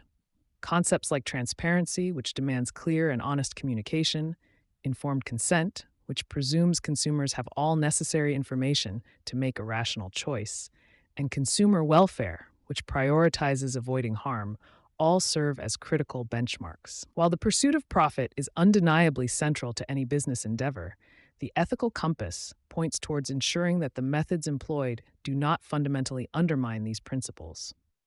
For brands selling overpriced crap, the challenge is to ethically justify the premium, not just psychologically manipulate consumers into accepting it, lest they inadvertently invite scrutiny that transcends mere market competition.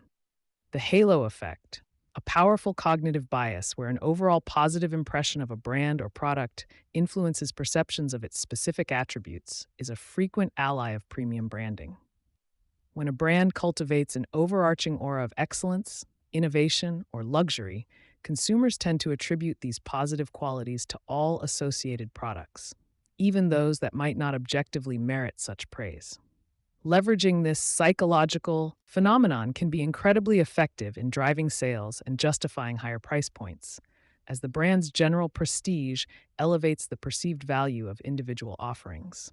However, the ethical tightrope appears when this halo effect is intentionally amplified to obscure genuine shortcomings or to inflate the perception of quality beyond any reasonable objective measure, essentially using the brand's shine to blind consumers to reality. It is also crucial to acknowledge the active role and inherent biases of the consumer in this intricate dance between persuasion and potential deception. They are not merely passive recipients of marketing messages. Individuals often arrive with pre-existing desires, aspirations, and a susceptibility to certain psychological triggers, sometimes even actively seeking validation for their premium purchases.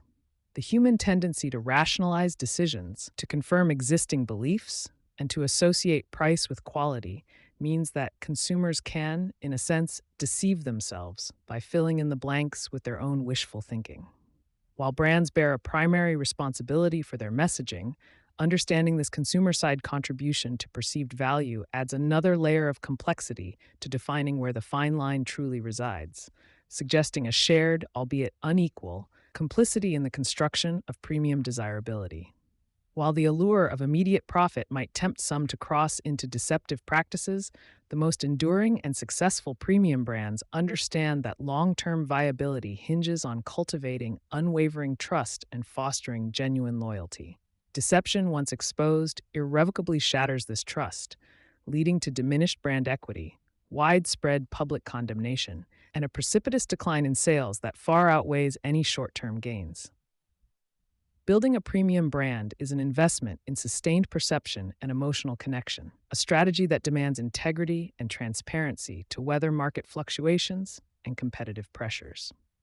The pragmatic argument against deception, therefore, aligns squarely with strategic foresight.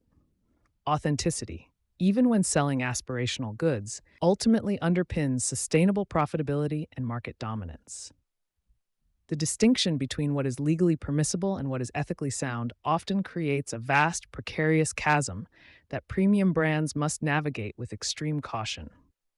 Laws typically address overt falsehoods, explicit misrepresentations, and demonstrable harm, providing a baseline of acceptable conduct that can feel surprisingly permissive to the ethically minded observer. However, many persuasive techniques that flirt with the edge of deception, such as strategic omission, subtle implication, or the deliberate amplification of subjective benefits, often fall within the bounds of legality. This divergence means that brands can operate well within the letter of the law while still engaging in practices that many would deem ethically dubious, forcing a constant internal debate on where the brand chooses to draw its own moral line.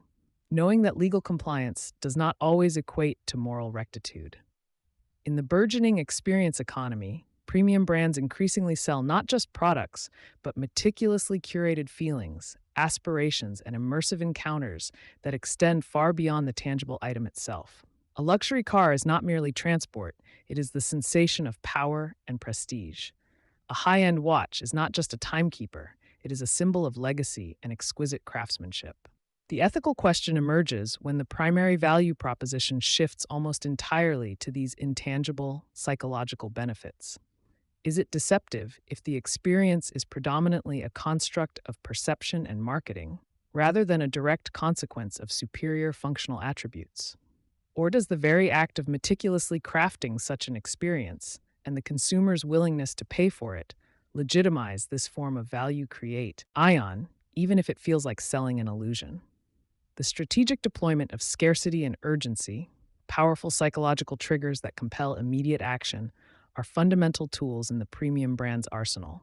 Limited editions, while supplies last promotions or exclusive access windows are masterfully orchestrated to elevate perceived desirability and create a fear of missing out, driving rapid consumer uptake. While these tactics can legitimately manage inventory or reward early adopters, they often venture into ethically questionable territory when the scarcity is entirely artificial or the urgency is manufactured without genuine underlying constraints. When brands deliberately create false demand or pressure consumers into impulsive decisions through misleading claims of limited availability, they cross from persuasive marketing into manipulative exploitation, leveraging primal fears rather than genuine value to secure a sale. In an era characterized by unprecedented connectivity and hyper-transparency, the reputational risks associated with perceived deception have magnified exponentially, threatening to unravel years of meticulous brand building in mere moments. Social media platforms empower consumers to instantly voice their grievances, share damning evidence, and collectively challenge brand narratives, creating a formidable force of public scrutiny. A single misstep, an exposed exaggeration, or a perceived ethical breach can trigger a viral backlash that irrevocably damages brand equity, leading to boycotts, investor flight, and a lasting stain on the corporate image. This stark reality imposes a pragmatic constraint on how far brands can push the envelope, making ethical considerations not just a moral imperative, but a critical component of risk management and long-term strategic planning. Building and maintaining trust in an increasingly skeptical marketplace, where consumers are bombarded with advertising and possess sophisticated tools for verification, presents a formidable challenge for premium brands. The very essence of premium branding often involves leveraging psychological levers and aspirational narratives that, to the cynical eye, might appear manipulative or disingenuous.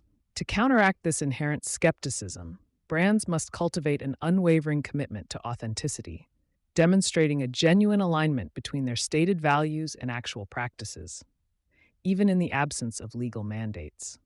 This requires transparent communication, consistent quality, and a willingness to engage with consumer feedback, transforming potential doubt into a fortified foundation of loyalty that justifies continued premium pricing. Ultimately, the core mission of premium branding revolves around the sophisticated art of justification, substantiating a higher price point through a compelling synthesis of tangible quality, intangible benefits, and an undeniable aura of desirability. This justification can be rooted in superior craftsmanship, innovative features, exceptional service, or the profound emotional resonance the brand evokes, often a blend of all these elements. The fine line between persuasion and deception is drawn precisely in how this blend is presented and whether the narrative genuinely reflects the value offered, or if it strategically obscures deficiencies or inflates perceptions without genuine substance. Mastering this art means not just convincing consumers to pay more, but ensuring they genuinely feel they have received commensurate value, even if that value is largely psychological. The journey through the intricate landscape of persuasion and deception reveals that the line is not fixed, but fluid, subjective, and constantly redefined by evolving consumer expectations and societal norms. It is a boundary that demands continuous vigilance, strategic introspection, and an acute awareness of the ethical implications inherent in every marketing decision. The most astute premium brands, those that consistently command top dollar and unwavering loyalty, are not merely masters of psychological leverage. They are also adept navigators of this ethical tightrope, understanding precisely how far they can push perception without irrevocably damaging the trust that sustains their elevated status. Their success lies in making the irrational seem irresistible without making it fundamentally dishonest. As we prepare to delve into how brands weaponize values to enhance their appeal and justify premium pricing, it becomes clear that the ethical considerations discussed here are not merely abstract philosophical debates, but integral components of strategic brand building. The perceived goodness of a brand, its commitment to social or environmental causes, can itself become a powerful persuasive tool, blurring the line between genuine altruism and calculated marketing.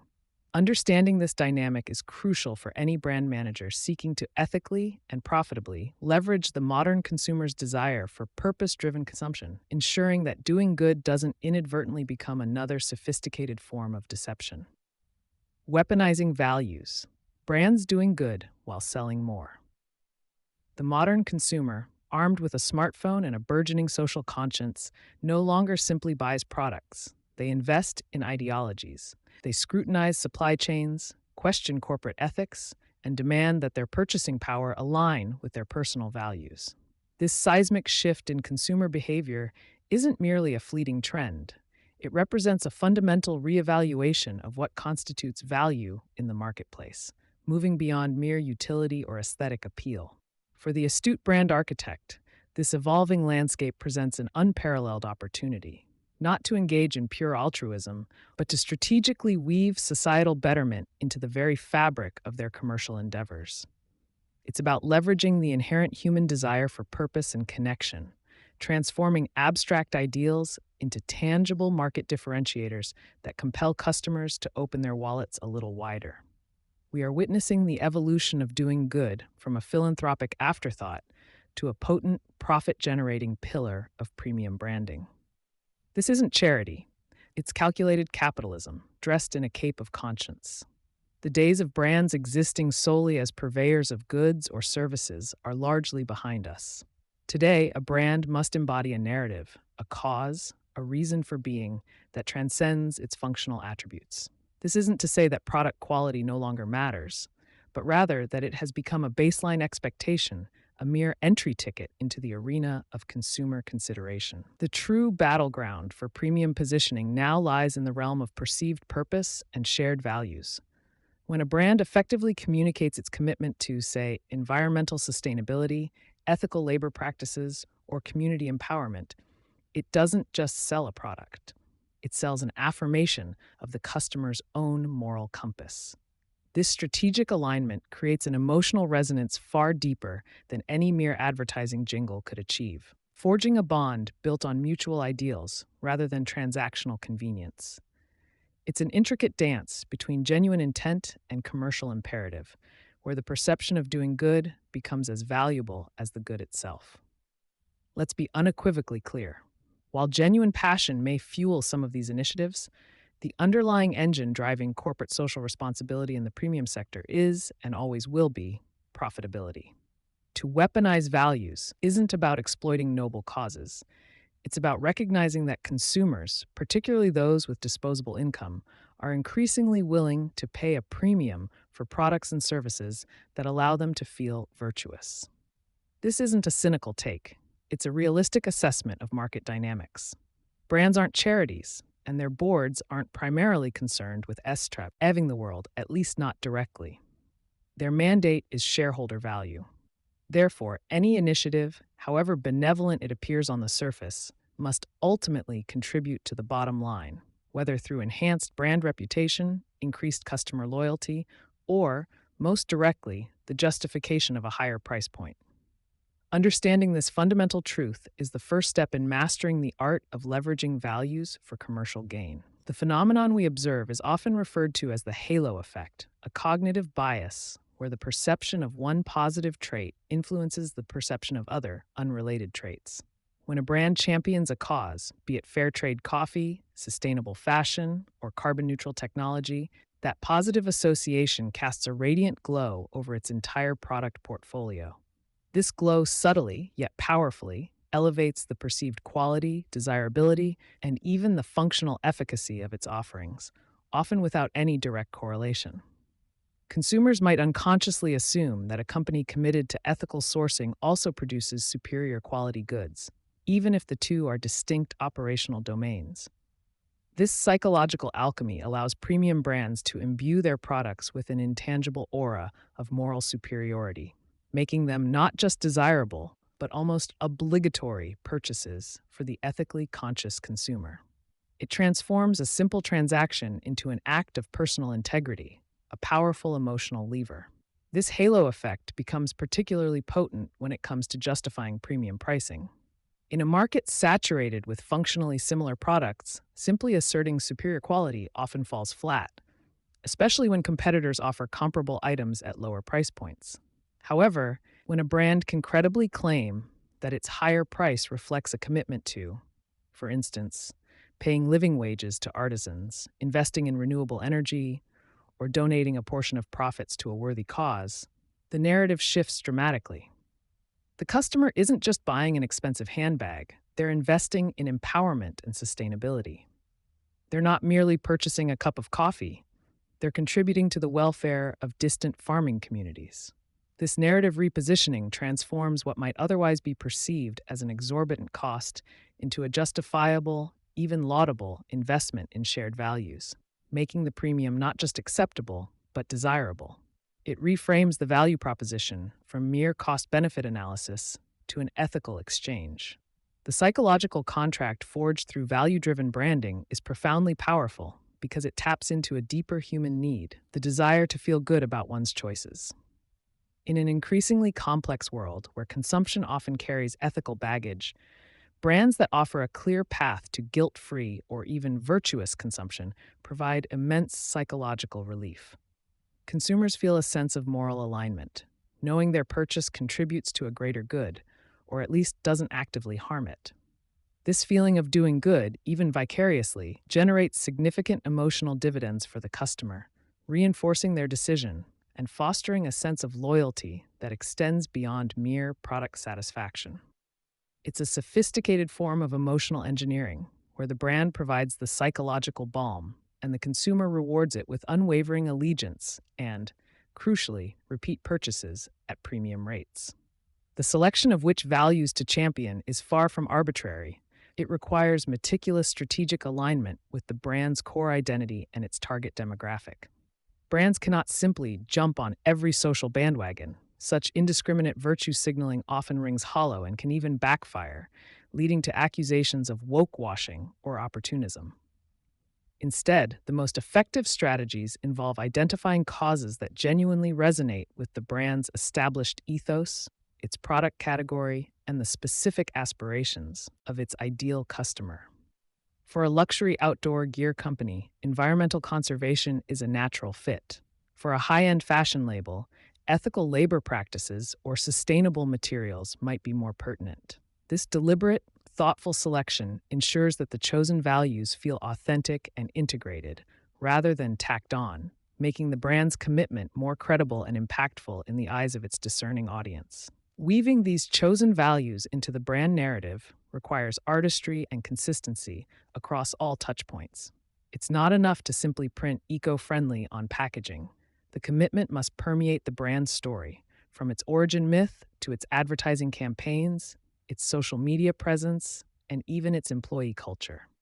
Every piece of communication should subtly reinforce the brand's dedication to its stated values, creating a cohesive and compelling story that customers can easily grasp and connect with. This narrative integration transforms abstract concepts into relatable human stories, showcasing the tangible impact of the brand's efforts. When done well, the values become indistinguishable from the brand itself, creating a powerful, almost mythological identity that commands respect, admiration, and inevitably a higher perceived value in the marketplace. However, the tightrope walk of value-driven branding is fraught with peril, and the greatest threat is inauthenticity. In an age of unprecedented transparency and instant information dissemination, any perceived disconnect between a brand's stated values and its actual practices will be swiftly exposed and mercilessly critiqued. Consumers, especially the premium segment, are highly sensitive to hypocrisy, and will not hesitate to call out brands they believe are merely paying lip service to social causes without genuine commitment. Greenwashing or woke washing can lead to devastating reputational damage, eroding trust and alienating the very audience the brand sought to attract. The lesson here is clear. If you choose to weaponize values, be prepared to back up your claims with verifiable action, because the discerning consumer is always watching, and their skepticism is a powerful force. The art of subtle virtue signaling lies in integrating values so organically that they feel like an inherent part of the brand's DNA, rather than a marketing ploy. It's about demonstrating commitment through action and tangible results, rather than through overt, self-congratulatory declarations. Consider the brand that quietly invests in carbon offsetting programs for its supply chain, communicates transparently about its progress, and allows its actions to speak louder than its slogans. This approach avoids the preachiness that can alienate consumers and instead fosters a sense of shared purpose, where the customer feels they are part of a collective effort.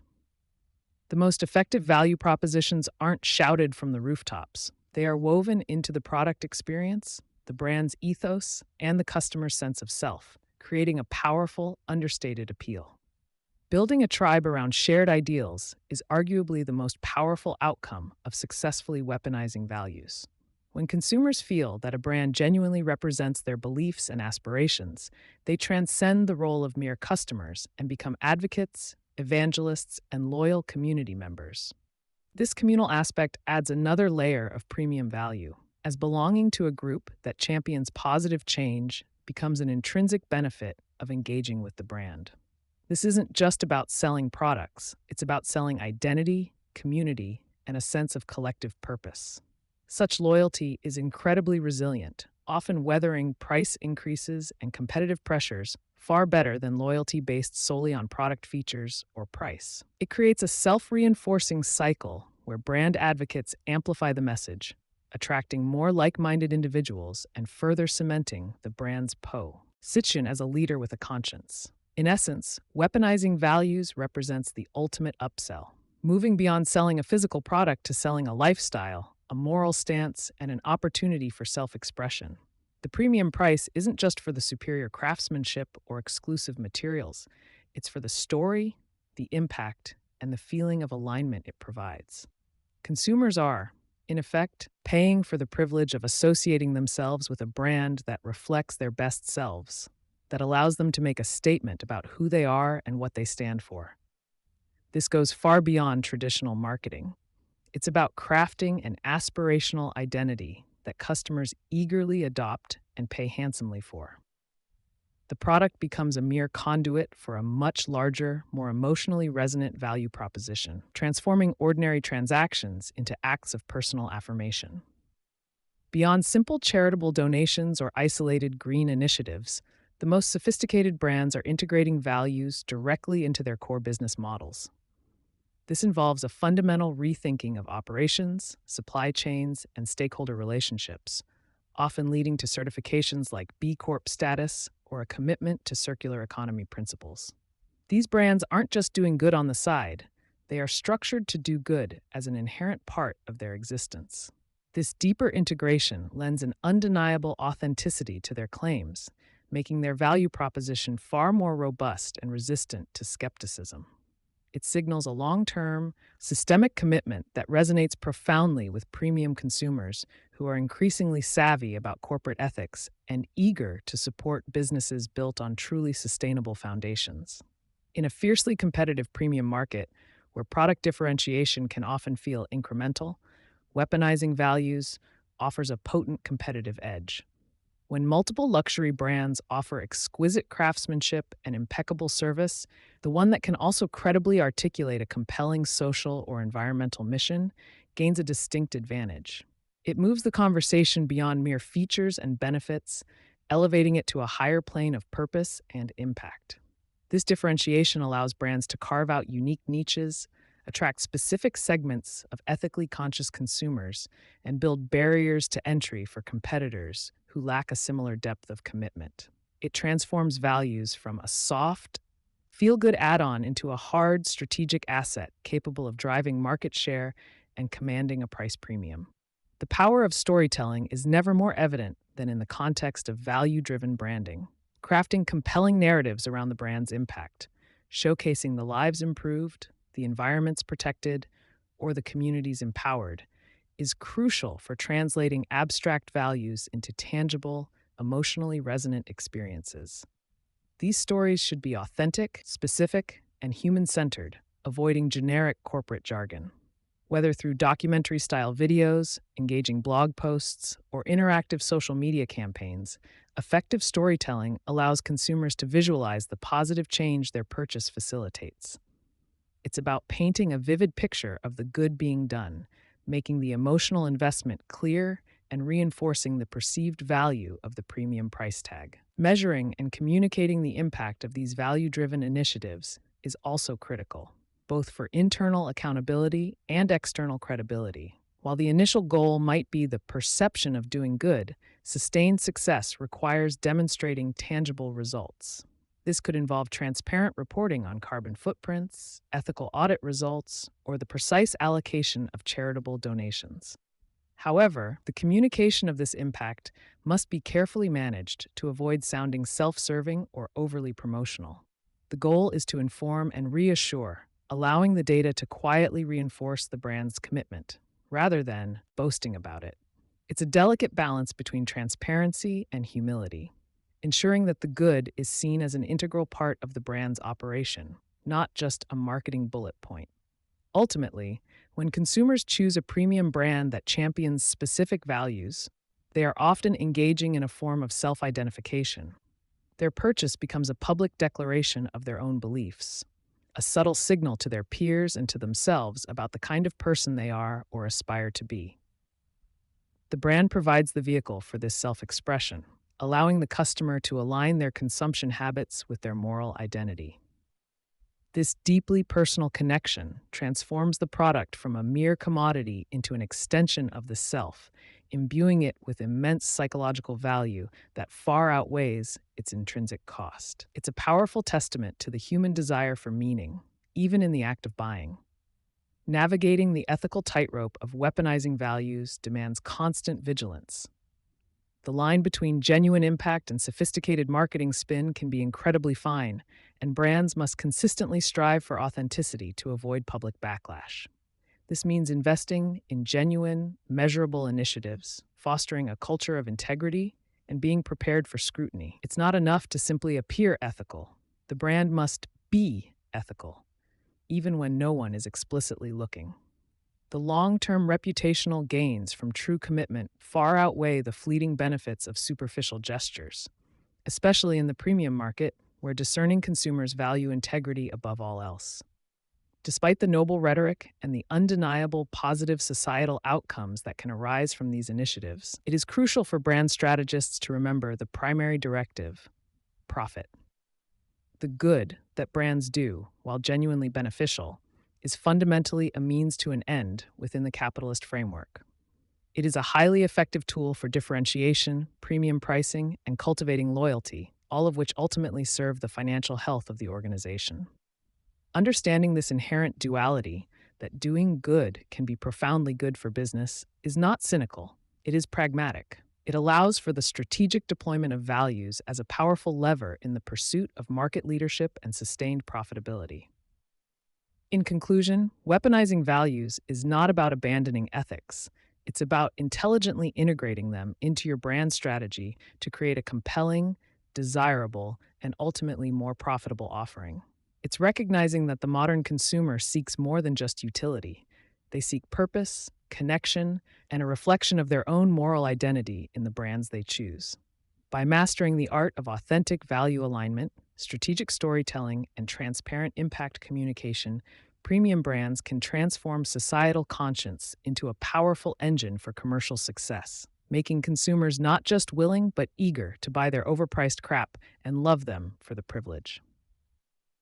The satirist's dilemma: laughing all the way to the bank.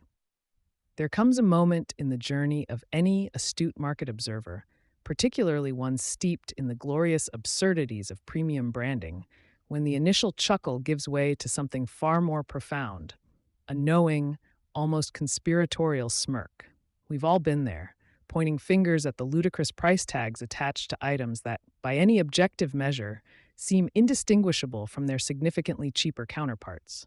This initial, almost visceral reaction, a blend of disbelief and intellectual superiority, is the purest form of the satirist's impulse, a natural defense mechanism against what appears to be a collective delusion. We stand on the sidelines, armed with our logical arguments and cost-benefit analyses, ready to expose the emperor's new clothes, convinced that surely, others will eventually see the glaring truth. Yet the peculiar irony of this entire spectacle is that the emperor's wardrobe, however invisible to the rational eye, continues to command staggering prices, often outperforming the more sensible alternatives. Our sharp-witted critiques, while perhaps intellectually satisfying, rarely dent the formidable armor of a well-constructed premium brand. This is where the satirist's dilemma truly begins to crystallize, forcing a confrontation with the uncomfortable reality that the very mechanisms we find so ripe for ridicule are, in fact, incredibly effective, immensely profitable, and deeply rooted in the nuanced terrain of human psychology. It's a moment of unsettling clarity, where the laughter starts to feel a little hollow, echoing against the incessant ring of cash registers. The initial knee-jerk scoffing at a designer paperclip or a meticulously aged artisanal water bottle eventually morphs into a grudging respect, if not for the product itself, then certainly for the sheer audacity and strategic brilliance behind its positioning. We witness brands selling not just objects, but narratives, aspirations, and fleeting moments of belonging, all at a considerable markup. The marketplace, far from being a bastion of pure rationality, reveals itself as a grand theater where perception is paramount, and the most compelling stories often trump the most tangible features. This realization can be disorienting for those who prefer their economic models neat and predictable, challenging deeply held beliefs about value and utility. What initially presents as consumer gullibility or sheer extravagance slowly unveils itself as a sophisticated interplay of psychological triggers, expertly pulled by those who understand the human desire for status, identity, and curated experience. The overpriced crap isn't just purchased, it's invested in, becoming a tangible symbol of personal achievement or a carefully cultivated lifestyle.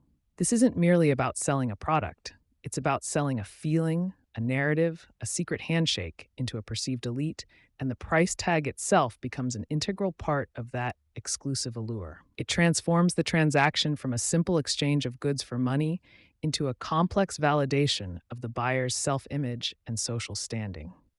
The dilemma deepens when the satirist, having peeled back the layers of marketing veneer, recognizes the profound effectiveness of these very tactics. It's one thing to mock the obvious absurdity of a gold-plated stapler. It's quite another to acknowledge that the company selling it is consistently exceeding profit margins and building formidable brand equity. The joke, it turns out, isn't just on the consumer who buys into the manufactured mystique, but perhaps also on the cynic who fails to grasp the strategic genius underlying the perceived irrationality. The ability to command a premium, to foster a willingness to pay significantly more for perceived rather than intrinsic value, is not a flaw in the market. It is, in fact, a masterclass in market creation and capture. This uncomfortable truth forces a pivot from mere observation to analytical introspection. The question shifts from why would anyone buy that to how do they make people want that and want it so intensely that they overlook the price. This intellectual curiosity, born from the initial satirical impulse, becomes the bedrock for understanding the true mechanics of premium branding.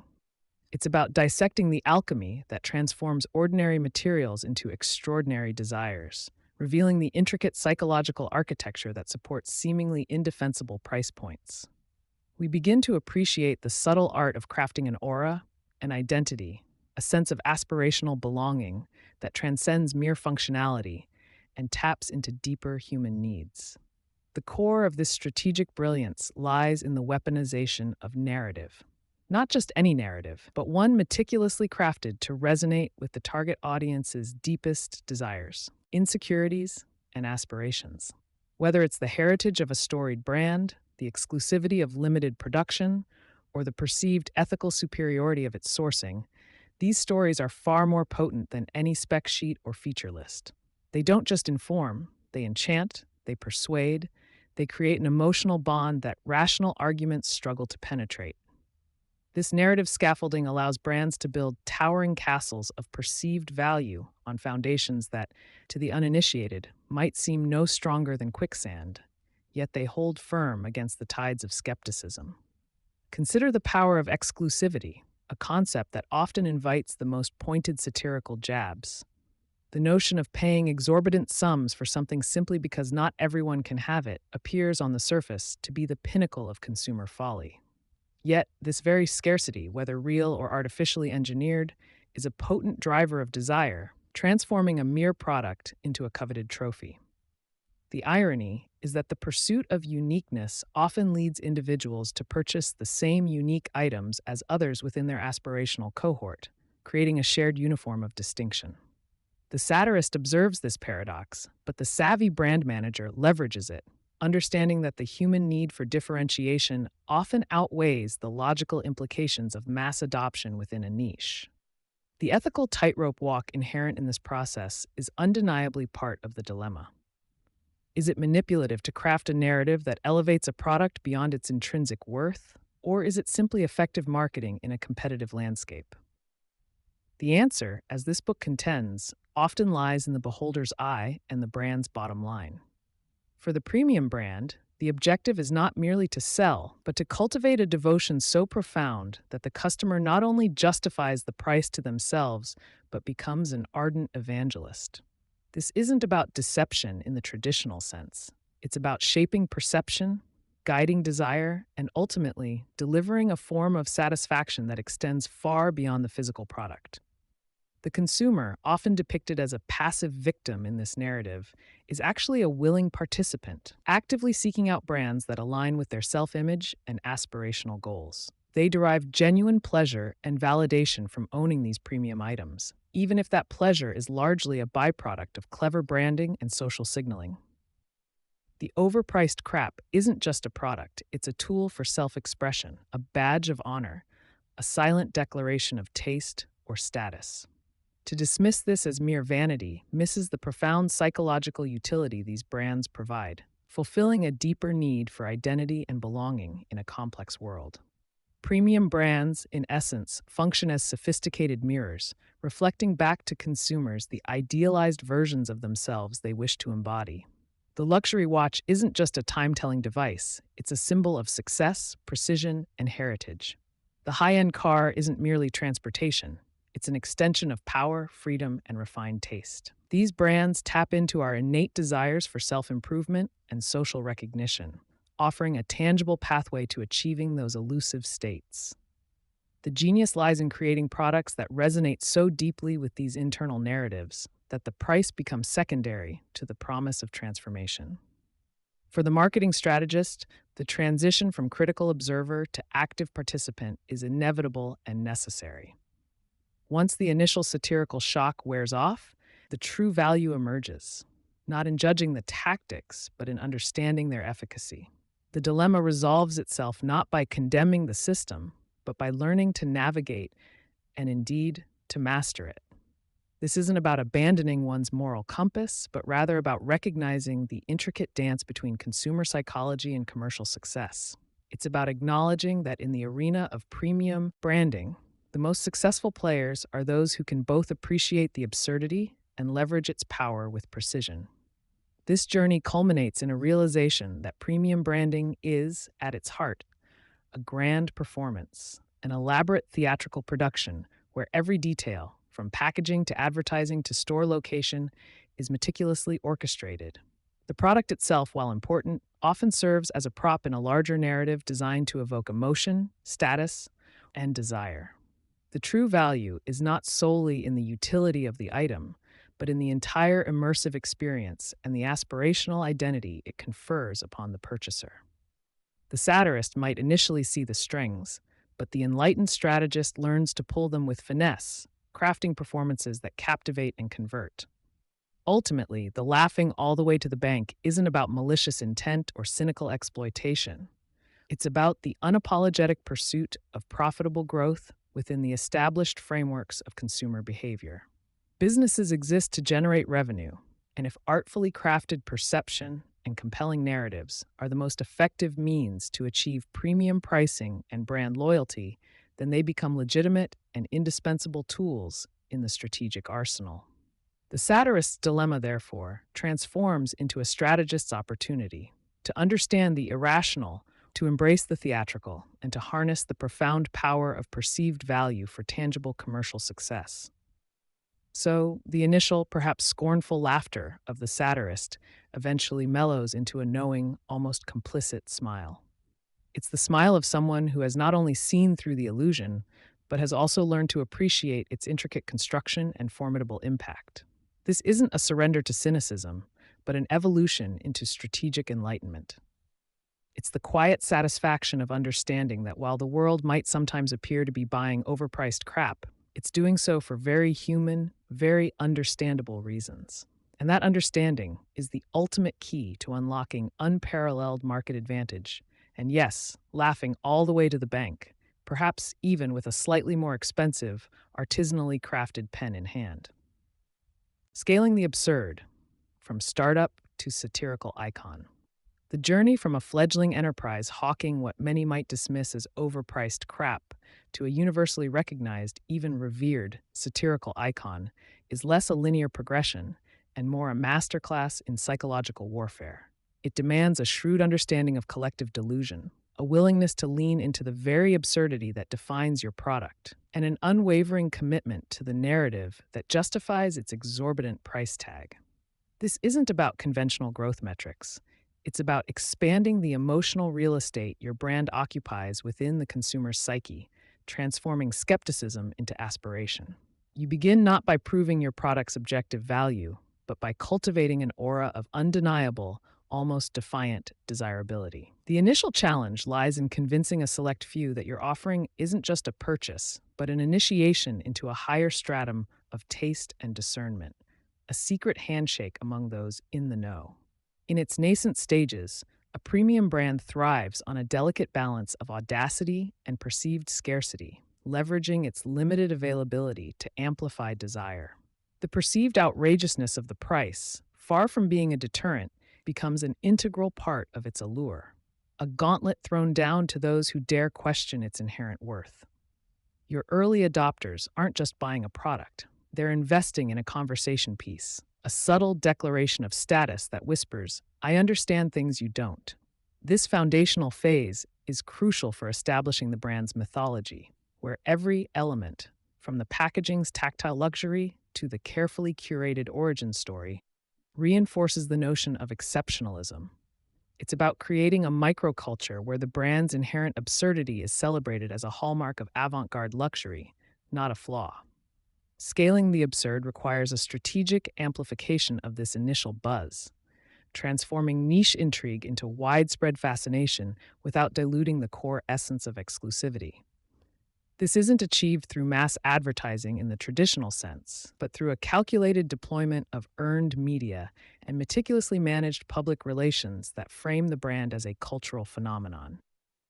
Think less about reaching everyone and more about reaching the right provocateurs and tastemakers who will champion your brand's unique narrative, often with a knowing wink. The goal is to generate conversations that oscillate between genuine admiration and playful mockery, both of which serve to embed your brand deeper into the cultural consciousness. Each mention, whether laudatory or critical, becomes another brick in the edifice of your brand's burgeoning iconic status, fueling an almost viral curiosity.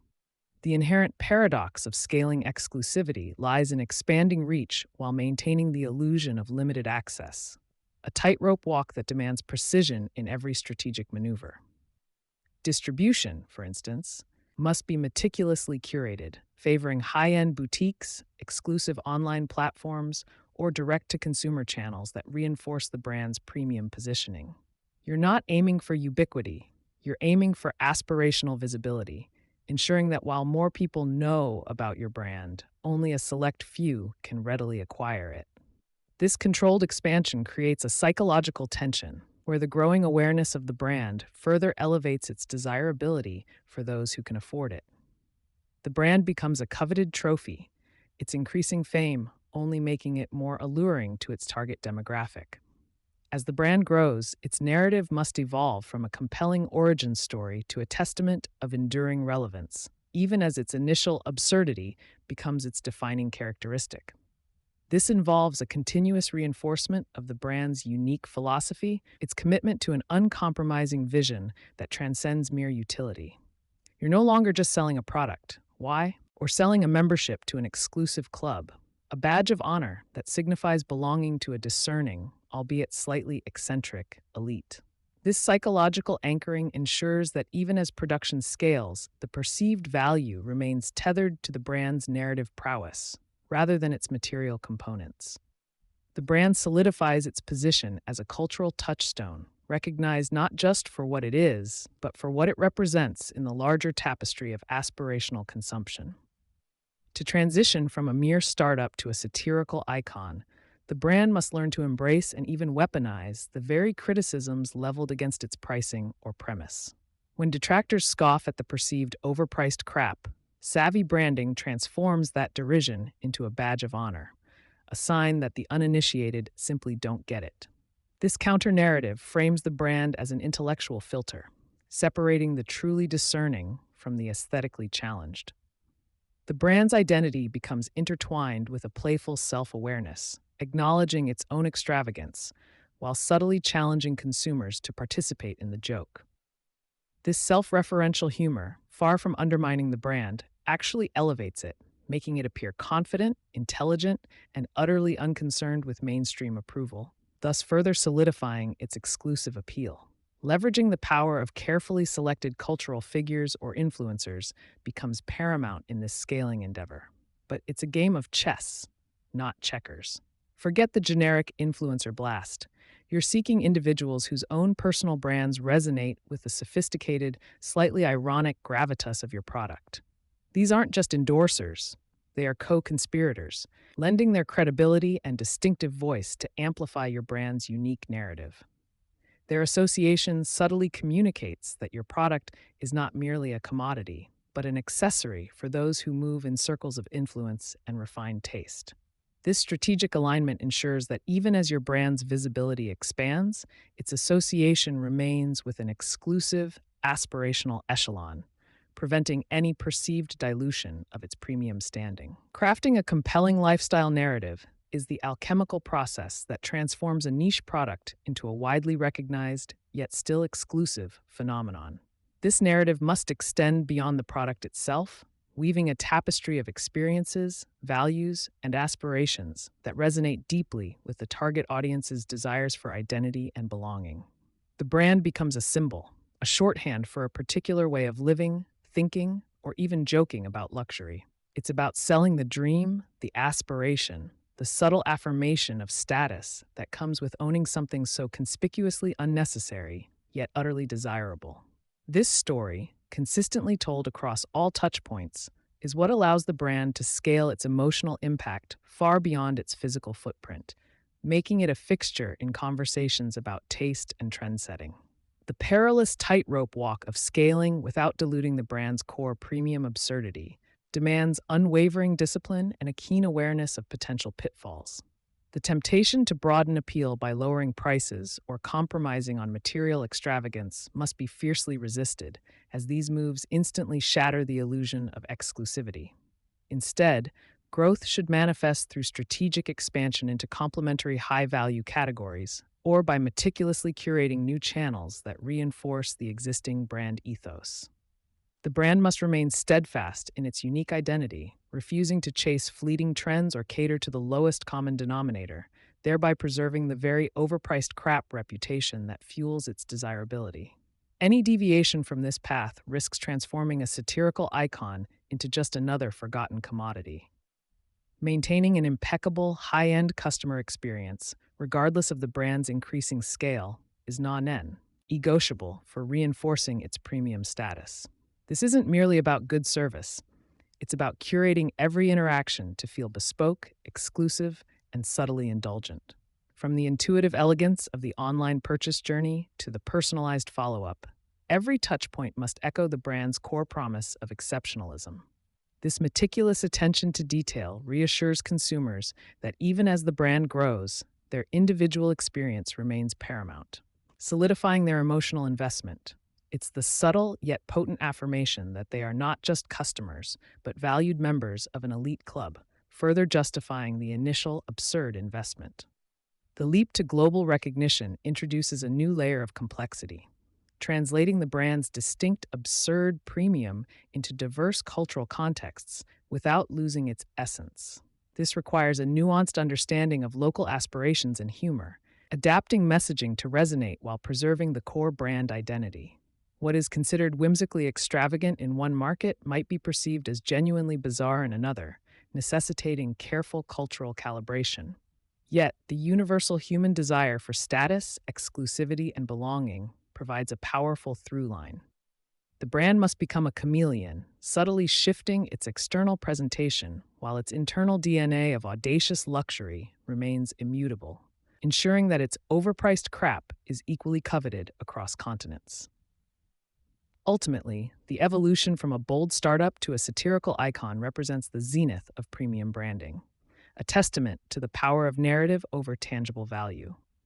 It's when your brand transcends mere commerce to become a cultural touchstone, simultaneously revered for its audacious luxury and playfully mocked for its sheer extravagance. This dual perception is precisely what cements its iconic status, making it both aspirational and ironically relatable. The brand becomes a symbol of ultimate success, a knowing wink to those who appreciate the finer, often illogical things in life, proving that when executed with conviction, people will not only buy your overpriced crap, but will genuinely love you for it, becoming unwitting participants in your magnificent, profitable absurdity. Maintaining the mystique. Never let them see you sweat or count your money. The inherent allure of premium branding lies not just in what customers see, but often, more profoundly, in what they don't. Maintaining the mystique is paramount, a delicate dance where the illusion of effortless perfection must never be broken, even as the gears grind furiously behind the velvet curtain. This isn't about deception in the nefarious sense, but rather a sophisticated act of curation, a strategic withholding of the mundane, the messy, and especially the monetary machinations that underpin every aspirational purchase. Your customers are buying into a dream, a lifestyle, a carefully constructed narrative, and exposing the raw mechanics of that construction would be akin to revealing the wizard behind the curtain, shattering the enchantment and, with it, the willingness to pay a king's ransom for your exquisite, albeit mass-produced trinkets. The goal is to cultivate an aura of untouchable prestige, a brand that seemingly exists above the fray of mere commerce, even as it rakes in unprecedented profits. True premium brands understand that their reputation is a fragile ecosystem, easily disrupted by any perceived chink in the armor. You might be juggling supply chain nightmares, battling aggressive competitors, or agonizing over quarterly reports that look less like a soaring eagle and more like a plummeting pigeon. But your clientele must never catch a whiff of your struggle. The brand must consistently project an image of serene confidence, an unshakable belief in its own unparalleled value. Because if you doubt it, even for a moment, they will too. Every interaction, every advertisement, every carefully chosen word must reinforce this unassailable conviction, transforming every product into a testament to an ideology rather than just a transaction. It's about maintaining an almost regal distance, where the brand dictates the terms of engagement, not the other way around. Controlling the narrative is an art form in itself, demanding surgical precision in communication and an almost pathological aversion to transparency where it might demystify. This means meticulously curating every public statement, every social media post, and every press release to ensure it reinforces the brand's elevated status and aspirational promise. Forget the raw, unfiltered authenticity peddled by lesser brands. Your authenticity lies in a consistently flawless presentation that never betrays the effort involved. The story you tell should be one of heritage, craftsmanship, innovation, or transcendent luxury, never one of cost-cutting, market share battles, or the painstaking negotiation of supplier contracts. Your brand is a masterpiece, and masterpieces don't reveal the countless hours of sanding, painting, and repainting that went into their creation. They simply exist, beautiful and profound. Even as your brand scales and finds new avenues for growth, the perception of scarcity and exclusivity must be painstakingly maintained. This isn't about genuinely limiting production to an absurd degree, although strategic scarcity can certainly play its part, but rather about managing the perception of availability. Launching a new line? Make it an exclusive preview for a select few, even if those few number in the tens of thousands. Expanding into new markets? Frame it as a discerning choice to bring your unparalleled offerings to a worthy clientele, rather than a calculated move to tap into untapped demographics. The illusion of limited edition, or by invitation only, can be sustained through clever marketing and distribution strategies, ensuring that even as more people gain access, they still feel like they're part of an inner circle, privy to something special. Pricing, in the world of premium branding, is not merely a reflection of cost plus margin. It is a powerful tool for reinforcing mystique. A high price tag, often seemingly absurd to the uninitiated, acts as a filter, signaling exclusivity and immediately elevating the product in the eyes of the discerning consumer.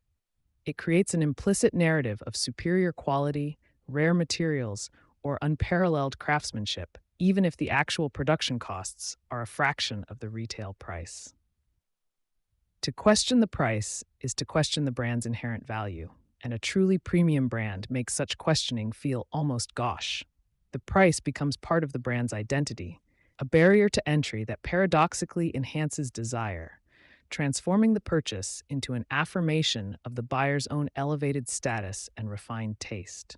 The introduction of new products or services in the premium sphere often eschews the boisterous fanfare of mass market launches, opting instead for a quiet launch or a carefully orchestrated whisper campaign.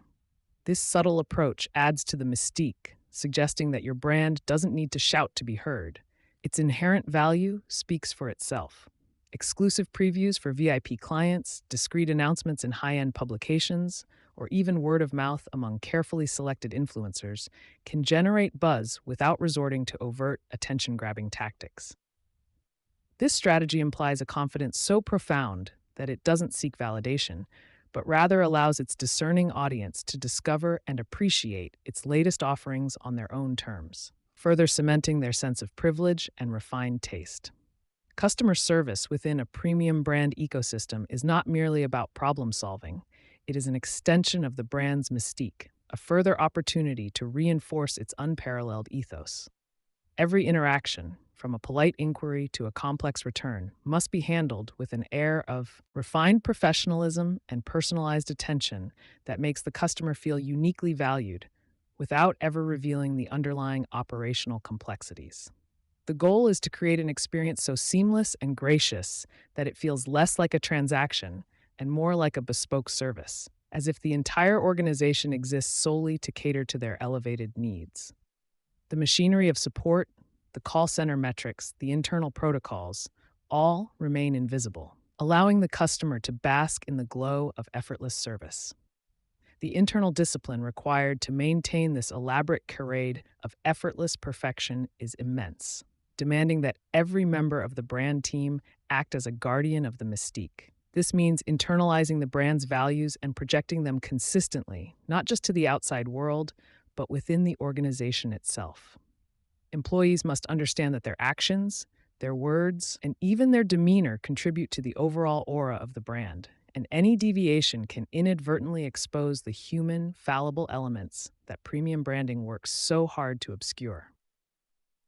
From the design studio to the accounting department, a unified commitment to upholding the brand's elevated image is crucial, preventing any internal cracks from showing through to the external perception. Resisting the siren song of the mass market is a constant battle for premium brands, as the temptation to broaden appeal and chase larger sales volumes can be overwhelming. However, true mystique thrives on exclusivity, and diluting that exclusivity by becoming too accessible is a death knell for premium status. Strategic restraint is key. Choose your collaborations wisely, expand your distribution channels judiciously, and always prioritize the preservation of your brand's unique identity over sheer market penetration. The goal is not to be everywhere, but to be coveted everywhere, to remain an object of aspiration rather than a commodity. Your brand's value is intrinsically linked to its perceived rarity and the discerning nature of its clientele, a delicate balance easily shattered by overexposure. Even when faced with public scrutiny, product recalls, or unexpected crises, maintaining composure and brand image is paramount to preserving mystique. This is where the never let them see you sweat mantra becomes a critical strategic imperative. A premium brand handles challenges with a calm, measured response, focusing on solutions and reaffirming its commitment to excellence, rather than engaging in defensive posturing or public hand-wringing. Any sign of panic or desperation can instantly erode the carefully constructed image of unshakable quality and authority. The brand must remain above the fray, addressing issues with dignity and efficiency, ensuring that the core narrative of unparalleled value and unwavering confidence remains intact, even in turbulent times.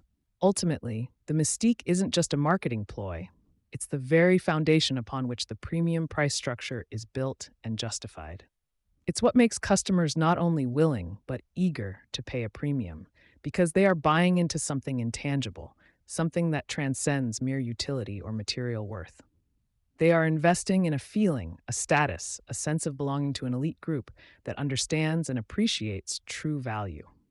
This carefully cultivated aura allows your brand to command prices that would seem irrational for a comparable product from a lesser name, because the perceived value is inextricably linked to the emotional resonance and aspirational narrative that the mystique provides. Without it, your overpriced crap would simply be, well, just crap. The journey of maintaining mystique is not a sprint. It's an ongoing marathon of strategic curation, vigilance, and an unwavering commitment to the brand's core identity. It demands a long-term vision that prioritizes the preservation of aspiration over short-term gains, understanding that true e-luxury is built on enduring desire, not fleeting trends.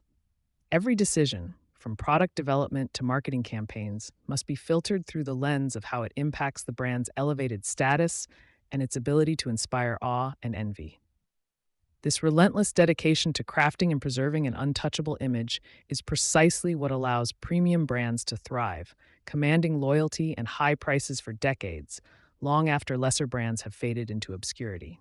The power of the unseen often outweighs the impact of the overtly displayed in the realm of premium branding.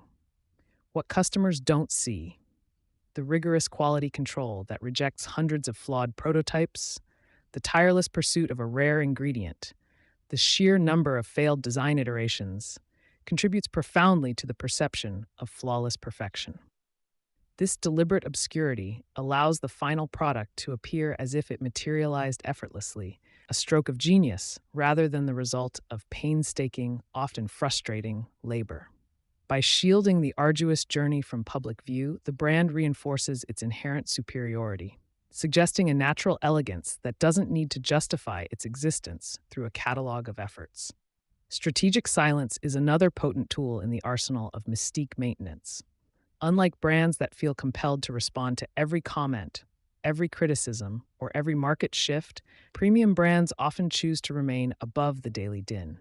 This isn't arrogance. It's a calculated move to reinforce their elevated position, suggesting that they operate on a different plane, unconcerned with the trivialities of everyday discourse. By not always engaging, the brand cultivates an air of enigmatic authority, allowing its products and reputation to speak for themselves. This deliberate withholding of direct communication can amplify curiosity and create an impression of quiet confidence, making any rare statement or announcement carry significantly more weight. The myth of overnight success, often perpetuated by a brand's own carefully crafted narrative, is a cornerstone of maintaining mystique. No premium brand simply happens. Each is the culmination of immense strategic planning, significant investment, and countless hours of dedicated, often hidden labor. Yet, the public-facing image must suggest an almost effortless ascendancy, as if the brand's superiority was always destined. Revealing the gritty details of early struggles, near failures, or the sheer grind of building a business would demystify the brand. making it relatable in a way that undermines its aspirational appeal. The goal is to present a polished, unbroken lineage of excellence, suggesting that success was an inevitable outcome of inherent brilliance. Protecting the inner sanctum of the brand, its internal processes, proprietary methods, and even the daily lives of its creators, is crucial to preventing demystification. The magic of a premium brand is often tied to its unique how, the proprietary secrets that lend an air of exclusivity to its products. Allowing public access to these operational details, or even letting the public see the less glamorous aspects of manufacturing or corporate life, risks stripping away the illusion of extraordinary creation. Employees are often bound by strict confidentiality agreements, and the physical spaces where products are conceived and created are often guarded like fortresses, all to ensure that the mystique remains an impenetrable veil between the consumer and the raw reality of production. Leveraging the persona of the founder or lead designer without exposing the practicalities of business management is another delicate balancing act. The visionary behind the brand can become a powerful symbol of its unique ethos, embodying the creativity and passion that drives its premium offerings. However, this figure must remain an icon, an artistic genius, rather than a mere CEO grappling with spreadsheets and investor calls. The focus would always be on their creative vision, their uncompromising standards, and their dedication to craft, rather than their acumen in supply chain logistics or their shrewd financial decisions. This selective portrayal ensures that the brand's perceived value remains rooted in inspiration and artistry, rather than the mundane realities of profit generation. Finally, the art of subtlety in communicating value is paramount for maintaining mystique. Premium brands rarely boast or overtly declare their superiority. Instead, they rely on implied excellence, allowing their products, their environments, and their carefully chosen associations to speak volumes. The quality of materials, the precision of craftsmanship, the understated elegance of design, these elements convey value without needing a hyperbolic tagline. This reserved approach suggests a confidence so profound that it doesn't need to convince. It simply is. It allows discerning customers to discover the brand's greatness for themselves, fostering a deeper, more personal connection that reinforces their sense of being part of an exclusive, knowing few. Diversification, expanding your brand's questionable reach. Once your brand has successfully convinced consumers that your initial offering is not merely a product, but a statement, an aspiration, and perhaps even a necessary accessory for their imagined superior existence, the natural, indeed almost obligatory, next step is to expand. Why stop at just one wildly successful, albeit questionably priced item when your devoted clientele is already primed to embrace anything bearing your esteemed insignia? This isn't about incremental growth. It's about a strategic land grab for their entire lifestyle, an elegant colonization of their disposable income, ensuring that every facet of their premium existence is touched, and thereby elevated, by your brand's unique aura. The goal here is to make your brand synonymous with not just a purchase, but an entire way of being, a complete aesthetic and emotional ecosystem that your customers cannot imagine living without. The art of diversification for premium brands isn't rooted in market demand for a particular item, but in the psychological projection of existing brand value onto new, often unrelated categories. Consider it the halo effect on steroids. The inherent prestige, the carefully cultivated scarcity, and the aspirational narrative surrounding your flagship product donates its shimmering glow to every subsequent offering, no matter how prosaic its actual utility. Your customers aren't buying a pen, they're buying the experience of writing with a pen, crafted by the same visionary hands that brought them their transcendently expensive watch. This perceived continuity of excellence, even when objectively tenuous, becomes the bedrock upon which your expanded empire is built, allowing you to venture into territories others might deem absurd. This phenomenon allows you to introduce items that, in a vacuum, might seem utterly incongruous with your brand's initial identity. From luxury automotive manufacturers seamlessly transitioning into bespoke luggage collections, or high-fashion houses unveiling artisanal home goods, the common thread isn't the product itself, but the undeniable, intangible essence of the brand that permeates it. The customer, already deeply invested in the brand's narrative and status, is psychologically predisposed to believe that any extension is inherently superior, a logical and desirable progression of their allegiance. It's a testament to the sheer power of branding that a company renowned for precision engineering can persuade someone they absolutely need a branded candle, simply because it bears the same logo. Strategic product line expansion, therefore, moves beyond mere adjacency. It embraces the audacious. While expanding from high-end watches to equally high-end jewelry makes intuitive sense, true mastery lies in the ability to pivot to luxury, pet accessories, or perhaps an exclusive line of designer gardening tools, all while maintaining an unshakable air of necessity and prestige. The key is to never let the actual function or cost to produce dictate the perceived value. Instead, the brand's established mystique must serve as a perpetual value add, transforming the mundane into the magnificent. Each new product isn't just an item for sale. It's another piece of the meticulously constructed lifestyle puzzle your customers are desperate to complete. Diversification also serves as an ingenious gateway drug strategy for premium brands. While your core product might remain prohibitively expensive for a broader audience, a carefully curated, slightly more accessible, diversified offering can introduce new aspirants to your brand ecosystem. Imagine a premium automotive brand launching a line of branded keychains or elegant coffee mugs. These items, though still priced at a premium for their category, offer a taste of the brand's exclusivity to those not yet ready for the full investment. These entry-level premium items act as psychological placeholders, fostering brand loyalty and nurturing the aspiration for the larger, more significant purchases down the line, effectively priming a new generation of devoted consumers. Beyond physical products, the most sophisticated premium brands diversify into experiences, solidifying their status as purveyors of an entire lifestyle. This means venturing into bespoke travel services, exclusive members-only clubs, or even curated artistic and cultural events, all meticulously branded and designed to reinforce the core tenets of exclusivity and luxury. These experiential extensions don't just generate revenue, they deepen the emotional connection with the brand, transforming it from a mere provider of goods into a curator of unforgettable moments and a gatekeeper to an enviable social milieu. The experience itself becomes an extension of the brand's promise, a tangible manifestation of the aspirational narrative that underpins everything you do. The success of any diversification effort hinges critically on the art of narrative weaving. Every new product or service, no matter how disparate, must be imbued with a compelling story that seamlessly connects it back to the core brand identity, its heritage, its values, and its unique vision. This isn't about slapping a logo on something and calling it a day. It's about crafting an origin story, a purpose, and an emotional resonance that feels utterly authentic to your brand's established persona. Whether it's a limited edition fragrance or a luxury yacht charter, the narrative must explain why your brand, and only your brand, is uniquely qualified to deliver this particular experience, reinforcing the perception of unparalleled expertise and taste. Crucially, maintaining an aura of exclusivity remains paramount even as your brand expands its reach. Diversification does not equate to mass market saturation. Rather, it demands an even more rigorous application of scarcity and controlled access.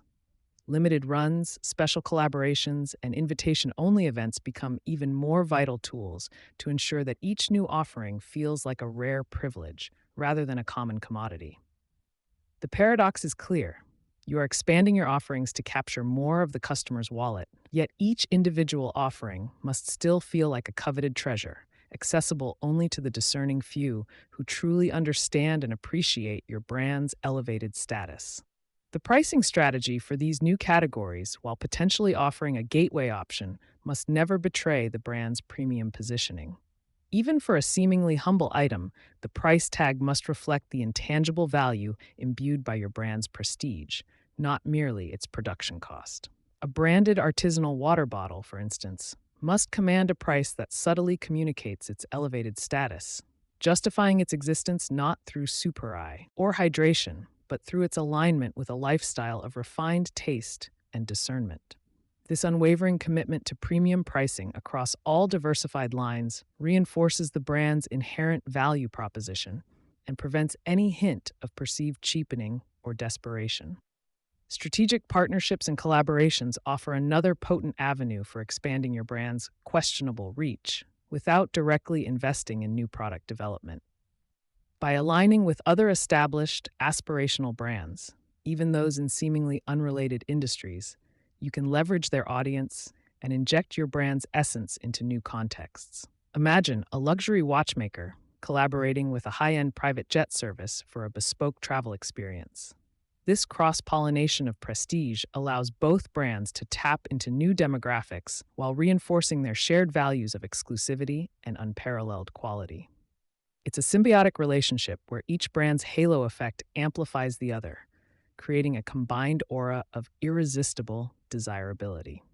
Ultimately, diversification is not merely about selling more products. It's about solidifying your brand's transformation into an entire lifestyle. When customers automatically turn to your brand for everything from their morning coffee to their evening entertainment, from their personal accessories to their home decor, you have achieved the ultimate goal, becoming an indispensable part of their identity. The brand transcends its original function, becoming a comprehensive statement of who they are, or more accurately, who they aspire to be. This omnipresence within their chosen aesthetic makes your brand not just a choice, but a default, a fundamental pillar of their self-expression. Of course, the path of diversification is fraught with peril. The greatest risk lies in dilution. Spreading your brand's essence too thin, venturing into categories that genuinely undermine its core identity, or simply saturating the market to the point where exclusivity becomes a distant memory. This isn't a call for reckless expansion, but for calculated audacity. Each new venture must be meticulously vetted against the brand's foundational principles, its narrative integrity, and its promise of unparalleled quality, even if that quality is primarily a matter of perception. The challenge is to expand without ever allowing your customers to glimpse the man behind the curtain, lest the magic dissipate. Therefore, brand consistency across all new ventures is not merely a best practice, it is an absolute imperative. Every touchpoint, every new product, every marketing message for your diversified offerings must align perfectly with the established brand aesthetic, tone, and underlying philosophy. From the packaging design to the customer service experience, the transition from one product category to another must feel seamless, a natural extension of the brand's inherent excellence. Any deviation, any misstep in tone or quality, risks shattering the meticulously constructed illusion of perfection that justifies your premium pricing and fosters unwavering loyalty.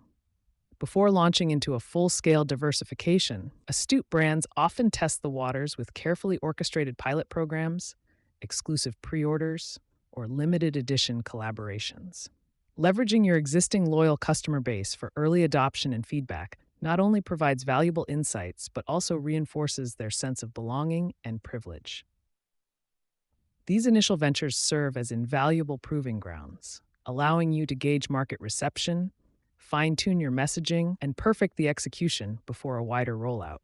It's a strategic dance of measured risk, ensuring that each expansion builds upon, rather than detracts from, your brand's formidable reputation.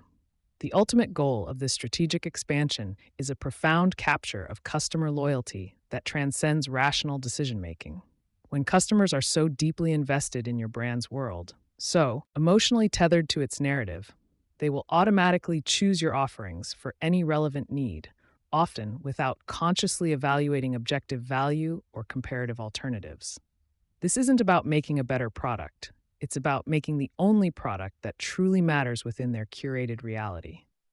Your brand becomes the default, the undeniable choice, because it fulfills a deeper, more primal need for identity, belonging, and perceived elevation. This psychological trick often plays on the human desire for completeness. A diversified range of products and services allows customers to feel as though they can truly complete their premium lifestyle through your brand alone, creating a cohesive, aspirational universe entirely within your purview. From the luxury car they drive, to the coffee they drink, the clothes they wear, and the experiences they seek, your brand becomes the unifying force. This holistic integration fosters an almost cult-like devotion, where opting for a competitor's product feels like a betrayal of their own curated identity, a step down from the elevated existence your brand represents. While some might cynically label this expansion into everyday items at exorbitant prices as questionable, we prefer to view it as an ethical leveraging of human desire and aspiration. You are not merely selling a product, you are selling a piece of a dream, a tangible connection to an idealized self. The perceived value, the emotional resonance, and the social currency your brand provides far outweigh the material cost of the item itself. You are not just diversifying your product line, you are diversifying the ways in which your customers can express their allegiance, their taste, and their aspiration through your carefully constructed universe.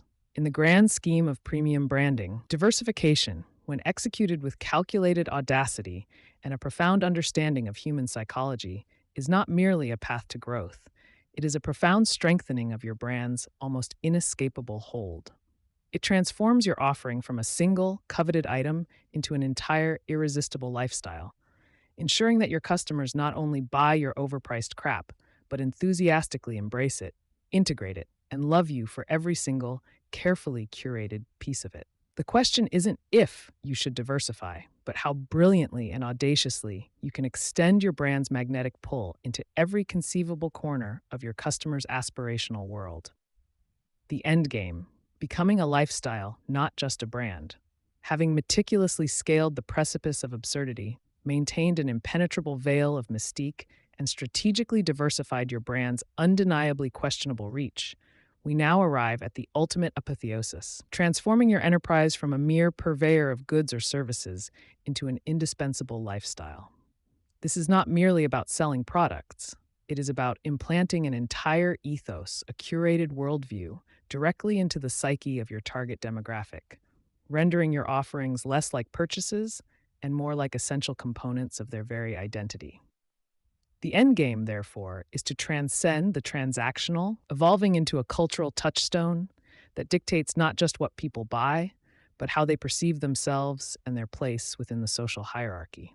It demands a profound reorientation of marketing strategy, shifting from feature-centric persuasion to a holistic enchantment that permeates every facet of a consumer's aspirational existence. This phase represents the pinnacle of premium branding, where the brand itself becomes a proxy for a desired way of life, an almost spiritual emblem of belonging and elevated status, justifying any price tag with an unspoken promise of self-actualization. It is here that the true artistry of the upsell finds its most sophisticated and enduring expression, solidifying an unshakable bond that defies conventional market logic. The objective is to make your brand synonymous with the good life, whatever that elusive concept might entail for your discerning clientele, thereby securing their unwavering devotion. The journey from a recognizable brand to an ingrained lifestyle hinges on a deep, almost anthropological understanding of human desire and aspiration, moving far beyond superficial demographics into the realm of psychographics and existential yearnings. It's about identifying the unspoken narratives consumers construct for themselves, and then meticulously weaving your brand into the very fabric of those personal mythologies, positioning it as an essential protagonist in their life story.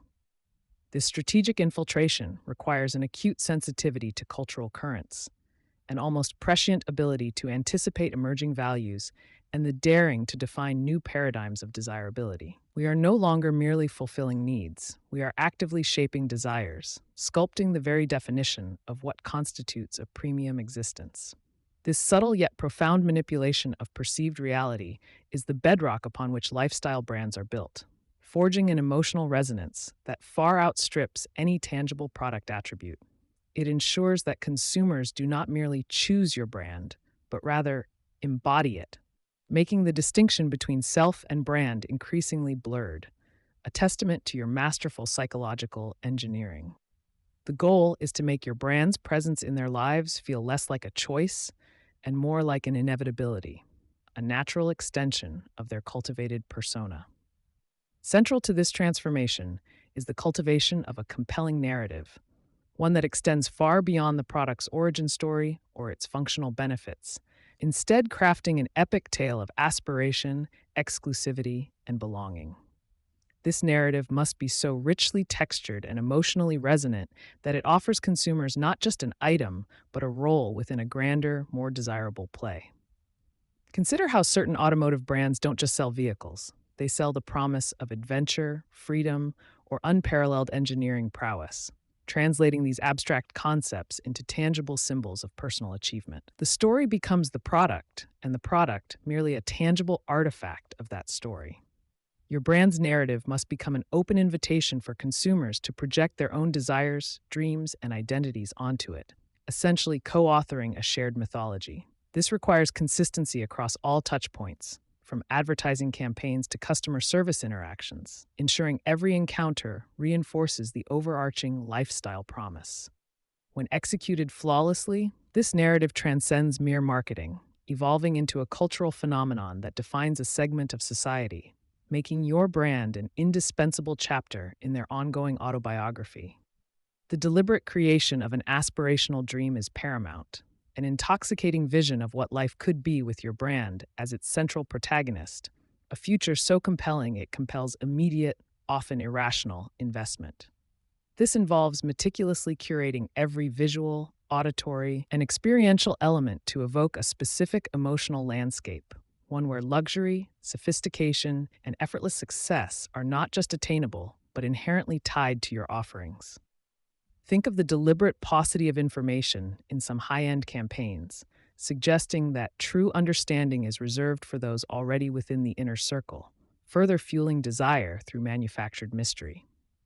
The dream is not explicitly stated, it is implicitly understood, communicated through subtle cues, evocative imagery, and an almost whispered promise of elevation.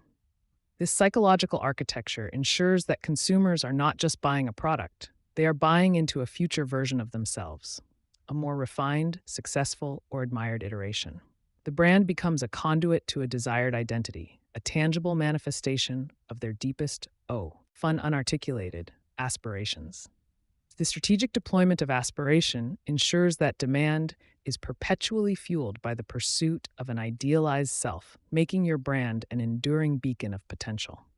A critical component of solidifying a lifestyle brand is the deliberate cultivation of a tribe or community, transforming individual consumers into a collective of loyal adherents bound by shared values and a common aspiration. This goes beyond simple customer loyalty programs. It's about fostering a sense of belonging, an exclusive club where membership is conferred through the adoption of your brand. Think of the motorcycle brand that creates global rallies, or the luxury watchmaker that hosts private events for its most esteemed collectors, transforming mere transactions into shared experiences and social rituals. These communities provide social validation, reinforce the brand's perceived value, and create powerful network effects, where existing members implicitly recruit new ones through their visible adherence to the lifestyle. The brand becomes the central organizing principle for a social identity, offering not just products, but a social matrix within which consumers can define themselves and connect with like-minded individuals. This shared identity makes defection unthinkable, as abandoning the brand would mean abandoning a part of their social fabric and personal narrative. The tribe becomes a self-sustaining ecosystem of devotion, ensuring long-term engagement and insulating the brand from competitive pressures. Integrating your brand into the daily rituals and significant moments of consumers' lives is the ultimate manifestation of lifestyle dominance, rendering it an indispensable part of their routine and memory. This is where the brand transcends mere utility, becoming imbued with emotional significance, a silent companion through life's mundane and monumental passages. Consider the morning coffee ritual, the celebratory toast, or the essential gear for a weekend adventure. When your brand consistently occupies these spaces, it ceases to be an external entity and becomes an internal fixture. This deep integration is achieved through consistent quality, intuitive design, and a pervasive brand presence that subtly reinforces its relevance without being overtly intrusive. The goal is to make the absence of your brand feel like a disruption, a missing piece in their carefully constructed daily existence. When a brand becomes so interwoven with personal habits and milestones, it acquires an almost sacred status, making it incredibly resilient to market fluctuations and competitive inroads. This level of intimacy ensures that consumers don't just use your brand, they live it, making it an irreplaceable part of their ongoing narrative. The concept of brand as an extension of self signifies the pinnacle of consumer psychological integration, where the lines between personal identity and brand identity become deliberately blurred, often indistinguishable. This is where consumers perceive their choice of your brand not merely as a preference, but as a reflection of who they fundamentally are or aspire to be. When individuals proudly display your logo, not as an advertisement, but as a personal emblem, you have successfully engineered this profound connection. This fusion is not accidental. It is the result of meticulously crafted messaging that speaks directly to core values, self-image, and social positioning. Your brand becomes a powerful tool for self-expression, a nonverbal declaration of one's taste, status, and worldview. This deep identification fosters an almost tribal loyalty, where defending the brand feels like defending oneself, making criticism of the brand a personal affront. It is a testament to the brand's ability to tap into fundamental human needs for identity, belonging, and self-worth, transforming a commercial entity into a crucial component of individual self-definition. The brand, in essence, becomes a mirror, reflecting back the idealized image consumers hold of themselves, solidifying an unshakable bond. Leveraging exclusivity and perceived scarcity remains a potent psychological lever in reinforcing a lifestyle brand's elevated status, transforming desire into an almost primal hunger for inclusion. When access to your brand's lifestyle feels limited, a privilege rather than a right, its perceived value skyrockets, fueling an insatiable demand. This isn't about simply restricting supply, it's about artfully communicating that the lifestyle itself is not for everyone, requiring a certain discernment, a specific level of achievement, or an alignment with particular values. The deliberate creation of waiting lists, invitation-only events, or limited edition collaborations are not merely marketing tactics. They are carefully orchestrated rituals designed to heighten anticipation and validate the chosen few. This psychological play preys on the human desire for status and differentiation, making the act of acquiring your brand a symbol of distinction. The perceived difficulty of entry makes the eventual ownership of the lifestyle all the more rewarding, reinforcing the narrative that those who partake are part of an elite, discerning group. By controlling access, you control perception, ensuring that the lifestyle remains an aspirational benchmark, perpetually out of reach for some, yet tantalizingly close for others. The insidious power of emotional investment, meticulously cultivated over time, ultimately binds consumers to your lifestyle brand with an almost irrational tenacity, transcending any logical cost-benefit analysis. This emotional tether is forged through consistent positive experiences, a relentless reinforcement of aspirational values, and the careful curation of moments that evoke joy, pride, or belonging. When consumers feel an emotional connection, their loyalty becomes less about the product's features and more about the feelings it consistently evokes. This deep-seated emotional bond means that even when a competitor offers an objectively superior product at a lower price, the psychological cost of switching feels too high, akin to severing a meaningful relationship. The brand becomes a repository of positive memories, a source of comfort, and a symbol of personal milestones. This emotional capital is your most valuable asset, making consumers willing to overlook minor imperfections, forgive occasional missteps, and remain steadfastly devoted.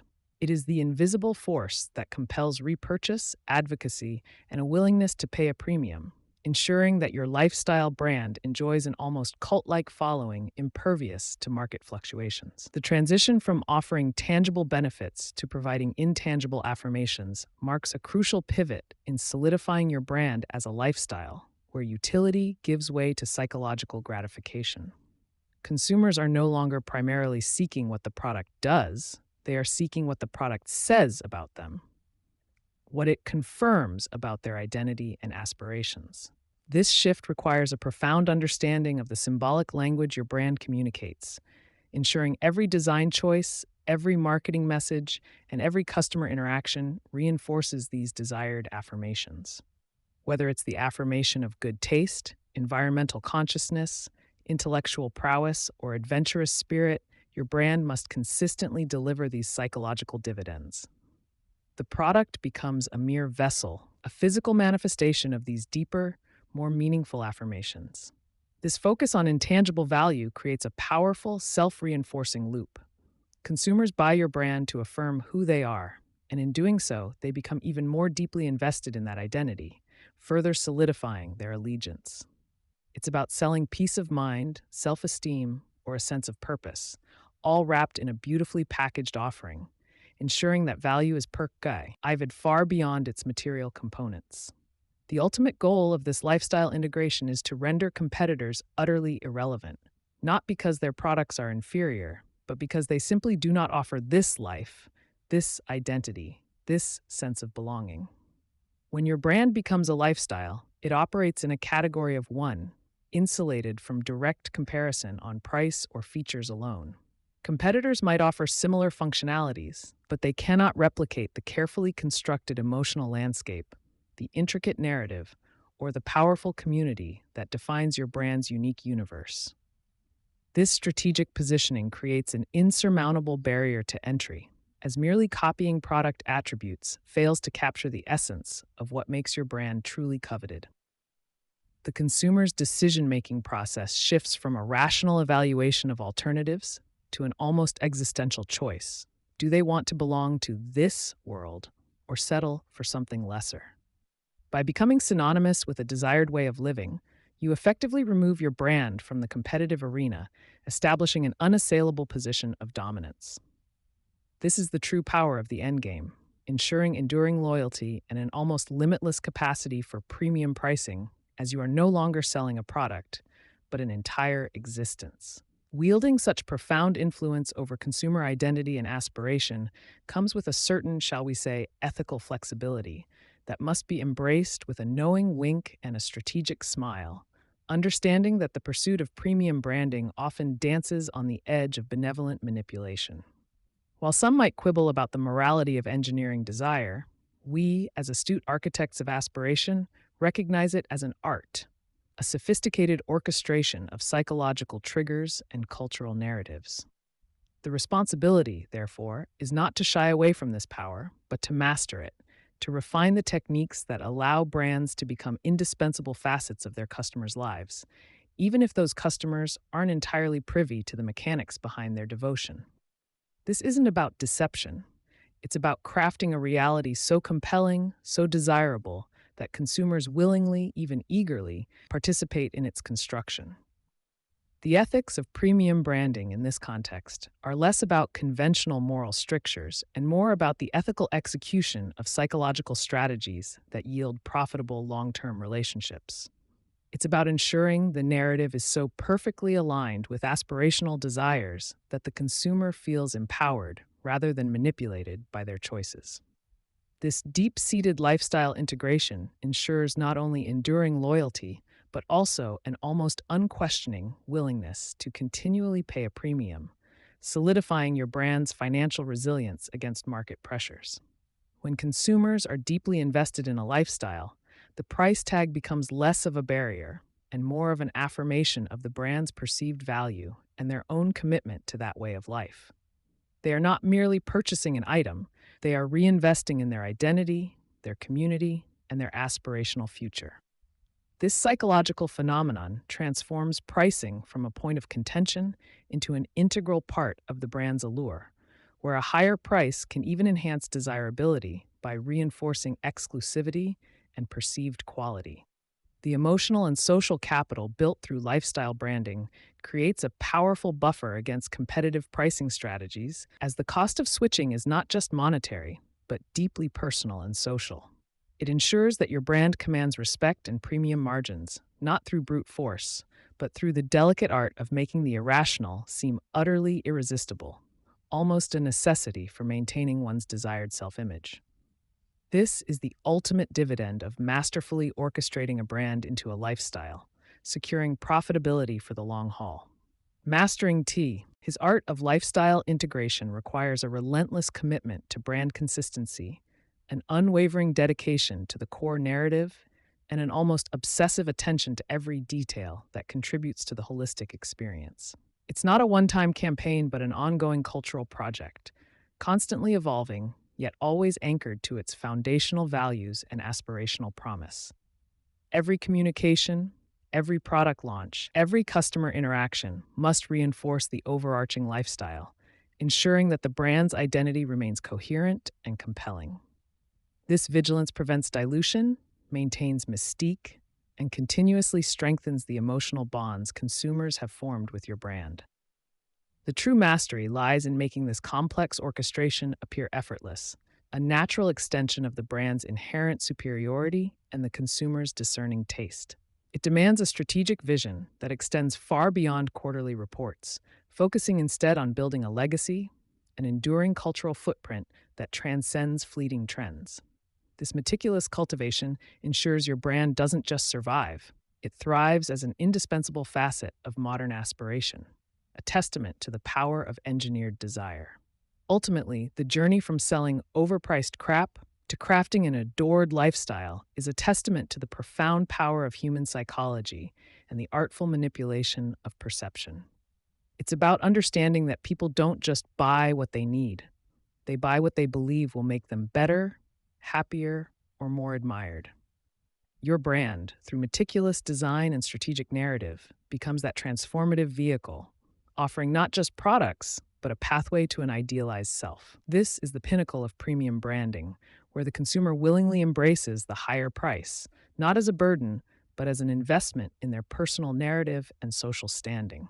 The end game is not merely market dominance, but cultural resonance, ensuring that your brand is not just recognized, but revered, becoming an enduring symbol of aspiration that people genuinely love, even if they can't quite articulate why. You have, in essence, sold them a dream, and they are more than happy to pay for it, time and time again. Recap: the masterclass in making the unsellable sellable. We've journeyed through the looking glass, haven't we? This entire exploration has been a masterclass, not in selling, but in the exquisite art of making the unsellable not just sellable, but intensely coveted. Remember, our core premise was never about convincing someone they need your artisanal yak wool socks. It was about meticulously crafting a universe where they desire those socks with an almost primal urgency, irrespective of their practical utility or cost. We dissected the intricate dance between perceived value and actual worth, discovering that in the premium sphere, the latter often takes a backseat to the former, happily chauffeured by clever psychological manipulation and an unwavering commitment to illusion. The true genius lies in engineering a demand so potent that the price tag becomes less a barrier and more a badge of honor, a silent testament to the discerning taste of the buyer. Our deep dive into consumer psychology revealed that human beings are, delightfully, creatures of predictable irrationality. We learned to leverage this inherent human tendency, understanding that decisions are often driven not by spreadsheets and logical comparisons, but by aspiration, ego, and the deep-seated yearning for belonging or distinction. Forget the prosaic metrics of utility. We shifted our focus to the intoxicating allure of status, the comforting embrace of exclusivity, and the powerful narrative that transforms a mere product into a personal statement, a lifestyle choice, or even a cherished legacy. It's about tapping into those subconscious desires, giving form to their unarticulated aspirations, and then, quite simply, putting a price on them that ensures our yacht payments are comfortably covered. One of our most potent weapons, paradoxically, was the price itself. We unraveled the myth that premium pricing merely reflects superior material costs. Instead, we positioned it as the ultimate signal of quality, exclusivity, and inherent desirability. A higher price, we discovered, doesn't just deter the masses, it actively enhances the perceived value for those who can afford it, transforming a simple transaction into an affirmation of their own elevated status. This isn't just about marking up, it's about strategic anchoring, about establishing a benchmark that subtly redefines what expensive truly means in the context of your brand, making competitors' offerings seem almost quaintly affordable by comparison. It's the psychological equivalent of telling someone, this isn't for everyone, and watching them desperately try to prove it is for them. We also honed our skills in weaponizing exclusivity and scarcity, two of the most powerful psychological triggers in the premium playbook. By intentionally limiting access, creating artificial bottlenecks, or simply whispering about limited editions and private collections, we ignited a primal fear of missing out, a potent driver of immediate action. The fewer there are, the more desirable they become. The harder it is to obtain, the greater the perceived achievement in possessing it. This isn't about supply chain challenges. It's about meticulously managed demand, about cultivating an in-group mentality where only the truly discerning and solvent are invited to partake in the brand's rarefied world. The velvet rope, metaphorical or actual, remains an indispensable tool. Narrative, as we thoroughly explored, isn't just a marketing buzzword. It's the very soul of premium branding. We mastered the art of weaving tales so compelling, so evocative, that a simple object transcends its material form and becomes infused with meaning, heritage, or a promise of transformation. Whether it's the meticulous, handcrafted journey of a Swiss watch or the romanticized origin story of a bespoke fragrance, these narratives don't just sell products, they sell dreams, aspirations, and a deeper connection to something greater than oneself. We learn to craft these stories with the precision of a poet and the strategic foresight of a chess grandmaster, ensuring every word contributes to the intoxicating aura of our brand. The sensory experience, too, emerged as a critical component in our quest to make the irrational irresistible. From the tactile pleasure of unboxing a meticulously designed package to the subtle scent emanating from a luxury boutique, every sensory input contributes to the overall perception of premium quality. We understood that the experience begins long before the purchase and extends far beyond it, encompassing every touchpoint a customer has with the brand. This holistic approach ensures that the customer isn't just buying a product, they are immersing themselves in an entire world, a carefully constructed reality designed to delight, impress, and reinforce their decision to invest in our overpriced crap. Brand identity, far from being a mere logo, became the visual and emotional shorthand for everything we stood for, or rather, everything we wanted our customers to believe we stood for. We explored how typography, color palettes, imagery, and even the architecture of our physical spaces contribute to an unmistakable aura of luxury and sophistication. This isn't about aesthetics for aesthetics' sake. It's about strategic semiotics, about communicating value and exclusivity at a glance, instantly differentiating our brand from the cacophony of the marketplace. Every visual cue, every design choice was meticulously calibrated to whisper, "You belong here," to our target audience, while screaming, "Stay out," to everyone else. We even delved into the subtle art of the humblebrag in our communication strategies, recognizing that true aspiration often lies in understated confidence, rather than overt boastfulness.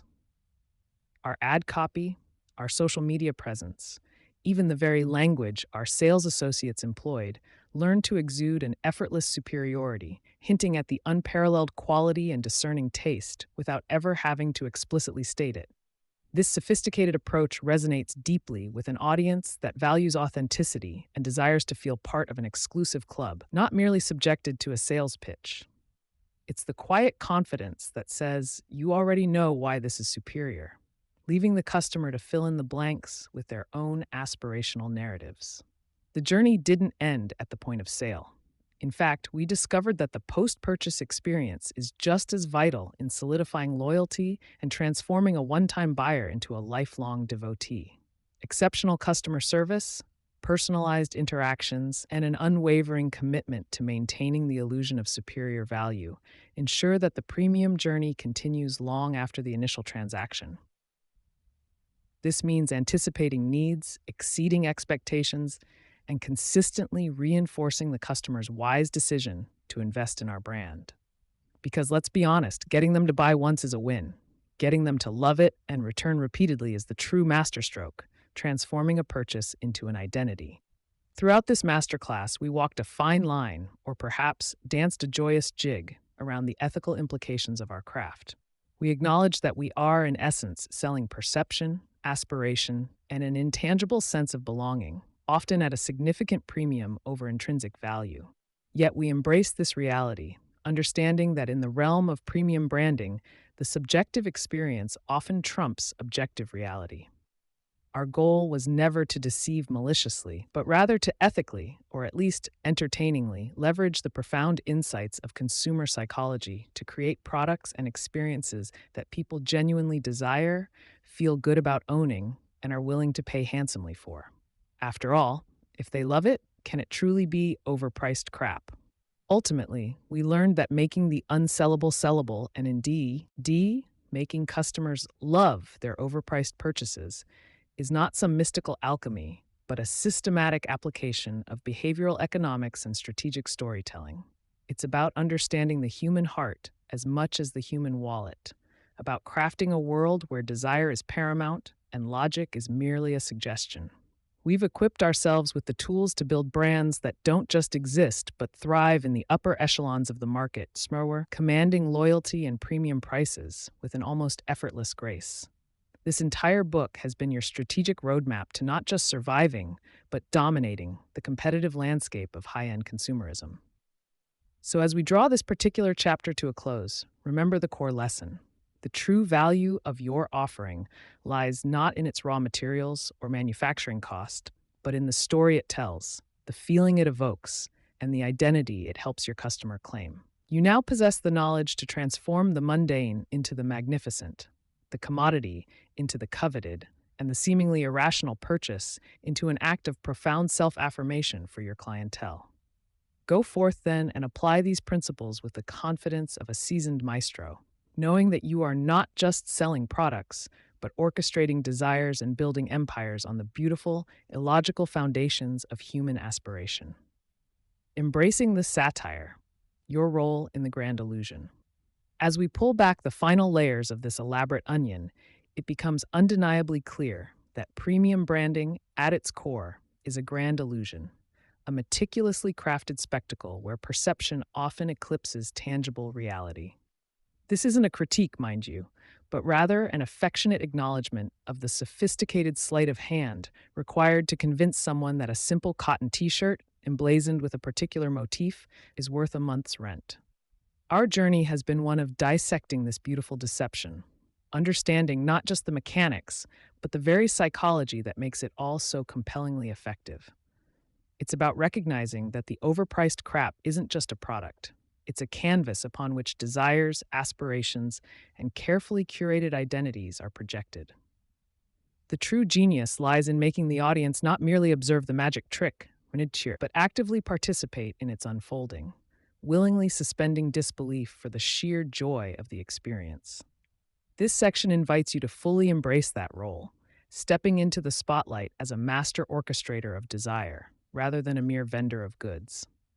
Your position within this theatrical landscape is not that of a simple marketer, but rather a visionary illusionist, a weaver of narratives, and a subtle manipulator of human wants. You are tasked with constructing an ecosystem of allure, where every touchpoint, from the minimalist packaging to the hushed tones of a boutique salesperson, reinforces the ethereal value of what you offer.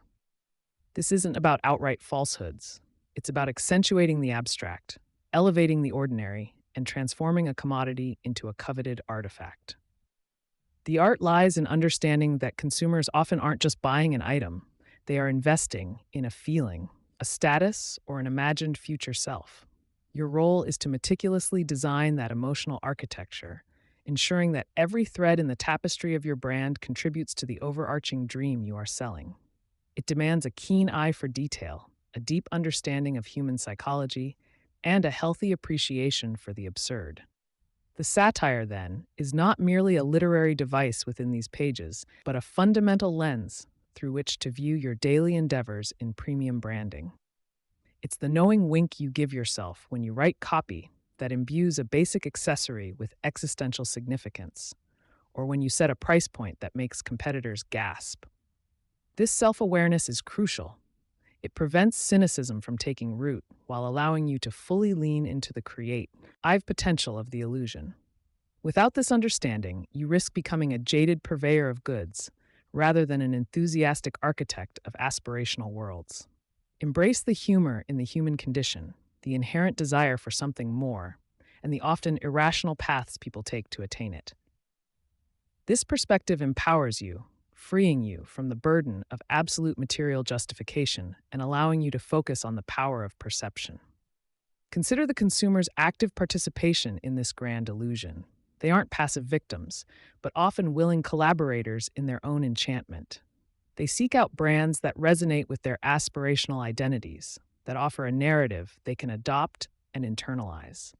The premium brand, therefore, becomes a mirror reflecting their desired self back to them, a tangible symbol of their taste, success, or belonging. Your genius lies in crafting a mirror so captivating, so flawlessly polished, that they eagerly pay a premium to gaze into it.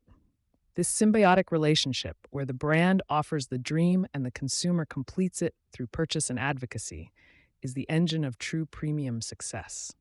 It's a dance, a delicate pas de deux between aspiration and acquisition, choreographed by your strategic brilliance. Understanding that your consumer wants to believe in the magic is perhaps the most liberating realization for any brand strategist. They are not looking for a purely rational transaction. They are seeking an experience, an elevation, a story that enriches their own. Your task is to provide that story with such conviction and consistency that it becomes their truth. This involves more than just marketing. It's about curating every single interaction, every visual cue, every whispered promise to align with the elevated narrative. From the scent in your flagship store to the weight of your product's packaging, each element must speak the language of exclusivity and desirability. It's about creating a world so compelling that stepping into it, even for a moment, justifies the investment. This embrace of satire also offers a shield against the inevitable criticisms that come with premium pricing. When accusations of overpricing or superficiality arise, you, the master illusionist, can meet them with a knowing smile. You understand that the value isn't solely in the raw materials or production costs, but in the intangible aura, the carefully cultivated mystique, and the emotional resonance of your brand. You are selling something far more profound than mere utility. You are selling confidence, status, and a sense of belonging to an elite club. This allows you to navigate the competitive landscape with an almost impervious confidence, secure in the knowledge that your brand's appeal transcends simple economic logic.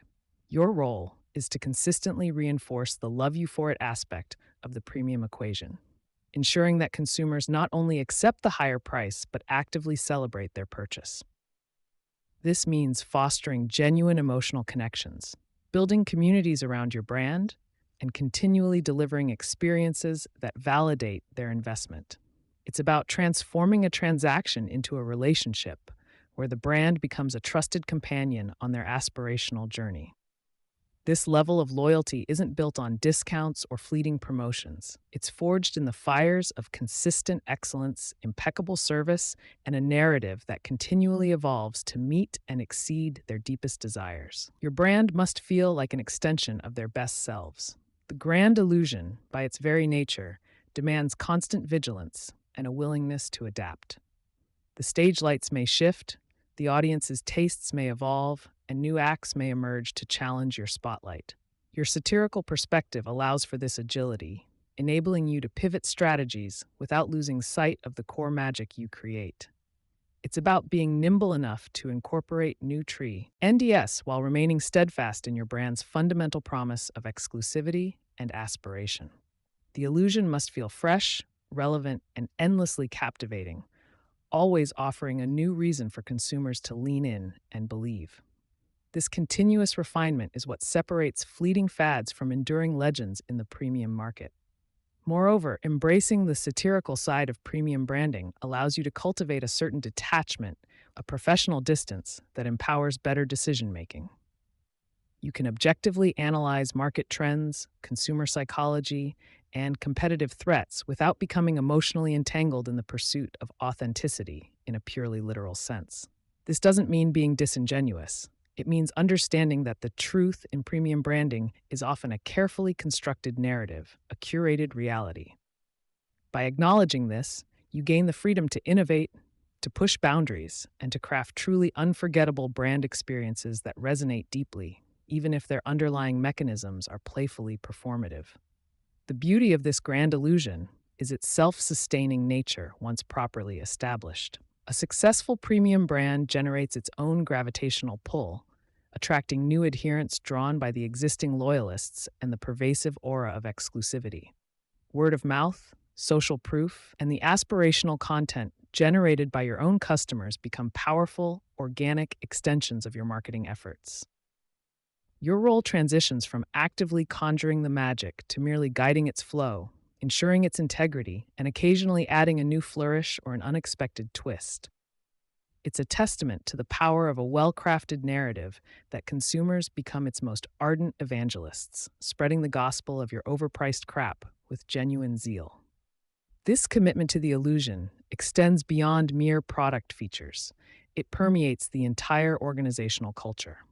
Every employee, from the CEO to the customer service representative, must understand and embody the brand's aspirational narrative. They are all actors in this grand performance, each playing a crucial part in reinforcing the perception of unparalleled value and exclusivity. Training, internal communications, and leadership modeling all contribute to fostering this shared understanding and dedication.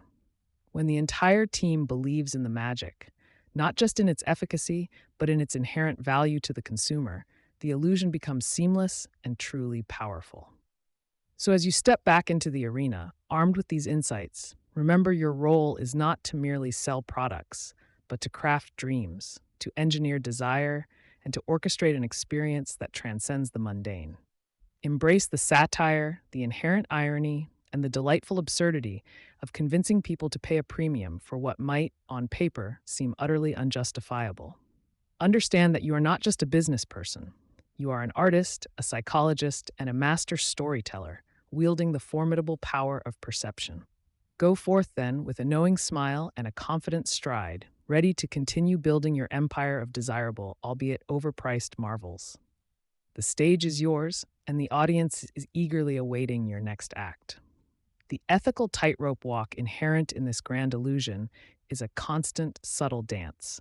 While we playfully acknowledge the overpriced crap aspect, the underlying principle is always about delivering a perceived value that genuinely enriches the consumer's life, even if that enrichment is primarily psychological or social. It's about understanding the distinction between genuine deception and the artful shaping of perception. Your responsibility lies in ensuring that the aspirational narrative, while perhaps exaggerated, ultimately delivers on its promise of an elevated experience or a desired identity. This nuanced approach allows you to wield powerful psychological levers responsibly, building trust and loyalty rather than fleeting, transactional gains. Furthermore, the longevity of your grand illusion hinges on a deep respect for your audience's intelligence, even as you guide their perceptions. Consumers are sophisticated. They appreciate cleverness and artistry, even when they recognize the underlying mechanisms at play. They are not looking to be fooled, but to be enchanted. Therefore, the satire you embrace should be a shared secret, a subtle acknowledgement between brand and consumer that they are both participating in something extraordinary, something beyond mere commerce. This mutual understanding fosters a stronger bond, transforming a simple purchase into a shared cultural experience, a testament to discerning taste and a willingness to invest in the exceptional. Finally, remember that the most successful premium brands are those that continually innovate, not just in product development, but in the very fabric of their illusion. The grand illusion is not static. It requires constant reinvention and fresh perspectives to maintain its allure. Challenge yourself to think beyond conventional marketing, to explore new frontiers of experiential design, and to weave even more compelling narratives that resonate with an evolving consumer landscape. Your role as the master illusionist is to keep the magic alive, to surprise and delight, and to ensure that your brand remains an irresistible beacon in a world increasingly saturated with the ordinary. The curtain may have fallen on this chapter, but your performance is far from over. The future of premium. Where do we go from here? We've journeyed through the labyrinthine corridors of consumer psychology, dissecting the delicate alchemy that transmutes ordinary desires into an insatiable craving for the extraordinary and extraordinarily priced. Now, as we cast our gaze forward, the landscape of premium branding appears less like a static portrait and more like a perpetually shifting kaleidoscope, each turn revealing new complexities and challenges for those who master the art of the upsell. The question isn't merely how to sustain the illusion, but how to evolve it, to imbue it with a contemporary relevance that resonates with a generation increasingly skeptical of traditional markers of status. We stand at a fascinating precipice where the very foundations of value perception are being subtly reshaped by forces both technological and societal, demanding a nuanced, almost alchemical response from brands aiming for the pinnacle. Understanding these emergent currents is not just strategic, it is the very bedrock upon which future empires of perceived superiority will be constructed, ensuring your overpriced crap continues to be adored, perhaps even more so than before. This forward-looking perspective is crucial for any brand manager who intends to not just survive, but truly thrive in the increasingly competitive upper echelons of the market. One of the most profound shifts we observe is the consumer's escalating demand for authenticity and sustainability, terms that, in the hands of a skilled premium marketer, become infinitely malleable, almost poetic in their interpretive flexibility. While our predecessors often relied on overt displays of opulence, today's discerning clientele frequently seeks a narrative of purpose, a story that suggests their exorbitant purchase contributes to something grander, more virtuous than mere personal gratification. The future of premium will involve an increasingly sophisticated dance around these concepts, crafting compelling origin stories that hint at artisanal integrity or ecological mindfulness, even if the actual impact remains delightfully opaque, residing mostly in the realm of perception. Brands will need to master the art of performative virtue, demonstrating a commitment to these ideals without necessarily compromising the robust profit margins that make the whole endeavor worthwhile and sustainable for the brand itself. This isn't about being genuine. Why green? It's about appearing green enough, with enough compelling evidence and narrative flair to justify the premium, a subtle but crucial distinction that separates the masters from the merely proficient. The true genius lies in selling the idea of virtue rather than the absolute reality, making it a cornerstone of aspirational identity. Furthermore, the premium paradigm is rapidly accelerating its embrace of the experience economy, moving far beyond mere product acquisition and into the realm of curated memories and exclusive access. Consumers, particularly the younger affluent demographics, are increasingly valuing bespoke journeys, exclusive access, and meticulously curated moments over tangible possessions alone, seeing them as the ultimate currency of status. The future brand will less resemble a purveyor of goods and more an architect of unforgettable sensations, transforming every interaction into a chapter in a grand, aspirational narrative that customers eagerly seek to inhabit. Think less about selling a watch and more about selling the private viewing of its intricate mechanism, perhaps accompanied by a sommelier-selected vintage champagne in a moonlit atelier, making the purchase feel like an event. The product becomes a mere totem, a tangible reminder of an ephemeral yet deeply desirable experience, thereby multiplying its perceived worth exponentially through association. Crafting these immersive, often fleeting encounters will be the next frontier in solidifying an unshakable premium perception, turning transactions into treasured memories. This shift demands a holistic approach to brand touchpoints, ensuring every interaction contributes to the overarching narrative of exclusivity and delight. Technology, once a mere tool for efficiency, is now a potent sorcerer's wand in the hands of the premium brand architect, particularly in the realm of hyper-personalization that transcends traditional marketing. Imagine AI-driven insights that anticipate desires before they even fully form, allowing brands to present bespoke offerings with uncanny precision, making each customer feel uniquely understood and catered to on an almost psychic level. From personalized digital interfaces that adapt to individual aesthetic preferences, to augmented reality experiences that allow virtual try-ons of exclusive items in one's own curated digital space, Technology will blur the lines between aspirational fantasy and tangible reality, creating a seamless psychological continuum. This isn't merely about mass customization.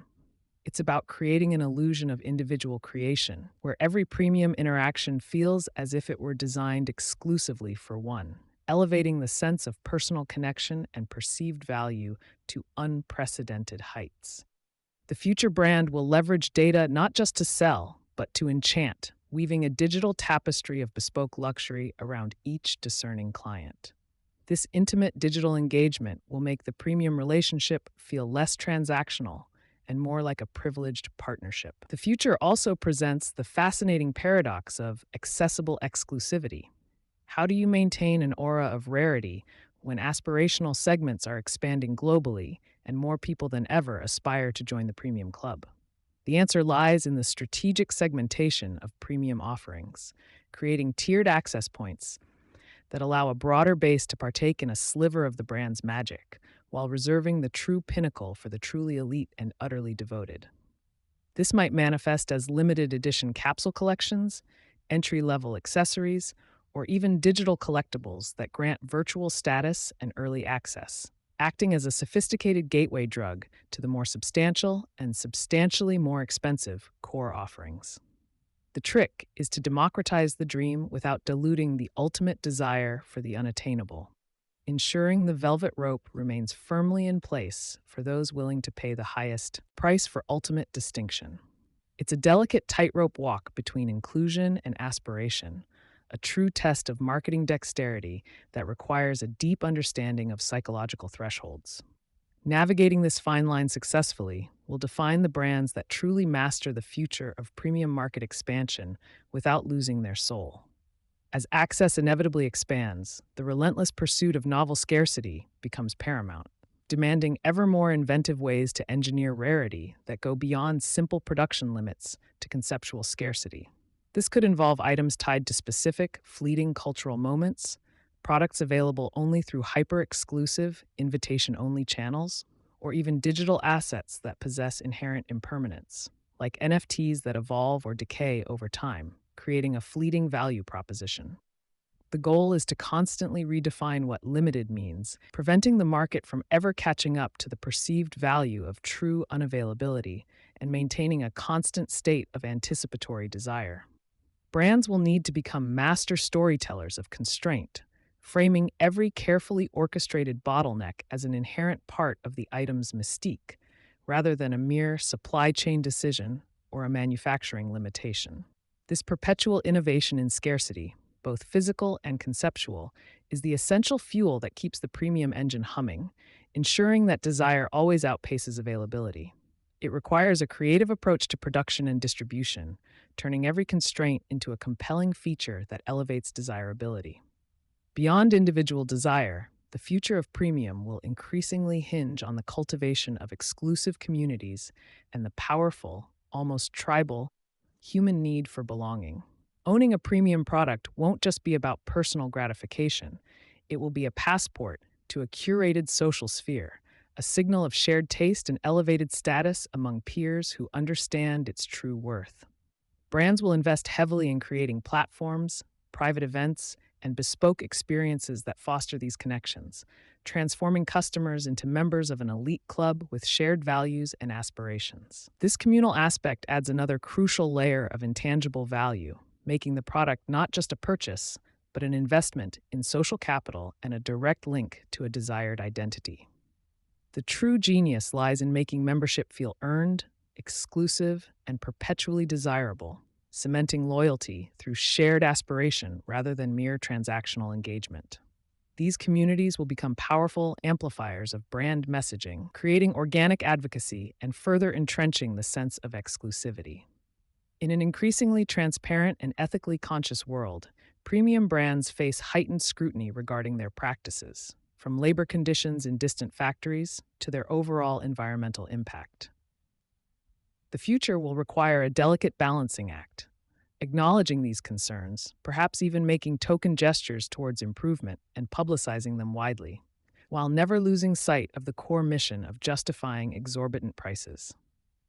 This means mastering the art of the subtle deflection, the well-placed charitable initiative designed for maximum PR impact, or the carefully worded corporate social responsibility report that projects an image of moral rectitude without fundamentally altering the profit-driven business model.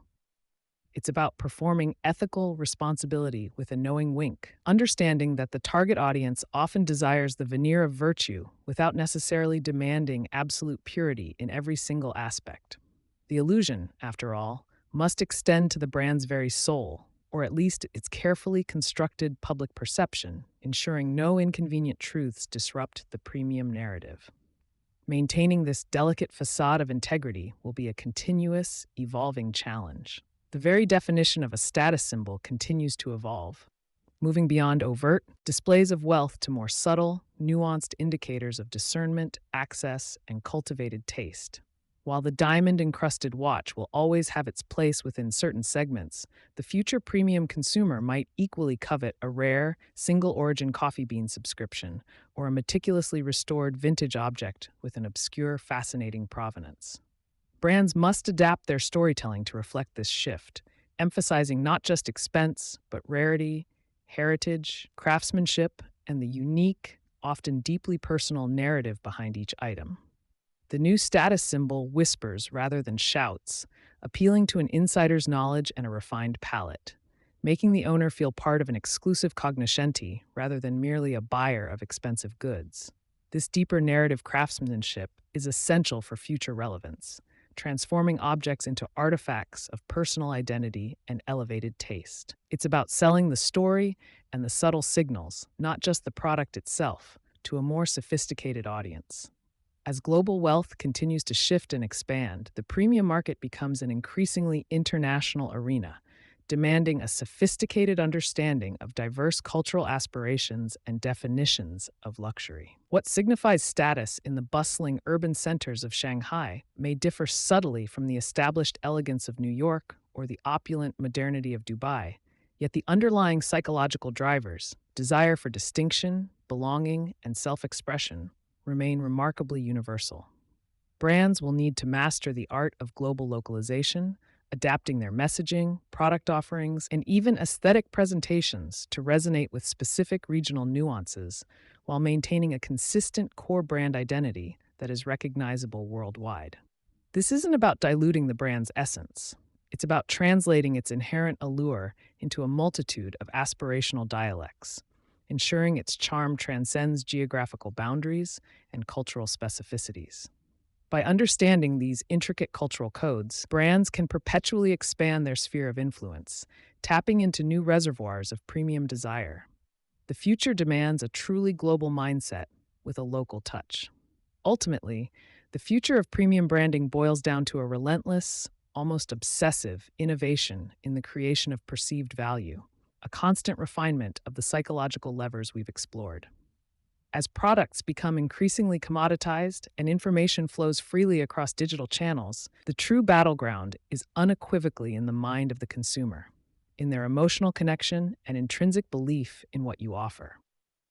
This means constantly finding new ways to elevate the intangible, the compelling story, the unforgettable experience, the profound sense of belonging, the carefully constructed ethical veneer, above the tangible product itself.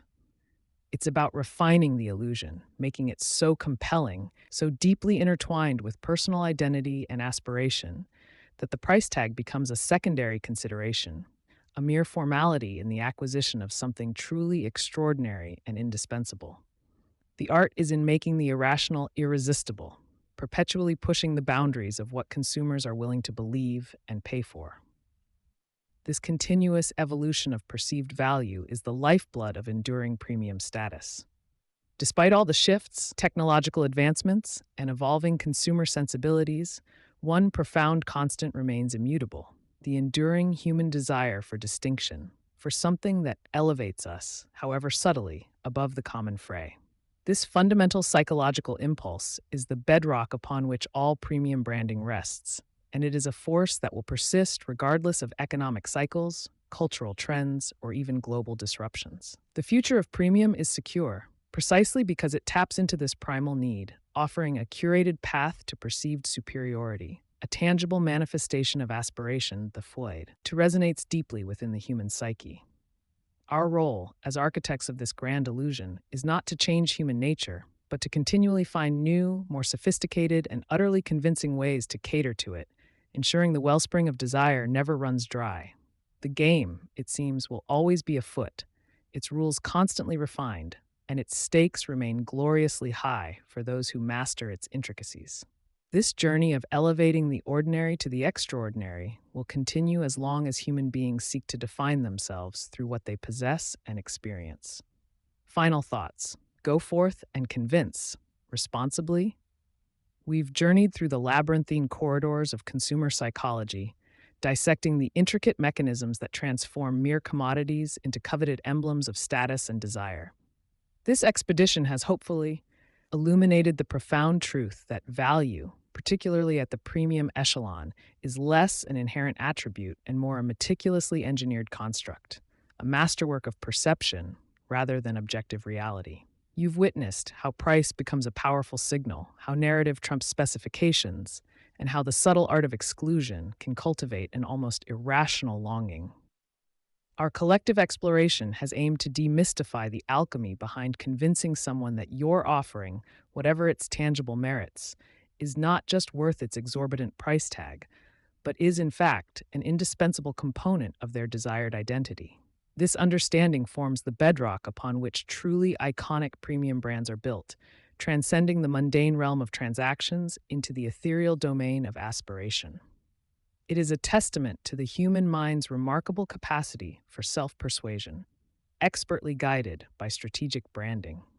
Now, as this particular chapter draws to a close, you stand at the precipice of a new understanding, equipped with a formidable arsenal of psychological levers and strategic frameworks. The tools for crafting irresistible desirability, for elevating the seemingly ordinary into the extraordinarily sought after, are firmly within your grasp. You've learned to speak the unspoken language of aspiration, to tap into the deep-seated human need for belonging, recognition, and self-expression through acquisition. This isn't merely about selling more units. It's about architecting an entire ecosystem of desire, where every touch point, from the initial glance at your marketing collateral to the tactile experience of your packaging, reinforces a singular, compelling message of elevated worth. Your mandate, moving forward, is to wield these insights with precision, transforming skeptical prospects into fervent advocates and casual buyers into devoted disciples of your brand's unique gospel. Embrace this newfound power to shape market perceptions and redefine what constitutes true value in the minds of your target demographic. The parenthetical responsibly in our section title isn't just a clever rhetorical flourish. It's a subtle nod to the inherent power, and indeed, the inherent ambiguity of influencing human behavior on such a grand scale. While this book has reveled in the satirical exploration of making overpriced crap desirable, the underlying principles are profoundly real and deeply impactful. You now possess the keys to a kingdom where emotional resonance often outweighs empirical logic, where a well-crafted story can justify almost any premium. The question then becomes, how do you navigate this landscape with integrity, or at least with a self-awareness that acknowledges the powerful psychological currents you are now adept at manipulating? It's a tightrope walk between strategic brilliance and ethical considerations, a dance between maximizing profit and upholding a certain standard of perceived authenticity. Remember, even in the pursuit of making the irrational irresistible, a veneer of genuine value, however constructed, is often the most sustainable path to enduring brand equity. Your focus must now decisively shift from merely enumerating product features to meticulously curating aspirational narratives that resonate deeply with your audience's self-concept. Forget the dry specifications.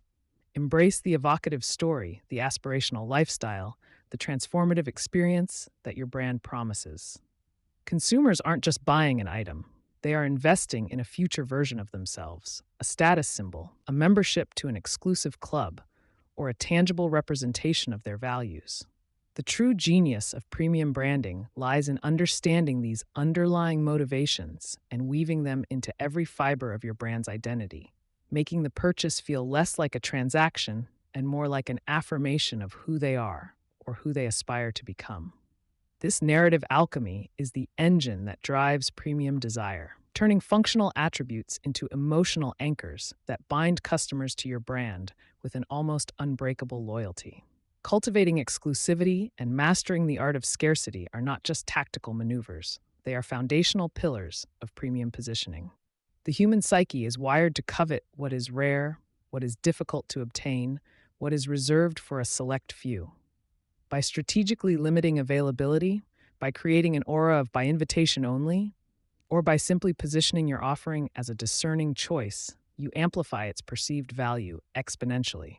This isn't about artificial deprivation for its own sake, but about leveraging psychological principles that make ownership feel like an achievement, a badge of honor. When something is readily available to everyone, its allure inevitably diminishes. Conversely, when access is restricted, the desire to possess it intensifies, transforming a simple product into a prized possession that communicates status and discernment. Addressing the responsibility squarely, albeit with our characteristic wink, means acknowledging the significant influence you now wield over consumer choices and perceptions. While this book has playfully explored the mechanisms of making people buy your overpriced crap, the serious implication is that you are shaping desires, defining aspirations, and indeed, contributing to cultural narratives around value and success. The ethical tightrope arises when the constructed value diverges too sharply from any intrinsic merit, risking consumer disillusionment or even cynicism. However, the most successful premium brands understand that maintaining the illusion requires a continuous commitment to quality, service, and experience. That, in its own way, justifies the premium, even if the initial justification was purely psychological. It's about delivering on the promise of premium, even if that promise is largely emotional. Therefore, go forth and be audacious in your pricing strategies, armed with the profound understanding that price itself is a powerful communicator of quality and exclusivity. Do not shy away from setting a price point that genuinely reflects the aspirational narrative you are meticulously building, rather than merely reflecting production costs. A higher price, counterintuitively, often signals superior quality, heightened prestige, and a more exclusive experience, appealing directly to the subconscious desire for the best. This deliberate pricing strategy becomes an integral part of your brand's story, a bold declaration of its perceived worth in the marketplace. It challenges conventional wisdom, asserting that true value is not always found at the lowest common denominator, but often resides in the rarefied air of premium offerings. Remember, you are not simply selling a product or a service, you are orchestrating an entire lifestyle, a curated vision of existence that your customers yearn to inhabit. Every element of your brand, from its visual identity to its customer service protocols, must coalesce into a coherent, compelling narrative that invites participation in this elevated way of life. This holistic approach transcends mere transactional exchanges, fostering a deeper, more emotional connection that transforms customers into brand evangelists. They become not just consumers, but active participants in the unfolding story of your brand, proudly displaying their affiliation and advocating for its unique appeal. This profound alignment between brand promise and personal aspiration is the ultimate goal of premium branding, solidifying loyalty far beyond the ephemeral whims of market trends. The long-term implications of this approach are profound, extending far beyond immediate sales figures into the realm of enduring brand loyalty and sustainable growth. When customers feel an emotional connection, when they perceive themselves as part of something larger and more exclusive, their allegiance becomes remarkably resilient. This cultivated loyalty means they are less susceptible to competitive overtures, more forgiving of occasional missteps, and infinitely more willing to advocate for your brand within their social circles. Such deep-rooted connections transform a mere customer base into a community, a tribe united by shared aspirations and a common appreciation for the unique value you provide. It creates a virtuous cycle where perceived value reinforces loyalty, which in turn strengthens brand equity and allows for continued premium positioning. This isn't about outright deception. Rather, it's about mastering the sophisticated art of perception, leveraging the inherent biases and desires that drive human decision-making. We are, at our core, creatures of emotion and narrative, often rationalizing our choices after the fact. Your role as a premium brand architect is to provide the compelling narrative and the emotional triggers that make those choices feel not just justifiable, but utterly inevitable and deeply satisfying. It's a nuanced interplay of psychology, aesthetics, and strategic communication, designed to align your offering with the deeply ingrained aspirations of your audience. The goal is to create an experience so compelling, so aligned with their self-perception, that the overpriced aspect becomes an intrinsic part of its allure, a badge of discerning taste. So, challenge every conventional marketing trope, every tired assumption about what constitutes value in the marketplace. Your competitors might be locked in a race to the bottom, endlessly optimizing for cost and efficiency, but you, armed with these insights, can ascend to the rarefied air of premium. Think beyond the immediate transaction. Envision the aspirational journey, the emotional resonance, the cultural impact your brand can cultivate. The true differentiator in a saturated market is not always a tangible feature, but often the intangible aura, the perceived prestige, the feeling of belonging that only a truly premium brand can bestow. This mindset shift is not just strategic, it's transformative, fundamentally altering how you approach product development, marketing, and customer engagement. As you step back into the arena, remember that the true art of the upsell in premium branding lies not just in convincing people to pay more, but in convincing them to love paying more, to feel genuinely enriched by the experience. It's a delicate balance of strategic manipulation and genuine value creation, where the value itself is often defined by the perception you so skillfully engineer. Go forth, then, with courage and conviction, to craft brands that don't just sell products, but ignite desires, build communities, and ultimately redefine the very notion of worth.